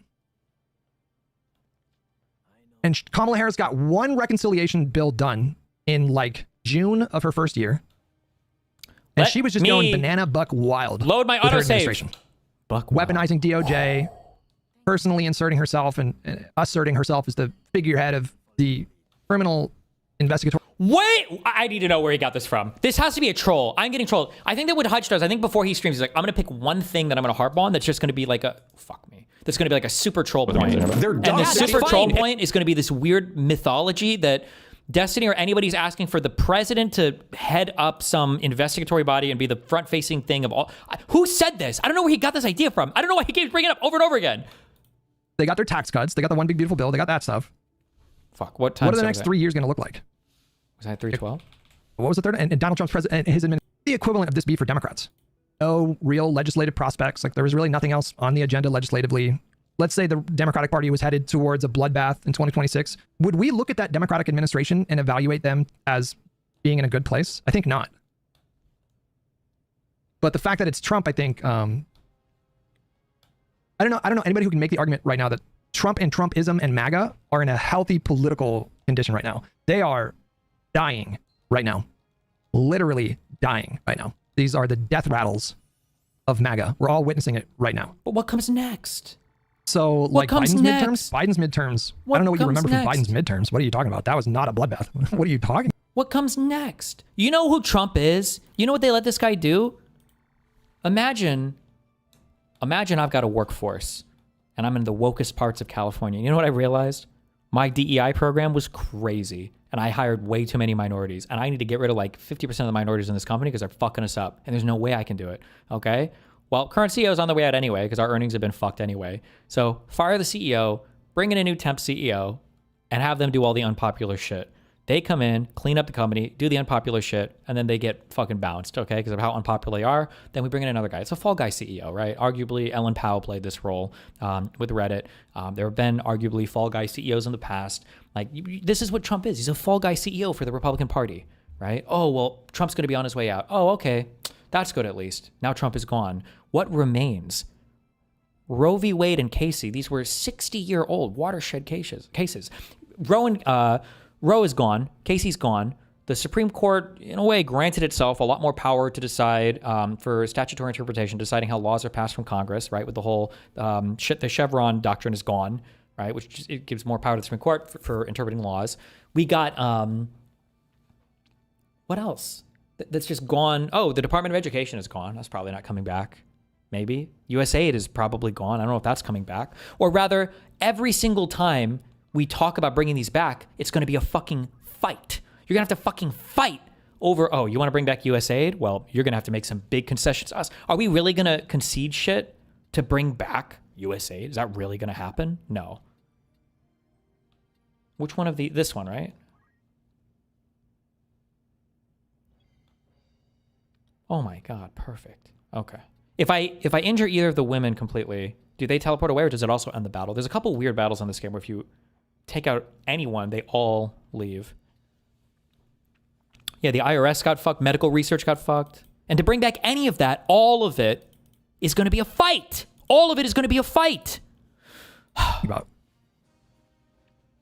That was a historically good midterm performance for like Hutch seems to, he doesn't really believe this either. People just need to remind him. He's acting like when you get a new government that everything resets, that we go back to where we were before. Also, you know what? How about we could even make an international argument? Because here's what I'm thinking. What do you tell, I'm leaning into the domestic abuse thing. Like, what do you tell a woman who says, my husband last night beat the shit out of me, but I think it's because I was kind of grumpy and he doesn't normally do this, right? Well, what do you tell the woman? You're like, well, who the fuck knows when he's going to be mad again? So you're just going to accept that he beats the shit out of you? Everything's upset? If you're the rest of the world, how fucking scared are you of anything happening bad in America? Because it's like, well, that's the United Schizophrenic States of America, and if they have any fucking problems, or think they have any problems at all, they're electing another schizo leader who's going to fucking destroy the world order. Well, fuck us, right? Imagine America elects a new leader, and you're another country looking at America, and you're like, Oh, okay, so you're going to 180 again? And then America says, all those people that just came before are getting federally fucked as hard as possible because we're never going down that path again. There's going to be a huge disincentive to ever go down that path again. I think you would like to see that. If you're another country in the planet, it's like, okay, well, America is trying to clean its shit up at least. But for America to elect Democratic leadership and then just to move on like nothing ever happened, why would you ever trust that fucking country again? Why would you ever trust this country again, knowing that the next time something bad happens, oh, well, time for America to throw a fucking 4 to 8 year fit now. An incumbent party. You'd have to go back to like George W. Bush in 2002 after September 11th and JFK, you know, the Democratic Party midterms after the Cuban Missile Crisis, where they did like pretty well by historical standards. Why do you see holding a MAGA accountable as becoming some kind of crazy action? The crazy thing is to not do is to do. All right, guys. True. I need to put a piece of text on the screen just to clarify my position once again. Okay, but if nobody's understanding over and over and over again, don't hold MAGA accountable. That's what it feels like. If everybody thinks thanks so much for over 11 and over and over again. Tewi Lorg with $10. Are we saying that they are successful because their agenda isn't popular? Sorry, what? Thank you for the $10, but what are you asking me? Are we saying they are successful because their agenda isn't You mean unsuccessful? I'm saying like success or like Trump's personal success in terms of what he promised when he was running, his goals that he had in mind. I'm sure they're reasonably in line with what he wanted to see happen. The question is, how is that landing for the country? How is the country responding to him being successful on his agenda? He did send ICE into neighborhoods to terrorize people. He did do like increased levels of deportations for people with no criminal records. He did do the tariffs. He did do the one big beautiful bill. Great. Okay. How's the country responding to that? Well, they got it. They are not responding well. They got at it. all. They got it. They are not happy with this administration. Like, imagine like raping someone. It's like, well, they're not happy. And it's like, okay, well, I got my nut. that's what's happening. They got their nut off in us. Okay. We're cummed in. And he's like, well, at least they know we're upset. This is like the whole mantra of like, well, it's better to ask for forgiveness than for permission. No, that's not how it's supposed to go. Being voted out is not a consequence. People still support this crazy shit and want to see him go harder. Being voted out is obviously a political consequence. That's a pretty significant political consequence. His base all loves him for everything except for the tariffs. True. Who cares? That's his base. Of course they love him. How do you think you're going to change his base? Why can't you at all? There's nothing. So they're always going to be supporting insurrectionists. I don't know if that should be a goal. Okay. I don't know if you can fix those people. Okay. Oh, they're unfixable. The goal should just be to win more elections, right? No, it's not whataboutism. It's this happened. Okay. You're saying that you'll never win an election doing this. Didn't Trump win 2 elections? Have you asked him 3 elections doing this? Wasn't his chance in the first election lock her up? Ran a senile 90-year-old person with his brain leaking out of his fucking ears who couldn't do a debate? That ran against him in 2016 when he was saying lock her up, we're coming from lock her up. Wait. What's the point that you're trying to make? If you're trying to make the point you're saying that if you act vindictive and evil, no one's going to want to vote for you. Trump ran on vindictive. How do you explain the moderate win? This is such an incomplete analysis of the impact of Trump's rhetoric. We're isolating 2016 and 2020. I mean, 2016 was a much more decisive. We're isolating 2016 and 2020. My brother in Christ, those were the last 2 elections with a lot of the same players involved. It's a victory in the House. He had like a, what did he have? Like a, Vishy, what was the House majority in 2017? He had like a 35 or 40 seat majority or something. He had like a 3 seat majority in the Senate. And then what happened? Years of losing. Like when Roe and Casey were gone. You know, they did not do well in like when USA is gone, with the Department of Education years, special elections, and then in the midterms they got blown out. 2020, all the research. He became the first one-term president since George H.W. Bush lost in '92. They did pick up a few seats in the House in 2020. That wasn't ideal, but we won how many seats in the Senate and won control of the Senate? Wow. And what do we get for that again? Greatly limited losses in the midterm elections. I need, you know what I need? I need What do you need? I need Laksha. I need him on speed dial. To talk about how Donald Trump has hurt the Republican Party electorally. 2022 is really the best example, I think, of this. It's the year that the Democrats, I think, really kicked off the Pied Piper strategy. The Democrats were putting money into Republican primaries to elevate the crazier candidates. And a lot of people criticized the Democrats for doing that at the time because they said it was too risky. But boy, did that play out well. It worked. It actually worked. Because of that strategy, and because Donald Trump kept elevating the craziest candidates over the more politically sound candidates, like the Republicans lost so many winnable races in 2022. That was Donald Trump's fault. I don't think we should, I think it's so narrow to evaluate the strength of Trump just based on 2016, him winning in 2016 and 2024. Evaluate them on their there are wins, there's so on many their other races that policy happen in this country that wins. are so consequential. Why would we limit it to just his individual races that he won in 2016 and 2024? You could very easily make a strong argument that the Republicans would have been way more successful electorally in the last 10 years of Trump if Trump wasn't the guy, if he had never entered the race to begin with. Old Scotty with $5. You're discussing policy, whereas the demand is for punishment for criminal corruption. I'm not opposed to punishment for criminal corruption. Mr. Feeney, is that a reference to fucking Boy Meets World? With $5, people think you're against accountability because you got stuck arguing against the president should lead it point, and everyone got confused. And no one knows Not where my that problem. point even came from. No one I was so clear about my two conditions. Oh. The first condition, if you're going to do some kind of mass accountability project, some kind of series of criminal investigations, potentially prosecutions for Trump and people in his orbit, which I don't really know how you can do that at the federal level if he does pre-pardons. But if you're going to do that, if you want to do that, the president should focus on policy, legislation, running the executive. No one is saying They other. should not Where be the does this figurehead. They should not be talking point involved in come that kind of from? way. And it should come from a special counsel. Those are my two conditions. Satisfy those two This is conditions, a great and I'm bait. on board. I give him a 10 out of 10 for this. I think it's bait. on some of That's you a good guys bait. to explain to me That's a good bait. why the president has to be the I support figurehead. this bait. Why is that necessary? No one said To this. Why no one said this is a great bait. Maybe in a very like meta way, he's trying to illustrate how well conservatives control the political discourse in the U.S. by inventing positions on the other side and then force them to either defend them or disavow them. Maybe this is like a meta thing. Hypothetical Nuremberg 2.0. I don't think you can give me an answer to that makes any sense. Said we Lorg, I'm gonna time you out, bro. Ooh. Who said that? No I'm one being is saying the gaslit. pres- Usually it's Twitch that gaslights me. Who said that? No, wait, what? Twitch, now I need you guys to be the nourishing partner. Because YouTube is gaslighting me. This always happens whenever I fucking react to Destiny content. I'm just gonna say it. YouTube starts gaslighting me. Oh my god.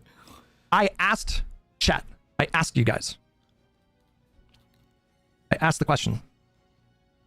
Or I don't know if I asked the question, but I gave my two conditions. And the first condition is that it shouldn't come from the president. And I got a ton of pushback in YouTube chat specifically. Okay. I got a ton of pushback. Because if that's the hang up here, what are we even arguing about? Then we agree. If you're fine with my condition that it shouldn't come from the president, then what are we debating? Then we don't disagree. You're fighting phantoms. We have the same position then. Winning in 2020 if everybody is like, so hungry for vindictiveness. COVID probably had a lot to do with it. Yeah, COVID probably did have a lot to do with it. Wait, hold on. I'm not done yet. Thank you. You know what had a lot to do with 2024 Trump's win? Your mom.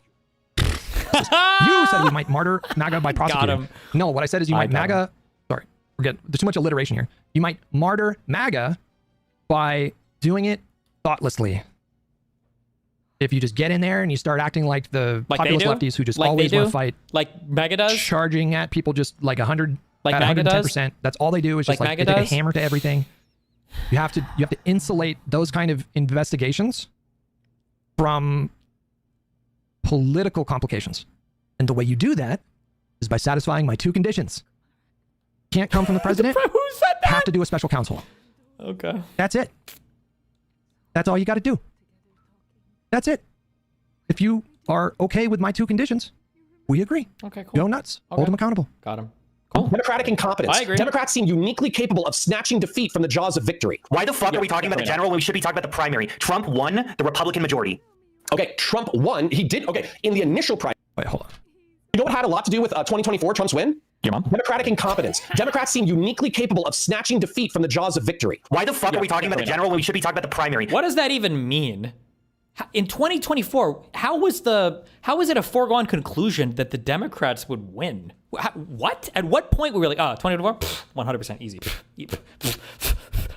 When was that ever the case? Trump won the Republican majority. Okay, Trump won. He did. Okay, in the initial primary, 16-1. Okay, like the original primary. In the original, No, I was saying in primary, 2020. he won a plurality because all the moderates Okay. would fucking drop out.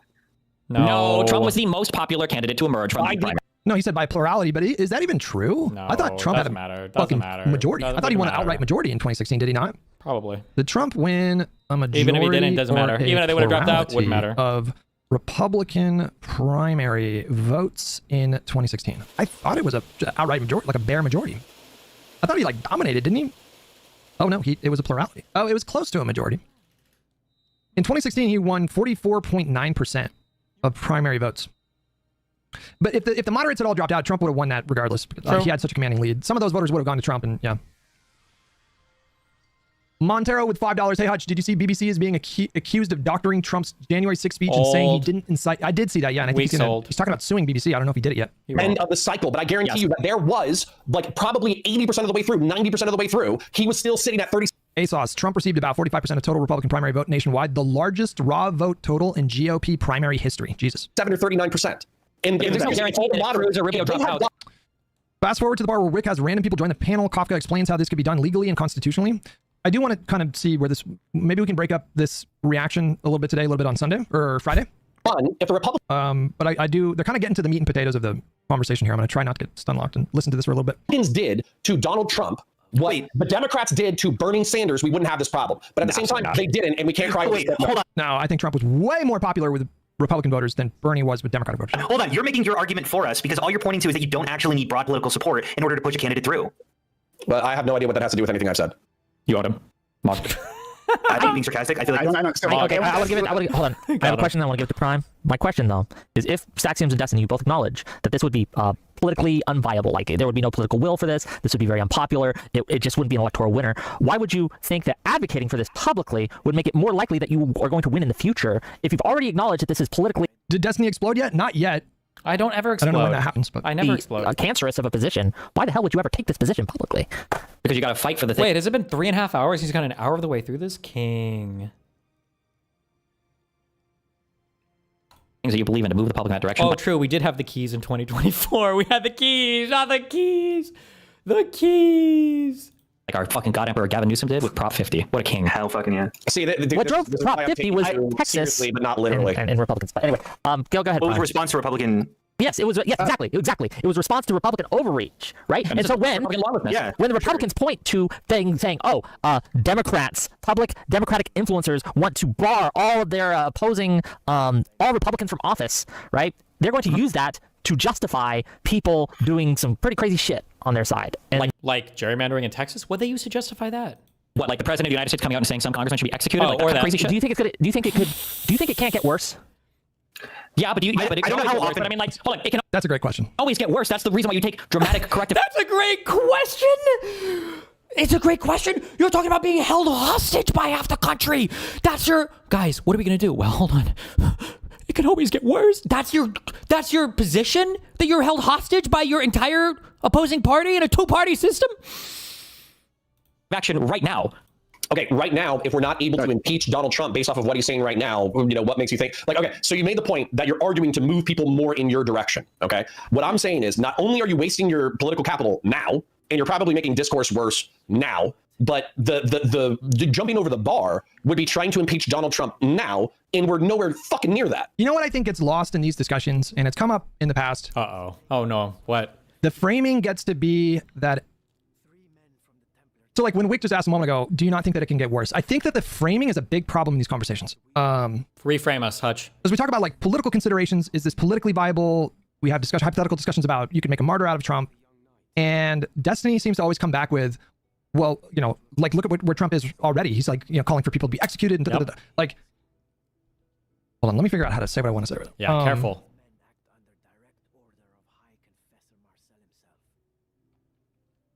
American politics are, when we're talking about a national race like, or in particular like national races, they are a fight for the political center. So when people say, well, Trump's base already love him and he's doing all this crazy shit and they still love him for that. And they'll use that line as a way to dismiss the idea that there's like Trump is paying politically and the Republican Party are paying politically for hitching their wagon to Trump. The reason why they're paying for it is because American politics are a fight for the center. It doesn't really matter in terms of the discussion. It doesn't really have a lot of relevance that Trump's base love him for the stuff that he's doing. You say, well, Donald Trump is losing. Like, look what he's doing. He's sending ICE into neighborhoods and he's breaking the law and he's doing tariffs and he's doing all this crazy shit and he's so corrupt and his base still loves him for it. Great. Who cares? I don't understand why that matters.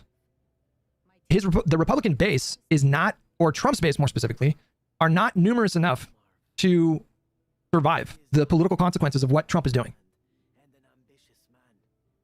The more kind of malleable center, I don't know what the exact number is. Like, imagine, oh God, I wish I could communicate to a video, but I know I'm too divisive to speak with.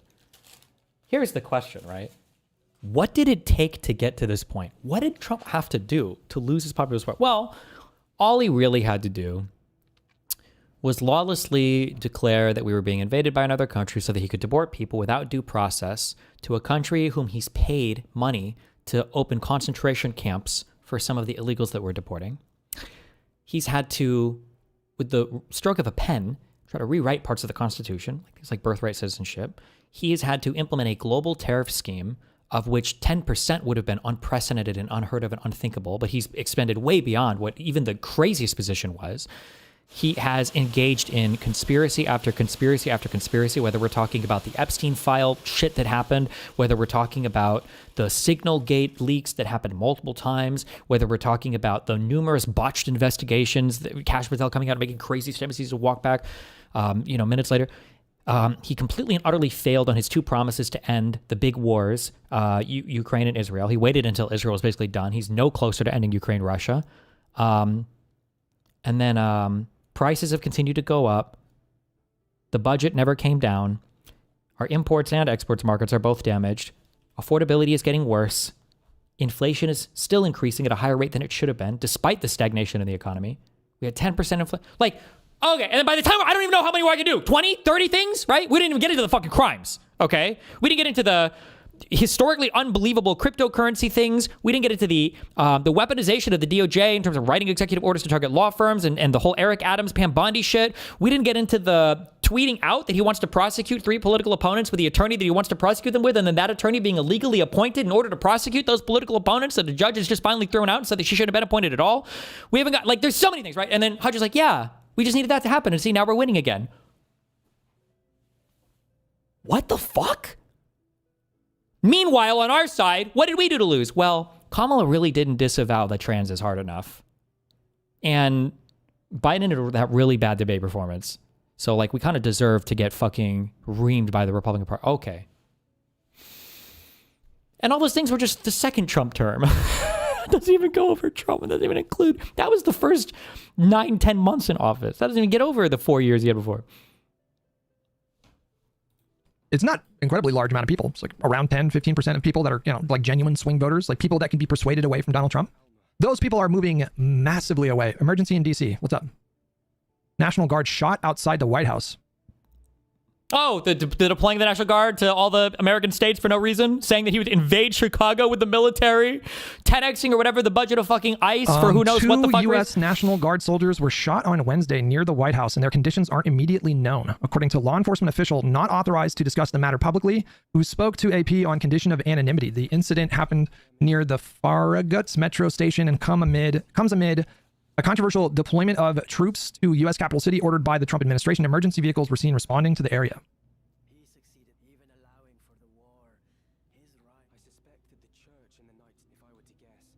I'm not seeing a ton of coverage of this incident just yet. Why would you? Why does he have a machine or anything like that? It's like your job. Isn't that for like your bowls and stuff? No, like, females have flubbers. Oh, so it's a male and female? Get them good to go. Yeah. Just like brush them off. Is this like a the donut can thing? Actually be like if he donates enough? Enlarged. Like a little turtle?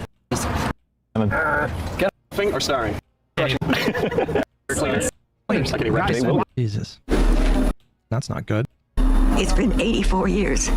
There are Twitter pictures with the guy's brains on the ground. That's not good. Oh, because he's covering National Guard was shot near the White. He's supportive of the. They'll get over it. Well, we have no idea if it's politically motivated. We just lack critical information, and so we'll wait for more of that. My head around this fact that effectively you're not trying to eliminate the voter base, if I heard you correct. You're not necessarily trying to eliminate the Republican Party. You're trying to, through effectively, in my opinion, trumping up charges of insurrection for anybody supportive of the Trump administration. You're trying to disallow 25% of the representatives of the United States from office. Based. Okay, one. What about first-term Trump supporters? Right, it's 2016. They changed their mind. Oh, they're not good now. They changed their mind between Trump. Okay, so now we changed their minds. Okay, great. I'm glad we have that. I guess that's what they changed their mind in 20. Far lefty and conservative tiers with $5. Do you, Pisco or Josiah, regret burning the Destiny Bridge now that his cases seem to be soon Destiny be Bridge. dismissed. One, he was a strong ally. The now Destiny opposed. Bridge. I need people to just be normal human beings. Oh, based. Okay. I need people to just be normal human beings. For Christ's sakes. It doesn't have to be this way. We can just choose to be just like normal human beings. True, but not MAGA though. Just not that. I do not. What I'm not interested in, because we've been stun locked enough, is this chat already. I am not going to go down a rabbit hole discussing this issue. I think there will be a time in the future, like a dedicated time, to go into some more details.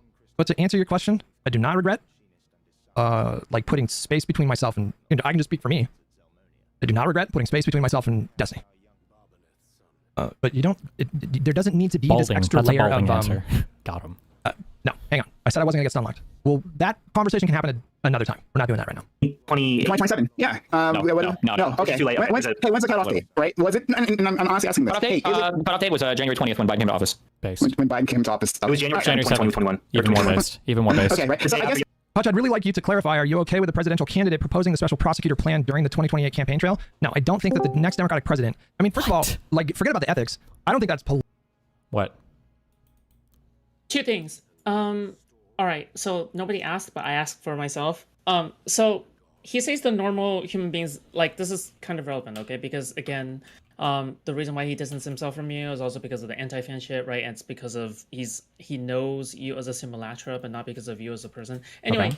The point is that because he's so afraid of the Republicans, and he's afraid of backlash, I wonder, like, this seems consistent to me, because if he thinks that the anti-fans have moved the needle in such a way where he is addressing a simulacra of you, just like how he has to address a simulacra of an environment that the Republicans have created. That's one observation I've kind of made. Would you say that's kind of valid? I have no idea. I think that for me, it's just too much of a storm of crazy shit and way too much pressure, people doxing and harassing everything around me. It's always easier to take a step back. I think it was more to do with that. And initially everything did seem pretty fucked, I think.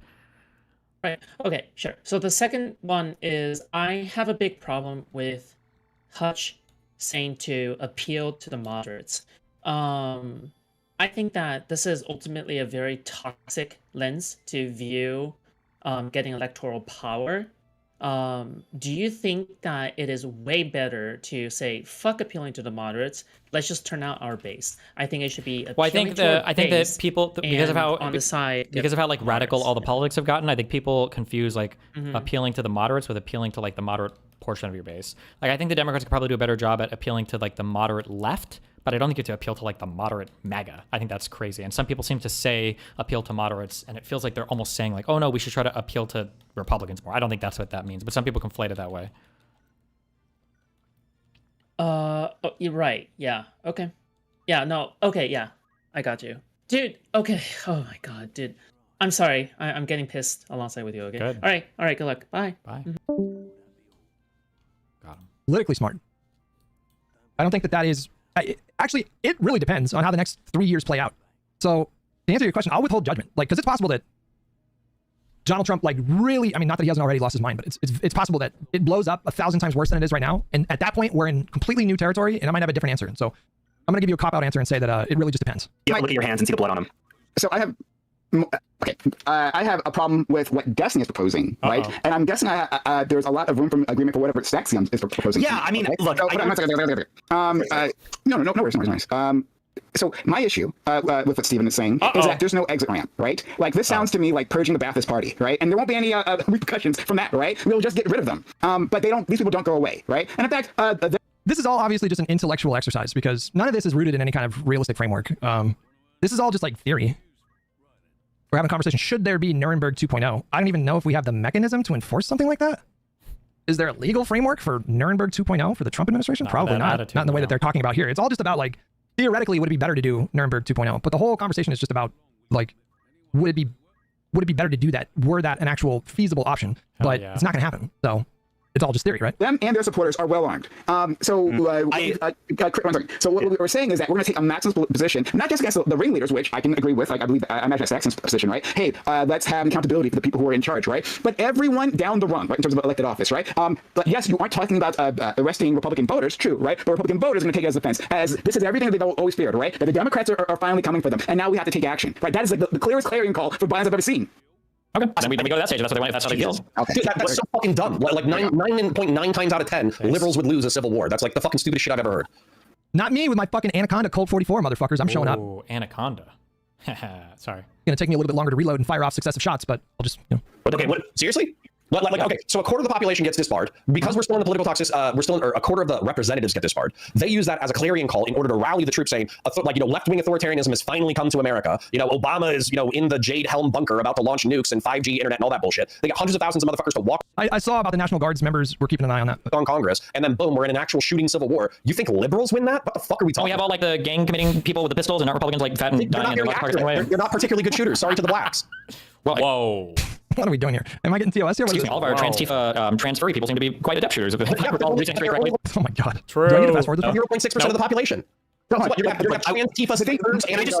That's one last thing about these problems, right? I just, and I apologize because I keep interrupting you, but Destiny, my problem is there is no path within your framework that you're presenting for reintegration, because that's how you actually heal a divided society, right? Yeah, we thought that after Reconstruction, and I think it was a mistake. The idea that we need to massively, Germany didn't do that, and I think they've had a much better run with their Nazi issue than we've had with our... The need for some kind of reconstruction was a lot more intense after the Civil War than it is right now. Things are bad right now, but it's not a hot Civil War, right? Ace with $10. A huge problem I have with lefty dialogue online is incessant quibbling over theory. The actual cause is moved forward 0%, and all it does is make debate bros feel like they have huge e-peens. I don't know if that's necessarily just limited to the left. I mean, you see all kinds of insane theoretical debates happening in right-wing spaces right now. Like, should women have rights? Is like a normal debate topic in the red pill space, Or, racial xenophobic issue. I think there is a reason why you need to have an accurate accounting process for what's happened. And the idea that everybody's allowed to come back scot-free. I'm not disagreeing with an accounting process, right? That actually should happen. If that's what you're talking about, great, right? But the way you're formatting this is that this accounting process means just a blanket accusation against anyone with an R on the name, right? That's the problem in terms of the elected officials, right? And they all support almost all of them. I mean, it sucks, but this is my country. It's kind of how it works. You should just I know. Hold on. I get the moral outrage. I'm moral outrage against those people, right? But I'm talking about a practical and a practical sense, right? That the way to actually heal this would be that. Like, I'm curious, and this is a question for both chats, right? Everybody. I do read both chats, by the way. I saw some accusations otherwise. What do you guys think is the most likely way that the country moves away from MAGA? Or I don't know if there's a better way for me to phrase that. We just forget everything and pretend nothing ever happened. Likely way that LOL. MAGA fails as a political movement. Yeah, we forget everything and move on. LOL. LOL. Jacob, doing nothing? Yes. Consequences, accountability. Yes. Do nothing. These are very broad. True. There are legal consequences. There are political consequences. Let's do nothing. There's legal accountability and political accountability. Just kidding. As long as the president doesn't lead the same way you handle a street whatever. gang. Wait, how do you handle a street gang? I don't even know that. Throw them in jail, or do you fight them, or what do you do? Your question is incredibly broad, to be fair. Well, isn't the point of this debate about making sure that something like Trump never happens again? I thought that was like the crux of the conversation. True. Nick with $5, I used to argue that online debate was more than just political theater, but this fan fiction BS is making me self-reflect. I mean, this whole conversation just feels like memes. We have to sort of read between the lines to understand what the conversation is actually about. More realistic. Because I don't think it's literally about, should we do Nuremberg 2.0? We should. How did appeasement work before, huh? So, like, what in your mind, what would be appeasement? What would be the option that looks like appeasement? There should be legal consequences. What if what if in terms of like legal consequences, there are very limited options because of the presidential pardon? I mean, that is something that you have to contend with, and I don't know if there are any easy answers to that. How do you force legal accountability if the president can just pardon everybody in the cabinet? Oh, so as long as he pardons everybody, Hunter's saying we don't do anything. King, this is the king. Yes. There's state charges, sure, yeah. King. But King. What would those charges? I don't even know what those charges would be. Yeah, state charges in Georgia, yeah, and in New York. They're gone. Those were state charges. The Georgia ones A are constitutional amendment. That would be the most ideal situation there. You would have to constitutionally enshrine a binding, legal code of conduct. I'm not sure. The only way we could get rid of the immunity decision is by amending the Constitution, right? True. Them not being able to run for public office is a good bar. I'm just not sure if that's an attainable bar. Can't even do that. The bare fucking minimum. That doesn't seem like, in terms of practical solutions. The bare minimum. minimum. How wouldn't it be? How would you? Are you taking Destiny's position in terms of like making sure that every elected Republican can never run for Congress again? Based. Or run for office again? Is that what we're talking about? How is that attainable? How is that attainable? It's literally in the Constitution. Well, it's unattainable in the same way that like a constitutional amendment to repeal the Second Amendment is not practical. Like, sure, it's possible, but there really is that. Does anybody think that's going to happen? It's in the Constitution. We did it after the Civil War. You're talking about like using the constitutional amendment about insurrections. Is that what you mean? Well, what does it look like, you guys? What are you talking about specifically? Get into specifics here. Section 3, 14th Amendment. Get them, guys.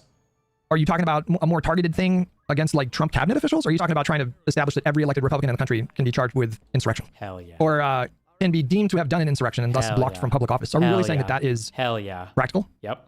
Get them. Get them. The combo Destiny had with Connor the next day was more serious and far less memey. Okay, maybe we'll make some. I mean, I would love to hear the serious conversation. This is the serious conversation. It's only for the oath takers. True. Context for all of this conversation is that there is no way to create rules and laws to contain an actor that doesn't value rules and laws. True. True. That seems a bit absolute to me. Oh, well, that's how it Even goes. with Trump's lawlessness during his second term, he's still been constrained by the system. Really? I'm curious, forgive me if you've already mentioned this, but what punishment do you see? None. Remember, as appropriate just for say the special level counsel. of lawlessness we've seen so far? Just say special counsel. I really don't have like a legal rationale. Yes. I would have to ask like Kisco about like the various laws that he thinks the Trump administration have been breaking. But unfortunately, I think he's shielded by the presidency and the immunity decision to a very large degree. And so I don't really know what's possible. There we go. in that kind of sense. Base. Nothing. Yes. I cummed. I just cummed, by the way. Just letting you know. Going away from MAGA wouldn't be good enough for most of these chatters, and definitely not Destiny. They want a single party state. I guarantee you ask them pick one rep, and they would like his president, and they couldn't pick one. Republican? Oh, I don't know, maybe. We could use SEAL Team 6, for example. Talk about practical. Trump coin has a $2 billion market cap, and you're talking about constraints, Hutch. What a joke. True. I don't know why you're getting saucy. Are you disputing the fact that Donald Trump has been constrained by the system? Are you really not imagining the various ways that he's been constrained by the system? Like, he can't just will a like legislation into existence. He still needs Congress for that.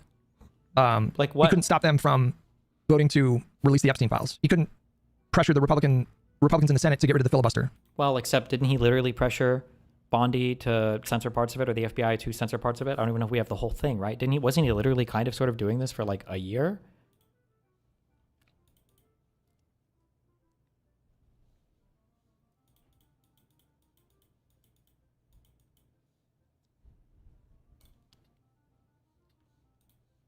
Like, he has obviously, but the courts have checked him a number of times. Like, obviously he's been somewhat constrained by the system, right? We do that accounting, right? Especially at the top layer, right? We prosecute a Trump figure. Yeah, he tried to like.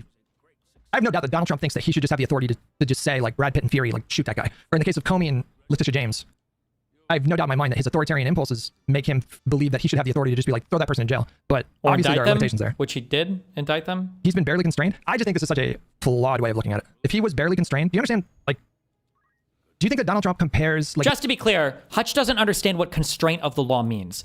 This is what constraint means. Have you ever heard the saying, some people are only alive because it's illegal to kill them? That's constraint. There's a thing you want to do, and the law prevents you from doing it. That's constraint. If you're doing whatever the fuck you can, and you're seeing what judges check you on afterwards, that's not the purpose of the judicial branch. That's not what it's there for.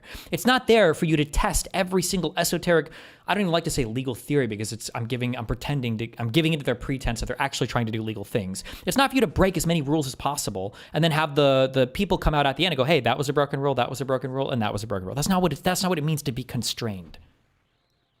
Literally in terms of what he wants to do and what he's able to do. Do you think he compares with Mussolini and Hitler? He's obviously nowhere close to that. That is a bit insane, right? They all started somewhere. That's true. That's certainly true. Well, Marco Rubio or Pete Hegseth, right? We go after those individuals. But for the rest, all right, and maybe some other people a little further down. But for the rest, you have to give them a way to get on board, right? To understand, okay, this was bad, right? I apologize. I admit my mistakes, but I don't necessarily have to go to prison for that, right? And that invites you to I'm just talking about people being disbarred from my If you have a different set of consequences, you can be some. I have a historical question, just because we're talking about Nuremberg. I do know that there were only like 150 officials that were charged. If you were just like a Nazi soldier, were you barred from running for office?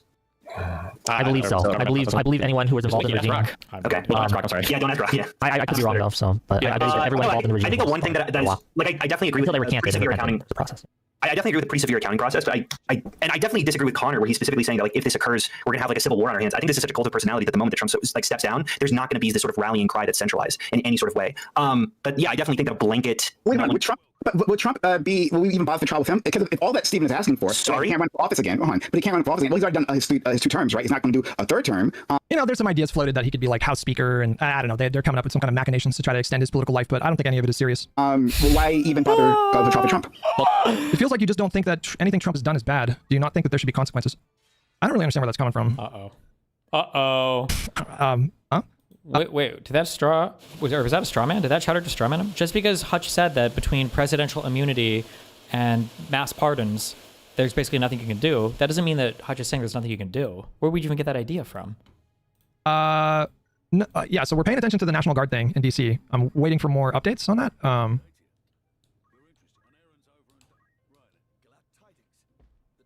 not seeing a lot of reporting on this. There's surprisingly little discussion happening right now about the National Guardsman that was shot. Like, I open up my Twitter feed and, I follow a lot of political people, and there's just not a lot of people talking about it right now.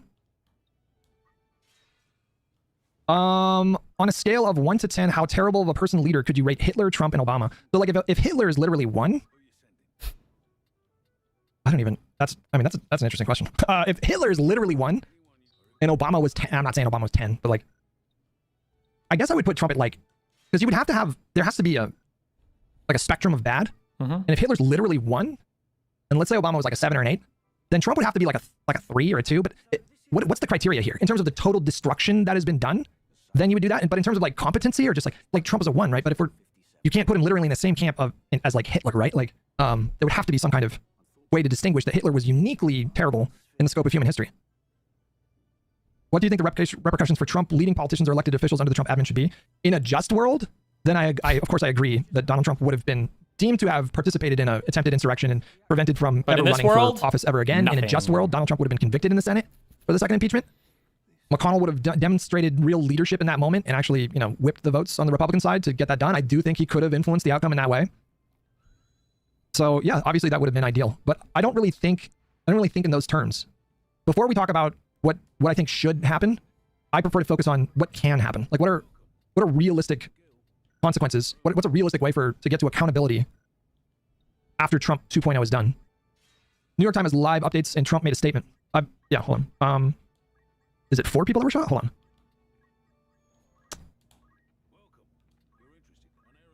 Local police had cordoned off several blocks of the surrounding area as emergency workers tended to the apparent victim, who was loaded into an ambulance with his mouth and nose covered in blood. Wow. Oh my God, why would you do... All right, I'm turning off Tangent. What the fuck? I'm sorry. What is wrong with you guys? Don't laugh. What are you doing? Sorry. Oh, yeah. Don't do that. Is not... Jesus Christ, man. Tangent might have to go. It might have to go. Not that I don't appreciate, the extra $32 a month or whatever, but we need to rein it in. That's what we need. We need accountability for Tangia users. We need a Truth and Reconciliation Committee for Tangia users. Is that like his donut? We need to pass some serious reforms, reining in the power of Tangia.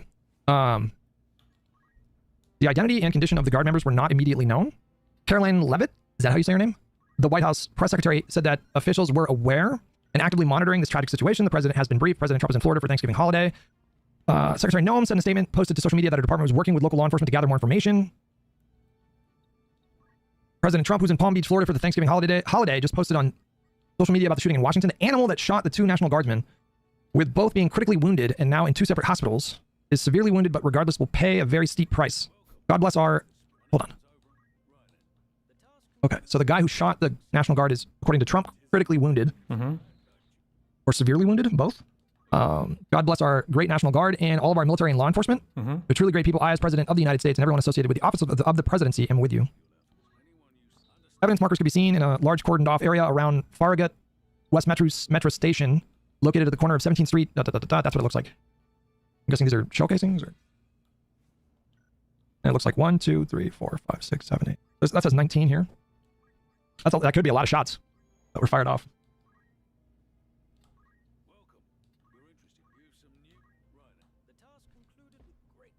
Tim Moye, 48, was headed up K Street to a shop when he heard 5 shots ring out. He said, I knew right away it was shooting when I live in Albany, Georgia. Would this react? And we hear that all the time. Moye said he was in town for Thanksgiving visiting his son who works in the White House. I just saw a bunch of people start running as soon as the shots came. One suspect is in custody. The witness said they heard five shots. Yeah. Excuse me. Starting to lose my voice a little bit. National Guard members were from West Virginia National Guard.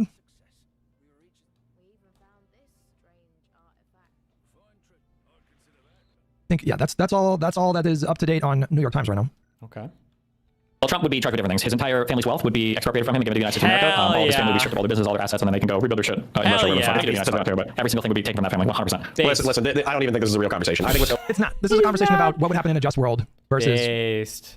Take it what is a course of all. action that is actually feasible, possible, Take it all. practical, Enriching realistic. yourselves with the traffic Going on or whatever of the is Stephen, office. That's similar gotta be to illegal, I Newsom, think. is plotting out an extreme position, and then he's watching Prime in Axions, who are trying to steel man his position, sprinting over to him, being like, "Daddy Stephen, can we do Nuremberg, but maybe not as extreme as what you're talking about? Can we just like instead of incarcerating them and disappropriating them of property, can we just like maybe bar them from office? Okay, maybe we can do this, maybe we can do that. No, fuck your extreme position. Your extreme position is bullshit. Staxium and Prime Kai is trying to find a sensible like version of your thing. It's a waste of time and energy. And this is part of what I'm saying is like all you're really doing is because I have like a few MAGA people in my chat. All you're doing is the MAGA people are like, oh, this is who we knew. We knew Stephen was like this the whole time. We knew that he was a left-wing authoritarian, communist dick sucker who was gunning for us. Like, dude, that all you're Not doing the is you're giving right-wing red meat people to in the your that already hate you. chat. That's Oh all you've done. no! I don't know how not to give red meat to those people, though. You can't because it's a trap they've said that Connor keeps falling into over and over again. If somebody's beating the shit out of you over and over and over again, you go, I'm beating this guy because he's violent. I'm beating this guy because he's violent. I'm beating this guy. And as soon as he's like, look, see, I told you. And then all the other people around like, wow, you're playing right into that dude's rhetoric. I noticed. No. Like you're playing right into that guy's rhetoric. Speaking the truth is never a trap. Okay. I agree that it doesn't. I mean, I'll just reaffirm. It doesn't really matter what MAGA says because it's not about them. If you're talking about some kind of mass accountability action, then you're probably going to need the support of like most of the people that are in the center. So again, it doesn't really matter. Like MAGA people, they're going to claim that Democrats are crazy, violent communists no matter what. Who cares? We already know that that's what they're going to say. And by the way, like the reason why MAGA is being hoisted by its own petard is because it's done what you did, but it's painted itself into a corner. Okay, it has taken the base and shaken them by the shoulders for decades. That you've mentioned as well. Rush Limbaugh is arguably the beginning of this, and they've taken them by the shoulders and they've shaken and screamed in their face. The elites are all pedophiles. They're all monsters. You're being. So the world isn't fair, but how doesn't this just slowly pull us towards Trump 3.0? I gotta say, guys, the odds of Trump 3.0 are very low. No, they're not saying like actually Trump running for a third term. They mean the next Trump. No, how can he not? There's no way that he's misunderstanding that. Very low. I think we're going to have midterm elections in 2026. I think we're going to have presidential elections in 2028. I think that Donald Trump's name is not going to be on the ballot in 2028. Oh my God. And then we're just going to enter the post-Trump era of politics. Not in the sense that he's going to totally shrink away or try to give up his influence. It's not about Trump. Or position as a potential kingmaker within the party. It's but not about Trump. We have about 3 years left in this term, and that is going to be the end of the Donald Trump presidency. And then we're all going to go back to normal. Then There's lots of everything's legislation going to that happen be post-Trump. Expansion of the Supreme Court, reform pardon power. So with that, you can't actually do that through legislation. You need a constitutional amendment. Term limits, that's another thing that can't come from legislation. That would have to come from an amendment. I'm pretty sure it's the Constitution that sets the term for the House Representatives at 2 years and 6 years for the Senate, right? So you have to amend the Constitution there. And anti-corruption laws. You can expand the Supreme Court. Congress does have the authority to over the judiciary in that way. And you can do anti-corruption laws. And you should do those things. Yeah, I go back and forth on expanding the court. I don't know what the right answer is. I lean towards yes, but not a perfect solution by any stretch. And you do, I think, get at the problem in a better way by reforming the Supreme Court, by implementing term limits and establishing an enforceable binding code of ethics. Binding. If you can do those things, then you're addressing the problem in a much more permanent.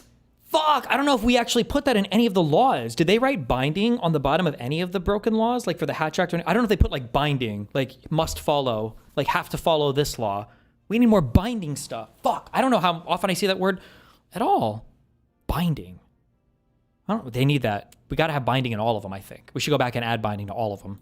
Way than just like stacking the court. But I mean, I don't know what to do about a 6-3 conservative majority Supreme Court that we're probably all going to be living with for at least another 20 to 30 years. Like, I don't even, Maybe it gets to the point because, this Supreme Court is not very popular. I mean, people are very dissatisfied with the Supreme Court. And so maybe the appetite for expanding the court We can downvote them. grows. We But can right now, we downvote don't their have rulings. nearly the kind of appetite for expanding the court that would produce legislation.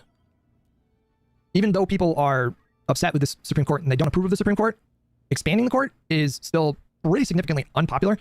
So I don't even really understand necessarily the point of discussing that at this point. The answer is to expand it so that one justice oversees one circuit of appeals. How many circuits of appeals are there? Are there like 13 or something? I don't even know. Is it 15, I think? Something like that. Did you see the suspect when you were looking on Twitter? I missed you saying it. No. Is there a picture of the suspect? Is there 13? From House? Weebleman says, but we have to do all this without upsetting MAGA. Otherwise, we shouldn't do it because it hurts Dems politically, yeah? True. I'm about ready to start banning people. I don't care if things upset MAGA. Neither should you. It doesn't matter. Are you talking about the mysterious moderates? It's a naked dude on a stretcher. Wait, what? Is this dude literally naked? Am I looking at his wiener right now? Let me take my glasses off so you can't see anything in the reflection. Yep, that is a naked guy. Why the fuck is he naked? Is he naked to address the wounds? Like, I don't even see any wound. There's a naked man on a stretcher. Is he naked? Yes? I don't know. Maybe he's got underwear on? I really don't know. That's a bit odd. Okay. The Holy Dragon. You can't be mad that you're not threading the needle of your two takes. You even said you weren't sure if a 2028 candidate Ooh, he's getting would call banned. for your process because of electoralism. No, I don't think I was vague about that. I said very specifically that the 2028 candidate should not run on Nuremberg 2.0. And I don't even care about the ethics. I'm saying politically that's not going to be very smart. In 2028, what's very likely going to motivate voters is like affordability shit, just like standard issue political calculations. Okay. But I also said that a lot can change. Like if Donald Trump like literally sends SEAL Team 6 to murder Barack Obama, then we're in a completely different landscape. And so I'll have a different answer then, I assume. Really? The globalist, the international globalist, post-racial, progressive communist. Only one? By the way, remember what I just said, only one. If Donald Trump orders the assassination of somebody, that's going to be what they say. Only one. He's only killed one person. Do you know how much more he could do? Do you know how much worse it could get? Leninist, whatever things, they're all going to kill you. And what's happened is they've radicalized their base to the point that, yes, they have power.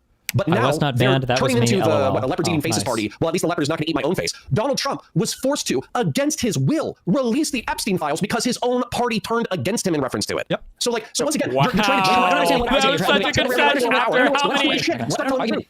I don't know what argument. I think Connor is making an argument that I'm frankly making, which is there's a problem with this conversation. There's a problem because there seem to be these established premises that are just not accurate. Mm-hmm. And one of these premises is this idea that Donald Trump is just like this unstoppable force right now. He got his and 2 it's just not true. terms. Dollars are down with $10. If and he got a people want Supreme those Court things, pick, they and need they to got organize their and convince voters unhinged. to support them. Just expecting politicians to adopt unpopular positions because you think it's right won't happen. Yeah, I agree. True. I agree. Me too. There can be a grassroots campaign to, form a political action committee or form an advocacy group, and the entire purpose of your advocacy is to pressure politicians to hold Trump accountable. Like, you can do that. You don't need politicians for that. You can start doing that tomorrow if you want. What argument are you trying to make here right now? I don't know what argument. The argument that I'm trying to make is that you are trying, for some reason, on the verge of Donald Trump being politically irrelevant within a year. The National Guardsmen are dead? Oh boy, that's awful. I can't believe the governor tweeted that. Why are people... It's breaking news, bro. Where are you seeing that? Why? Breaking news. It rots the mind. Grassroots hegemon. Boy, oh boy. Thank you so much for 10 gifted memberships. Breaking. It is with great sorrow we can confirm that both members of the West Virginia National Guard who were shot earlier today in Washington, D.C. have passed away from their injuries. These brave West Virginians lost their lives in service of their country. We are in ongoing contact with federal officials as the investigation continues. Our entire state grieves with the families, their loved ones, and the Guard community. West Virginia will never forget their service or their sacrifice. We will demand full accountability for this horrific act. Wow. I want to be tactful about my thoughts there. What were they even doing in D.C.?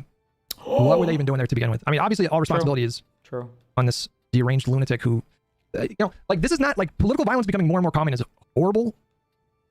Hold on, let me backtrack. I have no idea if this is political violence. We don't know. I'm accepting that premise. I don't know why I did that. This could literally just be a crazy person. We have no idea. We will wait for more information. You're arguing that you should adopt and mirror Trump's rhetoric and political positions. It's fucking stupid as shit. Because the issue you're running into is you're viewing Trump as a single discrete moment in time. No, I'm not. Let Destiny finish and you respond. Yeah, but Trump is also one of the things that caused Trump is the fact that there's no accountability for conservative derangement, and there's never been accountability for conservative derangement, so they'll continue to be deranged. You keep saying that, we need to let people back. You want to prove them right? Prove them. An unfortunate shortcoming of democracy is that sometimes voters make really stupid decisions. And I don't like their decision that they made in 2024, but that's the decision that they made. But one of the reasons, it's all true. Do we just follow? Is that democracy? Are we a passive observer of the democratic process, or do we try to dip our hand into the stream of public thought to try to direct the currents in a different way? Is that not the point of what we do? Are we really just here to be? I'm merely a passive observer of the law. Who says that? What's that quote from? Fuck. What am I thinking of? What movie am I thinking of? The guy, he says it. Oh, fuck. What am I thinking of? Rick and Morty? No. No. I'm merely here to be a passive observer of the truth. Oh, it was Daniel Craig's character in Knives Out. That's what he said. I got it. Oh, you got it. Good job. L series.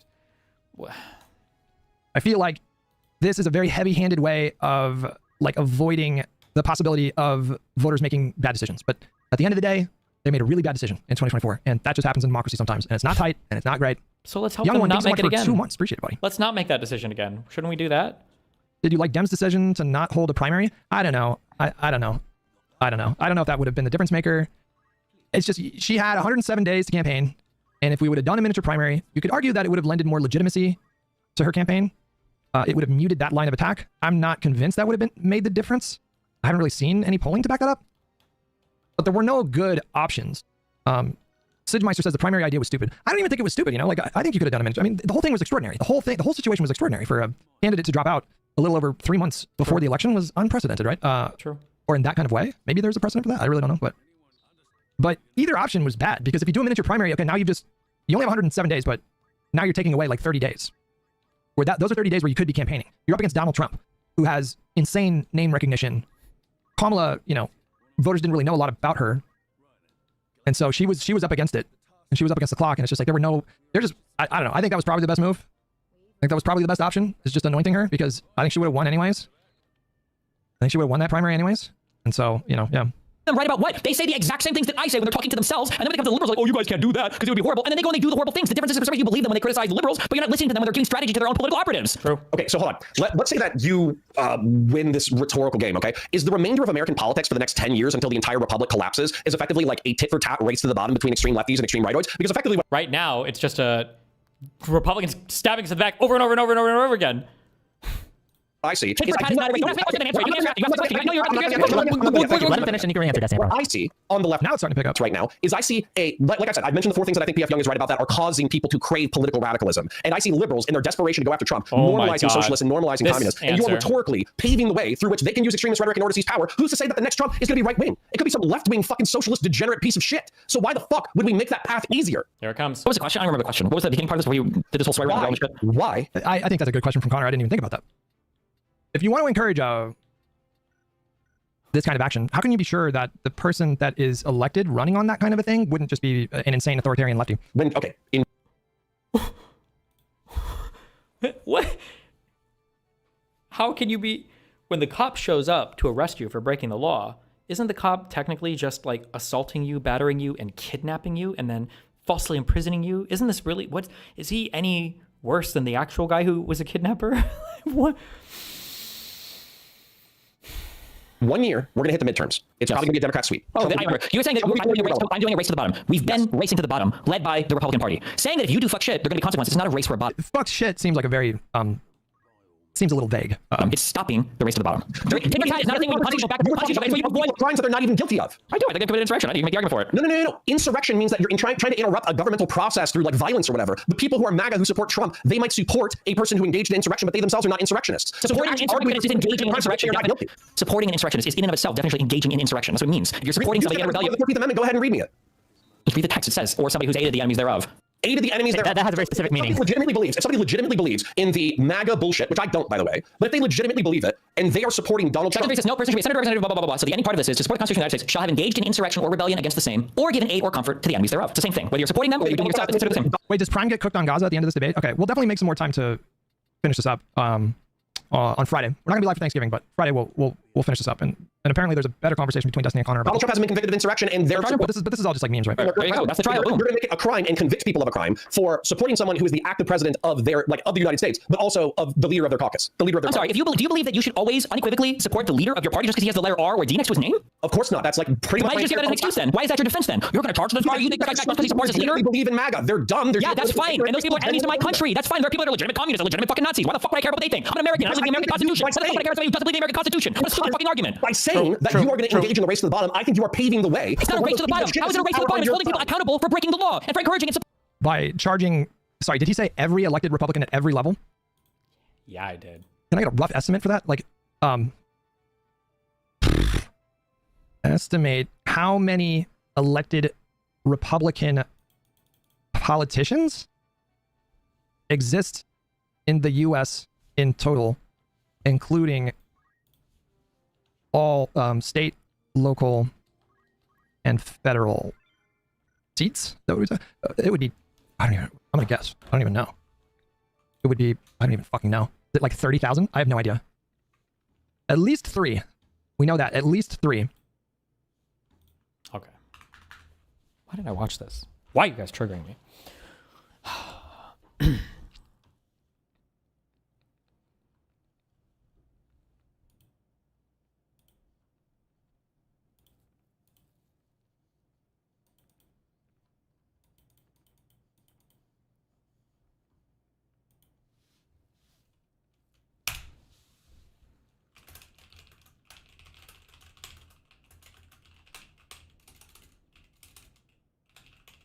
Acknowledged.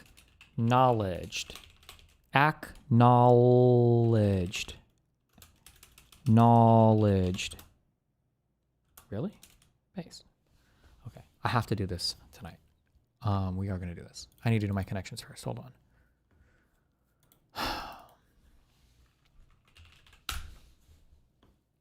We need to connect. Play. Music, files, grands, tidal wave, routers, hurdle, avalanche, downloads. Okay, we got a bait here, an internet device bait. Torrent, desktop, drills, confections, swelling sea, outpouring, saws, documents. Things having to do with lots of water. Torrent, tidal wave, swelling sea. Oh shit, wait, hold on. Is that another bait? Grands. Oh no, wait. A torrent, an avalanche, an outpouring, and a tidal wave. Boom! Easy! I saw through the memes. Okay. And then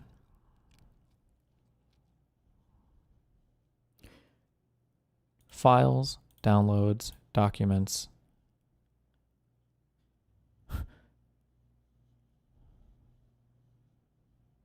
Downloads, files, documents. Music, folders. Fuck. Desktop. Main folders in a computer. Okay. Okay.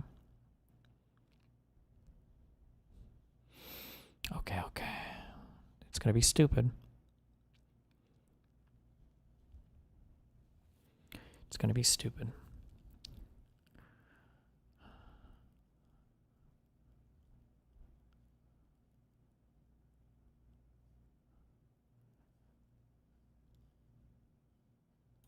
It's something to do with a saw, a drill, a file, a confection, a swelling.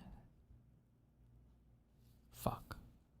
Confections, grands, hurdle. Swelling sea. Shit. A drill, drills, saws, files, and is a router? Routers? I don't know what a router is. Okay. Rhymes for New York Times games. Cringe.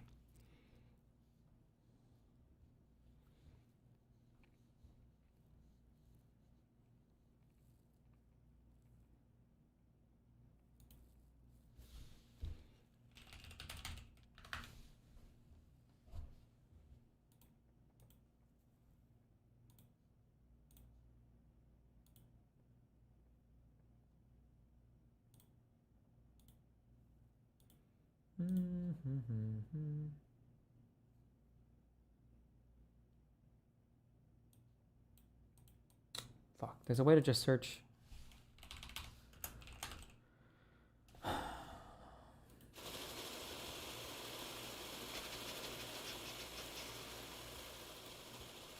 Fuck.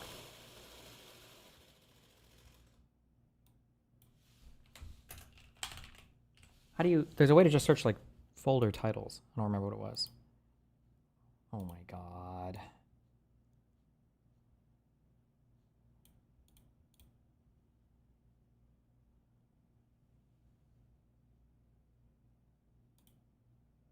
Oh, that helps.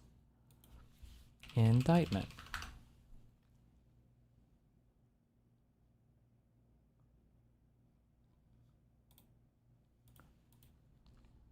Okay. I need easy fact pattern.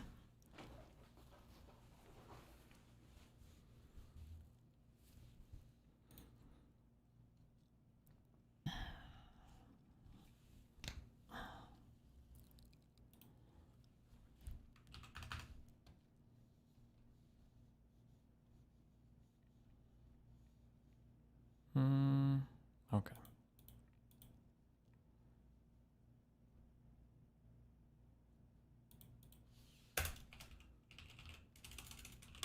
Federal indictment.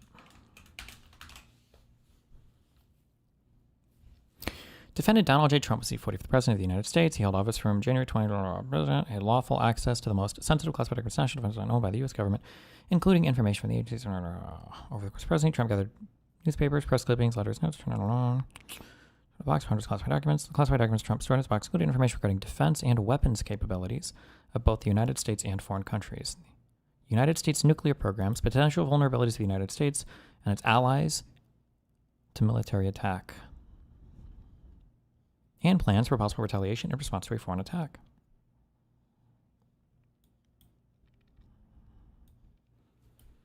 That's one.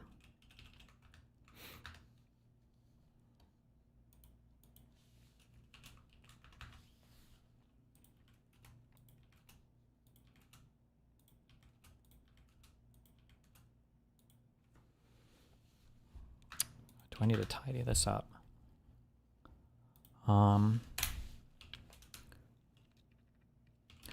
Donald Trump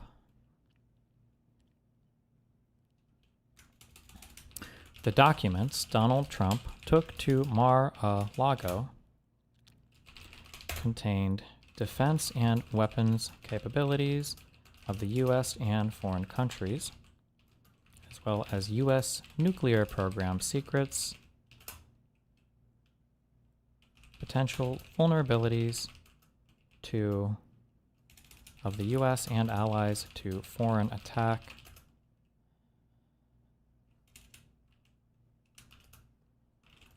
plans for responding to foreign attacks. I think that's a decent enough summary for that. Okay.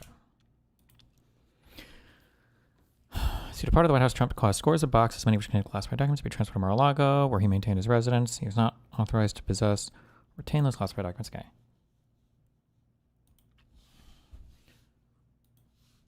Okay, we would say firstly, Trump stored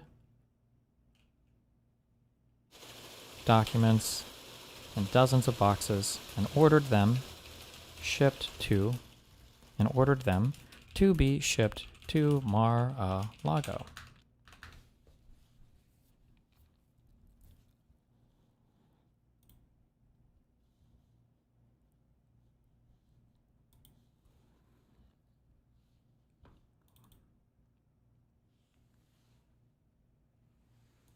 What is that?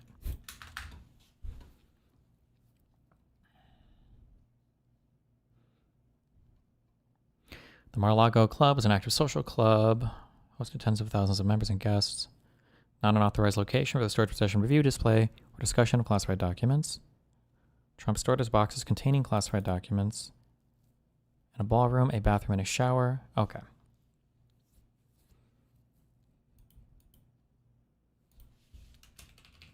After leaving the White House in January of 2021, Mar-a-Lago hosted tens of thousands of guests, as it is an active social club. The classified material was stored in various locations around Mar-a-Lago, including in a ballroom, a bathroom, a bathroom and shower, an office space, his bedroom, and a storage room.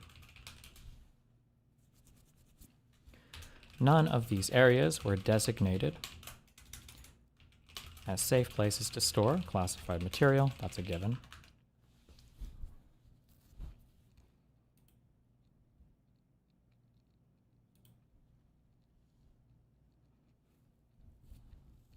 What did the defense say for this case? Fucking nothing. They didn't go to court. On 2 occasions in 2021, Trump showed classified documents to others as follows.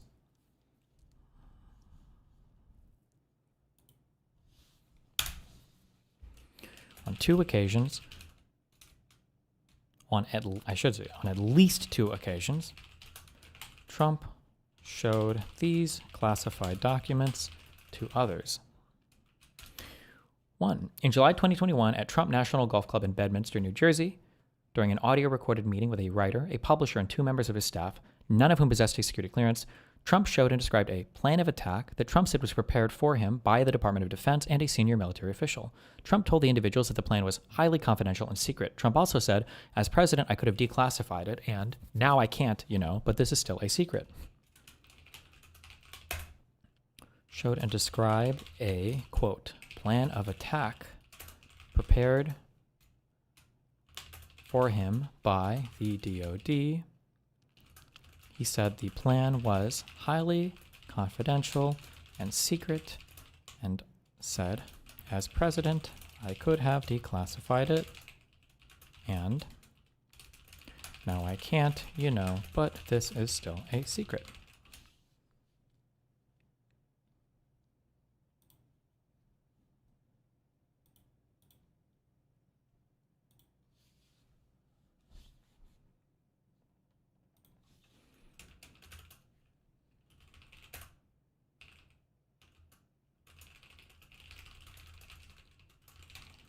None of who possessed a security clearance.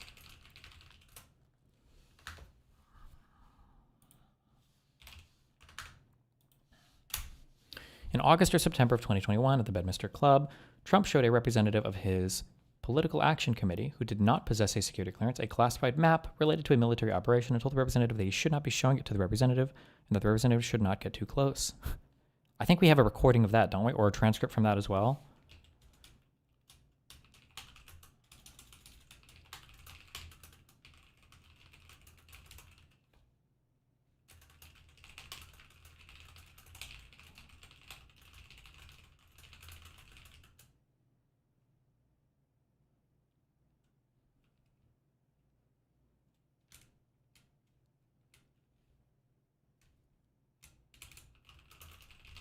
Be showing it to them and do not get too close.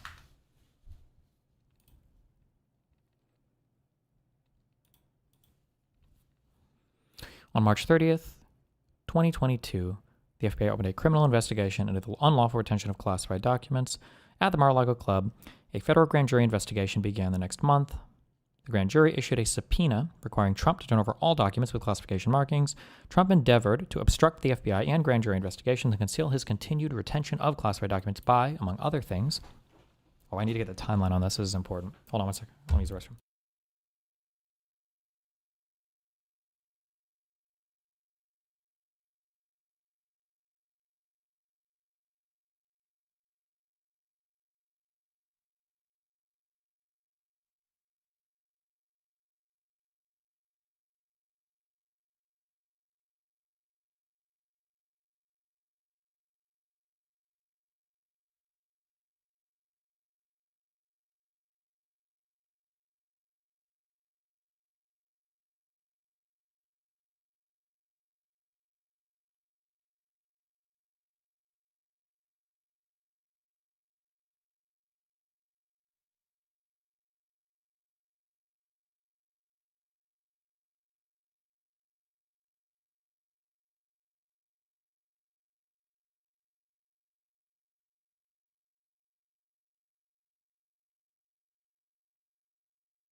Do they have in the fact pattern here when Farah requested... Is it Farah or Farah? Or is it Nara? Nara. Wait. National Archive Records. What's it called? I'm thinking of the Foreign Agent Registration Act. This is NARA. NARA? NARA?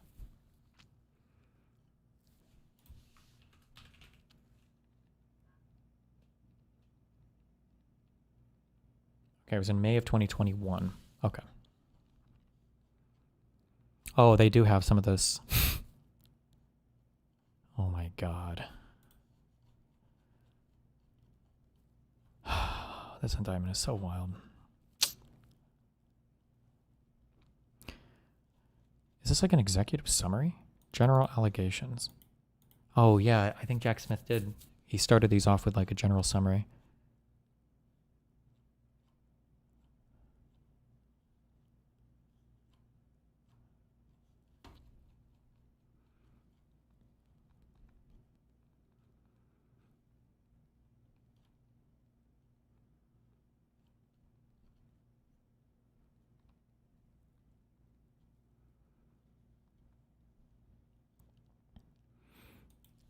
Okay.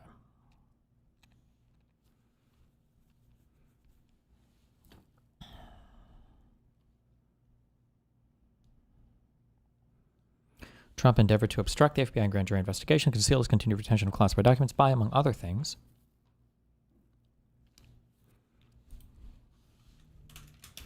Trump obstructed the FBI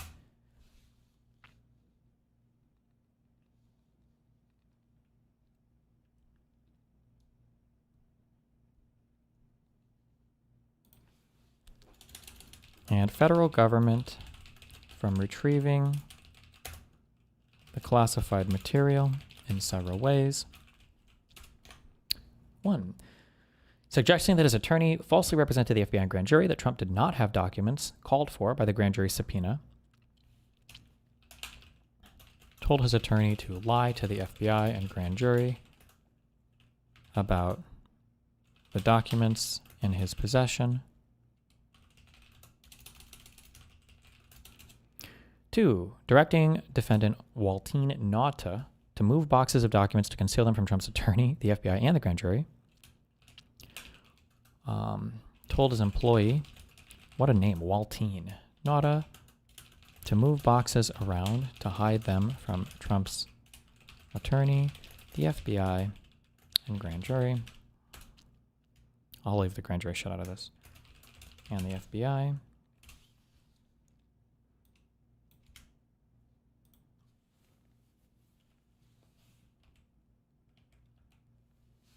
Suggesting that his attorney hide or destroy documents called for by the grand jury subpoena. Told his attorney to hide or destroy documents the FBI was requesting, providing to the FBI and grand jury just some of the documents called for by the grand jury subpoena while claiming that he was fully cooperating.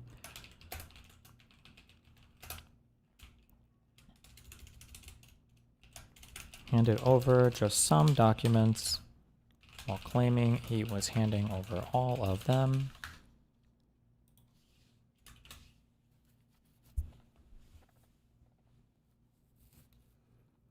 Causing a certification to be submitted to the FBI and grand jury falsely representing that all documents called for by the grand jury subpoena and had been produced, while knowing that, in fact, not all such documents had been produced, and attempting to delete security camera footage at Mar-a-Lago to conceal information. Okay.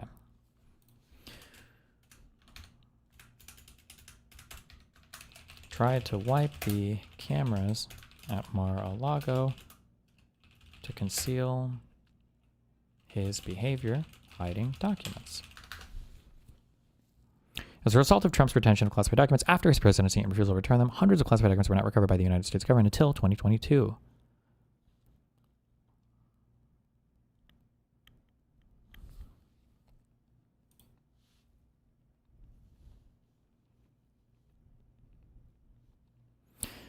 On January 17th, nearly 1 year after Trump left office and after months of demands by the National Archives and Records Administration for Trump to provide all missing presidential records, Trump provided only 15 boxes, which contained 197 documents with classification markings. On June 3rd, in response to a grand jury subpoena demanding the production of all documents with classification markings, Trump's attorney provided to the FBI 38 more documents. On August 8th, pursuant to a court-authorized search warrant, the FBI recovered from Trump's office and a storage room at the Mar-a-Lago Club 102 more documents. And I think there are still more boxes that he took, right? I'll find this. Trump's co-conspirators. Defendant Nauta was a member of the U.S. Navy, stationed as a valet in the White House during Trump's presidency. Beginning in August 2021, Nauta became an executive assistant in the office of Donald J. Trump and served as Trump's personal aide or body man. Nauta reported to Trump, working closely with Trump and traveled with Trump. Beginning of January 2022, defendant Carlos de Oliveira was employed as a property manager. Let's see, Mar-a-Lago Club. It's located in South Ocean Boulevard. Doxing include Trump's residence, more than 25 guest rooms, 2 ballrooms, a spa, a gift store, accessibility, between $20, 150 social events, protection services to Trump and his family after he left office, including Mar-a-Lago, but was not responsible for the direction of Trump's box or other contents. Trump did not inform the Secret Service he was storing boxes containing classified documents at the Mar-a-Lago Club. That's good to have here. Hold on.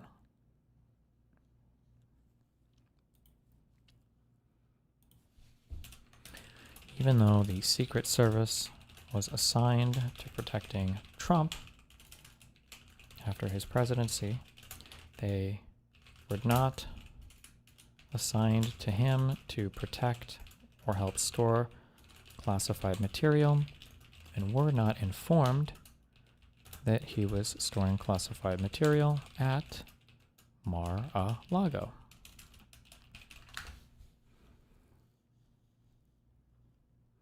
National security information was information owned by, produced for, or under control of the U.S. government, pursuant to Executive Order 12958. On March 3rd, national security information. Information was classified as top secret if the unauthorized disclosure of that information reasonably could be expected to cause. Okay, classification marking no foreign stood for not releasable to foreign nationals and denoted the dissemination of only U.S. persons.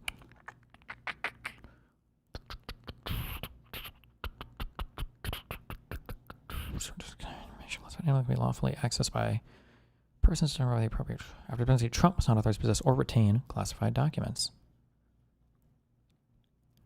Ooh, that's a good one to have.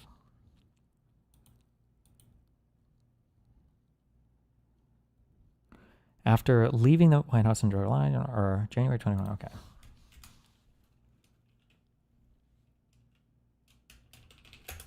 After his presidency, Trump was not authorized to possess nor retain classified documents.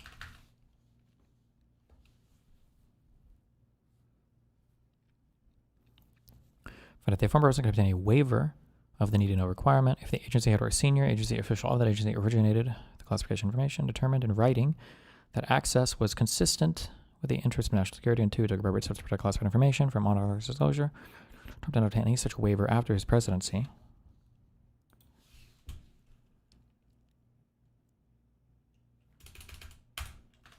Is this Dinesh prep now? Yes.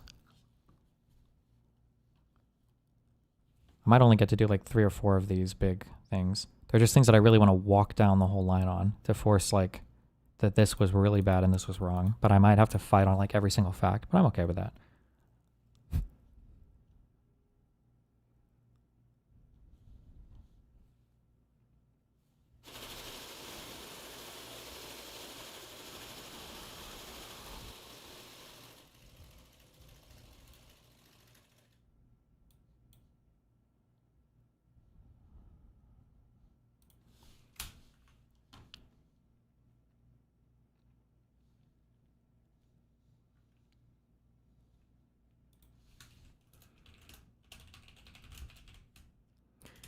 Executive Order 13526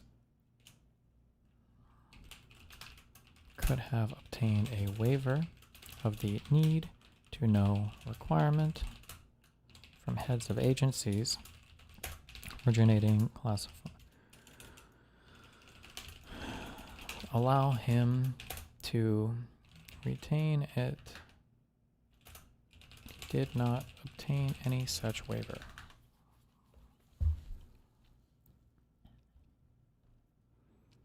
Part of his official duties as president, Trump received intelligence briefings from high-level, regularly received a collection. All right. The USIC intelligence community's mission was to collect, analyze, deliver.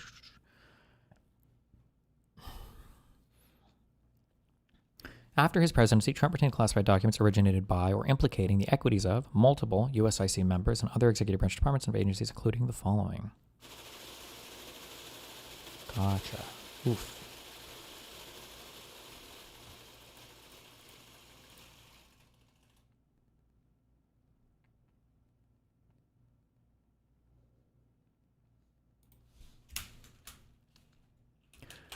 Trump retained classified information that originated from the following agencies.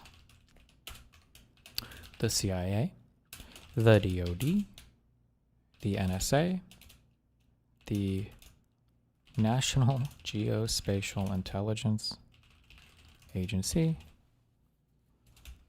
the National Reconnaissance Office, the Department of Energy,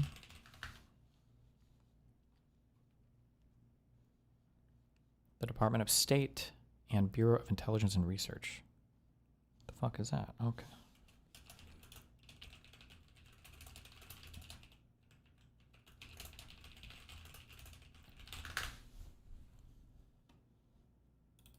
Fuck that word.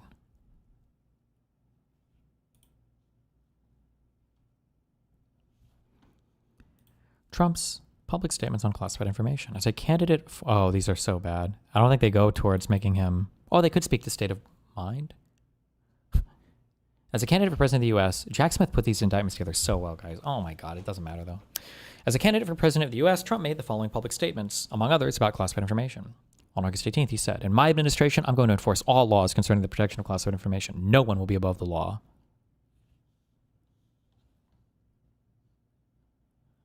We also need to fight this battle by collecting intelligence and then protecting our classified secrets. We can't have someone in the Oval Office who doesn't understand the meaning of the word confidential or classified. One of the first things we must do is to enforce all classification rules and to enforce all laws relating to the handling of classified information. We also need the best protection of classified information. Service members here in North Carolina have risked their lives to acquire classified intelligence to protect our country.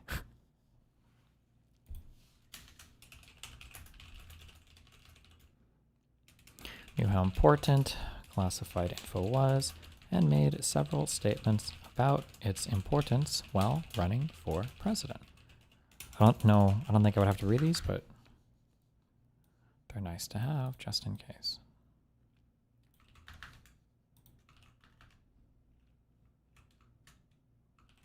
What the fuck?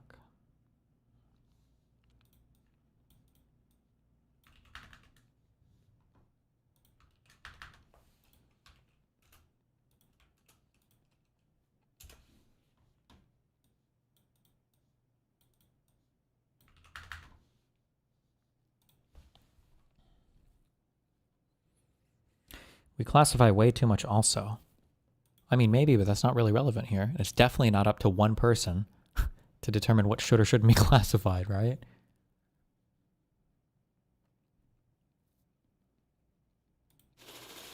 True.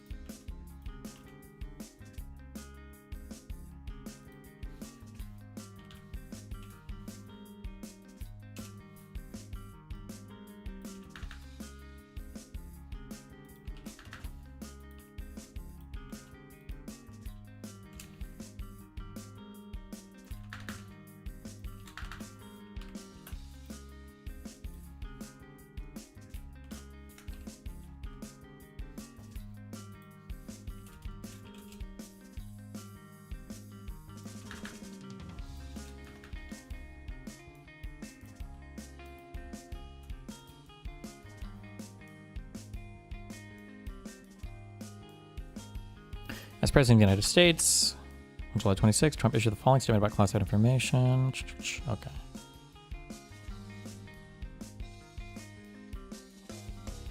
Oh, fuck. All of these are so good. I really just want to sit and read the entire indictment out to him.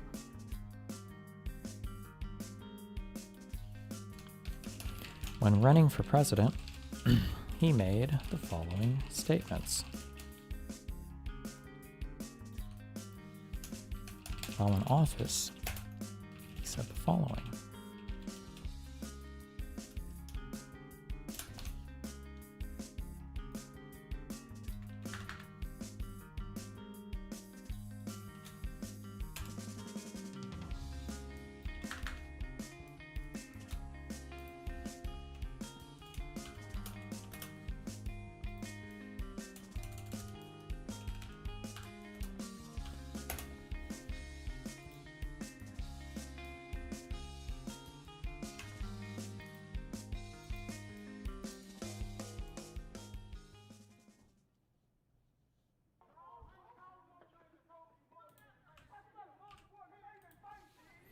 Will this debate be live streamed?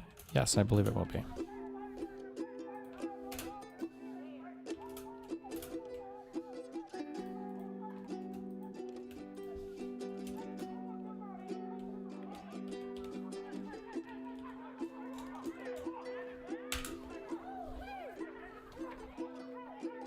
January 2021, as he was preparing to leave the White House, Trump and his White House staff, including Nada, packed items, including some Trump's boxes. He was personally involved in the process. He caused his box containing hundreds of classified items.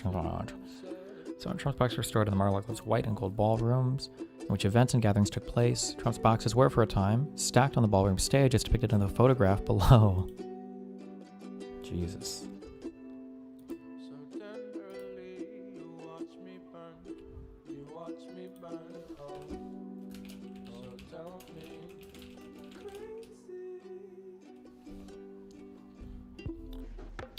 In March 2021, Nada and others moved some of Trump's boxes from the white and gold ballroom to the business center. On April 4th, an employee of the office of Donald J. Trump texted another employee in that office to ask whether Trump's boxes could be moved out of the business center to make room for staff to use it as an office.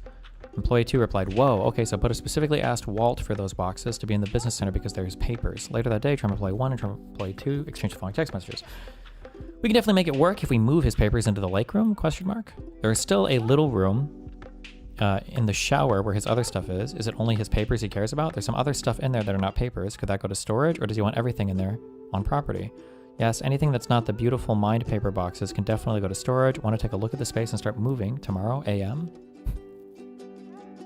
After the text exchange between Trump employee 1 and 2 in April 2021, some of Trump's boxes were moved from the business center to a bathroom and shower in the Mar-a-Lago Club's lake room, as depicted in the photograph below.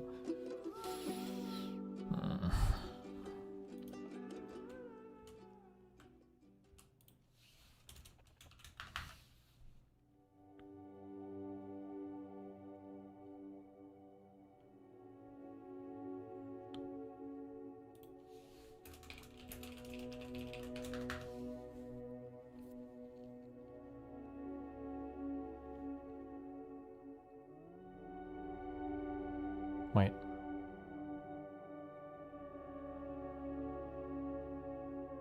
No. Okay. In May of 2021, Trump directed that a storage room on the ground floor of the Mar-a-Lago Club be cleaned out so that it could be used to store his boxes. The hallway leading to the storage room could be reached from multiple outside entrances, including one accessible from the Mar-a-Lago Club pool patio through a doorway that was often kept open. The storage room was near the liquor supply closet, linen room. Okay. On June 24th, Trump's boxes that were in the lake room moved to the storage room. After the move, there were more than 80 boxes in the storage room, as depicted in the photographs below.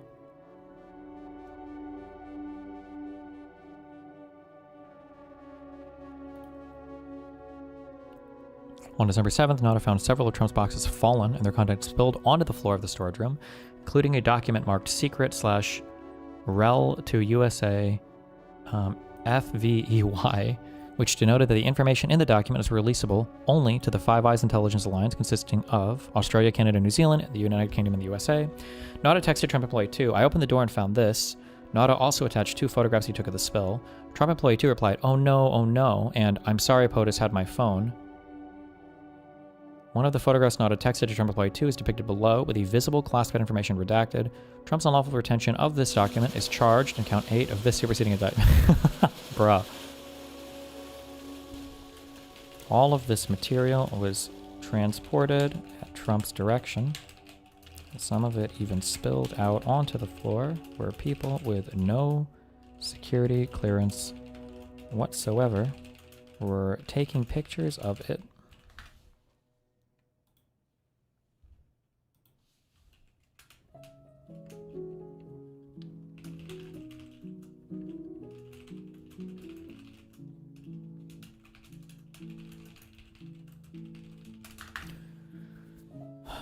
Destiny, has anyone ever asked Trump, why did you have these? Why did you not just turn them over? No, because they know it's wrong. They can't ask that. It's got to be making excuses or whatever, right?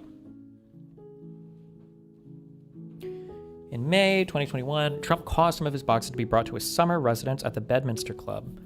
Like the Mar-a-Lago Club after Trump's presidency, the Bedminster Club was not an authorized location. Okay, are these the ones? Did anybody ever get these back? The Bedminster Club.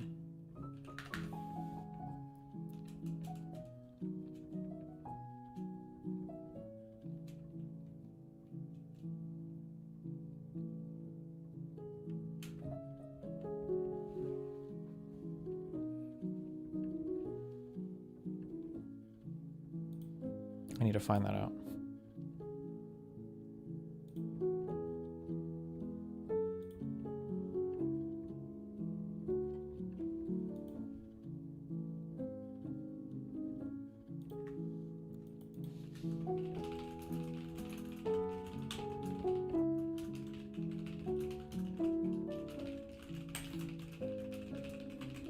That's such a nasty question. You're horrible. You know how it goes. True. Upon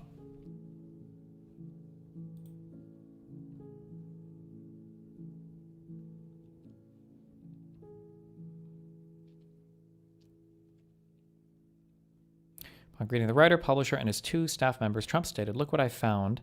This was the senior military official's plan of attack. Read it and just show it's interesting."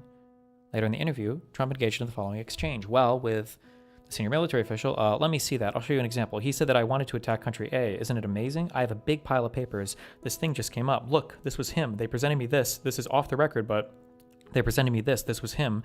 This was the Defense Department and him. Wow. We looked at some. This was him. This wasn't done by me. This was him. All sorts of stuff. Pages long. Look. Wait a minute. Let's see here. Laughter. Yeah. I just found. Isn't that amazing? This totally wins my case, you know. Except it is like highly confidential. Yeah. Laughter. Secret. This is secret information. Look at this. You attack and...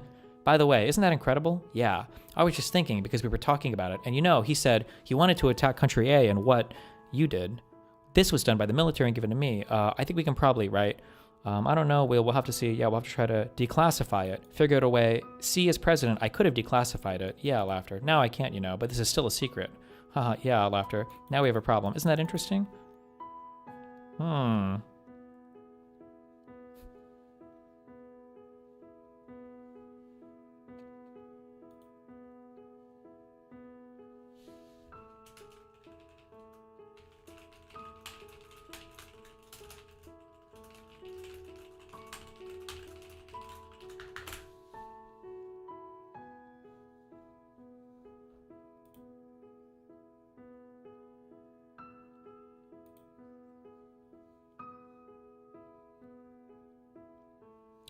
This was the in Bedminster. Okay.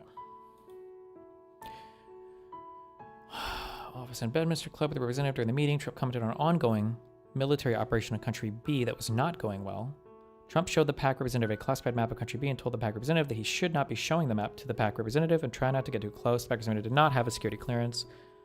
On February 16, 2017, 4 years before Trump's disclosure of classified information set forth above, Trump said at a press conference, the first thing I heard about is how does the information get classified? How do they do it? You know why? Because it's an illegal process and the press should be ashamed of themselves. But more importantly, the people that gave out the information to the press should be ashamed of themselves. Really ashamed. Nice.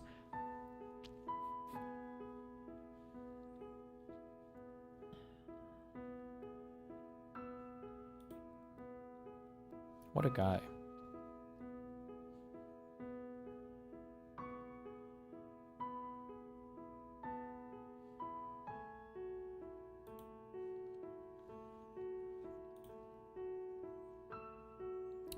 Okay, should we do timeline?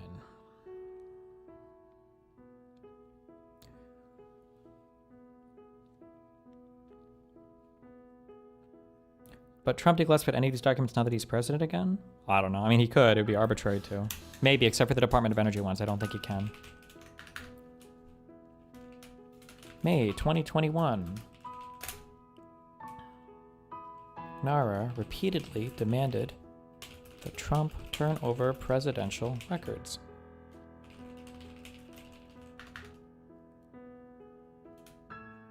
June 2021. NARA warns Trump that if he does not comply, it would refer the matter to the DOJ.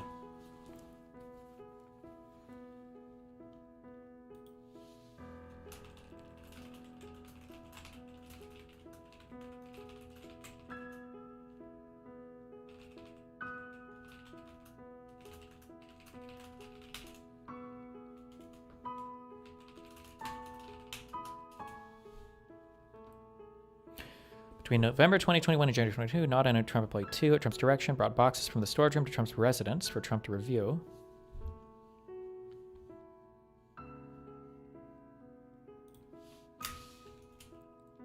November 2021 through January 2022.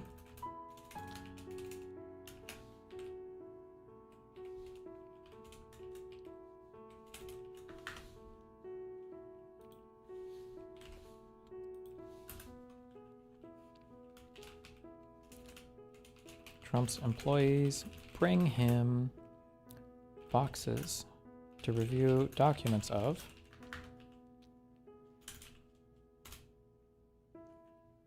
On November 12, 2021, Trump employee 2 provided Trump a photograph of his boxes in the storage room by taping it to one of the boxes Trump employee 2 placed in Trump. The photographs that Trump could see how many of his boxes were stored in the storage room. Photos looked at a wall of the storage room against which dozens of Trump's boxes were stacked. On November 17th, Nada texted. Wait, chill. Shh.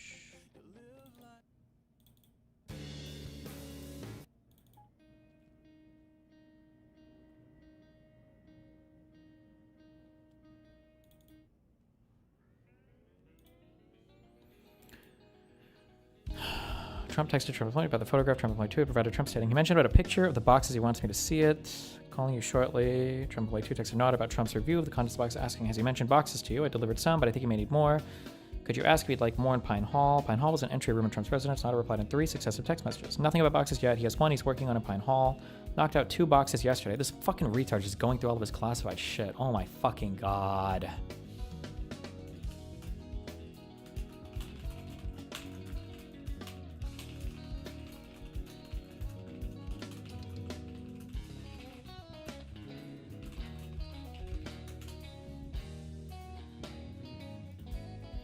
November 29th, texted Nada asking, next turn property, could Trump bring 4 more boxes up? Employee 2 texted a Trump representative who's in contact with Nara. Box answer will be wrenched out of him today, promise. Oh. The next day, Trump representative replied, hey, just checking out boxes. Love to have a number of them today. Trump employee 2 spoke Trump, 12 is his number. Tracking the boxes, more to follow today. I sent Trump employee 2 a 4 message. One thing he asked was for new covers for the boxes for Monday morning. Can we get new box covers before giving these to them on Monday? They have too much writing on them. I marked too much.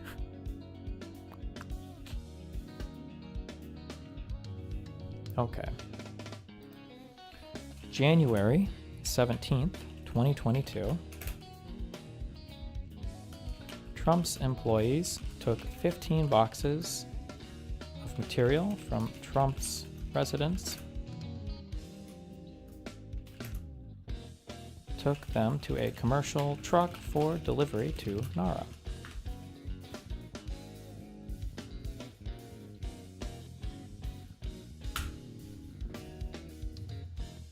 When interviewed by the FBI in May of 2022 regarding the location movement of boxes before the production to Nara, Nara made false and misleading statements as set forth. Falsely, he was not aware of Trump's box being brought to Trump's residence for his review. Ooh, okay.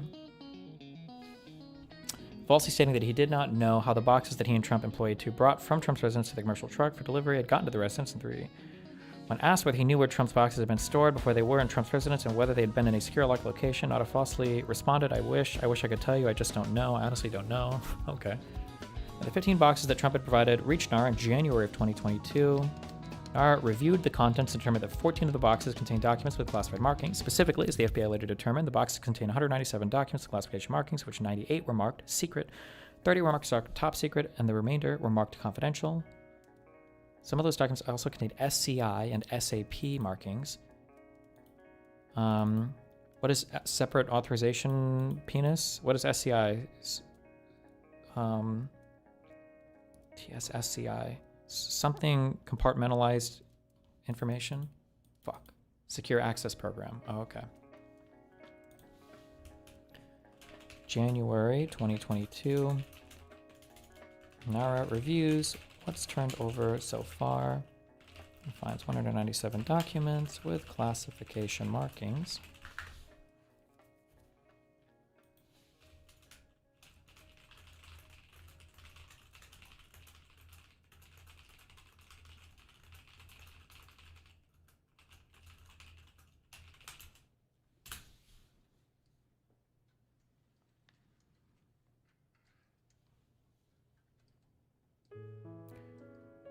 Let's see. On February 9th, 2022, Nara referred the discovery of classified documents in Trump's boxes to the DOJ. February 2022. NARA refers Discovery refers the case to the DOJ. That's a full January, February, March, April, May, almost 10 months after they were asking for the shit back. Good one.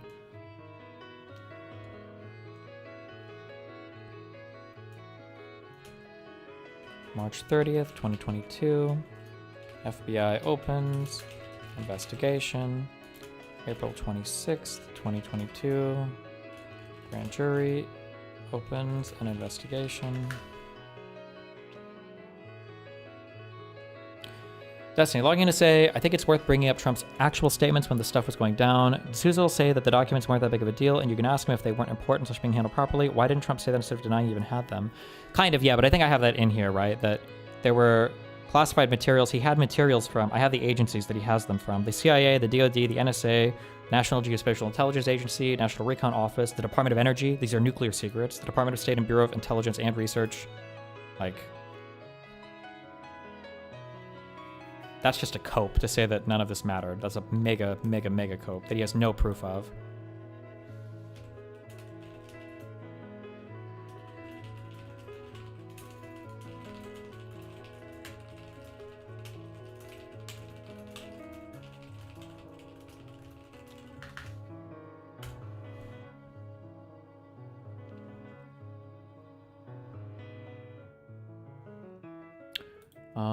Okay. On May 11th, the grand jury issued a subpoena to the Office of Donald J. Trump requiring the production of all documents with classification markings in the possession.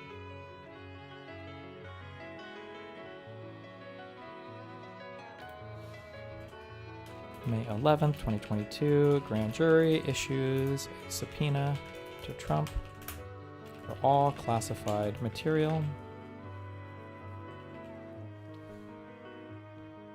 Two attorneys representing Trump informed Trump that you have subpoena and he authorized Trump 21 to accept service.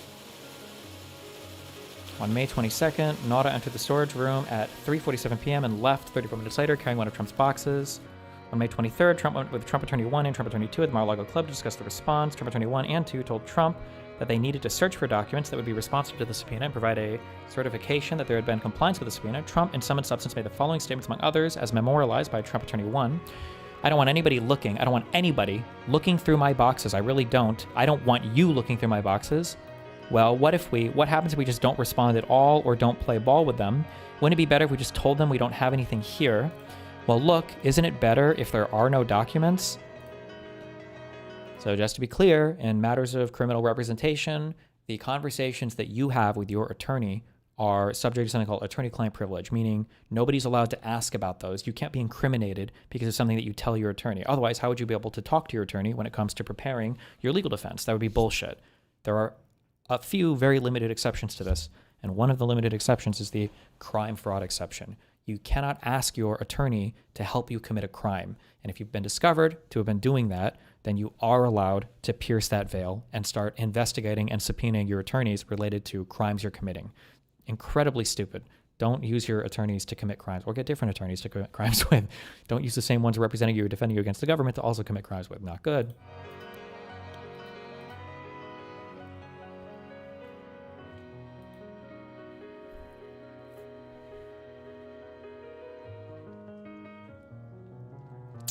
What's your plan for when Dinesh refuses to engage on this stuff and keeps changing the subject? Oh, I don't know. I guess I'll probably just start masturbating on stage and then say, oh, all of this is pointless.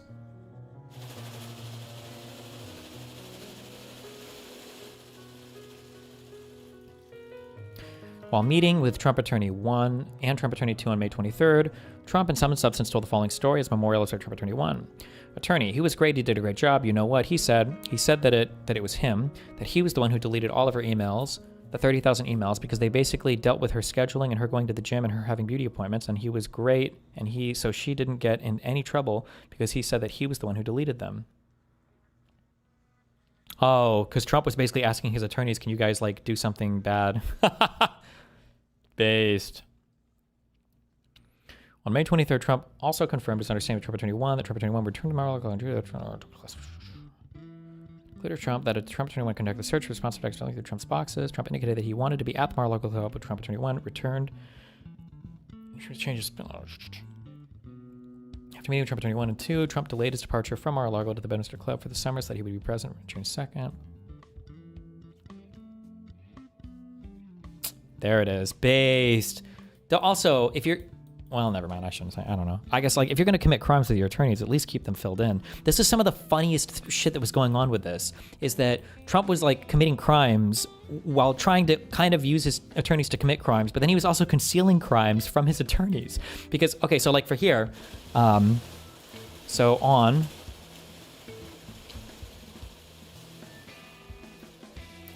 May of 2022, Trump makes a plan to be at Mar-a-Lago.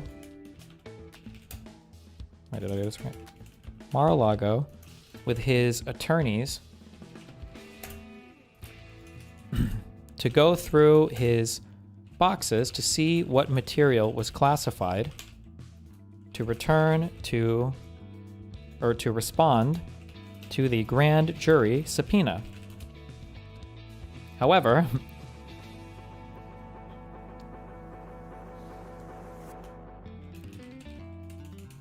May 2022, between the 23rd meeting with Trump Attorney 1 and Trump Attorney 2 discussing the 11th subpoena, and June 2nd, when Trump Attorney 1 returned to Mar-a-Lago to review the boxes, at the end of May 2022, Trump ordered NADA to remove a total of 64 boxes from the storage room to take to Trump's residence. Bedminster residence is what that's always referring to, right? When it says residence, that's... I think that always means the Bedminster residence, right? Good one.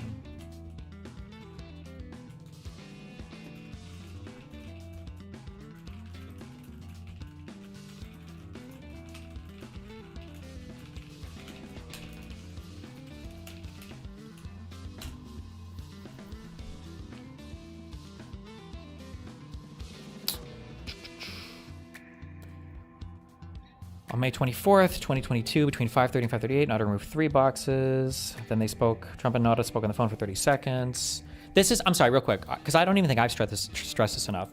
It's not even so much that, like, Trump is, like, just removing stuff because he just is being obstinate or he wants to keep shit or he's just like, fuck the FBI. Like, Trump and Nada are going through boxes. The stuff that Trump is retaining is stuff that he's personally gone through or Nada's gone through for him to find stuff that he wants to keep. That's, like, some of the real insidious part about a lot of this shit.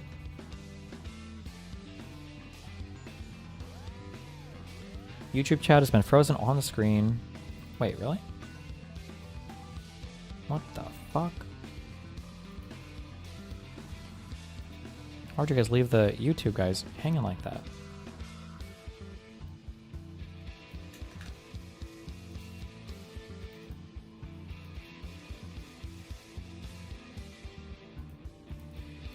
Getting this granular is great for your own education, but Dinesh is retarded, he can't engage. The debate will be more about questioning sources, whataboutism, etc. level 1 crap. Then I'll just say it. This is what's in the document. Are you saying that all of this is a lie? Because they have evidence for all of this. We've seen leaked phone calls, we've seen photographs, and Donald Trump has presented zero evidence whatsoever to exonerate himself. Donald Trump's only response is, I was allowed to do all of this, which is betrayed by the fact that he tried to obstruct them recovering anything. Seems like you weren't allowed to do it if you were obstructing their investigation. Like, I think that it's the problem. This is why I like the documents case so much. It's really, really, really hard to argue this. The only way you can argue it is to just avoid all the facts. Like, I already know, and I don't even know how much Dinesh doesn't even make that argument. I already know his arguments. Like, I'm going to be peppering. I'll go back up and I'll pepper these arguments out with statements that he's made.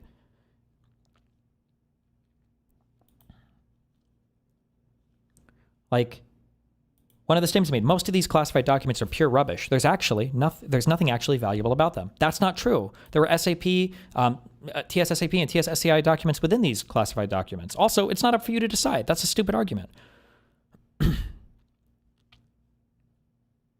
Trump didn't refuse to return the documents. He was negotiating their safe return. That's a lie. He obstructed them. He lied about even having them.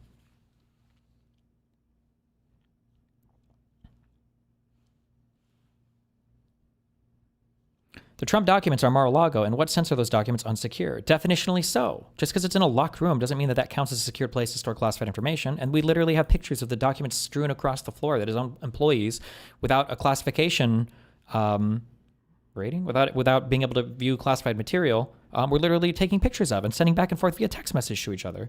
The Trump documents didn't contain nuclear secrets either. Definitionally, they did. They had stuff from the Department of Energy. So, I can even go by his own statements. Like, I think the only way that this works is if you just don't know any of these facts. But I don't care. I'll fight on these. Security clearance, that's what I'm saying. Yeah.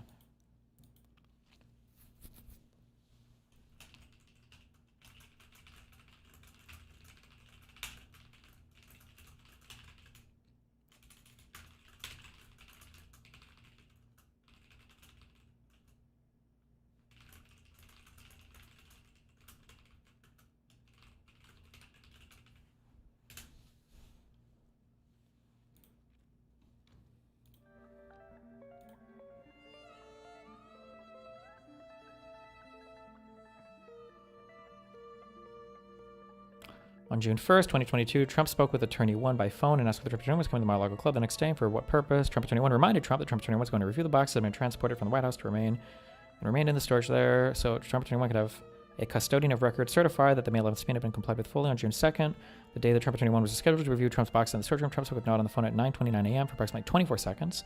Later that day, Nada and De Oliveira moved approximately 30 more boxes. Oh, no, wait. Moved 30 boxes from Trump's residence to the storage room. So after they'd been fucked with,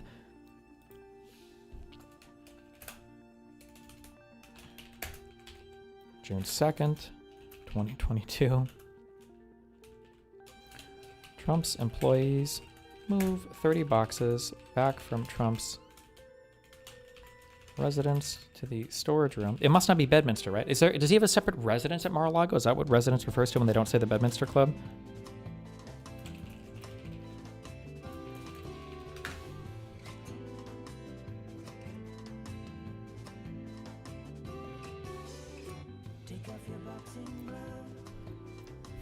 In sum, between May 23rd and June 2nd, before Trump Attorney's 1 review of Trump's box storage room, Nada at Trump's direction moved approximately 64 from the storage room to Trump's residence, and Nada and De Oliveira brought to the storage room only approximately 30 boxes. Neither Trump nor Nada informed Trump Attorney 1 of this information.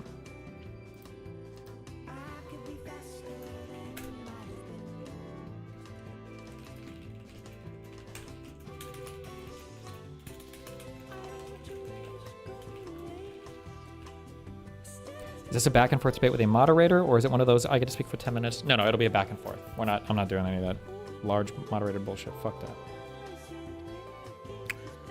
On the afternoon of June 2nd, as Trump had been informed, Trump Attorney 1 arrived at Mar-a-Lago Club to review Trump's boxes.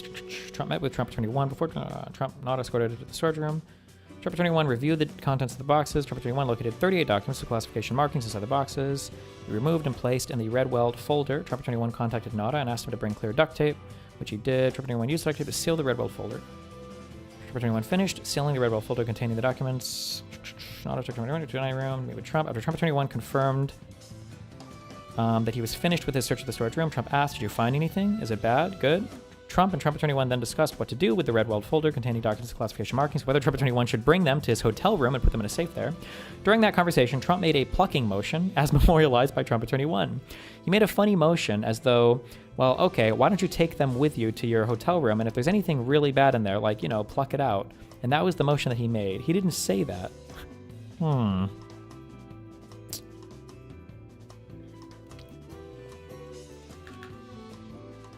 This is on June 2nd, I imagine, I think, right?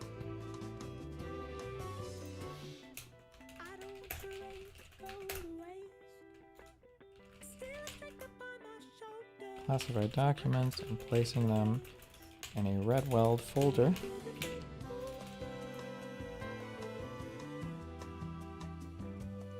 Trump discussed with his attorney what they should do with the documents.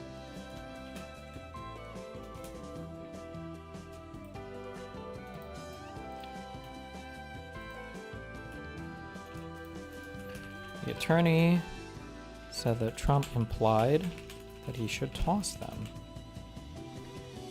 That evening, Trump Attorney 1 contacted the DOJ and requested that an FBI agent meet with him at Mar-a-Lago the next day. Also that evening, Trump Attorney 1 contacted another Trump attorney and asked her if she would come to the Mar-a-Lago Club the next morning. The next day, on June 3rd, as Trump Attorney 1's request, Trump Attorney 3 signed a certification. On In the certification, Trump 23 performed no search of Trump's boxes, had not reviewed the May 11th subpoena, and had not reviewed the contents of the Redwell folder. Stated, among other things, that based upon the information that provided her, a diligent search was conducted. Search that was conducted for receipt of the subpoena. And okay, these statements were false because, among other reasons, Trump had directed an auditor to move boxes before Trump 21 and 2. Okay. Trump 23 executed the false certification on June 3rd. Trump 21 and Trump 23 met at Mar-a-Lago with personnel from the DOJ and FBI. They turned over the Redwell folder containing documents with classification markings, as well as the false certification signed by Trump 23 as custodian of records. DOJ and FBI, they used an open book. Early that day, Nada, De Oliveira, and others loaded several of Trump's boxes, along with other items, on aircraft that flew Trump and his family north through the summer. Based.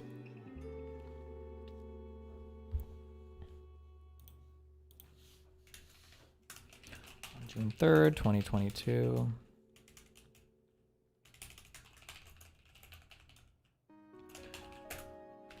Attorneys turned over the Redwell folder to the FBI.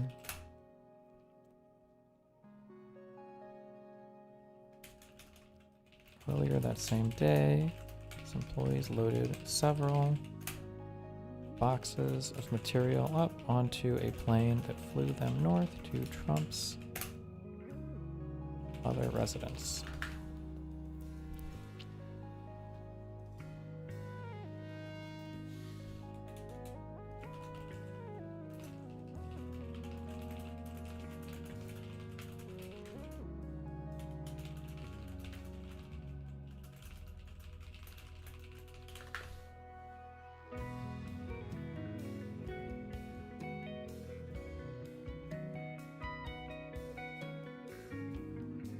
And then they attempted to delete security camera footage on June 3rd to click the documents. So there were surveillance cameras. Okay, I'll do the rest of this tomorrow.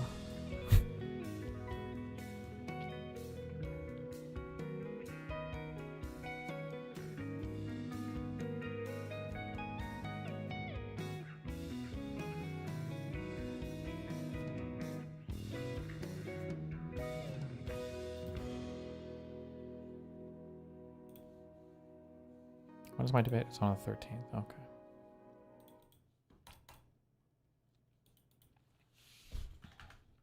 I already did my reactions. Okay.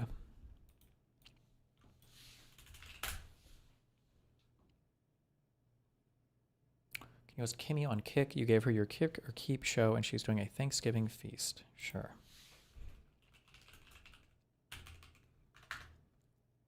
All right. I love you guys. It's been fun. We're going to cappuccino, poppuccino, hoppuccino, moppuccino, cappuccino, cappuccino, cappuccino, cappuccino, my dudes. I'll catch you guys next. Streaming out tomorrow. Be careful.